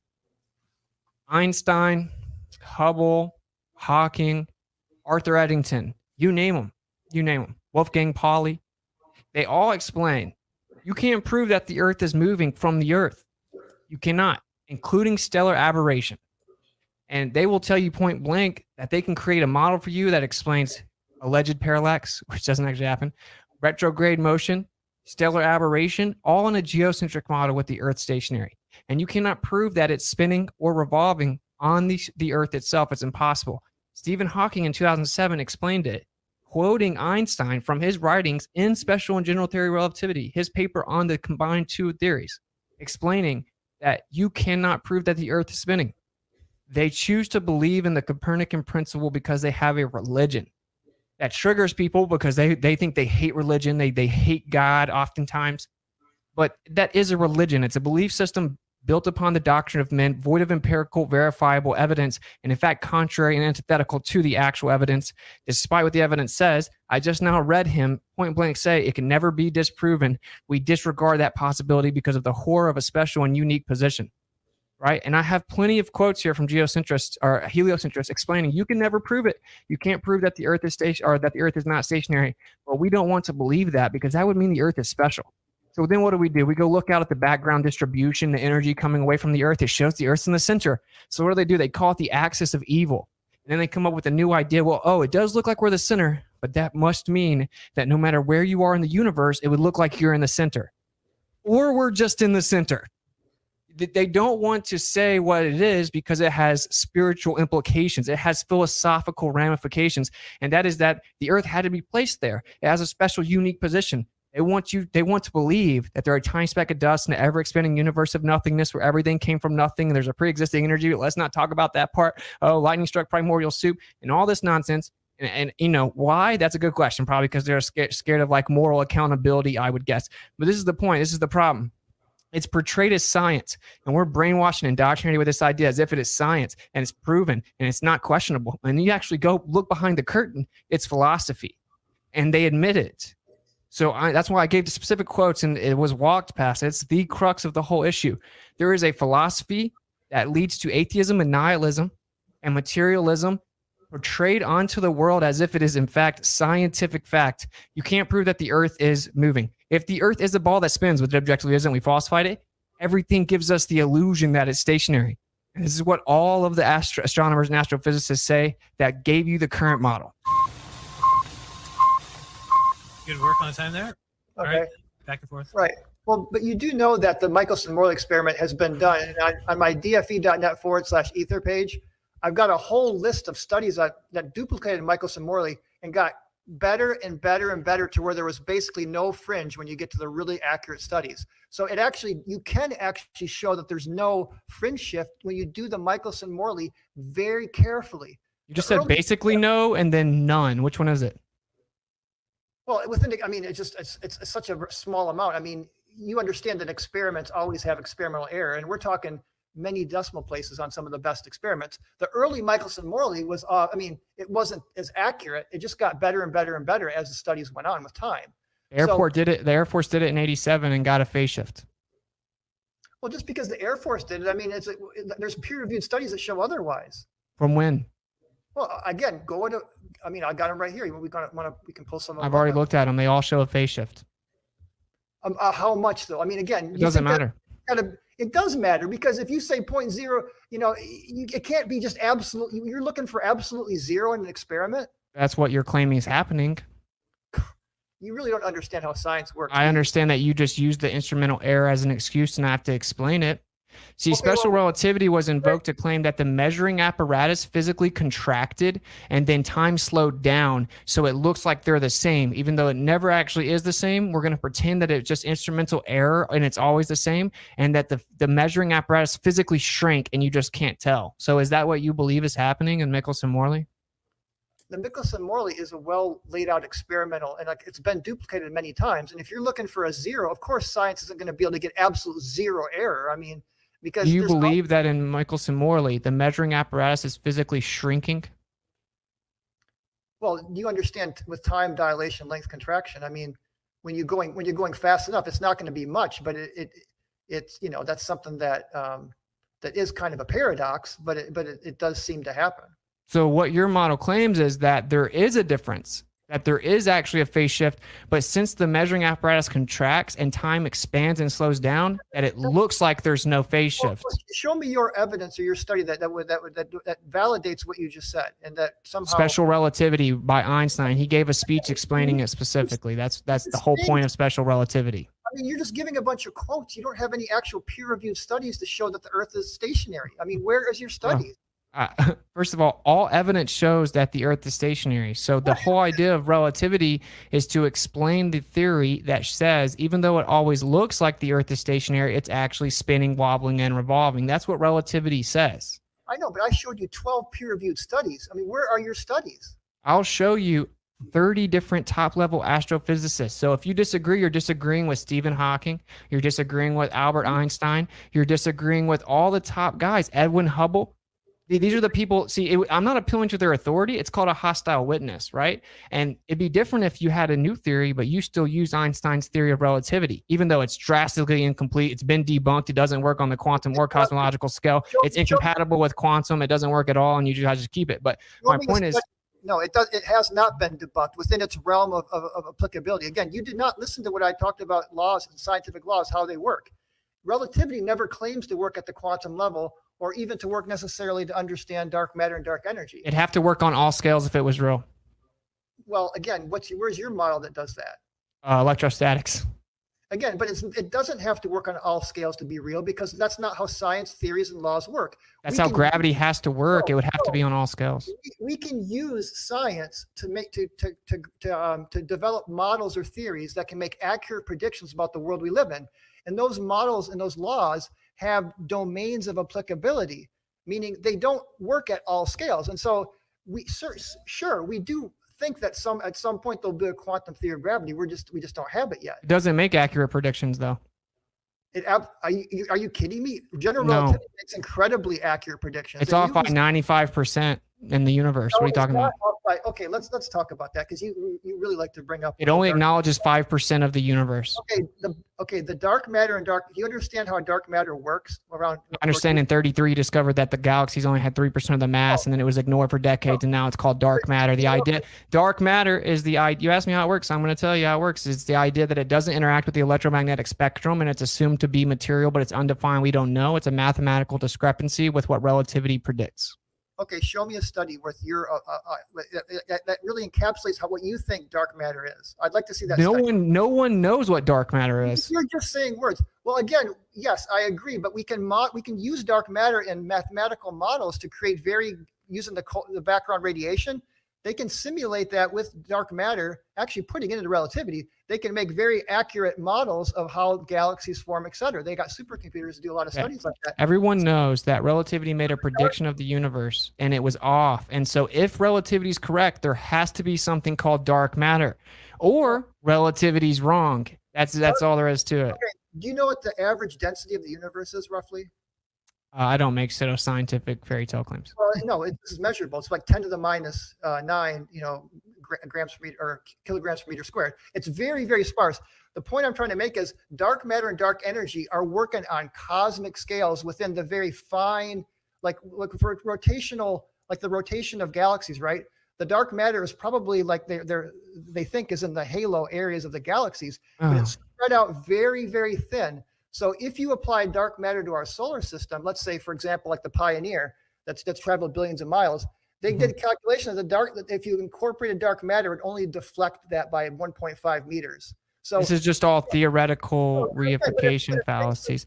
Again, there's all kinds of really good peer-reviewed papers on dark matter. No one peer-reviewed dark matter. No one knows what it is. It's not even defined yet. Okay, I'll send you a whole bunch of papers. Okay. Again, so the truth of the matter is, I don't like when people are dishonest about how awesome the model is, because the truth is, it's known that if relativity is true, it's drastically incomplete. Best case scenario, it's incompatible with the quantum scale, and it did not predict the actual observations of the cosmological scale. This is just objective. Relativity has got to be updated or replaced. Best case scenario, but I don't know why we got over to this. I want to know what your response is to the fact you can't prove that the Earth is spinning, and it's a philosophical determination. Well, I gave you a bunch of studies. Where are your studies that it's stationary? All evidence ever. I just explained it. I just explained that if the sky was moving, Einstein himself said that you would get the same effects. You're cherry picking quotes. That's not studies. That's not research. You know what cherry picking a quote is? If I take it and then I say it says something that if read in context, it says the opposite of what I'm saying. That's not what happened here. This is objectively. You're looking specifically for quotes by these people that support your model. I'm representing the accuracy. I'm actually accurately representing your model because you're misrepresenting it. That's what I'm doing. Again, where is your evidence? I want to see some. You don't have an equation. You don't have a model. You can't make any predictions. I mean, our model can build the world around us. Let's do you want to do like 2 minutes each to finish, and then we'll take the chats, because if you got to leave at 8, we're up against. We got you can go first. Brian, my one question though, I just have a question. Are we not then allowed to look at Einstein and those guys since they have a different model than us? We cannot read their books or anything. Of course, you can read their books, but we can't bring them up. We can't. But they've got such a body of research that you can find quotes where they might say the opposite thing in another context somewhere else. I mean, so if you're just looking for quotes to support your model, that's just confirmation bias. You're just sort of looking for things that support what you want to see. Yeah, that's what that's called, Brian. Okay. Well, whatever it's called. I mean, I'm just saying that you're looking specifically for support for your model, but quotes are not studies. Quotes don't prove anything. You can prove that you get a translation of motion if there's motion outside of a stationary system. It'll translate the motion to the interior of the system, and then you have centrifugal effects. You can prove it. Okay, but again, you said a massive shell rotating. So where's this massive shell that's rotating? There seems to be a gigantic sky. Stuff in the sky moves around the Earth. So That's what we observe. Well, what is that then? Is it sky ice? I mean, what is it made That's a good question. You want to do your 2-minute closing? Yeah, let's do 2 minutes. You got 2 minutes whenever you're ready. If you, Okay. You want your screen up or no? Oh no, we'll just talk. So again, I just want to thank everyone for coming. It gets heated, I know, but it's still, I enjoy hanging out and talking about these topics. And I feel that with gravity and rotation, I presented actual peer-reviewed evidence that's very solid, that proves that the Earth is that gravity, again, within the scientific framework of a scientific law, the universal law of gravity is absolutely valid within its parameters. And again, it knows its limitations. It knows where it can and cannot work. Same thing with relativity. I mean, they work within their parameters. They're not meant to work at the quantum level or at some other scales. So again, the world around us is evidence that gravity absolutely, or Newton's laws and Newton's law of universal gravity absolutely still is valid, and it still works at slow speeds and low gravity, because relative to the universe, the Earth is in a very high gravitational field. I mean, it does exist here, but it's nothing like a black hole. And I did want to, can I share my screen? There is just one thing I wanted to share on that really drives this point home with Newton. Well, I didn't get to it in my presentation. Oh, hold on. Oh, here it is. So this right here, this is kind of just, and it's okay that you don't follow along here. All I want to show here is that from general relativity, you can actually recover the potential formulation of Newton's laws. And that what relativity does is just adds a correction factor to it. Even E equals mc squared does that. You know, that's just a first order approximation in the Taylor series. So the point here is that when you do like the perihelion to Mercury, you have to take into account this correction factor. But Newton's law of gravity was not proven wrong by Einstein. In fact, it's right there within relativity. It's just when space is very flat and the speeds are slow. So again, it's been fun, and we will do it again sometime. Cool. You just go ahead and start, I guess. I don't think we got a ton of questions. I think we'll be fine. Yeah. I'll just wrap it up super Bob, fast. write me on Skype how I'm supposed to find them, though. I can't find them. So basically what we covered was that, we have scientific empirical evidence that can be verified for electrostatics. We have equipotential increase. This was never addressed, but you can't have equipotential increase of electricity like we do on the Earth unless you have two Gaussian surfaces, which means there has to be a surface above us. That's the only way that you can have it. There's a downward flow of electricity, electric downward pressure on the Earth. It's 10 to the 36 power stronger than gravity even claims to be. Little g is downward acceleration. That's for everyone. So in fact, the only thing that can be verified and proven and manipulated with science is electrostatics. And again, it's significantly stronger than gravity claims to be. They just have to claim it's something else because electrostatics wouldn't make the Earth a magic spinning ball with water spinning around it in a vacuum, spinning around other planets. And when it comes to the spin of the Earth thing, I really want this to be really for the audience to really soak this in. You were duped into thinking that the Earth is a tiny speck of dust, but it's this gigantic ball with water spinning around it. The grand scheme, it's nothing and blah, blah, blah. When you actually go and research it, okay? All this stuff they claim as evidence that the Earth is spinning, it just begs the question and reifies the conceptual model over and over and over. Where you look at the gyroscope, and actually when you look into it, it shows that, well, actually the Earth is stationary, the sky moves around it. They say, oh, it's showing that the Earth moves. Then the mechanical gyro doesn't pick the Earth spinning. They just ignore it or bold-faced, misrepresent it and say that it does. And the truth is that all these things, even the pendulum, which is inconsistent, all this stuff is explained with the sky moving around the Earth. We live in a geocentric system. It's a stationary topographical plane. The sky moves around us. There seems to be a vortex of an energetic background where everything moves together. It's this giant, beautiful, intricate cycle as if it was crafted like a clock. It does have a special and unique position. And a lot of these atheistic quote unquote scientists that are propped up at the top, they don't like the idea that maybe the Earth was created. And so they've clung on to the Copernican principle, the idea that the Earth cannot occupy a special or unique position. And so don't let other people make your own philosophical decisions for you while simultaneously lying and brainwashing you, claiming that it's science, because it is not. Okay. I thought it went well. Thank you, guys. Hopefully everybody enjoyed it. We can maybe do it again. Bob's going to give me a link. You have to go into your back room, Austin, to pull the super chat. You can't get in back there. We're not managers. My back room. What do you mean? Go. My YouTube studio, and then go monetization. And Yeah, you may just read them off. Yeah. Okay, gotcha. All right, there's not that many. All right, Ron, I think most of them are for you, but there's not that many. Okay, so we have Bryant. We have a life-altering revelation. That was in the pre-chat. He said, "Do you have to have rotation to have gravity?" Rotation to have gravity? No, I mean gravity. Yeah, gravity is not rotation. Gravity is mass attracting mass. But when you have orbits, you have to factor in the centrifugal. It's like a balance, right? Where you got gravitational force balance the centrifugal force. So when you write your potential equation for gravity, or for the potential of the motion of the orbit, you've got to incorporate both gravity and the rotational centrifugal force. But it's not gravity itself. Gravity is just always towards the center of mass. I mean, pulling in. So. All right, that was Shiloh Carpenter, Plain Truth. All right, we're not gonna. He said, tell him, no, we're talking is rude or whatever. Okay, here's a question from Gender Neutral. Says, can Bryant explain the pockets of gravity on the ISS YouTube video? And number 2, how Newton's law of gravity can violate the second law of thermodynamics to hold the atmosphere of a ball against the vacuum of space? Well, the first one, I'm not familiar with the context of the ISS, so I don't. I can answer the second one, but I mean, yeah, fair enough. So how? First of all, it doesn't violate the second law of thermodynamics. The second law of thermodynamics says that the entropy of the universe always increases. Now you can have the entropy of a local system decrease as long as the overall entropy of the universe increases. So with the problem with the whole atmosphere next to a vacuum thing is that, first of all, the gradient, there really is no pure vacuum. There's always particles in space. So there's never a zero vacuum environment. You're going down from a gradient that gets less and less and less and less, and then it just stays less and less and less, and et cetera.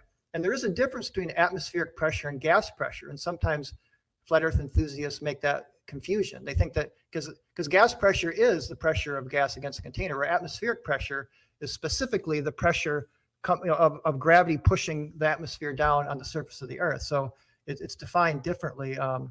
And I know you guys always bring that topic up, but it's very well explainable by gravity. In fact, the gradient is so specific that meteorologists and certain people that are into weather science know they don't even need to know what the altitude is. If they know what the pressure is at a certain altitude, they almost automatically know what the altitude is, because it's very, very precise gradient. And you only get a very precise gradient like that when you have a downward acting force. So the force itself, Anyway, there's an electric gradient. We can move on. So Bjorn Magnusson, sorry.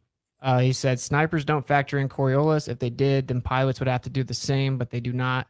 Using snipers but ignoring pilots is typical obfuscation. No, actually, the snipers in the sniper books, it does clearly say that in a lot of situations, the Coriolis doesn't need to be accounted for because there's a lot of things that are more like wind, and certain other factors are a lot more powerful. So a lot of snipers that maybe don't change like latitude, that are shooting from one latitude roughly, they probably would never have to encounter Coriolis, because they're even like you're saying with the bullet. I mean, all of that, there's many factors that a sniper will factor in. And yes, Coriolis is one of the last factors because it's so subtle. He's asking about why planes don't. Well, he's asking you. But again, in the planes, I mean, again, planes there is a correction in planes for Coriolis. And in fact, the amount of fuel and energy, it's just a small correction. So again, this is information that's very accessible online. You can see absolutely that planes correct for Coriolis going north. Yes, they do. All right, man. All right. And if it doesn't have to be the pilot necessarily. I mean, I'm not a pilot. I've just seen the information. So Right. it can be automatically like built. Planes these days have a lot of things automatically factored in, right? So then if a pilot then went off of autopilot and went manually, they would have to know to do that. Well, They don't account for course. Well, they're following a bearing though. They're following a course. So again, 0.15 degree. I mean, it's a 0.15 degrees is such a tiny thing. So if they're just following their bearing, I mean, that's not much of an angle. 3,000 kilometers over a 5-hour flight. Show me the numbers. I've got the actual numbers. I'll send you the numbers. I have the actual numbers. Yeah. So we can move on though. Nominal says, thanks for the debate. Then he said, the invisible matter we cannot detect is called dark matter. A quote from NASA. The invisible matter we cannot detect is called dark matter. That's from NASA. So they can't detect it. What's the question? I mean, he's saying that you said they could detect it, but they can't detect it according to NASA. we see the effects of it. We know that the rotation rates are going, at a rate that that the baryonic matter can't account for. Okay. So again, it's yes. Do you guys have everything figured out? You don't even know if the sun's inside or outside the dome. I mean, I've had people say that's outside. Some people say it's inside. So to be critical of these very accurate theories that we have, and yet you guys don't even know how far up your sun is or where it is or what's going on outside the dome or outside the wall. I mean, it's not an accurate theory. You don't know what 95% of it is. So well, you guys don't even know where you are in the whole. I mean, where is the flat Earth in this void? I mean, what void? Well, I'm just saying what. That's exactly what is outside. I mean, you don't. So I'm saying you're criticizing the globe model because we're still learning about the universe, but we have actual science that can predict, make excellent predictions, can build all the technology Bro, you see come on, around you. I'm just saying we got. Don't make this weird, Brian. Don't make it weird, bro. You don't have any predictions, man. They were all wrong. So it's all good. They're all wrong. You don't have 95% of the universe even theoretically explained. You don't have all kinds of perfect predictions. I told you that that's large scale effects within our inertial system of the solar system and the Earth. What we have works very well, provably. Okay, it was actually designed after we saw what they allegedly claim happened. All right, so the Boston Runner says, I don't know if this is a question. It says, Austin speaking truth about the place we live. Anyone that can't see that has to first set aside what they think they know to actually research the deceptions launched at all of us over time. It can be scary at first, but peace and freedom do come. Okay, and that's not really a question, but thank you very much for the generous donation, the Boston Runner. That was very nice. Thank you, Dave, for the $10 donation. Dylan Schumacher says, what causes wind? Same as clouds? I don't know who the question's for. He's asking you. It's fluid dynamics. I mean, it's temperature, pressure, a lot of things like that. I mean, it's a very complex. I mean, we definitely have a very complex atmosphere. There's no question about it. Okay. With water and land. And I mean, just a lot of factors go into that. Do you agree clouds are electrostatic?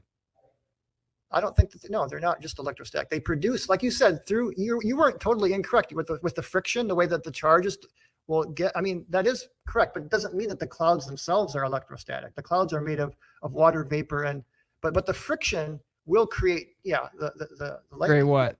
But it doesn't mean that that's the downward acceleration. Just because we have electrostatics on the Earth doesn't mean that that's gravity or that that's where the downward acceleration comes from. I mean, you need the evidence. Again, you need to have some studies or some evidence to. Brian, do you remember I asked you this question like 20 times in this debate? Maybe 5, right? I said, so the only way you can have an electric gradient of equipotential values, right? 100 volts per meter, equipotential increase, electric gradient. Wait, is the only way you can have it is to have 2 Gaussian surfaces, one on the bottom and one on the top.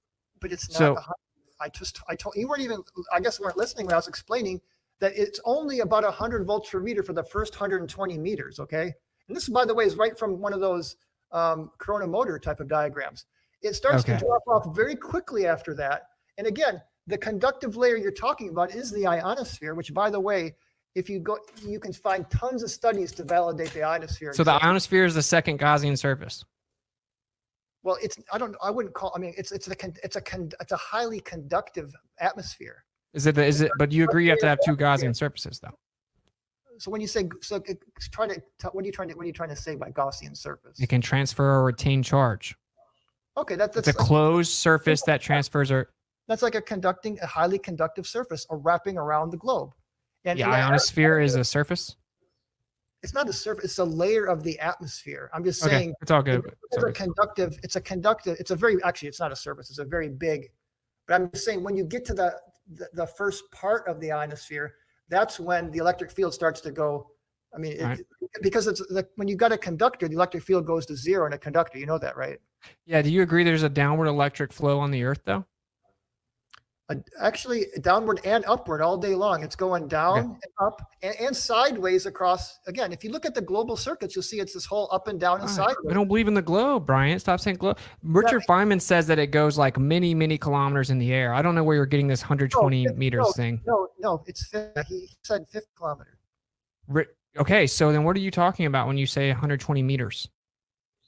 No, I said at 120 meters, the 100 volts per meter approximation breaks down. I didn't say that it stops. I just say that it goes to like 50 volts per meter, then it goes to 30, and then it drops off to almost 0 at about 50 kilometers. Okay, that's what you're saying. Your whole 100 volts per meter thing is only valid for the first 120 meters. I'm not saying it stops there. I'm just saying it starts to go down very quickly, and we know gravity goes down very slowly. So again, it just can't explain the downward acceleration. It just doesn't work. If something's more dense, it goes down. Things that are less dense go up. That's the primary cause of the buoyant force. But what sets the up and down vector is the downward electric force. It's all good because we would talk forever. Maybe we can have another conversation again. And I think. Anyway, I think I got to. All right, let me just read the last few off. Okay, so Dave says, please provide a direct measurement of curvature over a body of water, at least 10 miles showing the 66 feet elevation drop. You can answer real concisely. I wasn't going to talk about curvature today. Okay. He doesn't want to talk about curvature. It doesn't exist, Dave. Come on, man. How are you going to set him up like that? I'm just okay. Goldie says it's flat. Thank you for the $5. Give me the gravy, says Brian. Is there a chance you're wrong? I don't think so, no. No chance? You think that bars people from the Earth is flat? I mean, I don't know. I'm not wrong. I mean, it's definitely not flat. I just have too much evidence. I can't. I mean. So there's no chance. There's no chance. I mean, based on what I know, there's no chance. No, it just can't. Well, you can never learn anything new if you think you already know it. No one goes looking for something they think they already know, right? All right. But the Boston Runner says that things in the sky are spiritual in nature, not rocks and gas we can go visit. Do you not realize that? The CGI images of planets in space are not real at all. Actually, I've had a telescope, and what you guys call these images of planets is bokeh. You know that, right? It's out of focus photography. That's what they say, but digital is different than analog, and it seems to show a different spectrum of the light. I've seen it with a telescope. I've seen Saturn as it looks. That's analog. It's not analog. It's with an actual telescope, not with a P900 camera. Which is analog versus digital, yeah. You think P900 cameras are meant for astronomy? They're just digital pick up a different type of spectrum. So anyway, question the answers. You can see them way too clearly to just be out of focus. That's just a cop out. It's digital versus analog. Question answer says, why don't we? I can use a candle and I can use a candle behind a light source and create those same patterns with a candle. Did you know that I can get a bunch of electrostatics and I can blow candles out with my fingers? Everything's electric. All right. Anyway, question the answer says, why don't we see complete different stars every 6 months? How can we see Mercury at night, Selenilian eclipse, and how do railguns work? It's not a conspiracy. It's compartmentalized ignorance, ultimately spiritual. What do you mean? Around the ecliptic, we do see difference through the times of the year. We see along the equator, all the that's the basis of astrology. All the constellations are constantly changing throughout the year. You're saying we would see all kinds of totally different set of stars every 6 months. We'd be looking the other way. No. It's because we're rotating around the sun. That's why. Okay. Yeah. So you'd be looking in a totally different part of space. Wouldn't you be looking the opposite direction? So I mean, that's what I'm saying. It's because we are orbiting the sun that we go through the different constellations throughout. But now the North Star, again, we can go on and on. Let's just. Okay. Fair enough. Okay. So yeah, he asked a few things. Selenilian eclipse, but anyway, this guy said what? So the sun's not actually there. It just looks like it's there. Well, you understand with sunsets, you get refraction that the sun is already set, but you can see it after it's set because of refraction. I understand that's what you claim, yeah. No, that's light. You guys use refraction all the time. That's light bending, atmosphere. It's a well-known phenomenon that light bends through different media. I mean, no, you can't prove that the sun's not where you see it. You just say that. So. Well, I think I can prove it, but the way they prove it is they take their equation and they say, according to the globe Earth math, it should be down beneath the Earth, so it has to be refracted. Here's how much the difference is. It refracted this much. That's not proving anything. Well, anyway, that at nighttime you got to go through a lot more atmosphere because the light's skimming through the whole atmosphere. So that's why you get a red sunset, because the blue gets scattered and filtered out because you're going. That's why there is more refraction at night, because you're going through a lot more atmosphere. when the All sun right. is setting. Angel asked me, why does the weight change at the equator? I think we're within a vortex of an ether field, and I think that there is actually a translation of motion from the sky, and within that ether vortex, based on your altitude and your positioning out from the center, you would have a difference in Okay, downward show some pressure. evidence. Show some evidence for that. I'd like to see the evidence. I have the same evidence you do. You just claim it's gravity that can't be proven. It can be proved. It's centrifugal force. It's very well measurable. It's very simple to calculate, actually. Okay, so when you say measure and calculation, those are two different things. Obviously, you just beg the question You and can assume take a it's there. scale. You can take a scale and measure and weigh things at the equator, and you'll see exactly they correspond to what the centrifugal acceleration of a sphere gives. Yes, they do. Once again, even Einstein would tell you that the centrifugal and Coriolis effects observed on the Earth could be because the sky is moving around a stationary Earth. I don't know why you keep ignoring that. So That's anyway, not evidence, though. That's just a quote. that's what your belief is also. You have the same quote unquote evidence. You interpret it one way, and then you pretend there's no other explanation. It's proof. And I'm explaining to you that even Einstein himself says that's not true. Okay, if he says that quote and you believe it, you got to supply the evidence to show that it does that. You provide the evidence that I it's will. this Earth spinning. Well, I did. I mean, I gave No, you my point is Einstein explains that all the stuff that you proposed would happen if the Earth was stationary and the sky was moving around it. Well, you know, one of the quotes from Einstein, he actually said that's preposterous. He says, "Since I have come to believe that the motion of the Earth cannot be detected by any optical instrument." So you guys say that, but then you forget to leave out. Yeah, he the follows it up with, but we were moving around the sun. right through revolving around the sun. Right. That's not evidence. That's him just saying that. Begging the question, just exactly. But you guys are putting out quotes like that's kind of quotes are not evidence. I agree.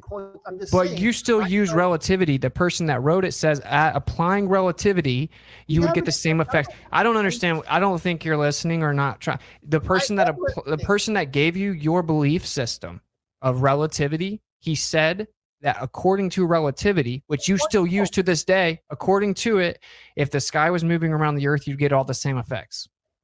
One quote. I mean, Leonard Susskind has said, "Well, oh, there's dozens of quotes." I mean, Leonard Susskind gave a little idea of a big, thick, flat Earth, and if it was 7 miles thick, you could calculate the gravitational would work for a while. But it doesn't mean that he believes that the Earth is flat. He's just Brian, you should go to our Flat Earth Summit, bro. TEMMS.live. You should go check it out, man. You can use What's it 50 as your coupon code, or Jaren 50. Yeah, and you can just come check it out. Virtual online summit. Any other questions? I just want to make sure because I gotta. Okay, yeah, sure. I think this maybe is the last one. Thank you for being here. Don't be too close. He said at Bryant. Thank you for being here. Don't be too close-minded. Yeah, I'm not close-minded. Then someone said, "Why haven't constellations changed in all the years?" They have. He says they have changed. Okay. Well, we can talk about that. Yeah, he says doesn't want to talk about curvature. I don't blame him. Well, again, I mean, I just don't want to get it because we're gonna end up talking for a half an hour. Fair enough. We'll get. But again, if you want to make that a topic for next time, I'll prepare for that topic. Cool, Brian. Don't you feel like this was pretty cordial overall, and then everyone got to kind of talk, and there was. I like it. I like this format. It's very nice. Cool. So thank you for coming on, man. I think it went pretty good overall. I think it kind of got like a little worked up maybe here and there, but hopefully everyone got to hear both sides relevant to the subject, and they can make up their own mind. And maybe we can do it again in the future. We can chat maybe. Absolutely. Thanks for having me on. I really appreciate you guys bringing me on. And I mean, it was fun. It got heated, but I still enjoy, sharing my side of the truth. And as a former physics teacher, I just like people to be excited about science because you can actually build, make, and do a lot of wonderful things with science. It's not just about accepting a philosophy we can apply it to actual engineering and building things. Sure. I agree. I think science is great. Cool. All right, man. All right. Much love, man. Thanks for coming on. Much love, guys. I appreciate it. Thank you. Yeah. Later. Bye-bye. All right, brother. That's Thanks fun. for doing that. Yeah. Yeah. I just got another super chat. Hard with people like that. What? It's hard with people like that because he's just not going to see it. So he doesn't realize that he just keeps going to the same well, and the centrifugal force. And again, these things have been set up for them, in my opinion. Yeah. What can you do, man? I got this. Let's see what this says. Philosophical bias is the one bias that science cannot avoid. Peer-reviewed, Frederick Anderson. You dropped a peer-reviewed quote just a little late. Just like, yeah. Yeah, I agree with that. It's brilliant that they came up with this idea that if you give them all the truth first, or the so-called truth, that then anybody trying to come and say that that's a lie is required to provide the new proof. Like, that we're supposed to complete in 5 years what governments took 350 years, kings and queens money, government money, sending out ships full of thousands of people to map coastlines. How the hell would we do that? It's crazy, man. It's literally impossible for us to do what he wants us to do. I really like your adoption analogy. I've been saying it a lot. Like I ruffled through my parents' closet, found some adoption papers. Yeah, I'm like, hey, Jaren, guess what, bro? My whole life has been a lie. I just found out I'm adopted. Nope. Who's your real family? I don't know who my real family is yet. I'm just trying to. Too bad that's your mom and dad. Go deal with them. No, bro, it's the paper. I have the evidence right here. It's their adopted. Your family raises you fine. They raised you fine, right? But they're not my real parents. That's all I'm saying. Food. It works. You can still live a life. Then it's fine. You're fine. Okay. It works well. So until I figure out my real parents, they're still my real parents, even though I have proof that they're not my real parents. It works, right? You have a bed to sleep in and you get food. Then how's it going to change my life anyway, right? Classic. That's what. I think it really elucidates the problem. Thing. That's what they want. I love the answer. If you tell somebody you're flat earth, they're just like, wait, how does the whole universe work then? Yeah. Oh, you don't know? Got you, you stupid flurf. I knew you didn't know anything. Yeah, so it's wild. Yo, hello. Cool. Thanks for doing that, man. Duck out. Yeah. All right, much love, brother. We'll hang out soon, of course. All right, yeah, we got a lot to do. Talk to you later. Peace out, bro. All right, thank you guys for kicking it. Hopefully you enjoyed that. Thank you, man. Checkmate flurf, yeah. It's a funny meme. Are you a bot? Cool. Digga, ist der ein Bot oder? I hope you guys enjoyed it. Er ist Music Bot, Junge. Natürlich ist er Bot. Thanks. When did you actually find out you were adopted? I'm not adopted. It's all relative, yeah. Do you suck dicks? What's it? However he spinned it, I'm sure. Warum redet der, Digga? Look at this guy got bars out here, bro. Missed it. What's it? However you spinned it, I'm sure you winned it. Thank you for the super chat, brother. Much love. All right, cool. So, Digga, ist der jetzt echt oder nicht? It's kind of late. Hello. Thanks for kicking it. Hopefully you guys enjoyed. Basically, my summary of the situation is. Klar ist der echt. Klar ist der echt, Digga. No one really ever answers the questions directly. Der hört uns there's a downward electric gradient on the Earth. And electrostatics is what holds all matter together. Everything that exists is electrostatic. And Nein, Digga. There's no evidence that the Earth is spinning. There's no evidence that it's curving. There's no evidence that you can have pressure next to a vacuum. Hello? Gravity claims to be the strongest on the Just give me a second. I'm going to stop this bot, and then we can have a discussion. Give me a second. Junge, du musst es jetzt voll labern mit Gestapo. No, bitte. check this out. Check this out. Just wait 10 seconds. That's an in-person event. Kai and I will be debating flatearthfestivals.com. And then you can use the code WITSIT10 to get a... All right, so it's off. Now, give me a couple minutes. I got to go back out and finish my cigarette, and then we can have our conversation. Now, was it, do you suck dick? That was a reference to a movie, right? Yeah, it was. You suck dicks? Yeah, it was funny. But give me a second, man. I was playing. There was nobody in here, and so I was playing a video. But anyway. Yeah, sure. Oh. Digga, das war der Besoffene. Yeah, man. Check this out. I'm gonna go finish my cigarette, and then you guys. We can talk about Gestapo if you want. Well, you can talk amongst each other because you have VC verified and Rame has VC verified. Just give me a couple minutes. I'll come back. Yeah. Sure. All right. See you. Digga, wir müssen den voll labern. Wir sind jetzt alleine im Stream, Mann. Hallo, ich grüße Finn. Mama, ich bin im Fernsehen. Greetings to Finn. Finn, das ist ein Gestapo-Lieder. Finn ist auch ein Finn Käseberg, meinst du? Junge, ich sende ihm das morgen, Junge. Mach eine Timestamp. Finn, ich will Kinder von dir. Flat globe. Can you explain that? Okay. Er geht einfach raus, Digga. Das ist so viel, Digga. Digga, was sagen wir ihm gleich? Worüber reden wir gleich? Boah, ich weiß auch nicht. Ich will mit denen eigentlich keine Faxen machen. Der macht uns fertig. Nein, Junge, der hört sich nur so an, aber der ist ein Lappen. Nein, der rastet immer aus. Der ist Moderator hier, Junge. Digga, lass so Hitler-Scheiße labern. Also mit meinem Kampf und so. Das war's dann mit unserem Server hier. Ja, okay, was sagen wir denn? Mit Gestapo war safe, ne? Ein bisschen trollen. Ich will eigentlich gar nichts mit ihm machen, no joke. Junge, heul doch jetzt nicht rum, Alter. Warum hast du Angst? Warum hast du Angst? Das ist eine Schwuchtel. Junge, Scheiße, Digga. Alles, was wir jetzt sagen, ist verewigt, ne? Das wird verewigt. Kannst du ihn bitte auch beleidigen, damit ich nicht alleine bin? Nein. Achso. Du Hurensohn. Junge, Scheiße, Digga. Die suchen mich dann. Leute zu im Stream. Hello, guys. Hello, guys. Can you write something in the chat?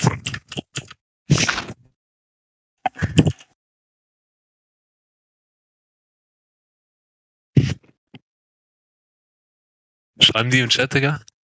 Nö. Amaze me with your intellect, schreibt er, Digga.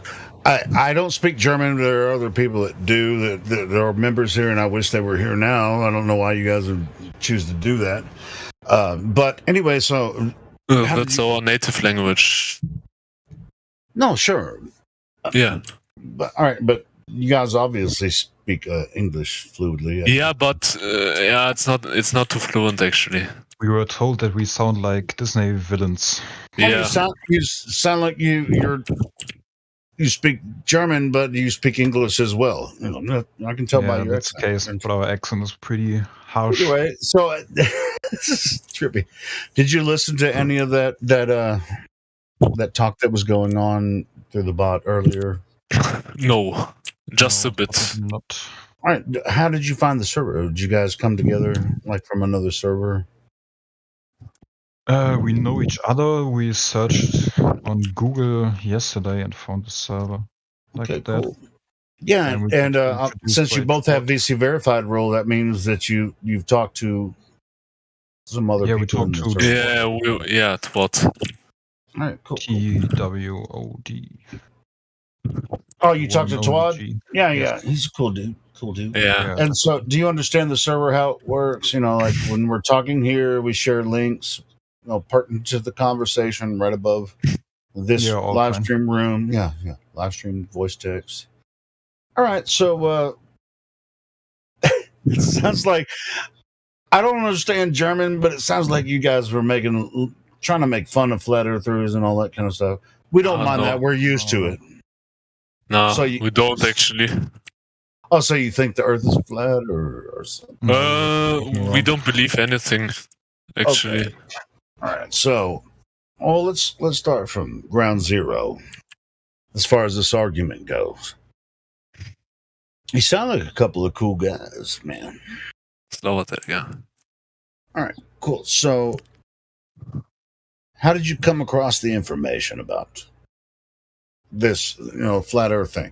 Because when I grew up, it was obvious that the Earth was third rock from the sun in the solar system, and then we're in the Milky Way galaxy. This is a general understanding. Everyone's taught that, right? Yeah, exactly. Okay. Same. So are you curious about why we've come to the conclusion that that's absolutely not true? Yeah. How's that? Well, let's start with, have you ever seen the globe with your own eyes? No, I haven't been to space yet. Or something. So when you go outside and experience Earth, does it look flat? Yeah, it does. Yeah, it looks flat, doesn't it? So how can it be a globe if it looks flat? That's very simple. Are you aware of any time in history where someone has measured the Earth as a globe?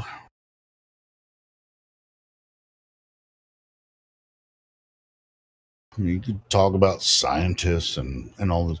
Has anyone, in your recollection, or even through your teaching, your education system, do they show us how they measure the Earth as a globe?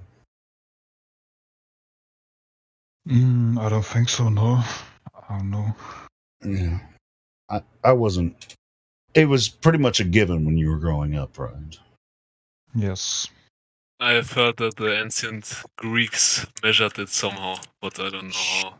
Sure, there's a guy called Eratosthenes, and he noticed that a certain time of year there was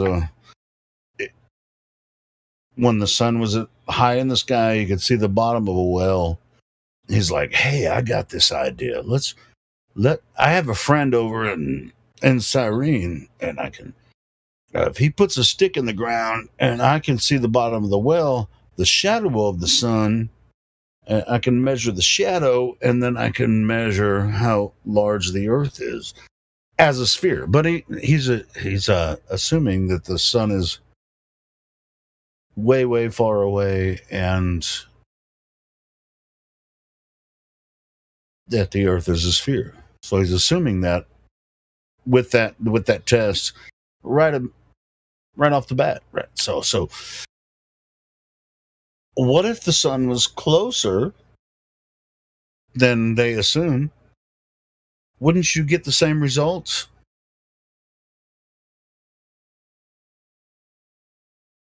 Gestapo. Yes. Gestapo. Yeah, probably. Well, I mean, closer. I mean, not the sun as it's in the heliocentric model, because that sun is big as hell. I mean, you can fit 1 million Earths inside that sun, right?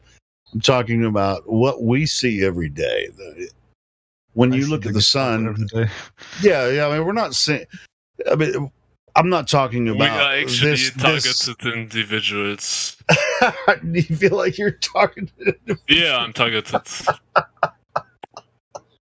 All right. Oh man, that's really wailing. How is that funny? No, it's not funny if you actually are, because some people are, and yeah, exactly. I as far as targeted individuals go, I don't feel like I'm under the radar when that as far as that goes, but I think at a certain point you might get a little paranoid about that because people will fuck with you. But if you were that paranoid, you wouldn't even freaking jump in here. I hear weird noises every day, every second. This is planned and organized. Noises or voices? Both.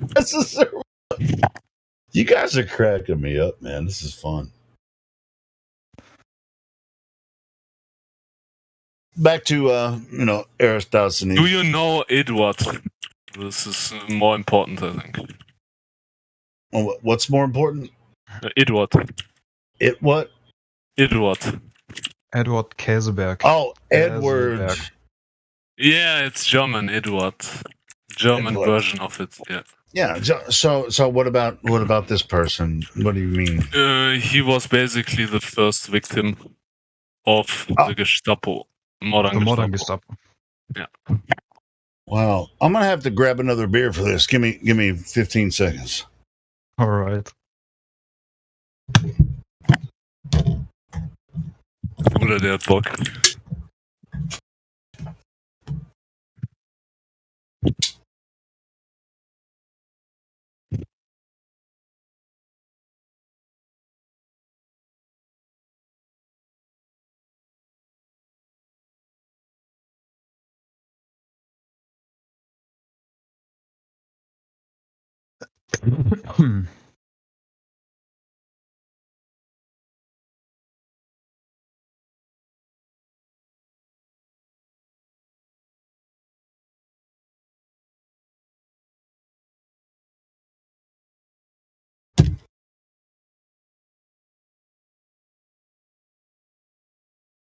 Okay, I'm back. Tell me about the first targeted individual. Can you hear me? Can you hear me now? Yeah. Tell me about the first targeted individual. It's Dr. Eduard Käseberg. He's a diploma Psychologist. Yeah. He's from Germany. He's from Germany, exactly. Pretty popular here. He was the first one that got targeted by the modern Gestapo. He got gang stalked and all kinds of stuff. What do you mean by modern Gestapo? What do you mean by that? It's an organization that stalks people. Yeah. So is it from the German government or is it? It's from the German government, but they also get money from Adidas. If you know Adidas. That's another term that I'm not familiar with. It's what does it mean? Company. Yeah, it's a company. Adidas clothes. They produce clothes. And gang stalkers. Yeah. They produce clothes and gang stalkers. Okay. So, not directly. All right, I'm going to let you guys flow a little bit. Tell us about it the best you can in English. You are aware of Adidas? No? Bro, it's so fucking popular. How do you spell it? Adidas. Adidas. Yeah. Adidas. That's Run DMC. My Adidas. Yeah. Adidas. Exactly. Yeah. Adidas. I know what you mean. That's those. Who created the Adidas shoes? I mean, they make them in China now, but I'm wondering where did it come from? Germany? Did Adidas? I think so. Adidas comes from Germany. Oh, I didn't know that. See, I'm learning something new every day. Yeah. Important. So does the modern Gestapo. Yeah. I'm looking this shit up right now while we're talking. What are you referring to right now? No, I'm just looking up. I'm confirming what you're saying. Adidas Gestapo. shoes were created by Germans. No, I don't think the shoes were created by the Germans. Yeah, but, the company. Oh, the company of Adidas. China, probably. Chin. Was created by the Adidaslers, the German brothers. Adidas. Yes, could say that. Oh God! You can't find shit on Google because all they want to do is sell you some shoes. Adidas origin. Adidas origin. Oh, now is it? Yeah, you're right. Yeah, headquarters in. How do you pronounce that? Herzegovina. How do you can say that? What's the name of that city? How is it spelled? Herzogenaurach. Herzegovina. Wow. Herzogenaurach.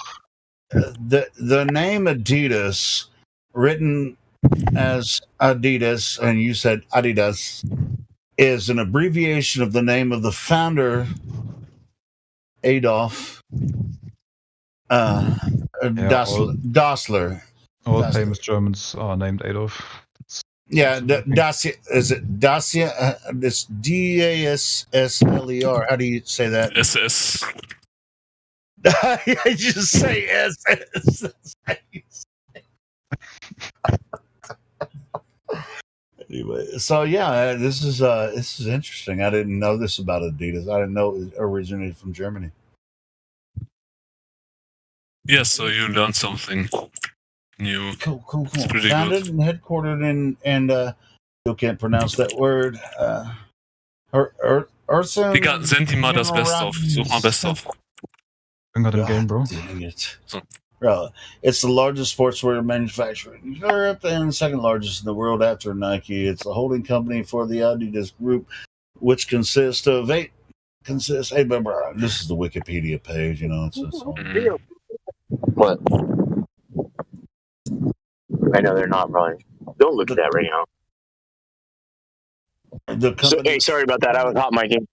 No. The company was founded by Adolf Dassler, who made sports shoes in his mother's scullery or laundry room in the city that I can't pronounce. Germany after his return from World War One.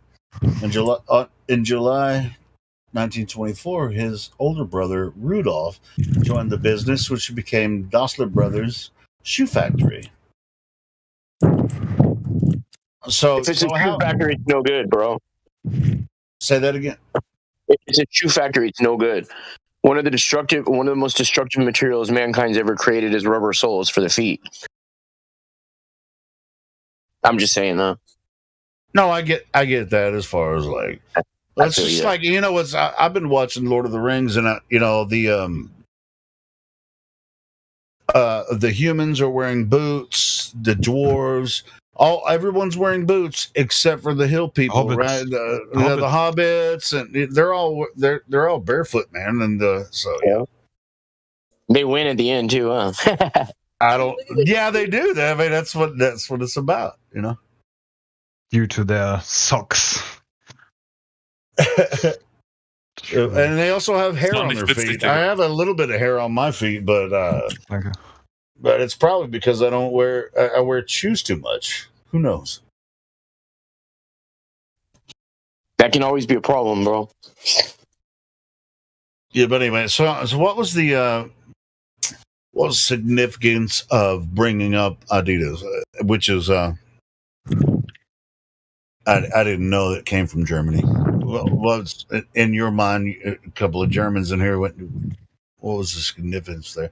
I know it became a very large company, and I mean, if they were part of the elite, or if they had relations with, with the hierarchy and all that kind of stuff. Doesn't it stand for something? It stands for something. Adidaslas. Like all day I dream about spheres. No, that's why I'm curious, because we have two Germans that met each other online, and they're just like, they brought it up, so I want to know why you guys think it's significant. Because they are financiating the modern Gestapo. And they, on the other hand, are targeting flat earthers. Oh, yeah, that's the second time. There's basically a proof for that. Yeah, that's what I mean. You say the modern Gestapo. That's the second time you brought it up, and so I want. What is the modern Gestapo? Not easy to find information about it since they are censoring pretty much. Yeah, I mean, a lot of shit we look up is hard to find. Tell us what you know about the modern Gestapo.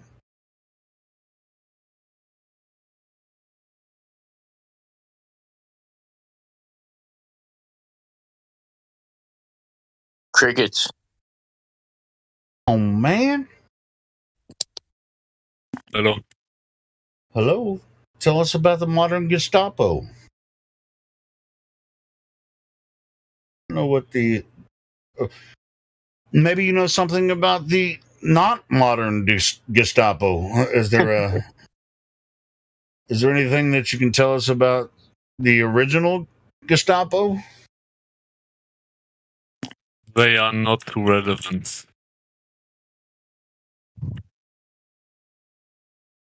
That sounded pretty cryptic. They're not relevant to the modern Gestapo because it's different. Yes. All right. I'm going to pull up the meaning of the word Gestapo, and then you're going to tell me the difference between the original Gestapo. I'll do it on Wikipedia, which I have my ideas about World War II and all that kind of stuff, but I'm not going to talk about it on here because we're kind of limited in certain talks we can do on YouTube. But anyways, Gestapo. Understandable. All right, so we say Gestapo is a secret police organization employing underhanded and terrorist methods against persons suspected of disloyalty. Is that a proper definition of what Gestapo is, or is that? Yes, I think so. All right. Okay, tell me about the modern Gestapo. Are they doing the same thing? Kinda. They I mean, are I can tell you about the CIA and what they started doing back in the, in the 50s. Is that kind of like, is that an example of American Gestapo? one could say that, yes. I think. Yeah, I agree. So, and I could give you freaking examples on end, where the CIA has manipulated all kinds of shit throughout this, and the founders of the CIA were connected to the world wars and all that kind of shit. All the families are all connected. I can go over that. So I just want to know if you see the same thing I'm saying, or what do you mean by the Gestapo? I think we're probably seeing the same thing. I don't know what's going on in Germany, but yeah. They are stalking private individuals with their. So you guys are TI. You guys are TI. Well, this isn't a TI server. This is a Flat Earth server. Yeah, we know, but they are stalking flat earthers. That's why it's relevant. I don't mind that. They don't even affect me necessarily. I mean, I could be a TI.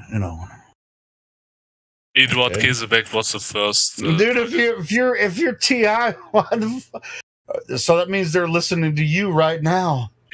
Yeah. Well, hey, they're listening to me too, and so are hundreds of other people because I go live on YouTube every day. Yeah, but they only operate on Germany.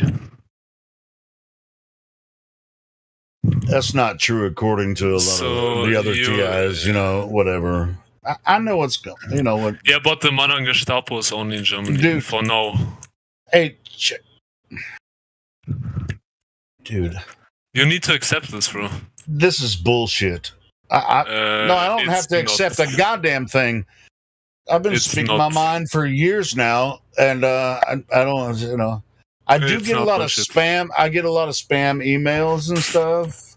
There's actually proof of that. Right. Yeah. You guys are making no sense at all. It's like, show me what you're talking about, or talk about flat Earth. Yeah. Which one? Do you guys? I will show you. I will show you. Hey, Ducklane and Rame, do you guys think the Earth is a globe? Already told you. I said that I don't believe in anything yet. When will you start to utilize your cognitive thing? It's just like, all right, I'm in fear of the TI, and so I don't want to think about it until I get rid of them. But you're never going to get rid of them because they're on your ass, right? Hey, I'm going to tell you something, Duck Lane, right now. I'm going to tell your handler or whatever, whoever's after you, get the fuck off of Duck Lane, man. He's okay.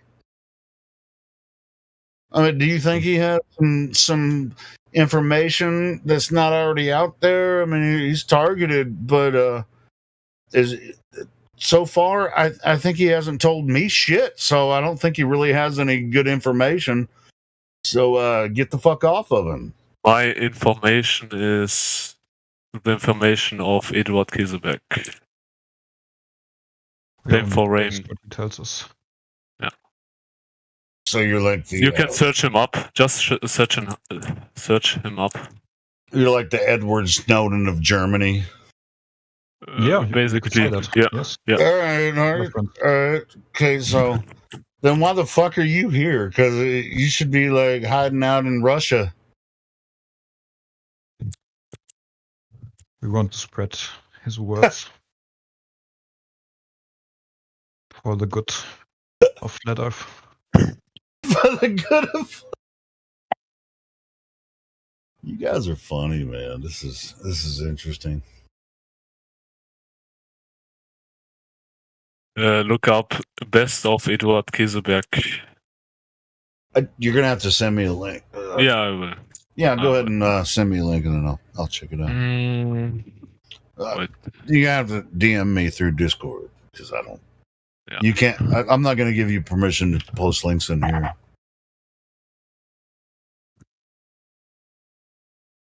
I sent it to you. Oh, Herbert Jackson.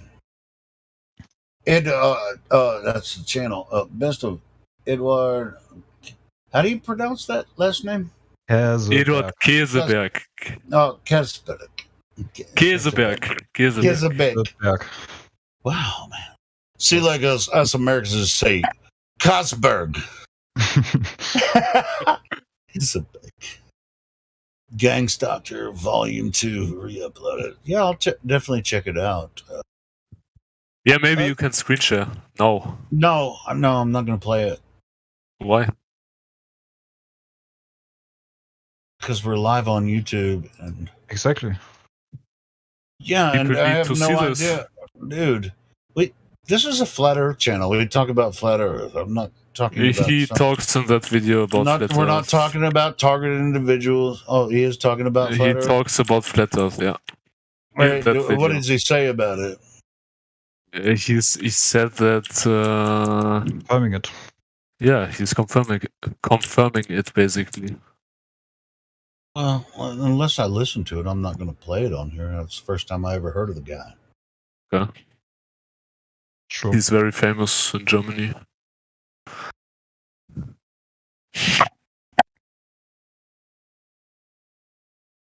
Did you watch the whole debate between Woodsit and Bryant Myers? I did, but I was asking them that. They said no, they didn't.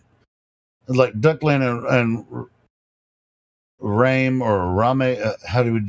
Rame's cool. Rame's cool. So they came in together, after that was you could say over. Rame. Rame is also fine. Ramo yazaneme. No, it's English only in this server, please. Yeah, Ramo is actually English name. What? It's a name. 3,14. About that. Yeah. Okay. You know. Hey, pardon our misunderstanding. I'll just call you Duckland and Rame. He only knows English and bad English, so. We're just going by the English spelling. Duckland and Rame. They're from Germany, Gizbo. So. Okay. And they're both targeted individuals, and we've been talking about that a little bit. But you ever heard of the targeted individuals thing? No. By the Modern Gestapo. What are they targeted for?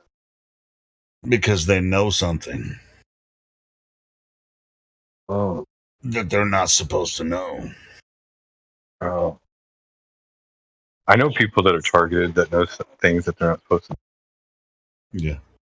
No, Me too. I'm one of them, but instead of being like, but I don't know. I mean, are they after me? I don't know. I mean, they do suppress my freaking YouTube channel all the time, and freaking they took monetization off of that, and if you post certain things on different social media, but as far as like personal life, I don't really experience. They don't freaking give me threats through my phone numbers or anything. I mean, is that how you know you guys are targeted? Do you get personal They're threats? actually pretty hard to recognize, but if you get the eye for that, you see them. I get some weird text messages sometimes. Watch that video, and you will see how he detects them. That's basically how you detect them. Which video? I sent it. He sent it to me. I'll go ahead and post it in here, but I'm not going to play it. But I'll go ahead and post it. Yeah, sure. I'm just in the live stream. I was just curious. I personally carry all the time everywhere I go. So like if somebody's targeting me, that's on them and me. Can you guys carry guns in Germany? Not legally, no. Oh, we can in America. So. Or we would need a gun license.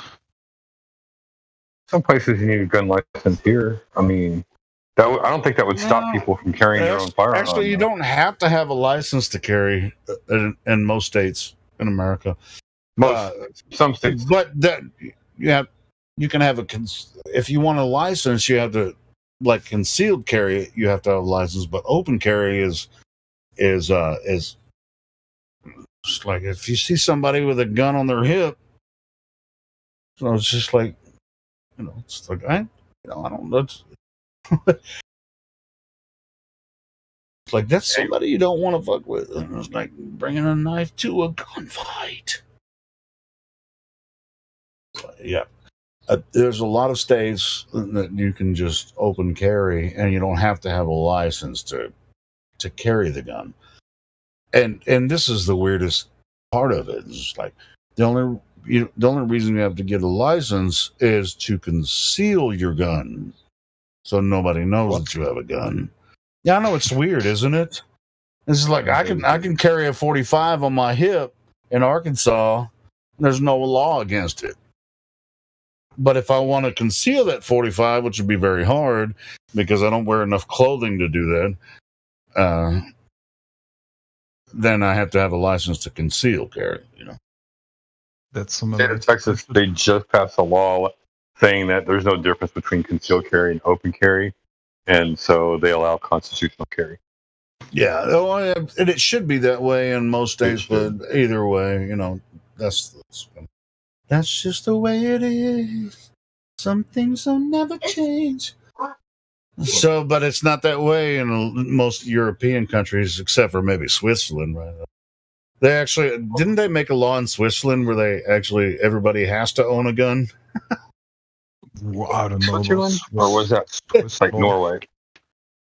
Yeah, it's just like all the Eastern European or the Western Europeans are big pussies and they're scared of guns.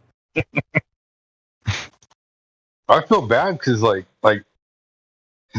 Britain and France and some of the other countries in the EU are like raping Germany of their resources.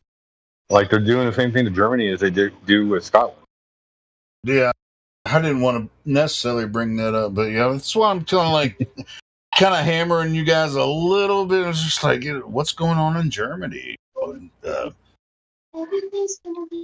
going through all that. I really am. Kind of.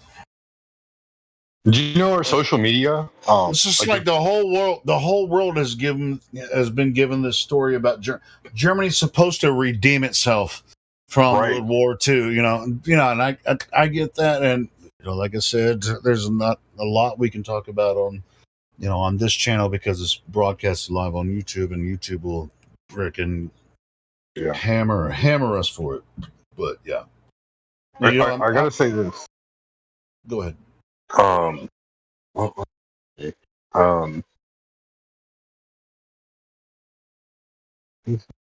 Totally forgot. When you said something about them having to redeem themselves, it made me forget about what I was going to say. I know because it's freaking it's emotional. You get emotional, bro, when you see some of the history. It's like, bro, it's like dude, I'm gonna send you and Ducklane and Ram. I'm gonna send you a video that's from another website that I have some videos that I can't post on YouTube about this. That I'm not sure. You may have seen it before, but maybe not. Social media laws. You know how they get around social media laws when they ban you on like YouTube or Facebook or Twitter or whatever. Do you know how they circumvent the U.S. laws? They use the German law. Like they have bylaws, like between U.S. and German, and so if you're not following one or the other, if you're following one law but you're not following the other law, they have reason to ban you because it goes against their terms of service and their laws. I found that out like a year and a half ago, almost, at least. Somewhere around there. So that's why their terms of service are all weird and everything, because they go off of German law. Yeah. When I send you this, since it's such a disputed video, even where I uploaded it, you might have to create an account, but you might already have one. It's archive.org, and it's one of the What biggest. is it about? Well, it's about Adolf Hitler. Okay. Ah, nice one. I'm gonna send it to you guys. But you might have to create the account before you can watch it. But it's a 6-hour long documentary. Pretty awesome. Tells you a story that nobody ever knew about that person. I didn't know he was a medic in World War One, and he saved a whole bunch of lives. I did not know that. Dude, yeah, we can't talk about it. Adolf is the devil, right? Can't talk about it on here. What do they call it? Damnatio Memoriae? You ever heard that term before? I have. Did you send it already? I'll send it to you as well, Gizbo. And dude, the first time I saw it, it's 6 hours long. You have seen I have it it? downloaded. I have it downloaded. It's like first time I seen it. I watched it 3 times in a row. Okay, interesting. That's I have it saved on a hard drive. I have it downloaded purposely. No, I uploaded it to archive.org, and it has more views than any video I put up on YouTube. It has almost 20,000 views now. I mean, you can still put it out there. I'll click on it or whatever. But I have it downloaded. I downloaded it off of BitChute back in the day. Cool. So I'm gonna send it to Duckman, who already messaged me. I'm gonna send you this video. Promise, man. If you haven't seen it before, it's gonna be like, oh my god. And I'll message it to. I think all the German people see it. Well, all the Americans should see it too, man. But they don't want us to. Just don't want. A lot of people that I know that I talk to in person, they don't want to see that movie. I try to show it to them, and they're like, "I don't want to get away from." I tried to send it to you, Ram. Oh, there it is. There it is. Okay, cool. Thanks. Got it. No problem. But anyway, and there's another. If on that channel that I just sent you on my archive channel, there's another one called Hellstorm, and grab a box of tissues for that one because it's about it's about World War II and what happened, after. I'm not going to say any more. Yeah, it's pretty messed up. Anyway, that's as much as I can say about it here. It's true platter. It's heartbreaking when somebody's like I get it. Like I won't go any further either. Like if somebody says I don't want to hear it, I won't go any further either because I care about them or I love them, friend. I have a respect for them, but it's frustrating because like I know the truth and I'd like for them to know. Well, just like, I mean, racism is a big thing, in America now, and it's like, oh, you're racist. It's like, bro, everybody in Europe is racist, but they're all white. What the fuck is that? They're proud of their heritage, but they're all white, or not all white. I mean, the further you go, but different things. It's culture. It's really a thing about culture more than a race. You know what I mean? And with the stories they told about World War I and World War II, I mean, it's just like, how do you get over that? And they fed that shit down our throats instead of telling us about the real Earth. They just want us under control of the government and in fear all the time about another war from the enemies and all this kind of shit. Fuck that, man.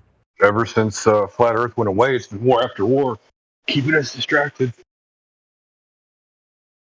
Bro, I mean, that's their method of control is fear. And the Hegelian dialectic, which another German, Friedrich Hegel, came up, he said, this is how you problem, reaction, solution. Boom, you create the problem. you expect the reaction, and then you bring the solution. If you have the power, you can control hundreds and thousands of people, hundreds of thousands of people. There's another German, the German social scientist that said, "Hey, bro, I mean, this is how you can make everything happen in your favor for the elite." And they use it. They use it all the time.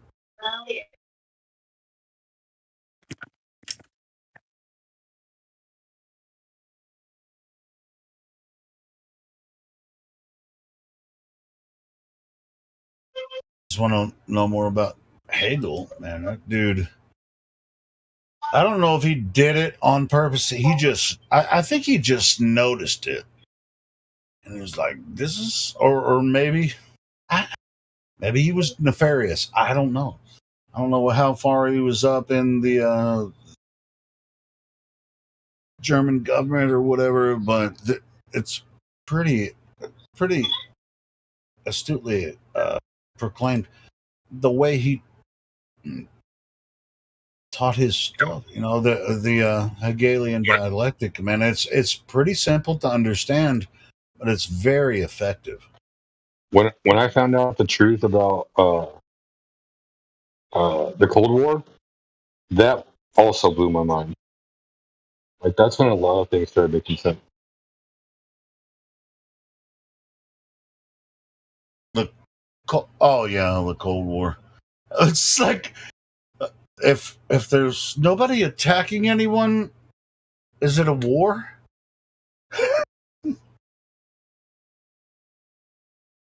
So it's just threats, fear.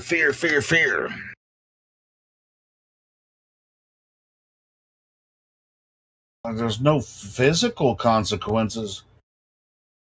It's all mental. It's mental consequences.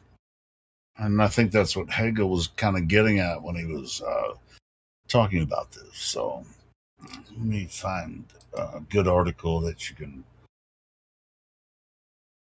Yeah. Why am I seeing images? Okay. I mean, a lot of people, give... All right. All right, here we go. From Stanford. I'm going to send this article, and you can read it from Stanford. DM it to me. My daughter wanted to play Crossy Castle. Playing that with her long. I'll do it. Yeah. I'll send it to you. Who was that was saying? It was Gizbo. Gizbo? Yeah. I'll send it to you. I'll put it in live stream voice text. That's what I was about to do. Can you capture it from there? I mean, we can. I just don't know if it'll get scrolled out. I'm playing a game with my daughter on my phone. I'll send it to you. Let me get back to what pages. Yeah, this comes from Stanford about Hegelian dialectic. I mean, it's a pretty standard idea.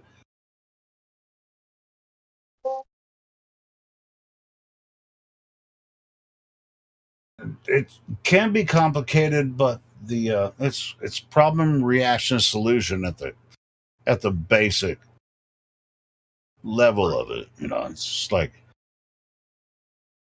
even if there wasn't a problem, which there's always a problem, right? But if you create the problem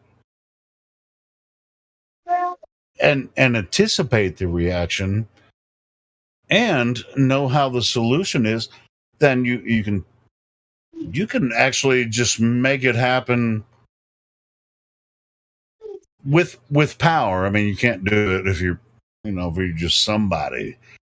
If you have an infrastructure and all that kind of shit, with all the kinds of say, like, major events, that's as much as I'm going to say about that, then you can cause a problem, anticipate. You can plan it all ahead of time.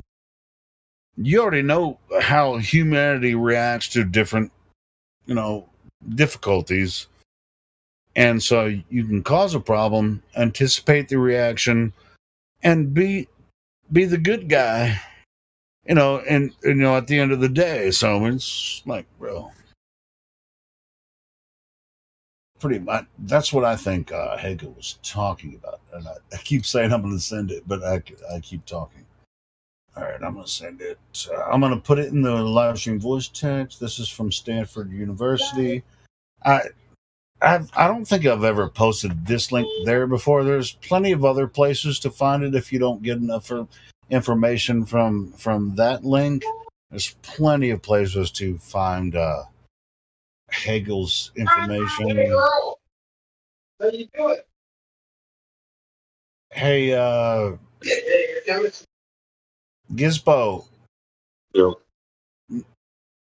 I thought it is that background noise coming from you? Probably. Here, I'll. Okay. Well, if you're not going to talk, You know what? I'm talking. I'm listening too, but I'll talk.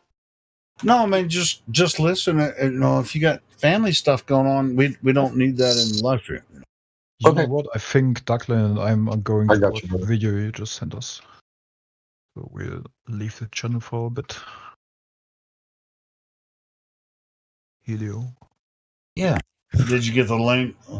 Like I said, I mean it had like 13,000 views before they were like, well, and then they had a warning like they were like, well, you're gonna have to create an account or whatever.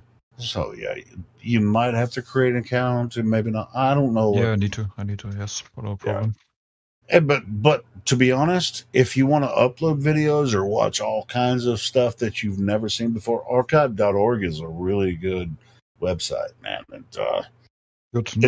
it's been around almost since the beginning of the internet. So yeah, it's a solid website. So Sure.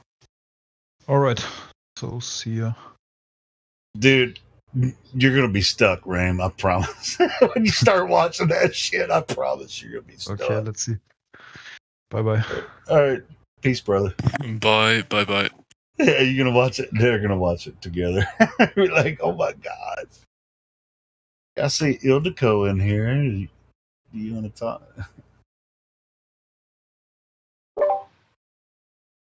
Hi, Julio. Hey, how you doing? Good. Awesome. They were an interesting duo. Yeah, it was like after that. Did you listen to that? What's it?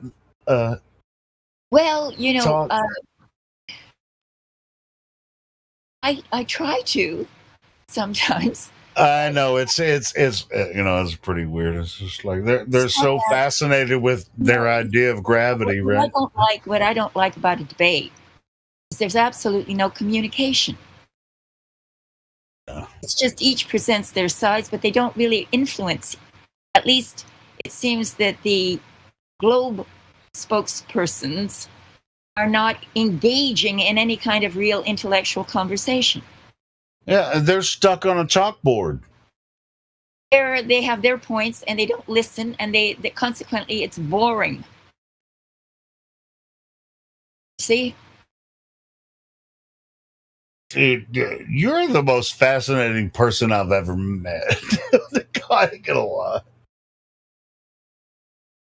No, with your story, with your story and everything that that we've talked about so far. I'd like to recommend for anyone who's listening, is interested in the real story behind what's going on geopolitically. There's a YouTube channel called The Duran, which is, in my opinion, the #1 geopolitical podcast on YouTube. And it will give you Well, send us the links. Yeah, definitely check it out. Yeah, I'll do that. All you have to do is put You in say the Duran? Duran. The Duran. Duran? Uh-huh. All right, I'll check it out. And Yeah. I'll post it.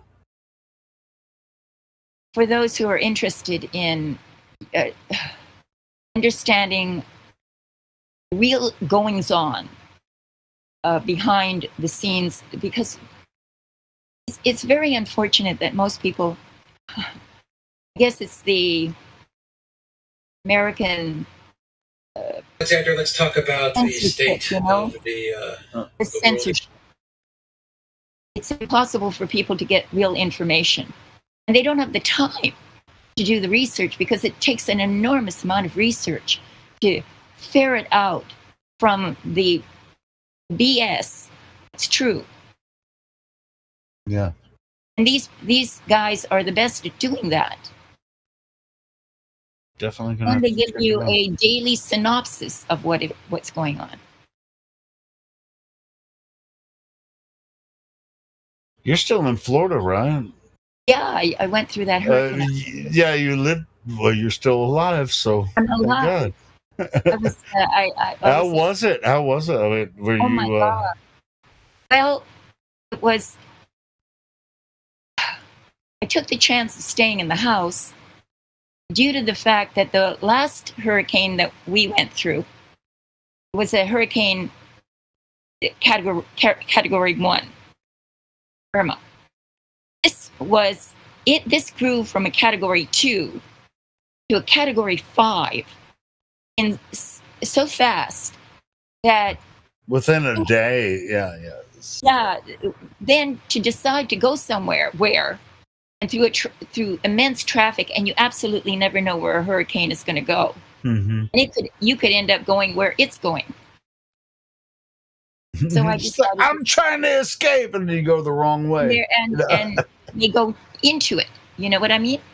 Yeah. So often the best place, if you've got a fair lease, this is a wood frame house, but it has new storm windows and a new roof. And it withstood, actually, it was almost like a coffin. So quiet. Well, I mean, if it hits you directly, you'd just be bare there. I'd be in the coffin, a very quiet coffin. So that's what helped. It's actually. not funny, but yeah, I mean, No, it's it's just funny. crazy. You know, that was a crazy ass hurricane, man. Yeah. So that's what happened. Well, I mean, what did you just hunker down and just like wait for? Because I've hunkered down under tornadoes and shit, and was like, thank God it didn't hit me. You don't have any electricity, right? So you don't have any communication. Most of the time, where I live, if I don't have electricity for a while, it's due to like ice storms. Oh yeah. I was raised in Toronto. Oh, so you know about that? I know them very well. I escaped that a long time ago. You escaped, but you didn't escape hurricanes. No, I went from the what they say, the pan into the fire. I know, from the frying pan into the fire. Hey, but most of the time, Florida's freaking beautiful, and you know. So Oh, I mean, the majority of the time. yeah, And we were spared again. that's Major awesome. damage. That's awesome. It's so good to hear from you. It's awesome. Nice to hear from you too. Yeah, good. So when you were hunkered down, were you under, like, you know, the winds and stuff, just Oh, like yeah. in the house going, oh my God, this is crazy? Yeah. But there was no flooding, zero flooding, and Yeah, that was south of where you are, right? yeah. So that it wasn't as frightening as it would be if that were a part of it. You see, it's the winds. Yeah, the storm church. Yeah, the winds can cause, you know, Damage. depending on it cause a lot of damage, but the storm surge is is wicked. yeah, it's pretty bad. It's absolutely wicked. And I would, you know, when it was coming, we had no idea that it was even targeting Sarasota. So at one point, I mean, predictively, and at that point, I was saying they were saying 15-foot waves, tsunami kind of waves that were going to come in, and I'm not far from the ocean, so. At that point, you do get a little nervous. But you've already seen some videos of what did happen with the storm Yep. surge, right? And it was pretty freaking horrible. Horrible. I would, no, that would not, I had visions of that happening. So Yeah. I put those out of my mind and just said, and created a halo of protection around me.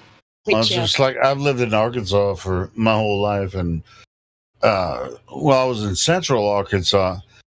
There's not as many tornadoes where I live now in northwestern Arkansas, but when I lived in central Arkansas, tornadoes like several every year. It's like you didn't even.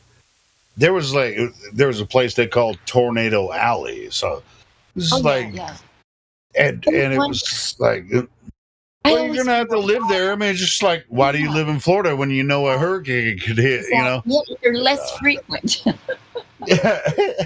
but yeah, I mean, there's tornadoes almost every year in Arkansas. You know, at least a couple. Yeah. But some of them are big, some of them are not so bad.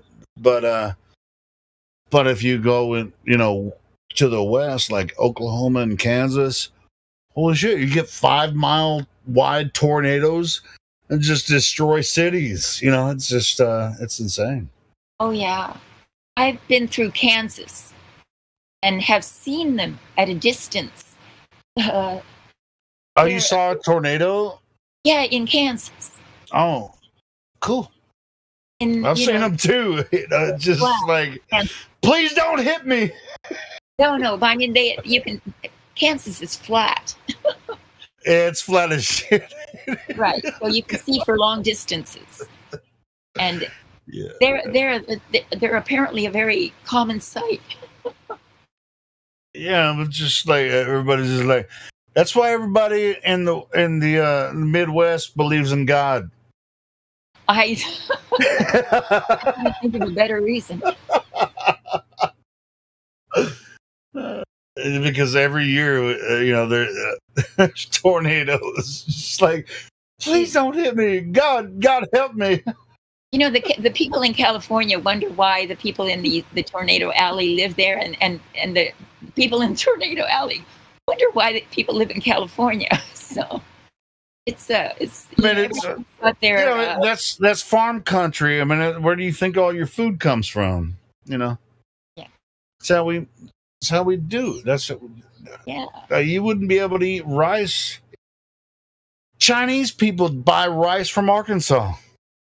Oh, I know. America is very blessed with a great deal of resources. Not that they utilize them all, but they have them. Yeah, but they're communists, though. They don't utilize them very well. Because, it doesn't, communism doesn't work. No, they prefer cheap labor from abroad. Yeah. But, dude, they don't even, China is so badass. It's I don't even know why.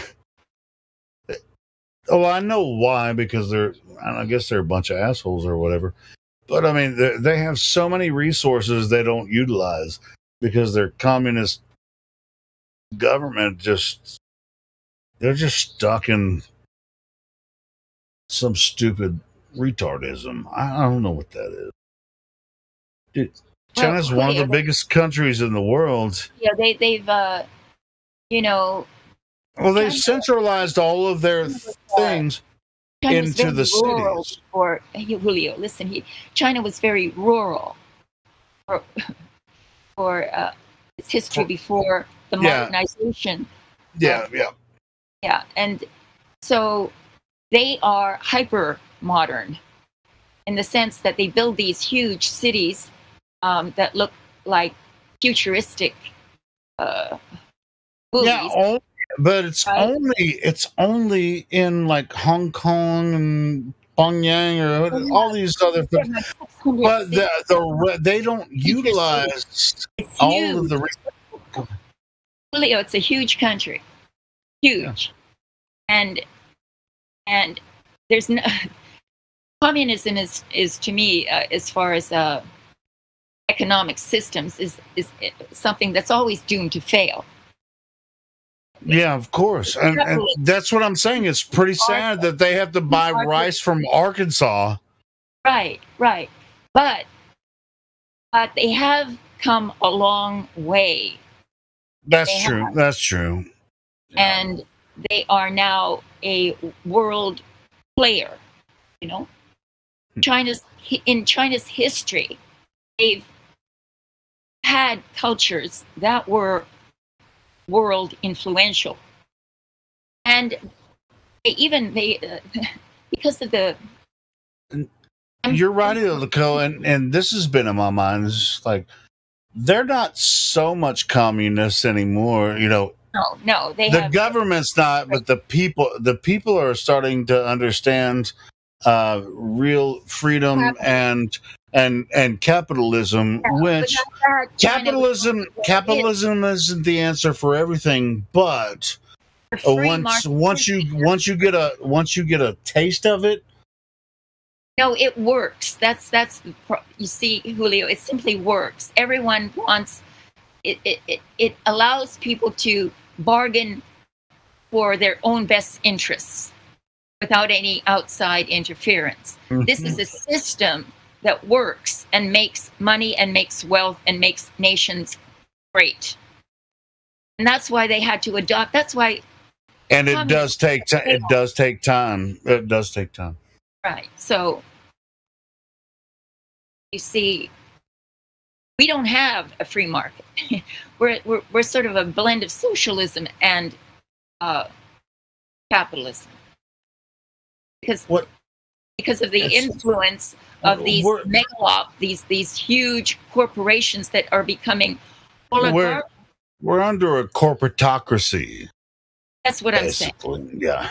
That's what I'm saying. Yeah, and it doesn't matter if it's China or England or United States. We're all under a corporatocracy. Look at us now, Julio. We can't really have a free discussion about whatever comes to our mind. We can't.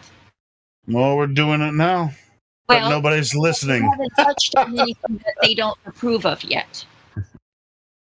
See, and we're supposed to be living in a democracy, and that upholds free speech.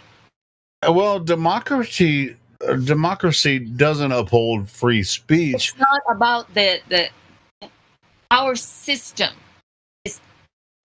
One of its tenets of freedom and right is the right to speak. Right? Yeah. Free speech, but democracy is, in its pure form, is just 50% agrees and the other side disagrees. In this system we have established, it was one of the hallmarks of it, free speech. And look at it; it erodes everywhere around us, and nobody is outraged. All right, so check this out. All right, so prior to anyone's understanding of where freedom of speech never existed in the past, is America the only place where this was ever a thing in human history? Freedom of speech. No, I mean, yes, everybody can say whatever the fuck they want. They might be cut down, but individual power over the state. And that's why it was the First Amendment to the Constitution, right? Yes. Because of its. So why is it protected? Why is it protected so well? I don't think it's protected much, in social media, but it's like people say, you can't say that, motherfucker. I just said it. It's protected by the Second Amendment. That's why it's protected. Yeah, I know exactly, Gizmo. That's why the second one comes in. Go ahead. Go ahead, Ildiko. We don't have a Second Amendment. No, we don't. Not anymore, because we're not under that pattern anymore. Well, anyway, I don't mean to. No, you know exactly what we're saying. So don't hold back, Ildiko. and unless you're not talking about the same thing I'm talking about. Now, in the Western culture, it works the same way for everyone that is a human. Doesn't matter if you're yellow, red and yellow, black and white, they are precious in his sight. Jesus loves all the children of the world. The problem is that the human mind is very easily manipulated. So you can brainwash a child to not recognize the value of free speech very early. There are therefore countries, worlds, systems in which nobody has any clue that something like that is even important. Sure, because they're under oppressive governments, Because they've been brainwashed. Yeah, of course. Now, Americans are brainwashed too, but in different ways. That's true as well, because I think we were talking like 3 nights ago, the Smith-Mundt Act, you remember, under Obama's administration, it was like they passed an act where it's just like, hey, yes, you can actually go ahead and put fake shit on the news, and the government can tell you what to say on CNN, Fox News, every single platform, because because of all these weirdos that think, other than the progressive idea that we're progressing toward. I don't even know what they're trying to progress toward. That's the weirdest part. The Biden speech, in which his stage was set to look like the set on. It was almost like Hitler's stage. Yeah. Vendetta. Yeah, or like Star Wars or something. Oh, Vendetta. It's identical to Vendetta. All V for Vendetta. Yeah, that movie. Yeah.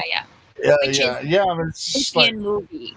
Dude, every time they make the Pope go in public, it's just like he's just like set up in this, this weird ass freaking platforms with evil shit, whatever. See, the point is, what was so funny is that even when they were looking at Biden and this scene that looked like a dystopian imitation of the movie Vendetta. V for Vendetta, yeah. V for Vendetta. There's a couple of soldiers on left and right, and just like. So they listen to me. It's funny because what they did was they softened the red as he gave his speech, so that it wouldn't look so damn frightening. You know what would if they did the same thing if Trump was talking, he would have made sense. This motherfucker. I'm not a political guy, but whatever. This guy, mastermind, dystopian leader. It's just set up for what.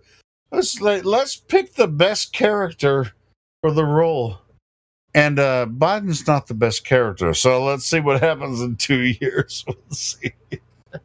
Oh my God! I think it's going to be Trump again. What do you think? Well, I can't see through the theater right now.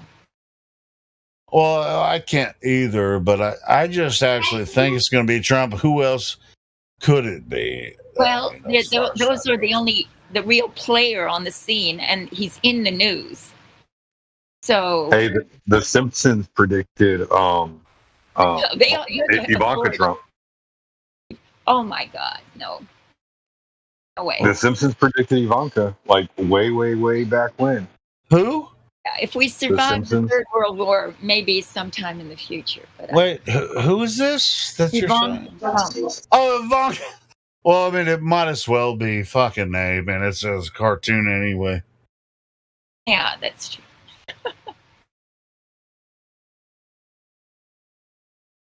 No, the theater right now is so thick that you don't know what's real and what isn't.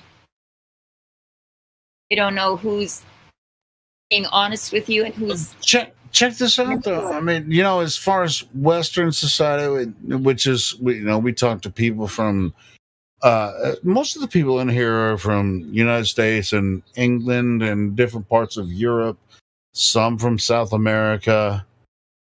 Why are not Asian people joining this? Every once in a while, we'll get some people that are from. Well, from China, you're saying? No, I'm not saying China necessarily.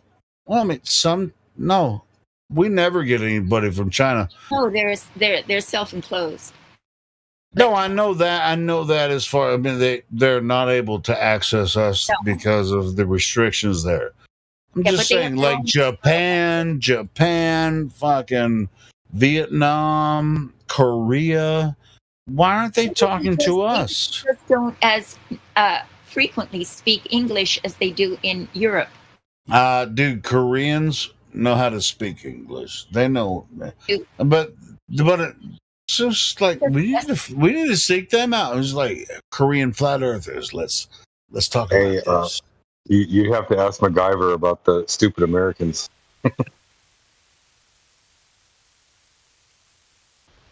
I'm just wondering. It's just like I kind of feel bad. It's just like a lot of people, even Americans, and not flat Earth, they think we're the center of the fucking universe, and I think that's retarded because there's a whole other part of the Earth that are the Easterners. It's like we're not racist, but are we? The other way It's around. like, dude, there are billions of people that live over there that we never even fucking think about. But they make our products. It's like, oh, made in China. Oh, thanks, China. Made in Taiwan. Made in Taiwan. Actually, the Taiwanese really have a problem with China, but as far as politics go, but whatever. You know what they call Taiwan? You know what Taiwan's real name is? Well, I don't know, but I would guess it would be the China niggers. No. So you got China, which is the People's Republic of China, and then you have Taiwan, which is the Republic of China.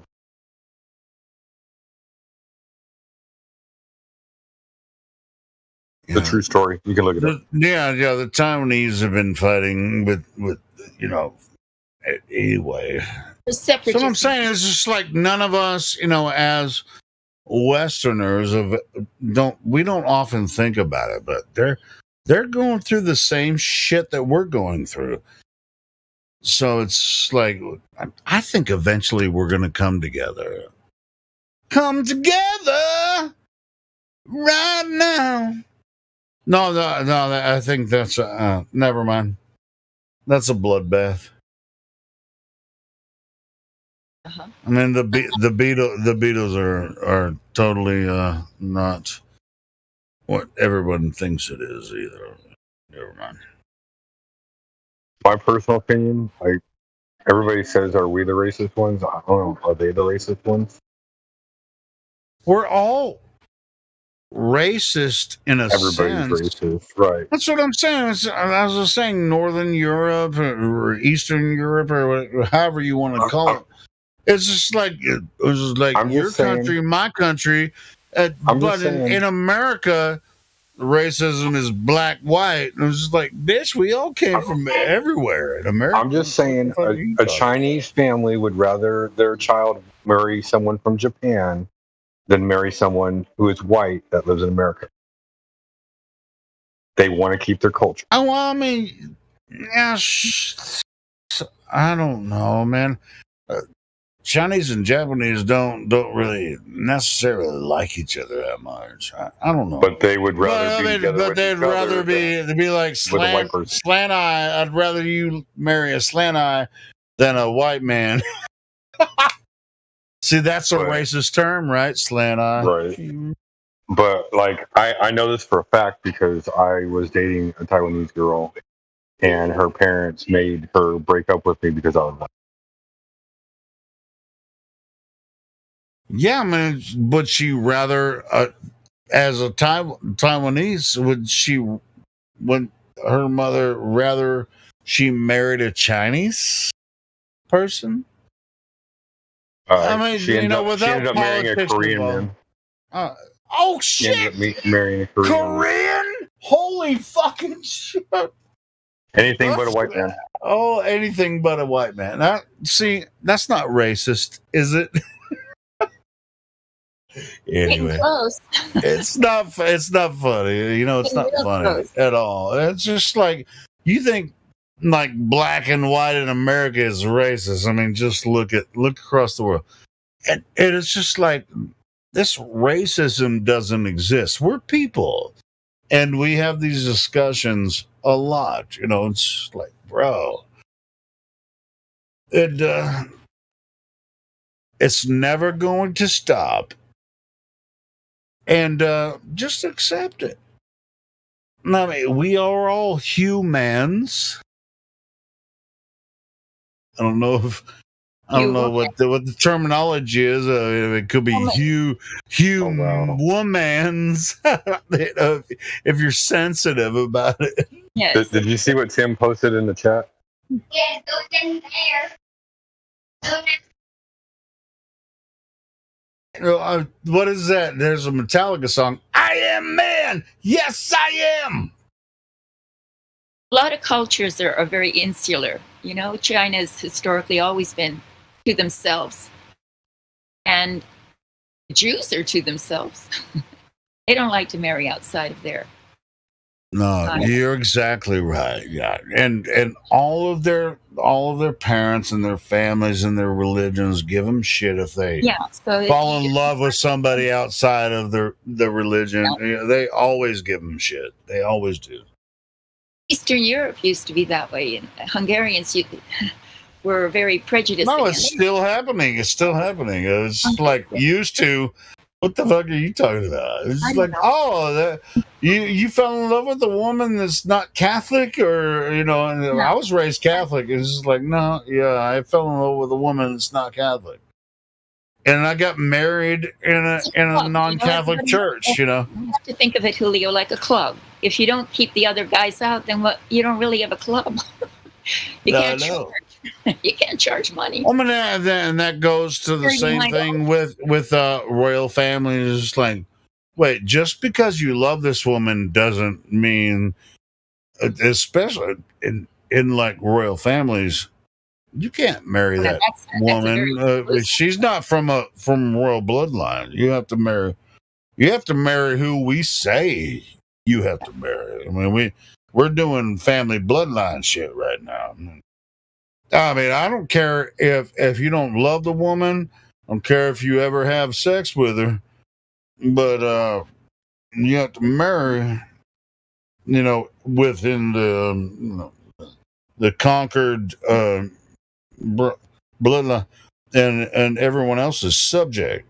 You can have relationships outside, but as far as marriage goes, as the creed, this is the initial understanding, so we can follow the bloodline, just like with the Rothschilds, and I've posted images and videos about how the Rothschilds have succeeded through Europe, and I've talked about that shit many times.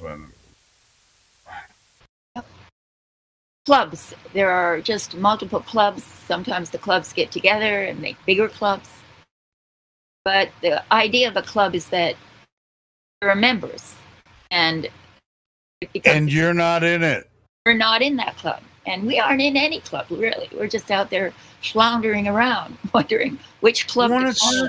It's like, it's weird, though, when you find out that this is what they're doing to humanity, the population. Doesn't matter if it's Europe, America, South America, Africa, China. Yeah, I why do, now that I know it, I think it's disgusting, but how about the rest of the people that you interact with every day they're just participating in whatever governmental system they're under, and they don't necessarily think about it. You know, there was a old saying, you know, that a clever king keeps his subjects' stomachs full and their mind empty. Ooh, that's brilliant. See, a clever, but also, you know, You got to watch. That's what yeah, the media a clever king that wants to be a conqueror, because you can't control a population like that, because everyone is free-minded, right? So you can't just stupid, in other words. Yeah, but there's other kings that know, or at least, you know. Don't take that literally. Okay, my bad. Point out a truth. Yeah, I mean, it's easy to control the simple-minded. Yeah. Exact. And there's a deliberate. It's done. You know, there's the power of the media. You get everyone addicted to their phones, addicted to the television, and you know, keep them amused. But you don't actually give them any real information that they have to use their minds to discern, to reason. Right, in kingdoms, they always had the town crier, right? And it's like they would go to the town crier, and at periodic points they would have the town crier tell them the information about the kingdom, and it's like, this is what you're supposed to know. Exactly, Julio. You know that the revolutions are spawned by inventions that allow regular people to receive information. The invention of the printing press caused an absolute social revolution, because finally the average person could also be privy to the same information that was held exclusively by the ruling class. Yeah, but then they would have a council that said, here's what we're supposed to reveal about what's really happening, and that's what the town crier would say in the public. That's a different point, Julio. That's a different point. Yes, I agree. That the town crier is an expression of that. It's the right, and that's what comes out on the news. Right. It's your CNN, right? Exactly. Yeah. But it's all I was saying is that it is the access to information and the free exchange between human beings of that information that assures the health and success of the civilization. If it's absent, like it's becoming absent here, then it spells its doom. Right, and I'm not sure if, like in America, most of Congress and Senate, think that they're doing the best for the, promotion of whatever's happening. We can tell that that's not happening because, with inflation, and I think everybody's getting sick of this shit, because their town criers on the news are just bickering back and forth, and it's not benefiting anyone that's a citizen of the United States. We're calling bullshit on that. So anyway, but I don't even fucking vote. I don't care about what they're saying. I know they're full of shit, just waxing their freaking stupid ideas all the time. But do you feel like you could support any congressional or senatorial or president by anything, except I didn't vote last election, but I might even register to vote for Trump next time, just to piss everybody off. Well, you often, again, it's a bird with two wings, in my opinion. No, I get that. I know I'm getting a little rowdy. No, I feel that the parties are a way of excuse my honesty, but a way of keeping the illusion that people have a choice. The illusion of democracy, the illusion of freedom. And in fact, well, like I was saying, Ildiko, when in fact, at the highest level of power, it's a club. And you ain't getting in unless you're just like the Freemasons. Certain level, it's totally secret, and you better be on board. And that's how it is. And you know what? As far as this dichotomy between Republicans and Democrats, and I'll tell you from experience, the Republicans or the Democrats think that all Republicans are rich, and that's why they vote Republican. And the Democrats think that everybody's poor, and that's why they vote Democrat. I've heard that. You've heard it? Well, you see it on TV.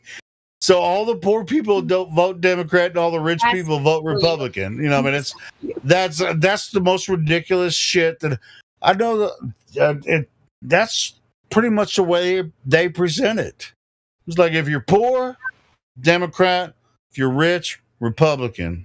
They got to keep it simple because the educational system. Because people are simple-minded. They don't understand how all the Republicans and Democrats are freaking manipulating you into that position because they're higher-minded, not because they want to benefit. Well, they want to benefit themselves, of course.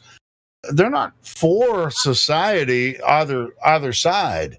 They're for themselves. They don't give a fuck about you. I mean, as far as the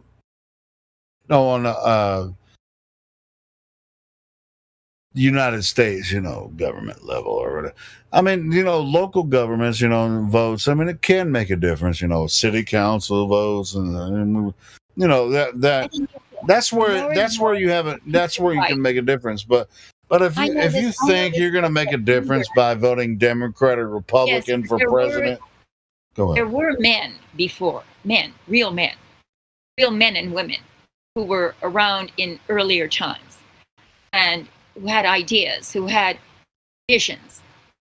It's become nothing but a cartoon, and it's meant simply to entertain and to keep you under the illusion again that you have a choice. Dude, when you watch the presidential debates, I mean, look at it, man. It's a stage. I don't watch. I watch it. I watch it just to laugh at it. It's a stage. I don't watch all of it. It's hard to watch directly because you get these. It's the same thing when you know that the Earth is flat, and you're listening to some very interesting discussion going on between people, just normal people, but who have expertise in their field. And, you're engaged and you're listening. And then the planet Earth suddenly comes up as a metaphor or God knows what, and you're let down. You say, how in the world do they not notice when they notice so much, but they don't notice the most obvious thing around them, which is the world they live in. They're in love with the world. I mean, in the Bible, it discusses the world versus the spirit. I think so too. I think that the Bible is an oracle in some ways because it forecasts and uses the devil as its bad guy to portray what's going on. Yeah, it's the world. It's the world. You know what oracle means? The lie. You know it's the veneer of reality that we're supposed to believe. That's right. Go ahead. And that's what's dystopian. It's because it the more it becomes just an illusion, it can become anything they want it to be. One moment happy, next moment tortured. Do you know what the word oracle means? Tell me. It just means word. W-O-R-D. So when you say the Bible is just the oracle Not for just God, oracle, it's the word of God. and oracle as well. Yes, it's much more than just an oracle.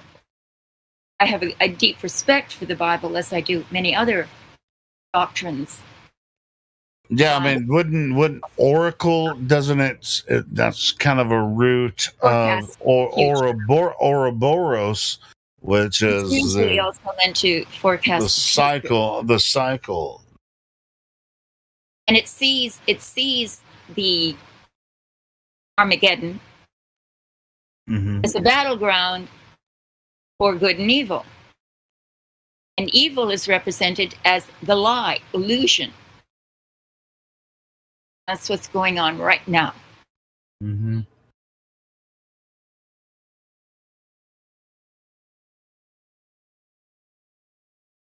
I can say amen, and that actually means something.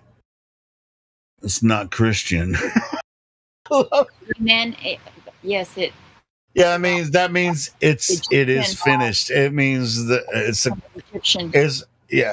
no amen. Yeah, finish. It's the finishing. Anyway, amen. No matter where it comes from. Yeah, that's what it means. It means it is finished. Amen.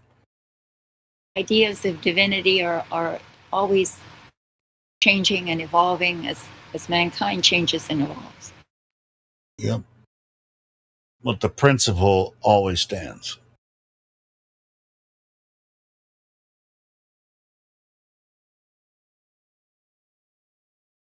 We don't need to go there. I know. Well, we already did, I think, but whatever.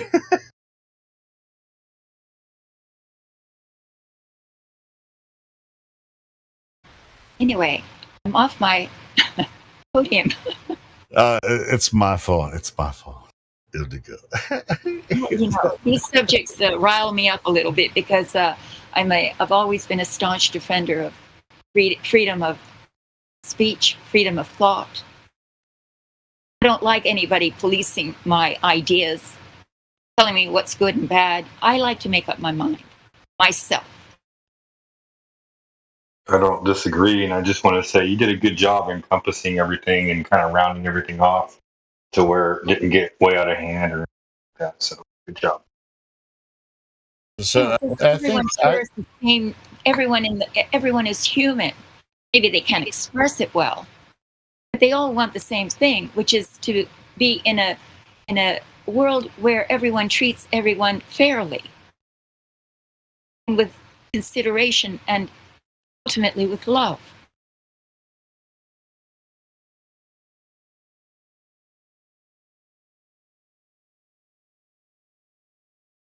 Yodiko, you are one of the. I already said it earlier, but this is how to express it.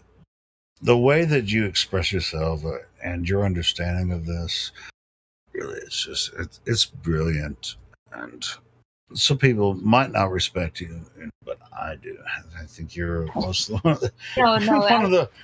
I'm not kissing your ass in a certain way, but I respect everyone's journey, and the closer you get to a state of absolute love, I don't care how you get there. Some people to completely understand love. Have you ever experienced hate? Of course, you're human. That's what without the dichotomy, without the left and right, good and evil. You don't know what good is. I think that's why we're here is to understand. And if anyone denies that, they can't completely understand it. It's always good and evil. Yes. And good always wins. Always. We're here, aren't we? And without, We are. we haven't completely destroyed ourselves, have we? Well, We're check here. this out. It's like people saying, "Why do you think the Earth is flat?" Now, it's a dumb idea in most, the general opinion. I don't you like know. it when you say that, Hulu. It's not a What? dumb idea. No, say it again. You don't It's like not when a I say dumb what? idea. You know, it's not. I know that people call people who believe the Earth is flat stupid, but that's in order I didn't to. say that. No, she just doesn't like the word. Is what she's Yeah, trying to say. Oh, you don't like flat Earth? She doesn't like the word itself brings on a negative connotation. Even if you're joking about it, there's negative energy in that word. Yeah, someone coming in and maybe, there's something too passive about it too. It's so It rolls too, the reason I bring it freely up into the world. It rolls Yeah, too the- freely into the world. I get what you're saying, Malika. Yeah. I don't want to make anything of it. Just Yeah, because Earth is the furthest thing from flat or globe or anything else. This is our realm. We were born here. It doesn't have a shape. Now, the argument itself is, I don't even think it's fun to have, but we have to deal with, these people. That's why we're here. But yeah, I mean, is that what the problem was? I believe that when the entertainment industry, when they invented film, TVs, that was the absolute catalyst for the globe model to be disseminated. Before that, they were having a hard time convincing people. So do you think that before film and TV, they were trying to convince people of this heliocentric Yes, they were model? trying. Yes, they were. Of course, they were. Yeah, I mean, they're trying. yeah, I think so too. No, because it was the model that everyone, eventually, all the academicians agreed that this was it. This was reality, and so they started teaching it, and so those who were educated knew it, but the peasants insisted that it was flat because they had sense. Well, I mean, no, it's Earth. It's just Earth. It doesn't have to have a shape. It's just Earth. We're not talking about a shape. No, Everyone knew it was flat. That's for sure. Yeah. Because why would you make an assumption of a sphere out of nowhere? Because you just want to promulgate a belief about the non-existence of a creator. Well, That's why. But I followed how they fell in love with the idea. And it started rather early. I don't know. So you don't think there was maybe not. I mean, maybe they really did fall in love with the idea that it could be curved, and instead of like trying to tell everyone, that Let me tell you, at least about evolution and Big Bang or whatever. Listen, so during the Renaissance, what caused another reason there was a Renaissance is because the archaeological finds in Egypt unearthed, and in Greece unearthed some intellectual treasures that fueled the intellectual movement and ultimate cultural growth in Italy, and that spread throughout Europe.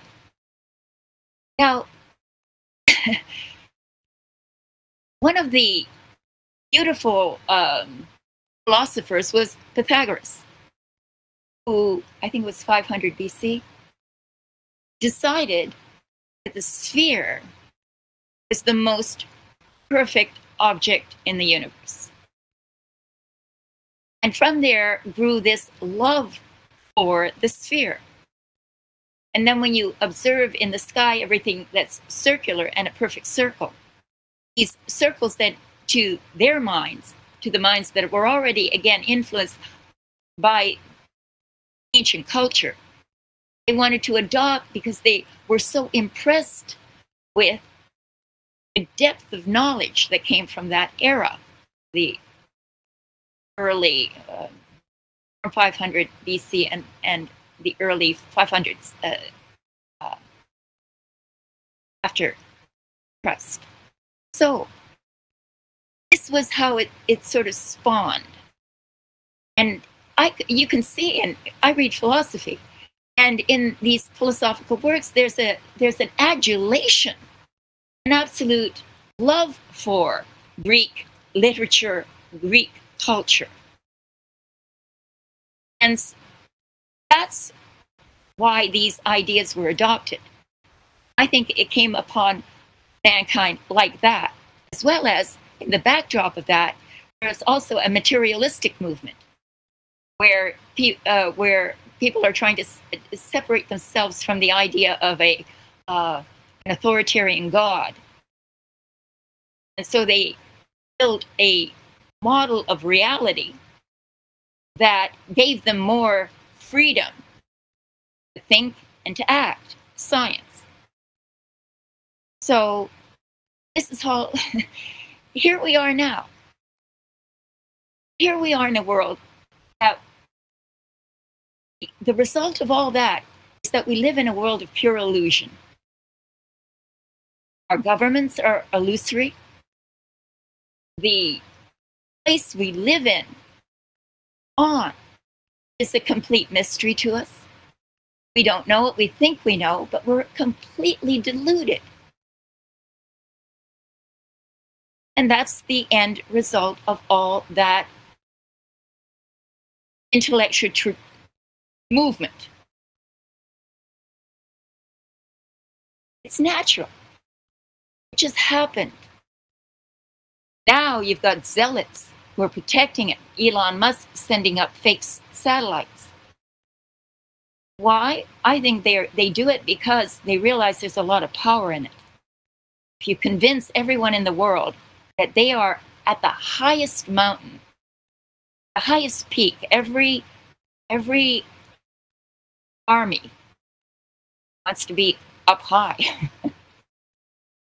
looking down at the valley, at the victims, us. So they give the illusion again that they have everything under their auspices. See? They're clever. And then they use the media just to entertain you so you don't notice anything going on around you.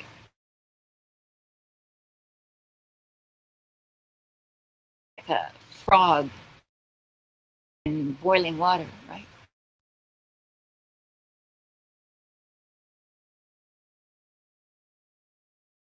Pretty nefarious, the end of it.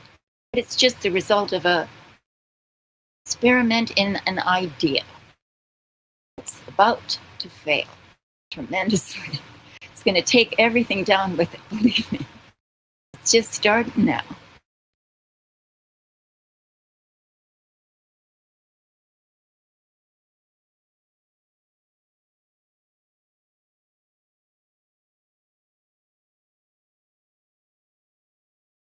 I didn't mean for everyone to be so quiet. I'm sorry.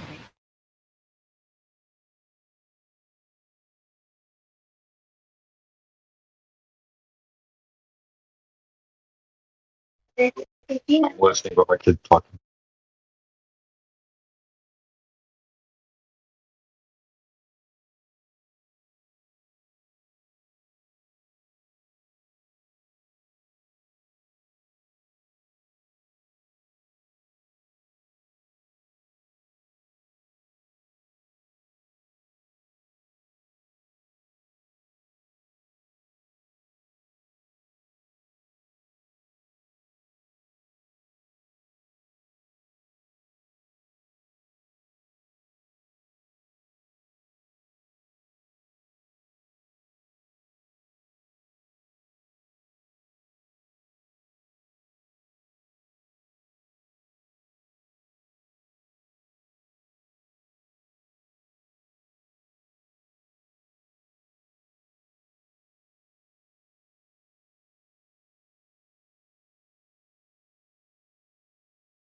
Hello, Mike Chick. It worked. Yeah, she left. I was joining just to have a chat with her if she wanted to keep talking. I was enjoying the monologue. What's up, Gizbo? What's up, Dave? Can you hear me? I know I sound like I'm far away, right? You're not the best volume, but I hear you. Yeah.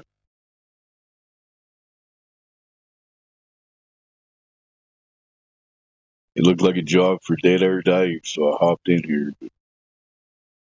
I have a waterproof case on my phone, so if I don't have an earpiece in, it sounds like I'm far away. All good. I hear you. Okay.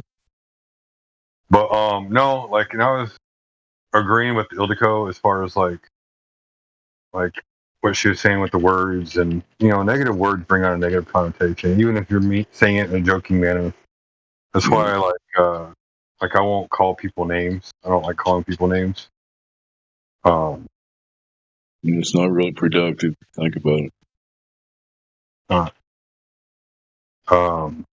What people are going to say, whatever they're going to say and do, it is what it is. I'll cuss out an inanimate object in a heartbeat, and I will be the most angry, violent thing towards it. But a human being, like, I know a human being can learn from their mistakes, so it's important to treat each other with kindness. Yep.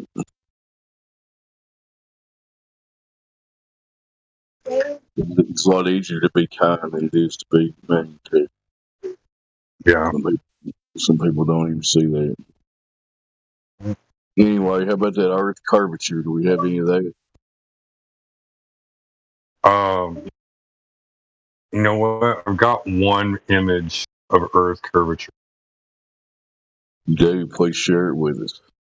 All right, hold on. Let me find the. I was in the lobby, so let me get back in the live stream voice. Is this a direct measurement over a body of water at least 10 miles, verifying the 66-foot elevation drop? That's what you got. It is undeniable curvature of an Earth. Okay, cool. Let me show you. Where'd I put it?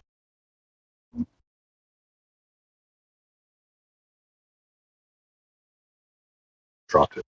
That's Earth curvature.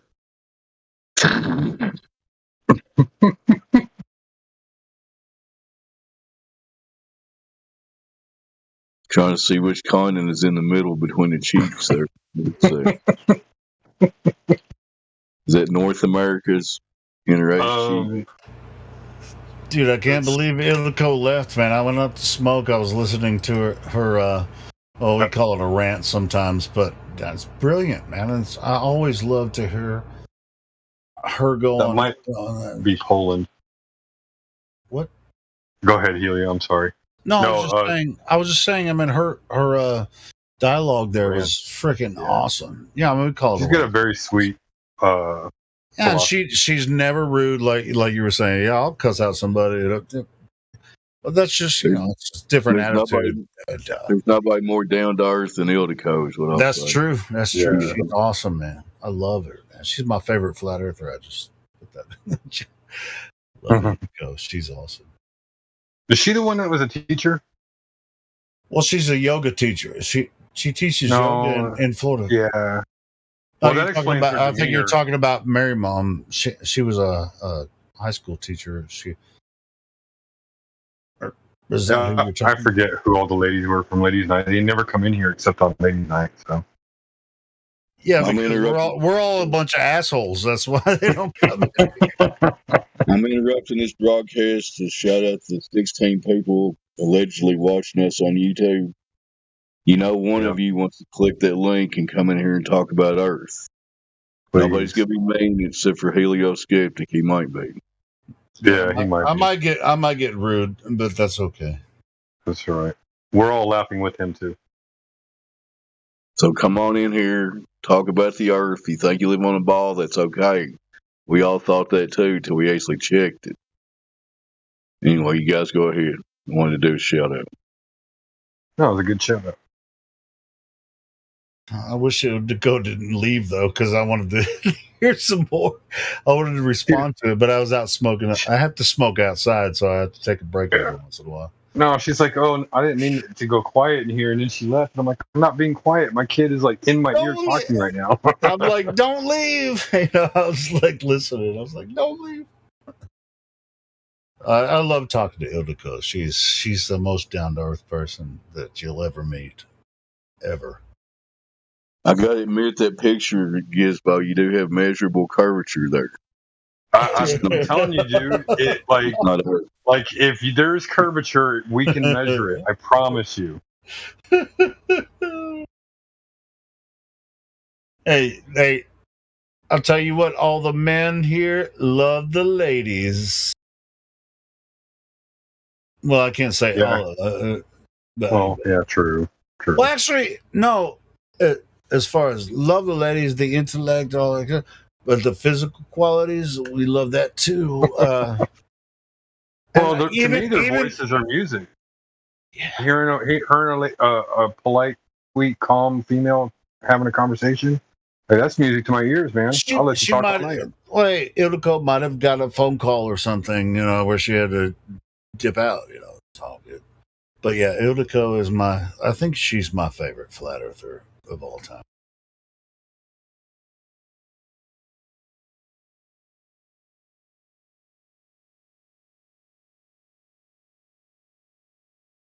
There's a lot of good flat earthers out there, but I think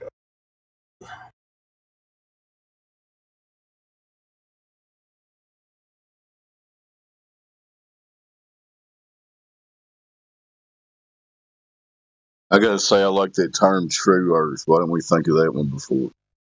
Sure, that's really bad. That works. Yeah, because that's what Austin and Jaron doing that summit. That's called the True Earth Summit for people that don't want to be associated with the flat Earth thing, you know. And it kind of makes sense. That's what we're basically all here about. We want to know what the truth is, right? Anyway. I think that's what Ildiko was getting at when she was talking there, is that this Earth is not, I mean, we've been saying it for a while, but I mean, she said it succinctly. This Earth is not this globe that everyone thinks it is. It's something else. And it's not flat either. Because it's like we can't tell you what it exactly is, but we know it's what it's not. It's what we got taught is what it's not. Go ahead, Elio. No, you're exactly right, brother. Dude, Dave, me and you've been in this same thing for a long time, so we're not going to really step on each other. We're going to say the same thing pretty much, because Earth is Earth. Always has been, always will be. I've said that many times. So it doesn't have a shape. It's the place we live. It's what we experience. It's Earth. If you want to do all kinds of like I said before, and I have said many times, science fiction is the fantasy realm. There's a reason they call it science fiction. Right? So, and I watch the science fiction fantasy movies and read the books and stuff like that. Still love them because the fictional part of it is pretty cool. I mean, it's really interesting how someone can come up with that idea, but it's not really based on what Earth is. It's just